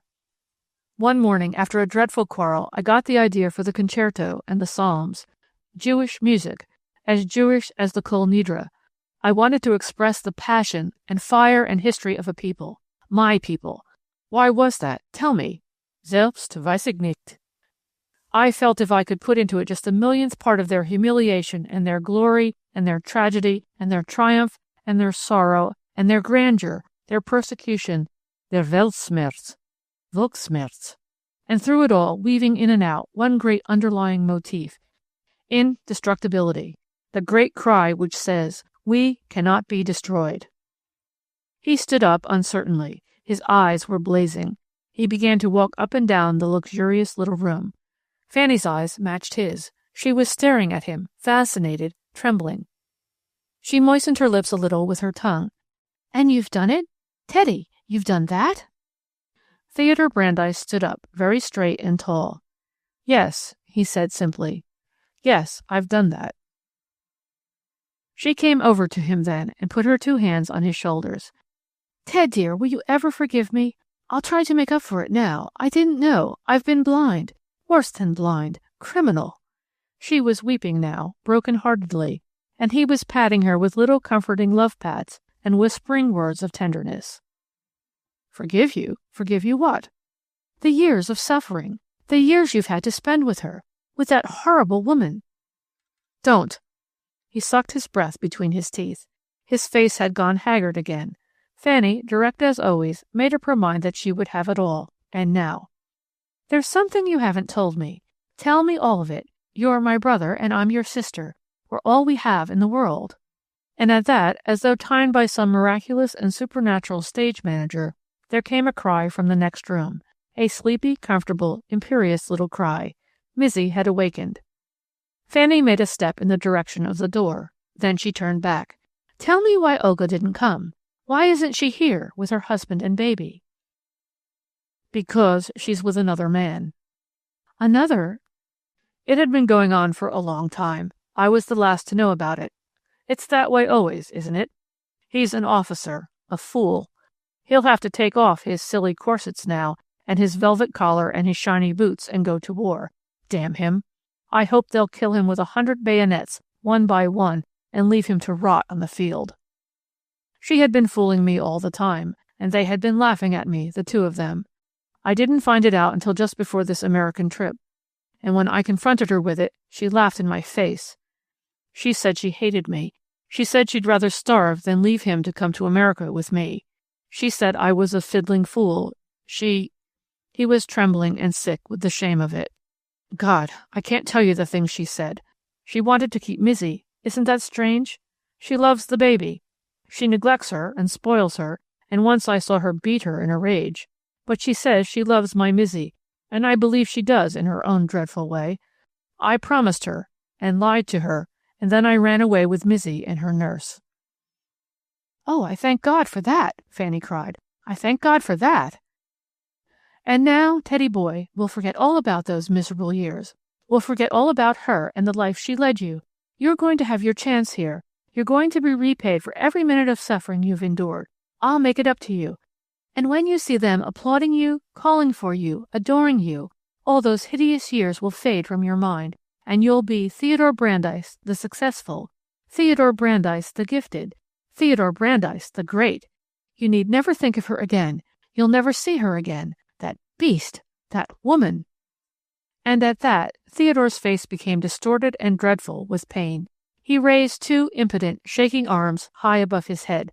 That's just it. That's just it. You don't know what love is. You don't know what hate is. You don't know how I hate myself, loathe myself.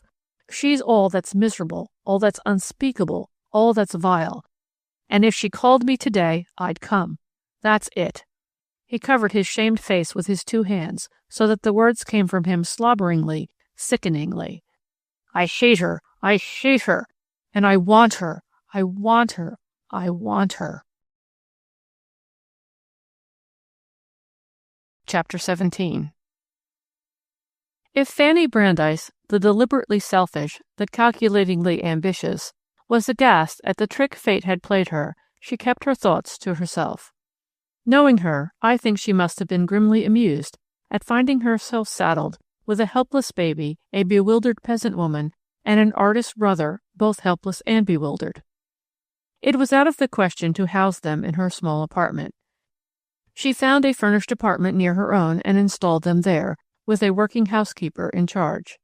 She had a gift for management, and she arranged all these details with a brisk capability that swept everything before it. A sunny bedroom for Mizzy, but then a bright living room, too, for Theodore's hours of practice. No noise. Chicago's roar maddened him. Auntie shied at every new contrivance that met her eye. She had to be broken into elevators, electric switches, hot and cold faucets, radiators. No apartment ever built could cover all the requirements, Fanny confided to Fenger after the first harrowing week. What they really need is a combination palace, houseboat, sanatorium, and creche. Look here, said Fenger, if I can help, why? A sudden thought struck him. Why don't you bring 'em all down to my place in the country? We're not there half the time. It's too cool for my wife in September. Just the thing for the child, and your brother could fiddle his head off. The Fengers had a roomy, wide verandaed house near Lake Forest, one of the many places of its kind that dot the section known as the North Shore. Its lawn sloped gently down to the water's edge. The house was gay with striped awnings and scarlet geraniums and chintz-covered chairs. The bright, sparkling, luxurious little place seemed to satisfy a certain beauty sense in Fenger, as did the etchings on the walls in his office. Fanny had spent a weekend there in July with 3 or 4 other guests, including Fascinating Facts. She had been charmed with it, and had announced that her energies thereafter would be directed solely toward the possession of just such a house as this, with a lawn that was lipped by the lake, awnings and geraniums to give it a French café air, books and magazines enough to belie that. And I'll always wear white, she promised gaily, and there'll be pictures on every table, frosty on the outside and minty on the inside, and you're all invited. They had laughed at that, and so had she, but she had been grimly in earnest just the same. She shook her head now at Fenger's suggestion. Imagine Mrs. Fenger's face at sight of Mizzy and Theodore with his violin and Auntie with her shawls and paraphernalia. Though, she added seriously, it's mighty kind of you and generous and just like a man. It isn't kindness nor generosity that makes me want to do things for you. Modest, murmured Fanny wickedly, as always. Fenger bent his look upon her. Don't try the ingenue on me, Fanny. Theodore's manager, Kurt Stein, was to have followed him in 10 days. The war changed that. The war was to change many things. Fanny seemed to sense the influx of musicians that was to burst upon the United States following the first weeks of the catastrophe, and she set about forestalling it. Advertising. That was what Theodore needed. She had faith enough in his genius, but her business sense told her that this genius must be enhanced by the proper setting. She set about creating this setting. She overlooked no chance to fix his personality in the kaleidoscopic mind of the American public, or as much of it as she could reach. His publicity man was a dignified German-American whose methods were legitimate and uninspired.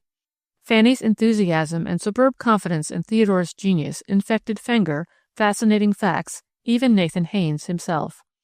Nathan Haynes had never posed as a patron of the arts, in spite of his fantastic millions. But by the middle of September there were few of his friends or his wife's friends who had not heard of this Theodore Brandeis. In Chicago, Illinois, no one lives in houses, it is said, except the city's old families and new millionaires. The rest of the vast population is flat-dwelling. To say that Nathan Haynes' spoken praise reached the city's house-dwellers would carry with it a significance plain to any Chicagoan. As for Fanny's method, here is a typical example of her somewhat crude effectiveness in showmanship. Otti had brought with her from Vienna her native peasant costume. It is a costume seen daily in the Austrian capital, on the Ring, in the Stade Park, wherever Viennese nurses convene with their small charges. To the American eye, it is a musical comedy costume, picturesque, bouffant, amazing. Your Austrian takes it quite for granted. Regardless of the age of the nurse, the skirt is short, coming a few inches below the knees, and built like a lampshade, in color usually a bright scarlet, with rows of black velvet ribbon at the bottom. Beneath it are worn skirts and skirts and skirts, so that the opera buffet effect is complete. The bodice is black velvet, laced over a chemise of white. The headgear is a sword winged affair of starchly stiffed white that is a pass between the Breton peasant woman's cap and an aeroplane. Black stockings and slippers finish the costume. Otti and Mizzy spent the glorious September days in Lincoln Park, Otti garbed in staid American stripes and apron, Mizzy resplendent in smartest of children's dresses, provided for her lavishly by her aunt. Her fat and dimpled hands smoothed the blue or pink or white folds with a complacency astonishing in one of her years. That's her mother in her, Fanny thought. One rainy autumn day, Fanny entered her brother's apartment to find Otti resplendent in her Viennese nurse's costume. Mizzy had been cross and fretful, and the sight of the familiar scarlet and black and white and the great winged cap seemed to soothe her. "Otti," Fanny exclaimed, "you gorgeous creature! What is it? A dress rehearsal?" Otti got the import, if not the English. "So gehen wir in Wien," she explained, and struck a killing pose. "Everybody? All the nurses? Alle?" "Aber, sure." Otti displayed her half-dozen English words wherever possible. Fanny stared a moment. Her eyes narrowed thoughtfully. "Tomorrow's Saturday," she said in German. "If it's fair and warm, you put on that costume and take Mizzy to the park. Certainly the animal cages if you want to. If anyone annoys you, come home. If a policeman asks you why you are dressed that way, tell him it is the costume worn by nurses in Vienna. Give him your name. Tell him who your master is. If he doesn't speak German, and he won't in Chicago, someone will translate for you." Not a Sunday paper in Chicago that did not carry a startling picture of the resplendent Otti and the dimpled and smiling Mizzy. The omnipresent staff photographer seemed to sniff his victim from afar. He pounced on Theodore Brandeis's baby daughter, accompanied by her Viennese nurse, in costume, and he played her up in a Sunday special that was worth thousands of dollars, Fanny assured the bewildered and resentful Theodore, as he floundered wildly through the billowing waves of the Sunday newspaper flood. Theodore's first appearance was to be in Chicago as soloist with the Chicago Symphony Orchestra in the season's opening program in October. Any music-wise Chicagoan will tell you that the Chicago Symphony Orchestra is not only a musical organization functioning marvelously when playing Beethoven, it is an institution. Its patrons will admit the existence, but not the superiority of similar organizations in Boston, Philadelphia, and New York. On Friday afternoons during the season, Orchestra Hall, situate on Michigan Boulevard, holds more pretty girls and fewer men than one might expect to see at any one gathering other than, perhaps, a wholesale debutante tea crush. A Friday afternoon ticket is as impossible of attainment for one not a subscriber as a seat in heaven for a sinner. Saturday night's audience is staider, more masculine, less staccato. Gallery, balcony, parquet, it represents the city's best. Its men prefer Beethoven to Berlin. Its women could wear pearl necklaces and don't. Between the audience and the solemn black and white rows on the platform, there exists an entente cordiale. The Concertmeister bows to his friend in the third row as he tucks his violin under his chin. The fifth row aisle smiles and nods to the sausage-fingered cellist. Fritz is playing well tonight. In a rarefied form, it is the atmosphere that existed between audience and players in the days of the old and famous Daily Stock Company. Such was the character of the audience Theodore was to face on his first appearance in America. Fanny explained its nature to him. He shrugged his shoulders in a gesture as German as it was expressive. Theodore seemed to have become irrevocably German during the years of his absence from America. He had a queer stock of little foreign tricks. He lifted his hat to men acquaintances on the street. He had learned to smack his heels sharply together and to bow stiffly from the waist, and to kiss the hand of the matrons, and they adored him for it. He was quite innocent of pose in these things.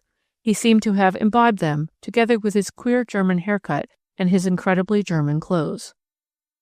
Fanny allowed him to retain the bow and the courtly hand kiss, but she insisted that he change the clothes and the haircut. "You'll have to let it grow, Ted. I don't mean that I want you to have a mane like Issei, but I do think you ought to discard that convict cut. Besides, it isn't becoming, and if you're going to be an American violinist, you'll have to look it, with a foreign finish." He let his hair grow. Fanny watched with interest for the appearance of the unruly lock which had been wont to straggle over his white forehead in his schoolboy days. The new and well-cut American clothes effected surprisingly little change. Fanny, surveying him, shook her head. "When you stepped off the ship, you looked like a German in German clothes. Now you look like a German in American clothes. I don't know. I do believe it's your face, Ted. I wouldn't have thought that 10 years or so in any country could change the shape of one's nose and mouth and cheekbones. Do you suppose it's the umlauts?" "Cut it out," laughed Ted, that being his idea of modern American slang. He was fascinated by these crisp phrases, but he was 10 years or so behind the times, and he sometimes startled his hearers by an exhibition of slang so old as to be almost new. It was all the more startling in contrast with his conversational English, which was as carefully correct as a born German's. As for the rest, it was plain that he was interested but unhappy. He practiced for hours daily. He often took Missy to the park and came back storming about the dirt, the noise, the haste, the rudeness, the crowds, the mismanagement of the entire city. Dummheit, he called it. They profaned the lake. They allowed the people to trample the grass. They threw papers and banana skins about, and they wasted. His years in Germany had taught him to regard all these things as sacrilege, and the last as downright criminal. He was lonesome for his Germany, that was plain. He hated it and loved it, much as he hated and loved the woman who had so nearly spoiled his life. The maelstrom known as the southwest corner of State and Michigan streets appalled him. "Gott," he exclaimed, "es ist unglaublich, aber ganz unglaublich. Ich werd bald verrückt." He somehow lapsed into German when excited. Fanny took him to the Haynes Cooper plant one day, and it left him dazed and incredulous. She quoted millions at him. He was not interested. He looked at the office workers, the mail-room girls, and shook his head dumbly. They were using bicycles now, with a bundle rack in the front in the vast stockrooms, and the roller skates had been discarded as too slow. The stock boys skimmed around corners on these lightweight bicycles, up one aisle and down the next, snatching bundles out of bins, shooting bundles into bins, as expertly as players in a gymkhana. Theodore saw the uncanny rapidity with which the letter-opening machines did their work. He watched the great presses that turned out the catalog whose message meant millions. He sat in Fenger's office and stared at the etchings, and said, "Certainly," with politeness, when Fenger excused himself in the midst of a conversation to pick up the telephone receiver and talk to their shoe factory in Maine. He ended up finally in Fanny's office, no longer a dingy and undesirable corner, but a quietly brisk center that sent out vibrations over the entire plant. Slauson, incidentally, was no longer of the infant's wear. He had been transferred to a subordinate position in the grocery section.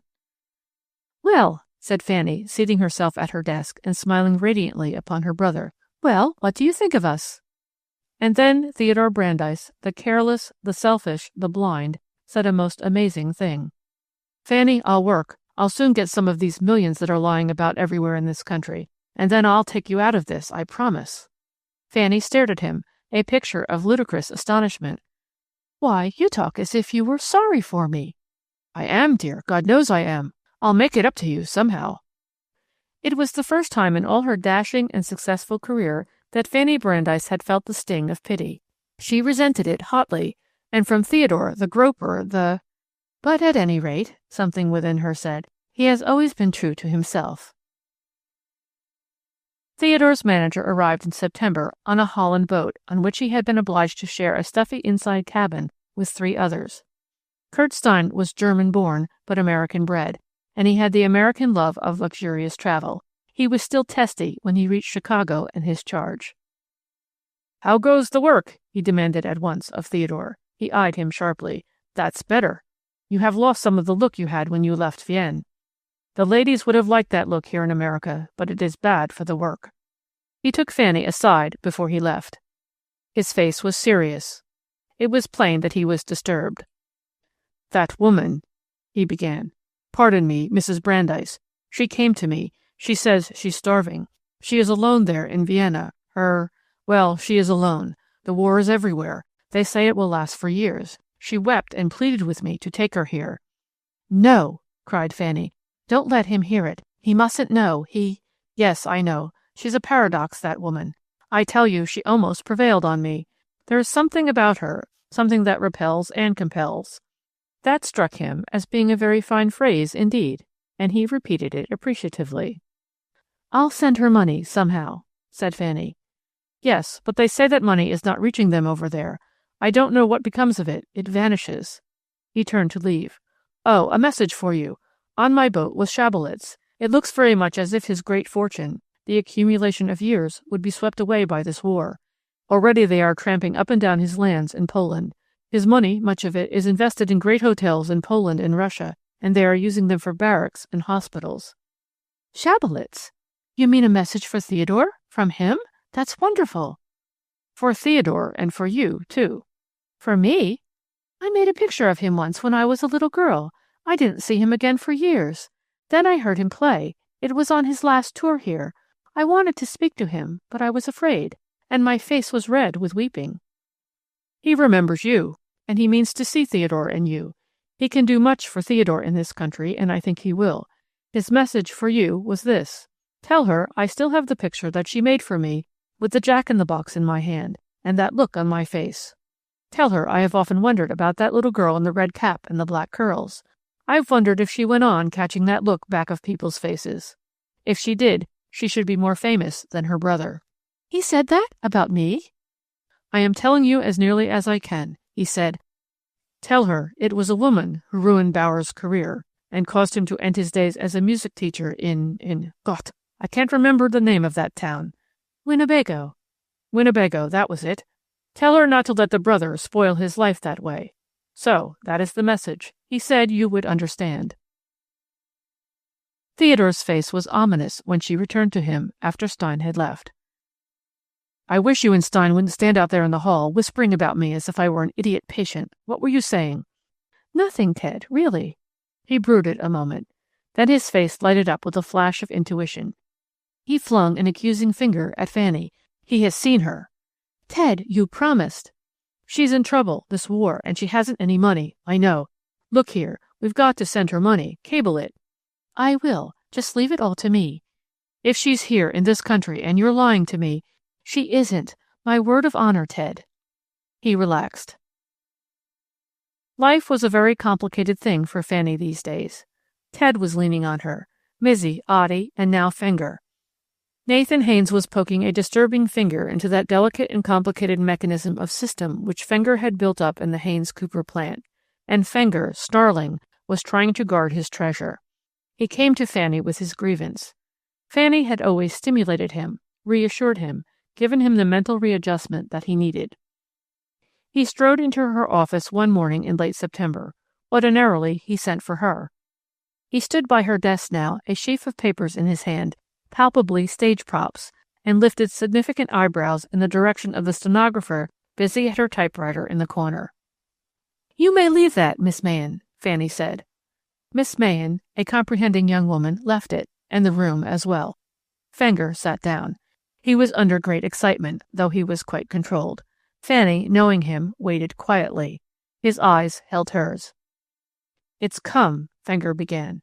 "You know that for the last year Haynes has been milling around with a herd of sociologists, philanthropists, and students of economics. He had some scheme in the back of his head, but I thought it was just another of his impractical ideas. It appears that it wasn't. Between the lot of them, they've evolved a savings and profit-sharing plan that's founded on a kind of practical, universal brotherhood dream. Haynes' millions are bothering him. If they actually put this thing through, I'll get out. It'll mean that everything I've built up will be torn down. It'll mean that any $6-a-week girl—" "As I understand it," interrupted Fanny, "it will mean that there will be no more $6-a-week girls." "That's it. And let me tell you, once you get the ignorant, unskilled type to be believing they're actually capable of earning decent money, actually worth something, they're worse than useless. They're dangerous." "You don't believe that." "I do." "But it's a theory that belongs to the Dark Ages. We've disproved it. We've got beyond that." "Yes, so was war. We'd got beyond it. But it's here. I tell you there are only two classes, the governing and the governed. That has always been true. It always will be. Let the socialist rave. It has never got them anywhere. I know. I come from the mucker class myself. I know what they stand for. Boost them and they'll turn on you. If there's anything in any of them, he'll pull himself up by his own bootstraps." "They're not all potential Fengers." "Then let 'em stay where they are." Fanny's pencil was tracing and retracing a tortured and meaningless figure on the paper before her. "Tell me, do you remember a girl named Sarah Sapinski?" "Never heard of her." "That's fitting. Sarah Sapinski was a very pretty, very dissatisfied girl who was a slave to the bundle chute. One day there was a period of 2 seconds when a bundle didn't pop out at her and she had time to think. Anyway, she left. I asked about her. She's on the streets." "Well?" "Thanks to you and your system." "Look here, Fanny, I didn't come to you for that kind of talk. Don't, for heaven's sakes, give me any sociological drivel today. I'm not here just to tell you my troubles. You know what my contract is here with Haynes Cooper, and you know the amount of stock I hold. If this scheme of Haynes goes in, I go out, voluntarily, but at my own price. The Haynes Cooper plant is at the height of its efficiency now." He dropped his voice. "But the mail order business is in its infancy. There's no limit to what can be done with it in the next few years. Understand? Do you get what I'm trying to tell you?" He leaned forward, tense and terribly in earnest. Fanny stared at him. Then her hand went to her head in a gesture of weariness. "Not today, please, and not here. Don't think I'm ungrateful for your confidence. But this month has been a terrific strain. Just let me pass the 15th of October. Let me see Theodore on the way." Fenger's fingers closed upon her wrist. Fanny got to her feet angrily. They glared at each other a moment. Then the humor of the picture they must be making struck Fanny. She began to laugh. Fenger's glare became a frown. He turned abruptly and left the office. Fanny looked down at her wrist ruefully. 4 circlets of red marked its smooth whiteness. She laughed again, a little uncertainly this time. When she got home that night, she found in her mail a letter for Theodore, postmarked Vienna, and stamped with the mark of the censor. Theodore had given her his word of honor that he would not write to Olga or give her his address. Olga was risking Fanny's address. She stood looking at the letter now. Theodore was coming in for dinner, as he did 5 nights out of the week. As she stood in the hallway, she heard the rattle of his key in the lock. She flew down the hall and into her bedroom, her letters in her hand. She opened her dressing-table drawer and threw them into it, switched on the light, and turned to face Theodore in the doorway. "'Lo, sis." "Hello, Teddy. Kiss me." "Phew! That pipe again. How'd the work go today?" "So-so. Any mail for me?" "No." That night, when he had gone, she took out the letter and stood turning it over and over in her hands. She had no thought of reading it. It was its destruction she was contemplating. Finally, she tucked it away in her handkerchief box. Perhaps after the 15th of October. Everything depended on that. And the 15th of October came. It had dragged for weeks, and then at the end it galloped.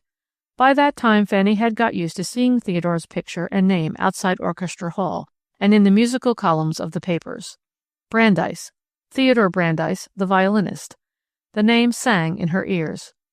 When she walked on Michigan Avenue during that last week, she would force herself to march straight on past Orchestra Hall, contenting herself with a furtive and oblique glance at the announcement board. The advance programs hung, a little bundle of them, suspended by a string, from a nail on the wall near the box office, so that ticket purchasers might rip one off and peruse the week's musical menu. Fanny longed to hear the comment of the little groups that were constantly forming and dispersing about the box office window. She never dreamed of allowing herself to hover near it.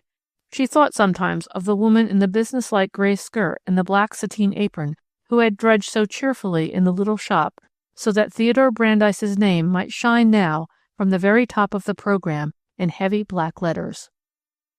Soloist, Mr. Theodore Brandeis, violin. The injustice of it. Fanny had never ceased to rage at that. In the years to come, Theodore Brandeis was to have that adulation which the American public, temperamentally so cold, gives its favorite once the ice of its reserve is thawed. He was to look down on that surging, tempestuous crowd which sometimes packs itself about the foot of the platform in Carnegie Hall, demanding more, after a generous concert is concluded. He had to learn to protect himself from those hysterical, enraptured, wholly feminine adorers who swarmed about him, scaling the platform itself. But of all this there was nothing on that Friday and Saturday in October. Orchestra Hall audiences are not, as a rule, wildly demonstrative. They were no exception. They listened attentively, appreciatively. They talked critically and favorably on the way home. They applauded generously. They behaved as an Orchestra Hall audience always behaves, and would behave even if it were confronted with a composite Elman Chrysler Ysaye soloist. Theodore's playing was, as a whole, perhaps the worst of his career. Not that he did not rise to magnificent heights at times, but it was what is known as uneven playing. He was torn emotionally, nervously, mentally. His playing showed it. Fanny, seated in the auditorium, her hands clasped tight, her heart hammering, had a sense of unreality as she waited for Theodore to appear from the little door at the left. He was to play after the intermission. Fanny had arrived late, with Theodore, that Friday afternoon. She felt she could not sit through the first part of the program. They waited together in the anteroom. Theodore, looking very slim and boyish in his frock coat, walked up and down, up and down. Fanny wanted to straighten his tie. She wanted to pick an imaginary thread off his lapel. She wanted to adjust the white flower in his buttonhole. He jerked it out presently because it interfered with his violin, he said. She wanted to do any one of the foolish, futile things that would have served to relieve her own surcharged feelings. But she had learned control in these years, and she yielded to none of them. The things they said and did were, perhaps, almost ludicrous. "How do I look?" Theodore demanded, and stood up before her. "Beautiful," said Fanny, and meant it. Theodore passed a hand over his cheek. "Cut myself shaving, damn it." "It doesn't show." He resumed his pacing. Now and then he stopped, and rubbed his hands together with a motion we use in washing. Finally, "I wish you'd go out front," he said almost pettishly. Fanny rose without a word. She looked very handsome. Excitement had given her color. The pupils of her eyes were dilated, and they shone brilliantly. She looked at her brother. He stared at her. They swayed together. They kissed and clung together for a long moment. Then Fanny turned and walked swiftly away, and stumbled a little as she groped for the stairway. The bell in the foyer rang. The audience strolled to the auditorium. They lagged, Fanny thought. They crawled. She told herself that she must not allow her nerves to tease her like that. She looked about her with outward calm. Her eyes met Fenger's. He was seated alone. It was he who had got a subscription seat for her from a friend. She had said she preferred to be alone. She looked at him now, and he at her, and they did not nod nor smile. The house settled itself flutteringly. A man behind Fanny spoke. "Who's this Brandeis?" I don't know, a new one. German, I guess. They say he's good. Chrysler's the boy who can play for me, though. The orchestra was seated now. Stock, the conductor, came out from the little side door. Behind him walked Theodore. There was a little impersonal burst of applause. Stock mounted his conductor's platform and glanced paternally down at Theodore, who stood at the left, violin and bow in hand, bowing. The audience seemed to warm to his boyishness. They applauded again, and he bowed in a little series of jerky bobs that waggled his coat-tails. Heels close together, knees close together, a German bow, and then a polite series of bobs addressed to Stock and his orchestra. Stock's long, slim hands poised in air. His fingertips seemed to draw from the men before him the first poignant strains of Theodore's concerto. Theodore stood, slim and straight. Fanny's face, lifted toward him, was a prayerful thing. Theodore suddenly jerked back the left lapel of his coat in a little movement Fanny remembered as typical in his boyish days, nuzzled his violin tenderly, and began to play. It's the most excruciating of instruments, the violin, or the most exquisite. I think Fanny actually heard very little of his playing. Her hands were icy, her cheeks were hot. The man before her was not Theodore Brandeis, the violinist, but Teddy, the bright-haired, knickered schoolboy who played to those people seated in the yellow wooden pews of the temple in Winnebago. The years seemed to fade away. He crouched over his violin to get the cello tones for which he was to become famous, and it was the same hunched, almost awkward pose that the boy had used. Fanny found herself watching his feet as he shifted his position. He was nervous, and he was not taken out of himself. She knew that because she saw the play of his muscles about the jawbone. It followed that he was not playing his best. She could not tell that from listening to him. Her music sense was dulled. She got it from these outward signs. The woman next to her was reading a program absorbedly, turning the pages regularly and with care. Fanny could have killed her with her two hands. She tried to listen detachedly. The music was familiar to her. Theodore had played it for her again and again. The last movement had never failed to shake her emotionally. It was the glorious and triumphant cry of a people tried and unafraid. She heard it now, unmoved. And then Theodore was bowing his little jerky bows, and he was shaking hands with Stock and with the first violin. He was gone. Fanny sat with her hands in her lap. The applause continued. Theodore appeared again, bowed. He bent very low now, with his arms hanging straight. There was something gracious and courtly about him, and foreign. He must keep that, Fanny thought. They like it. She saw him off again. More applause. Encores were against the house rules. She knew that. Then it meant they were pleased. He was to play again. A group of Hungarian dances this time. They were wild, gypsy things, rising to frenzy at times. He played them with spirit and poetry. To listen sent the blood singing through the veins. Fanny found herself thinking clearly and exaltedly. This is what my mother drudged for and died for, and it was worth it.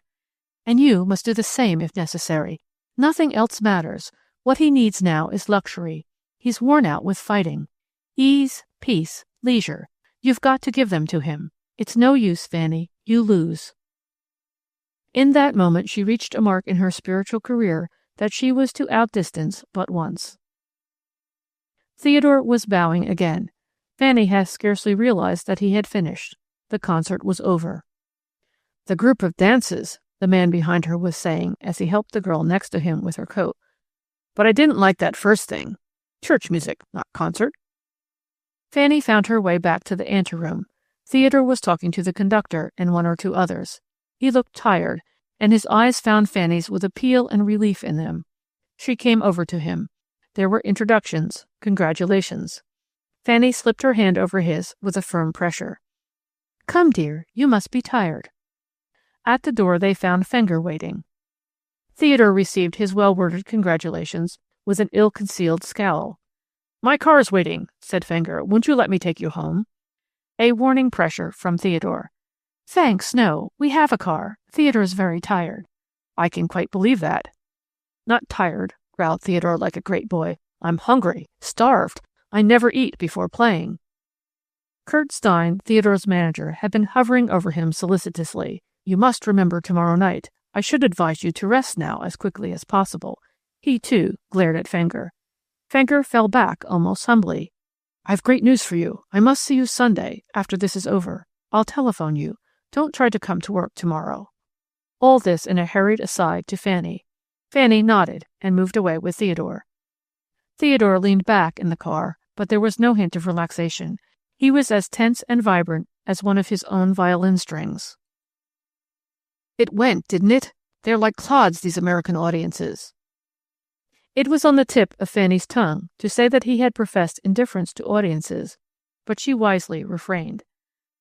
"Gad, I'm hungry. What makes this Fenger hang around so? I'm going to tell him to keep away some day, the way he stares at you. Let's go somewhere tonight, Fan, or have some people in. I can't sit about after I've played. Olga always used to have a supper party or something." "All right, Ted, would you like to go to the theater?" For the first time in her life, she felt a little whisper of sympathy for the despised Olga. Perhaps, after all, she had not been wholly to blame. He was to leave Sunday morning for Cleveland, where he would play Monday. He had insisted on taking Missy with him, though Fanny had railed and stormed. Theodore had had his way. "She's used to it. She likes to travel, don't you, Missy? You should have seen her in Russia, and all over Germany, and in Sweden. She's a better traveler than her dad." Saturday morning's papers were kind but cool. They used words such as promising, uneven, overambitious, gifted. Theodore crumbled the lot into a ball and hurled them across the room, swearing horribly. Then he smoothed them out, clipped them, and saved them carefully. His playing that night was tinged with bravado, and the Saturday evening audience rose to it.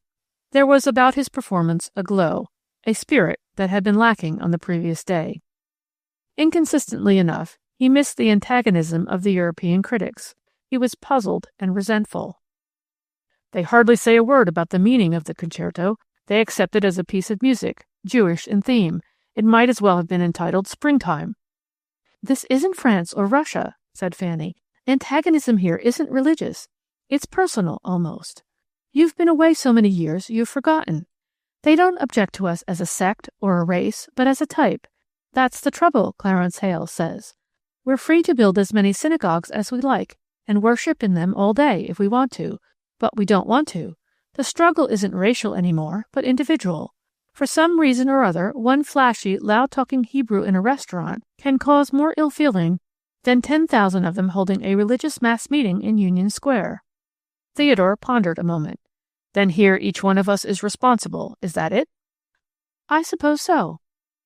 "But look here, I've been here 10 weeks, and I've met your friends, and not one of them is a Jew. How's that?"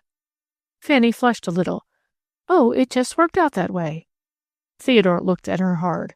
"You mean you worked it out that way?" "Yes."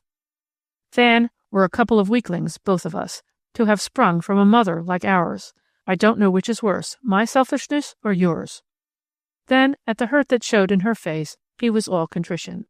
"Forgive me, sis. You've been wonderful to me, and to Missy, and to all of us. I'm a good-for-nothing fiddler, that's all. You're the strong one."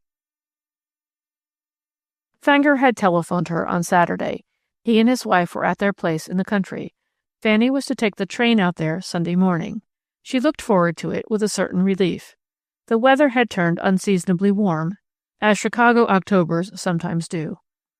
Up to the last moment she had tried to shake Theodore's determination to take Missy and Ottie with him, but he was stubborn. "I've got to have her," he said. Michael Fenger's voice over the telephone had been as vibrant with suppressed excitement as Michael Fenger's dry, hard tones could be.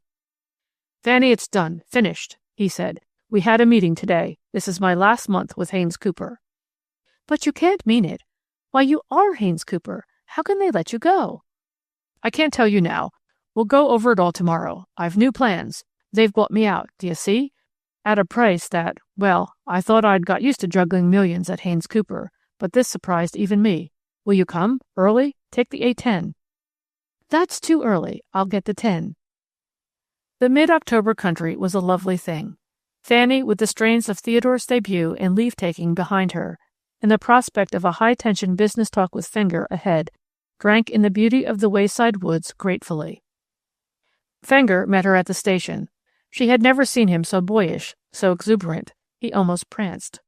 "Hop in," he said. He had driven down in a runabout. Brother get off all right? Gad, he can play. And you've made the whole thing possible. He turned to look at her. You're a wonder. In your present frame of mind and state of being, laughed Fanny, you'd consider anyone a wonder. You're so pleased with yourself, you're fairly gummy. Fenger laughed softly and sped the car on. They turned in at the gate. There was scarlet salvia now to take the place of the red geraniums. The gay awnings, too, were gone. This is our last week, Fenger explained. It's too cold out here for Catherine. We're moving into town tomorrow. We're more or less camping out here with only the Jap to take care of us. Don't apologize, please. I'm just grateful to be here after the week I've had. Let's have the news now. We'll have lunch first. I'm afraid you'll have to excuse Catherine. She probably won't be down for lunch. The Jap had spread the luncheon table on the veranda, but a brisk lake breeze had sprung up, and he was busy now transferring his table from the porch to the dining room. Would you have believed it, said Fenger, when you left town? Good old lake. Mrs. Fenger coming down? To the man. The Jap shook his head. No, sir. Their talk at luncheon was all about Theodore and his future. Fenger said that what Theodore needed was a firm and guiding hand, a sort of combination manager and slave driver. An ambitious and intelligent wife would do it.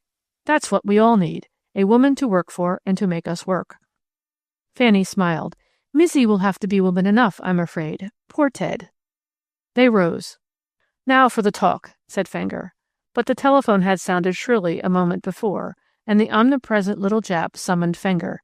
He was back in a minute, frowning.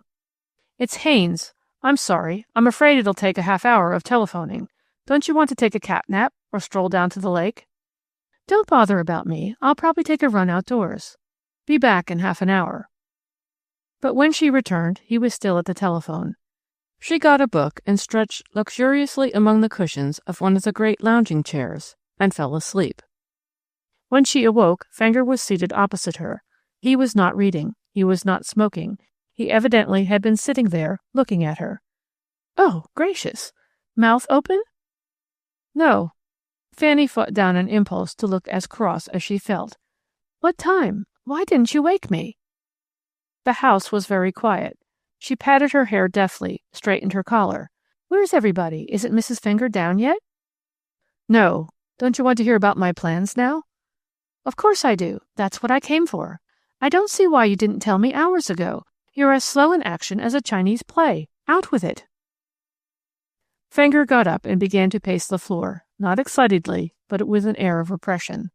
He looked very powerful and compelling, there in the low-ceilinged, luxurious room. I'll make it brief. We met yesterday in Haynes's office. Of course we had discussed the thing before. You know that. Haynes knew that I'd never run the plant under the new conditions. Why, it would kill every efficiency rule I've ever made. Here I had trimmed that enormous plant down to fighting weight. There wasn't a useless inch or ounce about the whole enormous billionaire bulk of it, and then to have Haynes come along with his burdensome notions and his socialistic slop. They'd cripple any business, no matter how great a start it had. I told him all that. We didn't waste much time on argument, though. We knew we'd never get together. In half an hour, we were talking terms. You know my contract and the amount of stock I hold. Well, we threshed that out, and Haynes is settling for $2.5 million. He came to a stop before Fanny's chair. $2.5 million what? Asked Fanny feebly. Dollars. He smiled rather grimly. In a check. One check? One check. Fanny digested that in her orderly mind. I thought I was used to thinking in millions, but this, I'd like to touch the check just once. You shall. He drew up a chair near her. Now get this, Fanny. There's nothing that you and I can't do with $2.5 million. Nothing. We know this mail order game as no two people in the world know it, and it's in its infancy. I know the technical side of it. You know the human side of it. I tell you that in 5 years' time, you and I can be a national power, not merely the heads of a prosperous mail order business, but figures in finance. See what's happened to Haynes Cooper in the last 5 years. Why, it's incredible. It's grotesque. And it's nothing to what you and I can do, working together. You know people, somehow. You've a genius for sensing their wants or feelings or emotions. I don't know just what it is. And I know facts.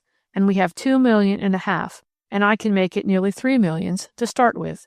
Haynes, 15 years ago, had a couple of 100,000.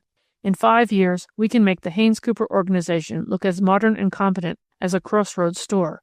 This isn't a dream. These are facts.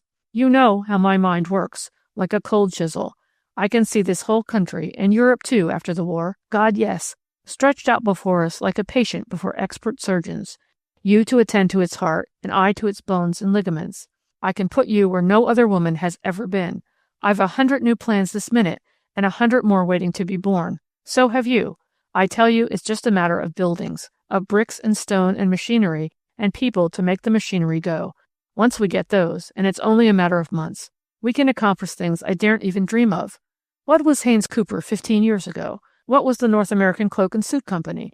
The Peter Johnston Stores of New York? Wells Kaiser? Nothing. They didn't exist. And this year, Haynes Cooper is declaring a 25% dividend. Do you get what that means? But of course you do. That's the wonder of it. I never need explain things to you. You've a genius for understanding.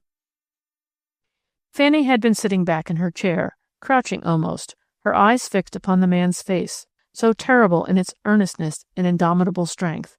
When he stopped talking now and stood looking down at her, she rose too, her eyes still on his face. She was twisting the fingers of one hand in the fingers of the other in a frightened sort of way. I'm not really a businesswoman. Wait a minute, please. I have a knack of knowing what people are thinking and wanting, but that isn't business. It isn't, eh? It's the finest kind of business sense. It's the thing the bugs call psychology, and it's as necessary today as capital was yesterday. You can get along without the last. You can't without the first. One can be acquired. The other you've got to be born with. But of late, it's only the human side of it that has appealed to me. I don't know why. I seem to have lost interest in the actual mechanics of it. Fenger stood looking at her, his head lowered. A scarlet stripe that she had never noticed before seemed to stand out suddenly like a welt on his forehead. Then he came toward her. She raised her hand in a little futile gesture. She took an involuntary step backward, encountered the chair she had just left, and sank into it coweringly. She sat there, looking up at him, fascinated. His hand on the wing of the great chair was shaking. So, too, was his voice. Fanny, Catherine's not here. Fanny still looked up at him, wordlessly. Catherine left here yesterday. She's in town. Then at the look in her face. She was here when I telephoned you yesterday. Late yesterday afternoon she had one of her fantastic notions. She insisted that she must go into town. It was too cold for her here, too damp, well, she went. And I let her go. And I didn't telephone you again. I wanted you to come. Fanny Brandeis, knowing him, must have felt a great qualm of terror and helplessness. But she was angry, too, a wholesome ingredient in a situation such as this. The thing she said and did now was inspired. She laughed, a little uncertainly, it is true, but still she laughed, and she said in a matter-of-fact tone, Well, I must say that's a rather shabby trick. Still, I suppose the tired businessman has got to have his little melodrama. What do I do? Beat my breast and howl, or pound on the door panel? Fenger stood looking at her. Don't laugh at me, Fanny. She stood up, still smiling. It was a rather brilliant piece of work. Fenger, taken out of himself though he was, still was artist enough to appreciate it. Why not laugh, she said, if I'm amused. And I am. Come now, Mr. Fenger, be serious, and let's get back to the billions. I want to catch the 5:15. I am serious. Well, if you expect me to play the hunted heroine, I'm sorry. She pointed an accusing finger at him. I know now. You're quitting Haynes Cooper for the movies, and this is a rehearsal for a vampire film. You nervy little devil, you! He reached out with one great, irresistible hand and gripped her shoulder. You wonderful, glorious girl! The hand that gripped her shoulder swung her to him. She saw his face with veins she had never noticed before standing out, in knots on his temples, and his eyes were fixed and queer. And he was talking rather incoherently and rapidly. He was saying the same thing over and over again. I'm crazy about you. I've been looking for a woman like you all my life. I'm crazy about you. I'm crazy. And then Fanny's fine composure and self-control fled, and she thought of her mother. She began to struggle too, and to say, like any other girl, Let me go! Let me go! You're hurting me! Let me go! You... And then, quite clearly, from that part of her brain where it had been tucked away until she should need it, came Clarence Hale's whimsical bit of advice. Her mind released it now, complete. If you double your fist this way and tuck your thumb alongside like that, and aim for this spot right here, about 2 inches this side of the chin, bringing your arm back and up quickly like a piston, the person you hit will go down limp. There's a nerve right here that communicates with the brain. The blow makes you see stars and bright lights. She went limp in his arms. She shut her eyes flutteringly. All men like you have a yellow streak, she whispered, and opened her eyes and looked up at him, smiling a little. He relaxed his hold in surprise and relief. And with her eyes on that spot, barely 2 inches to the side of the chin, she brought her right arm down, slowly, fist doubled, and then up like a piston, snap. His teeth came together with a sharp little crack. His face in that second was a comic mask. Surprised, stunned, almost idiotic. Then he went down, as Clarence Hale had predicted, limp. Not with a crash, but slowly, crumpingly, so that he almost dragged her with him. Fanny stood looking down at him a moment. Then she wiped her mouth with the back of her hand. She walked out of the room and down the hall. She saw the little Jap dart suddenly back from a doorway, and she stamped her foot and said, "Scat!" as if he had been a rat. She gathered up her hat and bag from the hall table, and so out of the door and down the walk to the road. And then she began to run. She ran and ran and ran. It was the longest stretch to the pretty vine-covered station. She seemed unconscious of fatigue or distance. She must have been at least a half-hour on the way. When she reached the station, the ticket agent told her there was no train until 6, so she waited quietly. She put on her hat. She had carried it in her hand all the way, and patted her hair into place. When the train came, she found a seat quite alone, and sank into its corner, and rested her head against her open palm. It was not until then that she felt a stab of pain. She looked at her hand, and saw that the skin of her knuckles was bruised and bleeding. Well, if this, she said to herself, isn't the most idiotic thing that ever happened to a woman outside a near novel. She looked at her knuckles critically, as though the hand belonged to someone else. Then she smiled. And even as she smiled, a great lump came into her throat, and the bruise blurred before her eyes, and she was crying rackingly, relievedly, huddled there in her red plush corner. Chapter 18. It was 8 o'clock when she let herself into her apartment. She had given the maid a whole holiday. When Fanny had turned on the light in her little hallway, she stood there a moment against the door, her hands spread flat against the panel. It was almost as though she patted it lovingly, gratefully. Then she went on into the living room and stood looking at its rosy lamplight. Then, still as though seeing it all for the first time, into her own quiet, cleanly bedroom with its cream enamel and the chaise lounge that she had cushioned in rose because it contrasted so becomingly with her black hair. And there on her dressing table, propped up against the brushes and bottles, was the yellow oblong of a telegram. From Theodore, of course. She opened it with a rush of happiness. It was like a loving hand held out to her in need. It was a day letter. We sail Monday on the St. Paul. Mizzy is with me. I broke my word to you, but you lied to me about the letters. I found them the week before the concert. I shall bring her back with me or stay to fight for Germany. Forgive me, dear sister. Just 50 words, his thrifty German training. No, cried Fanny aloud. No, no! And the cry quavered and died away, and another took its place, and it too gave way to another, so that she was moaning as she stood there with the telegram in her shaking hand. She read it again, her lips moving, as old people sometimes read. Then she began to whimper, with her closed fist over her mouth, her whole body shaking. All her fine courage gone now, all her rigid self-discipline, all her iron determination.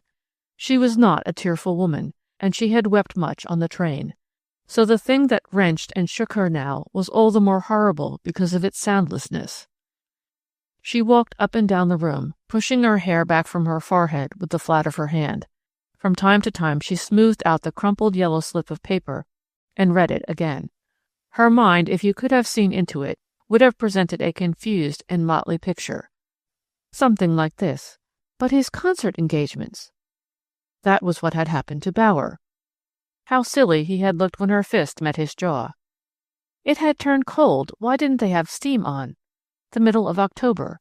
Teddy, how could you do it? How could you do it? Was he still lying on a heap on the floor? But of course the sneaking little Jap had found him. Somebody to talk to. That was what she wanted. Someone to talk to. Someone to talk to. She stood there in the middle of her lamp-lighted living room, and she held out her hands in silent appeal. Someone to talk to. In her mind she went over the list of those whose lives had touched hers in the last few crowded years.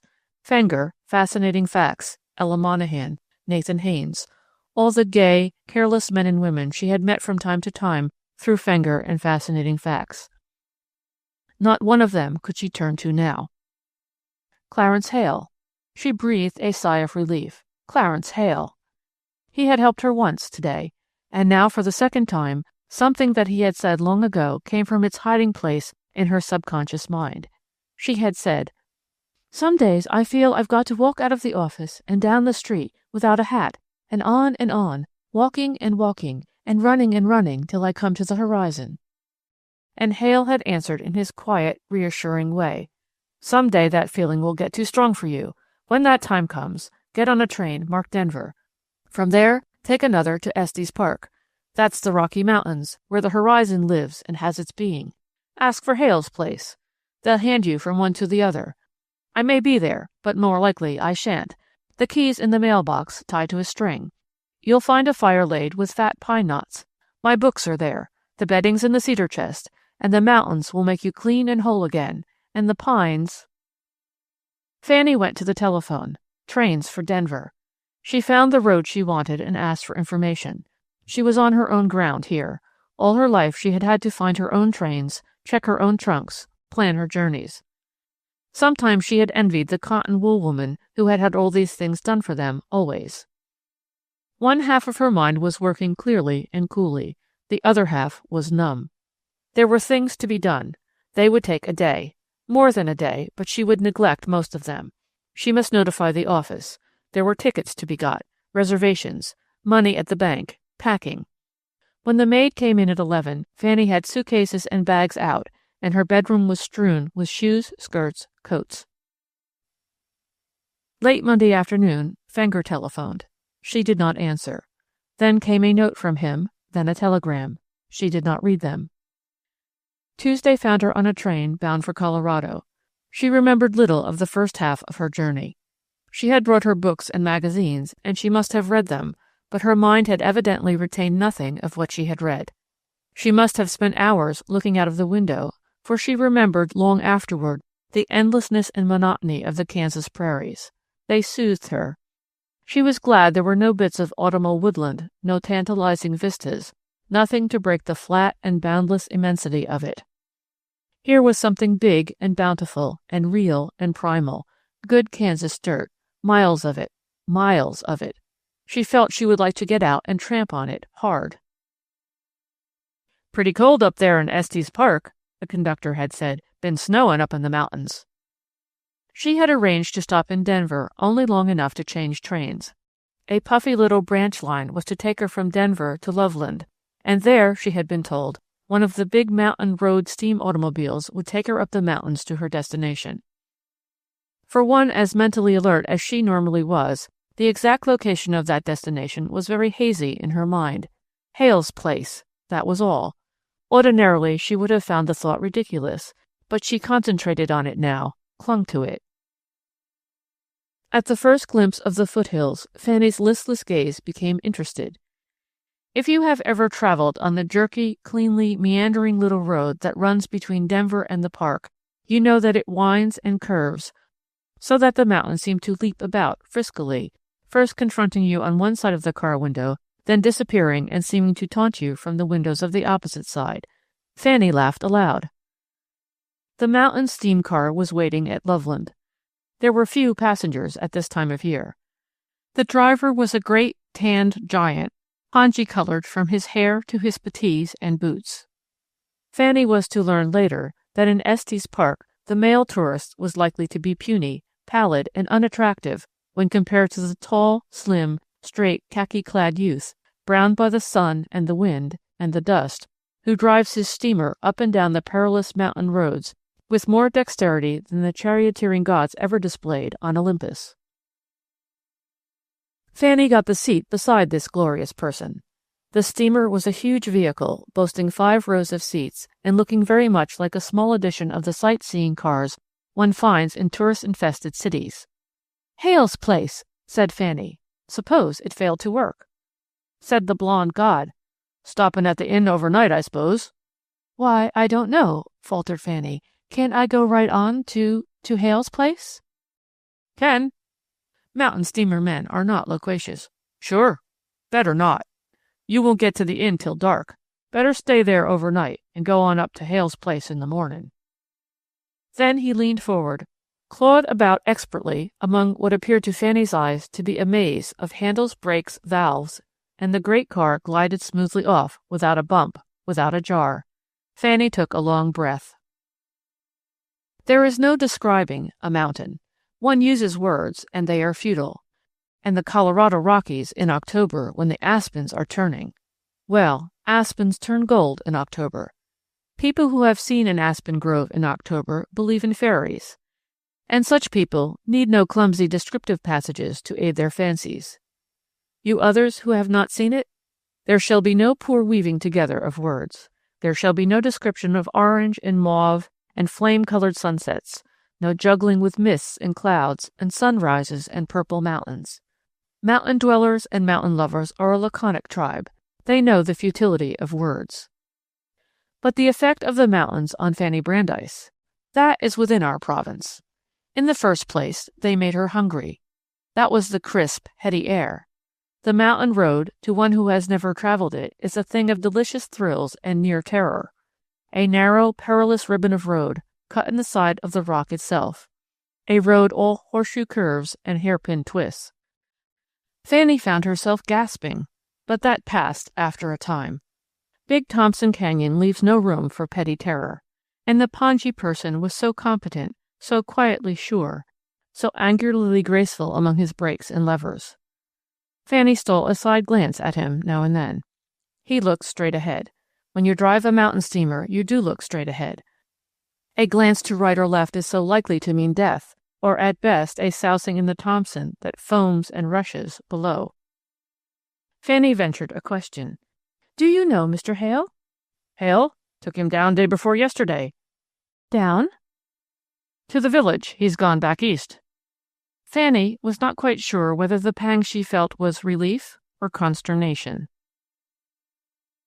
At Estes village, the blonde god handed her over to a twin charioteer who would drive her up the mountain road to the inn that nestled in a valley 9,000 feet up the mountain. It was a drive Fanny never forgot. Fenger, Ted, Haynes Cooper, her work, her plans, her ambitions, seemed to dwindle to puny insignificance beside the vast grandeur that unfolded before her at every fresh turn in the road. Up they went, and up, and the air was cold but without a sting in it. It was dark when the lights of the inn twinkled out at them. The door was thrown open as they swung up the curve to the porch. A great log fire glowed in the fireplace. The dining room held only a dozen people, or thereabouts, a dozen weary, healthy people, in corduroys and sweaters and boots, whose cleanly talk was all about climbing and fishing and horseback rides and trails. And it was fried chicken night at the inn. Fanny thought she was too utterly tired to eat, until she began to eat, and then she thought she was too hungry ever to stop. After dinner she sat, for a moment, before the log fire in the low-ceilinged room, with its log walls, its rustic benches, and its soft-toned green and brown cushions. She forgot to be unhappy. She forgot to be anything but deliciously drowsy. And presently she climbed the winding stair, whose newel post was a fire-marked tree trunk, richly colored and curiously twisted. And so to her lamp-lighted room, very small, very clean, very quiet. She opened her window and looked out at the towering mass that was Long's Peak, and at the stars, and she heard the busy little brook that scurries through the inn yard on its way from the mountain to the valley. She undressed quickly and crept into bed, meaning to be very, very miserable indeed. And the next thing she knew, it was morning. a blue and gold October morning, and the mountains. But there is no describing a mountain. One uses words, and they are futile. Fanny viewed them again from her window between pauses in dressing, and she meant privately to be miserable again. But she could only think, somehow, of bacon and eggs, and coffee and muffins. Chapter 19. Hale's place. Fanny stood before it, key in hand. She had found it in the mailbox, tied to a string, and she had a curious and restful feeling, as if she had come home after long wanderings. She smiled whimsically and repeated her lesson to herself. The fire's laid in the fireplace with fat pine knots that will blaze up at the touch of a match. My books are there, along the wall. The bedding's in the cedar chest, and the lamps are filled. There's tin stuff in the pantry, and the mountains are there, girl, to make you clean and whole again. She stepped up to the little log-pillared porch and turned the key in the lock. She opened the door wide and walked in. And then she shut her eyes for a moment, because if it shouldn't be true... But there was a fire laid with fat pine knots. She walked straight over to it and took her box of matches from her bag, struck one, and held it to the wood. They blazed like a torch. Books! Along the four walls, books. Fat, comfortable, used-looking books. Hundreds of them. A lamp on the table, and beside it a pipe, blackened from much use. Fanny picked it up, smiling. She held it a moment in her hand, as though she expected to find it still warm. It's like one of the fairy tales, she thought, the kind that repeats and repeats. The kind that says, and she went into the next room, and it was as the good fairy had said.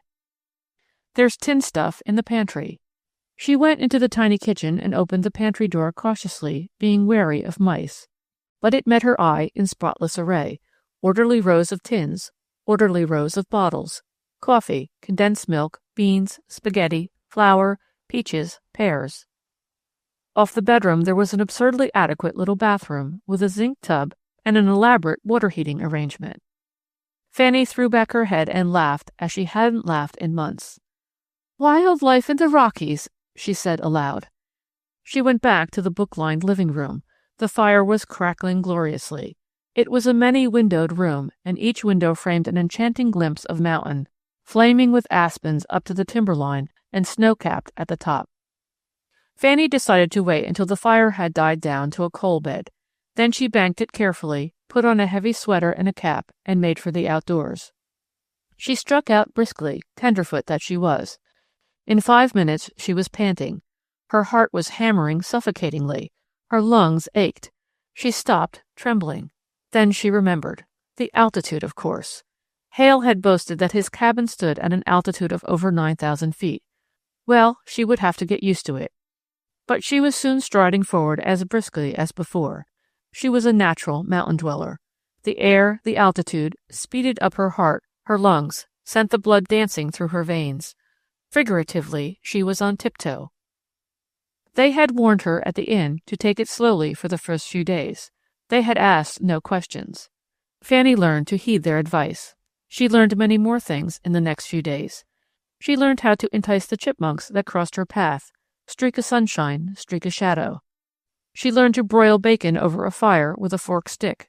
She learned to ride trail ponies and to bask in a sun-warmed spot on a wind-swept hill, and to tell time by the sun, and to give thanks for the beauty of the world about her, and to leave the wild flowers unpicked, to put out her campfire with scrupulous care, and to destroy all rubbish. Your true woodsman and mountaineer is as painstakingly neat as a French housewife. She was out of doors all day. At night she read for a while before the fire, but by 9 her eyelids were heavy. She walked down to the inn sometimes, but not often. One memorable night she went, with 6 others from the inn, to the tiny one-room cabin of Oscar, the handyman about the inn, and there she listened to one of Oscar's far-famed phonograph concerts. Oscar's phonograph had cost $25 in Denver. It stood in one corner of his cabin, and its base was a tree stump just 500 years old, as you could tell for yourself by counting its rings. His cabin walls were gorgeous with pictures of Maxine Elliott in her palmy days, and blonde and sophisticated little girls on vinegar calendars, posing bare-legged and self-conscious in blue calico and sunbonnets. You sat in the warm yellow glow of Oscar's lamp and were regaled with everything from the sweetest national anthem to Mishka Elman's tenderest crooning. And Oscar sat rapt, his weather-beaten face a rich, deep mahogany, his eyes bluer than any eyes could ever be except in contrast with that ruddy countenance, his teeth so white that you found yourself watching for his smile that was so gently sweet and childlike. So when Oscar put on his black pants and issued invitations for a musical evening, one was sure to find his cabin packed. 8 did it, with squeezing. This, then, was the atmosphere in which Fanny Brandeis found herself, as far from Haynes Cooper as anything could be. At the end of the first week, she found herself able to think clearly and unemotionally about Theodore and about Fenger. She had even evolved a certain rather crude philosophy out of the ruins that had tumbled about her ears. It was so crude, so unformed in her mind, that it can hardly be set down. To justify one's own existence. That was all that life held or meant. But that included all the lives that touched on yours. It had nothing to do with success, as she had counted success heretofore. It was service, really. It was living as Molly Brandeis had lived, helpfully, self-effacingly, magnificently. Fanny gave up trying to form the thing that was growing in her mind. Perhaps, after all, it was too soon to expect a complete understanding of that which had worked this change in her from that afternoon in Fenger's library. After the first few days, she found less and less difficulty in climbing. Her astonished heart and lungs ceased to object so strenuously to the unaccustomed work. The Cabin Rock Trail, for example, whose summit found her panting and exhausted at first, now seemed a mere stroll. She grew more daring and ambitious. One day she climbed the Longs Peak Trail to Timberline and had tea at Timberline Cabin with Albert Edward Cobbins. Albert Edward Cobbins, Englishman, erstwhile sailor, adventurer, and gentleman, was the keeper of Timberline Cabin and the loneliest man in the Rockies. It was his duty to house overnight climbers bound for the peak, sunrise parties and sunset parties, all too few now in the chill October season end. Fanny was his first visitor in 3 days. He was pathetically glad to see her. "I'll have tea for you," he said, "in a jiffy. And I baked a pan of French rolls 10 minutes ago. I had a feeling." A magnificent specimen of a man, over 6 feet tall, slim, broad-shouldered, long-headed, and scrub-looking, as only an Englishman can be. There was something almost pathetic in the sight of him bustling about the rickety little kitchen stove. "Tomorrow," said Fanny over her tea, "I'm going to get an early start, reach here by noon, and go on to Boulder Field, and maybe Keyhole." "Better not, miss. Not in October, when there's likely to be a snowstorm up there in a minute's notice." "You'd come and find me, wouldn't you? They always do in the books." "Books are all very well, miss, but I'm not a mountain man. The truth is, I don't know my way 50 feet from this cabin. I got the job because I'm used to loneliness and don't mind it, and because I can cook, do you see? Having shipped as cook for years. But I'm a seafaring man, miss. I wouldn't advise it, miss. Another cup of tea?" But Longs Peak, king of the range, had fascinated her from the first. She knew that the climb to the summit would be impossible for her now, but she had an overwhelming desire to see the terrifying bulk of it from a point midway of the range. It beckoned her and intrigued her, as the difficult always did. By noon of the following day she had left Albert Edward's cabin. He stood looking after her in the doorway until she disappeared around the bend, and was jauntily following the trail that led to Boulder Field, that sea of jagged rock a mile across. Soon she had left the tortured, wind-twisted timberline trees far behind. How pitiful Cabin Rock and Twin Sisters looked compared to this. She climbed easily and steadily, stopping for brief rests. Early in the week she had ridden down to the village, where she had bought climbing breeches and stout leggings. She laughed at Albert Edward and his fears. By 1 o'clock she had reached Boulder Field. She found the rocks glazed with ice. Just over Keyhole, that freakish vent in a wall of rock, the blue of the sky had changed to the gray of snow clouds. Tenderfoot though she was, she knew that the climb over Boulder Field would be perilous, if not impossible. She went on from rock to rock for half an hour, then decided to turn back. A clap of thunder that roared and crashed and cracked up and down the canyons and over the peaks hastened her decision. She looked about her. peak on peak, purple and black and yellow masses, fantastic in their hugeness. Chasms, canyons, pyramids and minarets. And so near, so grim, so ghastly desolate, and yet so threatening. And then Fanny Brandeis was seized with mountain terror. It is a disease recognized by mountain men everywhere, and it is panic, pure and simple. It is fear brought on by the immensity and the silence of the mountains. A great horror of the vastness and ruggedness came upon her. It was colossal, it was crushing, it was nauseating. She began to run, a mistake that, when one is following a mountain trail, at best an elusive thing. In 5 minutes she had lost the trail. She stopped and scolded herself sternly and looked about her. She saw the faint trail line again, or thought she saw it, and made toward it, and found it to be no trail at all. She knew that she must not be more than an hour's walk from Timberline Cabin and Albert Edward and his biscuits and tea. Why be frightened? It was absurd. But she was frightened, horribly, harrowingly. The great grim rock masses seemed to be shaking with silent laughter. She began to run again. She was very cold, and a piercing wind had sprung up. She kept on walking doggedly, reasoning with herself quite calmly and proud of her calmness, which proves how terrified she really was. Then the snow came, not slowly, not gradually, but a blanket of it, as it does come in the mountains, shutting off everything. And suddenly Fanny's terror vanished. She felt quite free from weariness. She was alive and tingling to her fingertips. The psychology of fear is a fascinating thing. Fanny had reached the second stage. She was quite taken out of herself. She forgot her stone-bruised feet. She was no longer conscious of cold. She ran now fleetly, lightly, the ground seeming to spur her on. She had given up the trail completely now. She told herself that if she ran on, down, down, down, she must come to the valley sometime. Unless she was turned about and headed in the direction of one of those hideous chasms. She stopped a moment, peering through the snow curtain, but she could see nothing. She ran on lightly, laughing a little. Then her feet met a projection. She stumbled and fell flat over a slab of wood that jutted out of the ground. She lay there a moment, dazed. Then she sat up and bent down to look at this thing that had tripped her. Probably a tree trunk. Then she must be near Timberline. She bent closer. It was a rough wooden slab. Closer still. There were words carved on it. She lay flat and managed to make them out painfully. Here lies Sarah Cannon, lay to rest and died alone. April 26, 1893.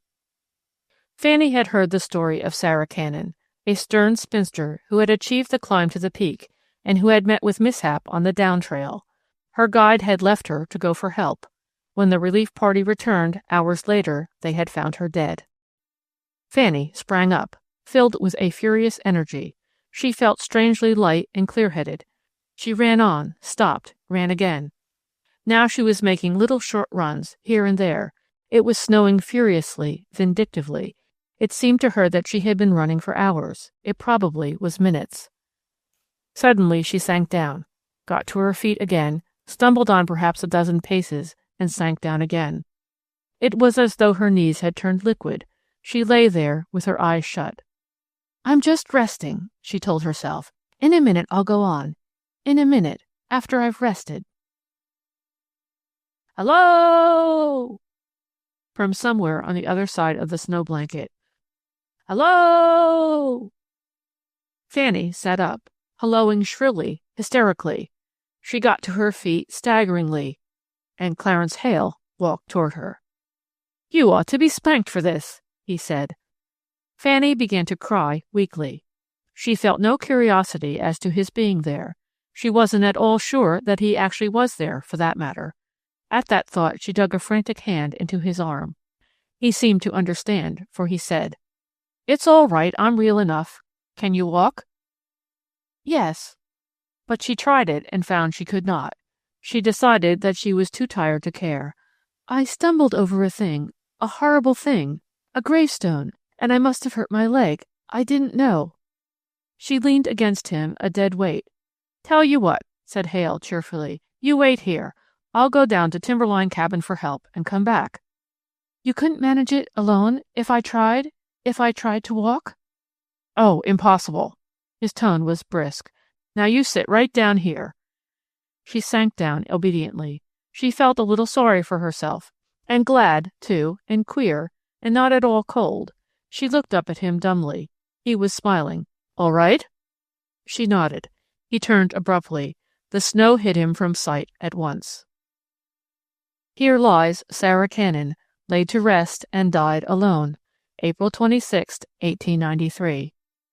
She sank down and pillowed her head on her arms. She knew that this was the end. She was very drowsy and not at all sad. Happy, if anything. You didn't really think I'd leave you, did you, Fan? She opened her eyes. Hale was there. He reached down and lifted her lightly to her feet. Timberline Cabin's not 100 yards away. I just did it to try you.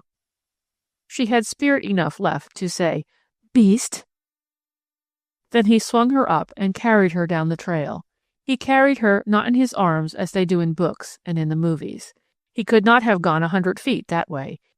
He carried her over his shoulder like a sack of meal, by one arm and one leg, I regret to say. Any Boy Scout knows that trick, and will tell you what I mean. It is the most effectual carrying method known, though unromantic. And so they came to Timberline Cabin, and Albert Edward Cobbins was in the doorway. Hale put her down gently on the bench that ran alongside the table, the hospitable table that bore 2 smoking cups of tea. Fanny's lips were cracked, and the skin was peeling from her nose, and her hair was straggling, and her eyes red-rimmed. She drank the tea in great gulps, and then she went into the tiny bunk room and tumbled into one of the shelf bunks and slept. When she awoke, she sat up in terror and bumped her head against the bunk above and called, Clancy! Yep, from the next room. He came to the door. The acrid smell of their pipes was incense in her nostrils. Rested? What time is it? 7 o'clock. Dinner time. Ham and eggs. She got up stiffly and bathed her roughened face, and produced a powder pad. They carry them in the face of danger, death, and dissolution, and dusted it over her scaly nose.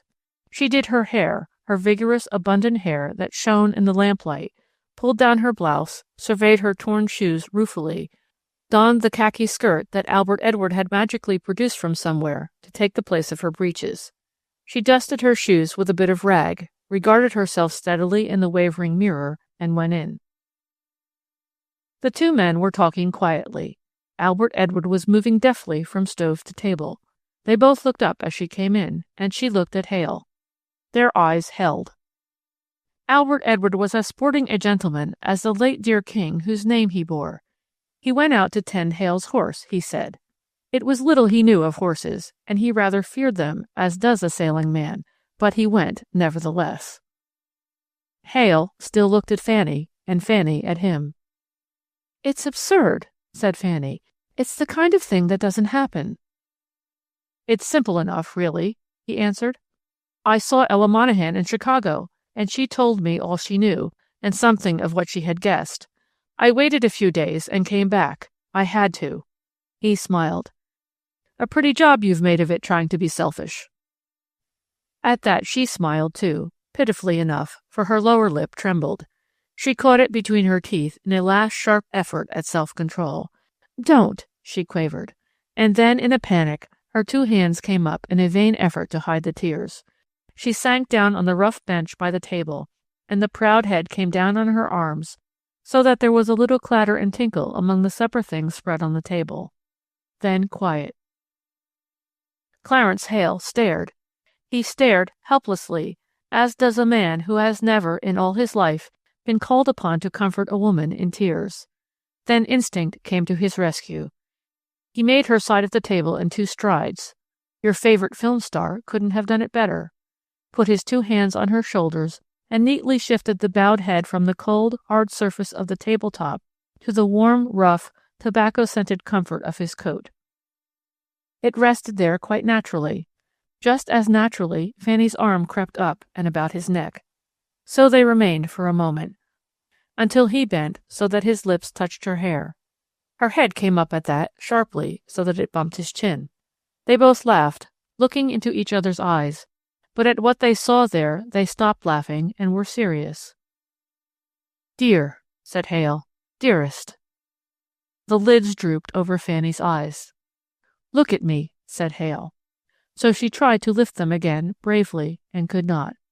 At that, he bent his head and kissed Fanny Brandeis in the way a woman wants to be kissed for the first time by the man she loves.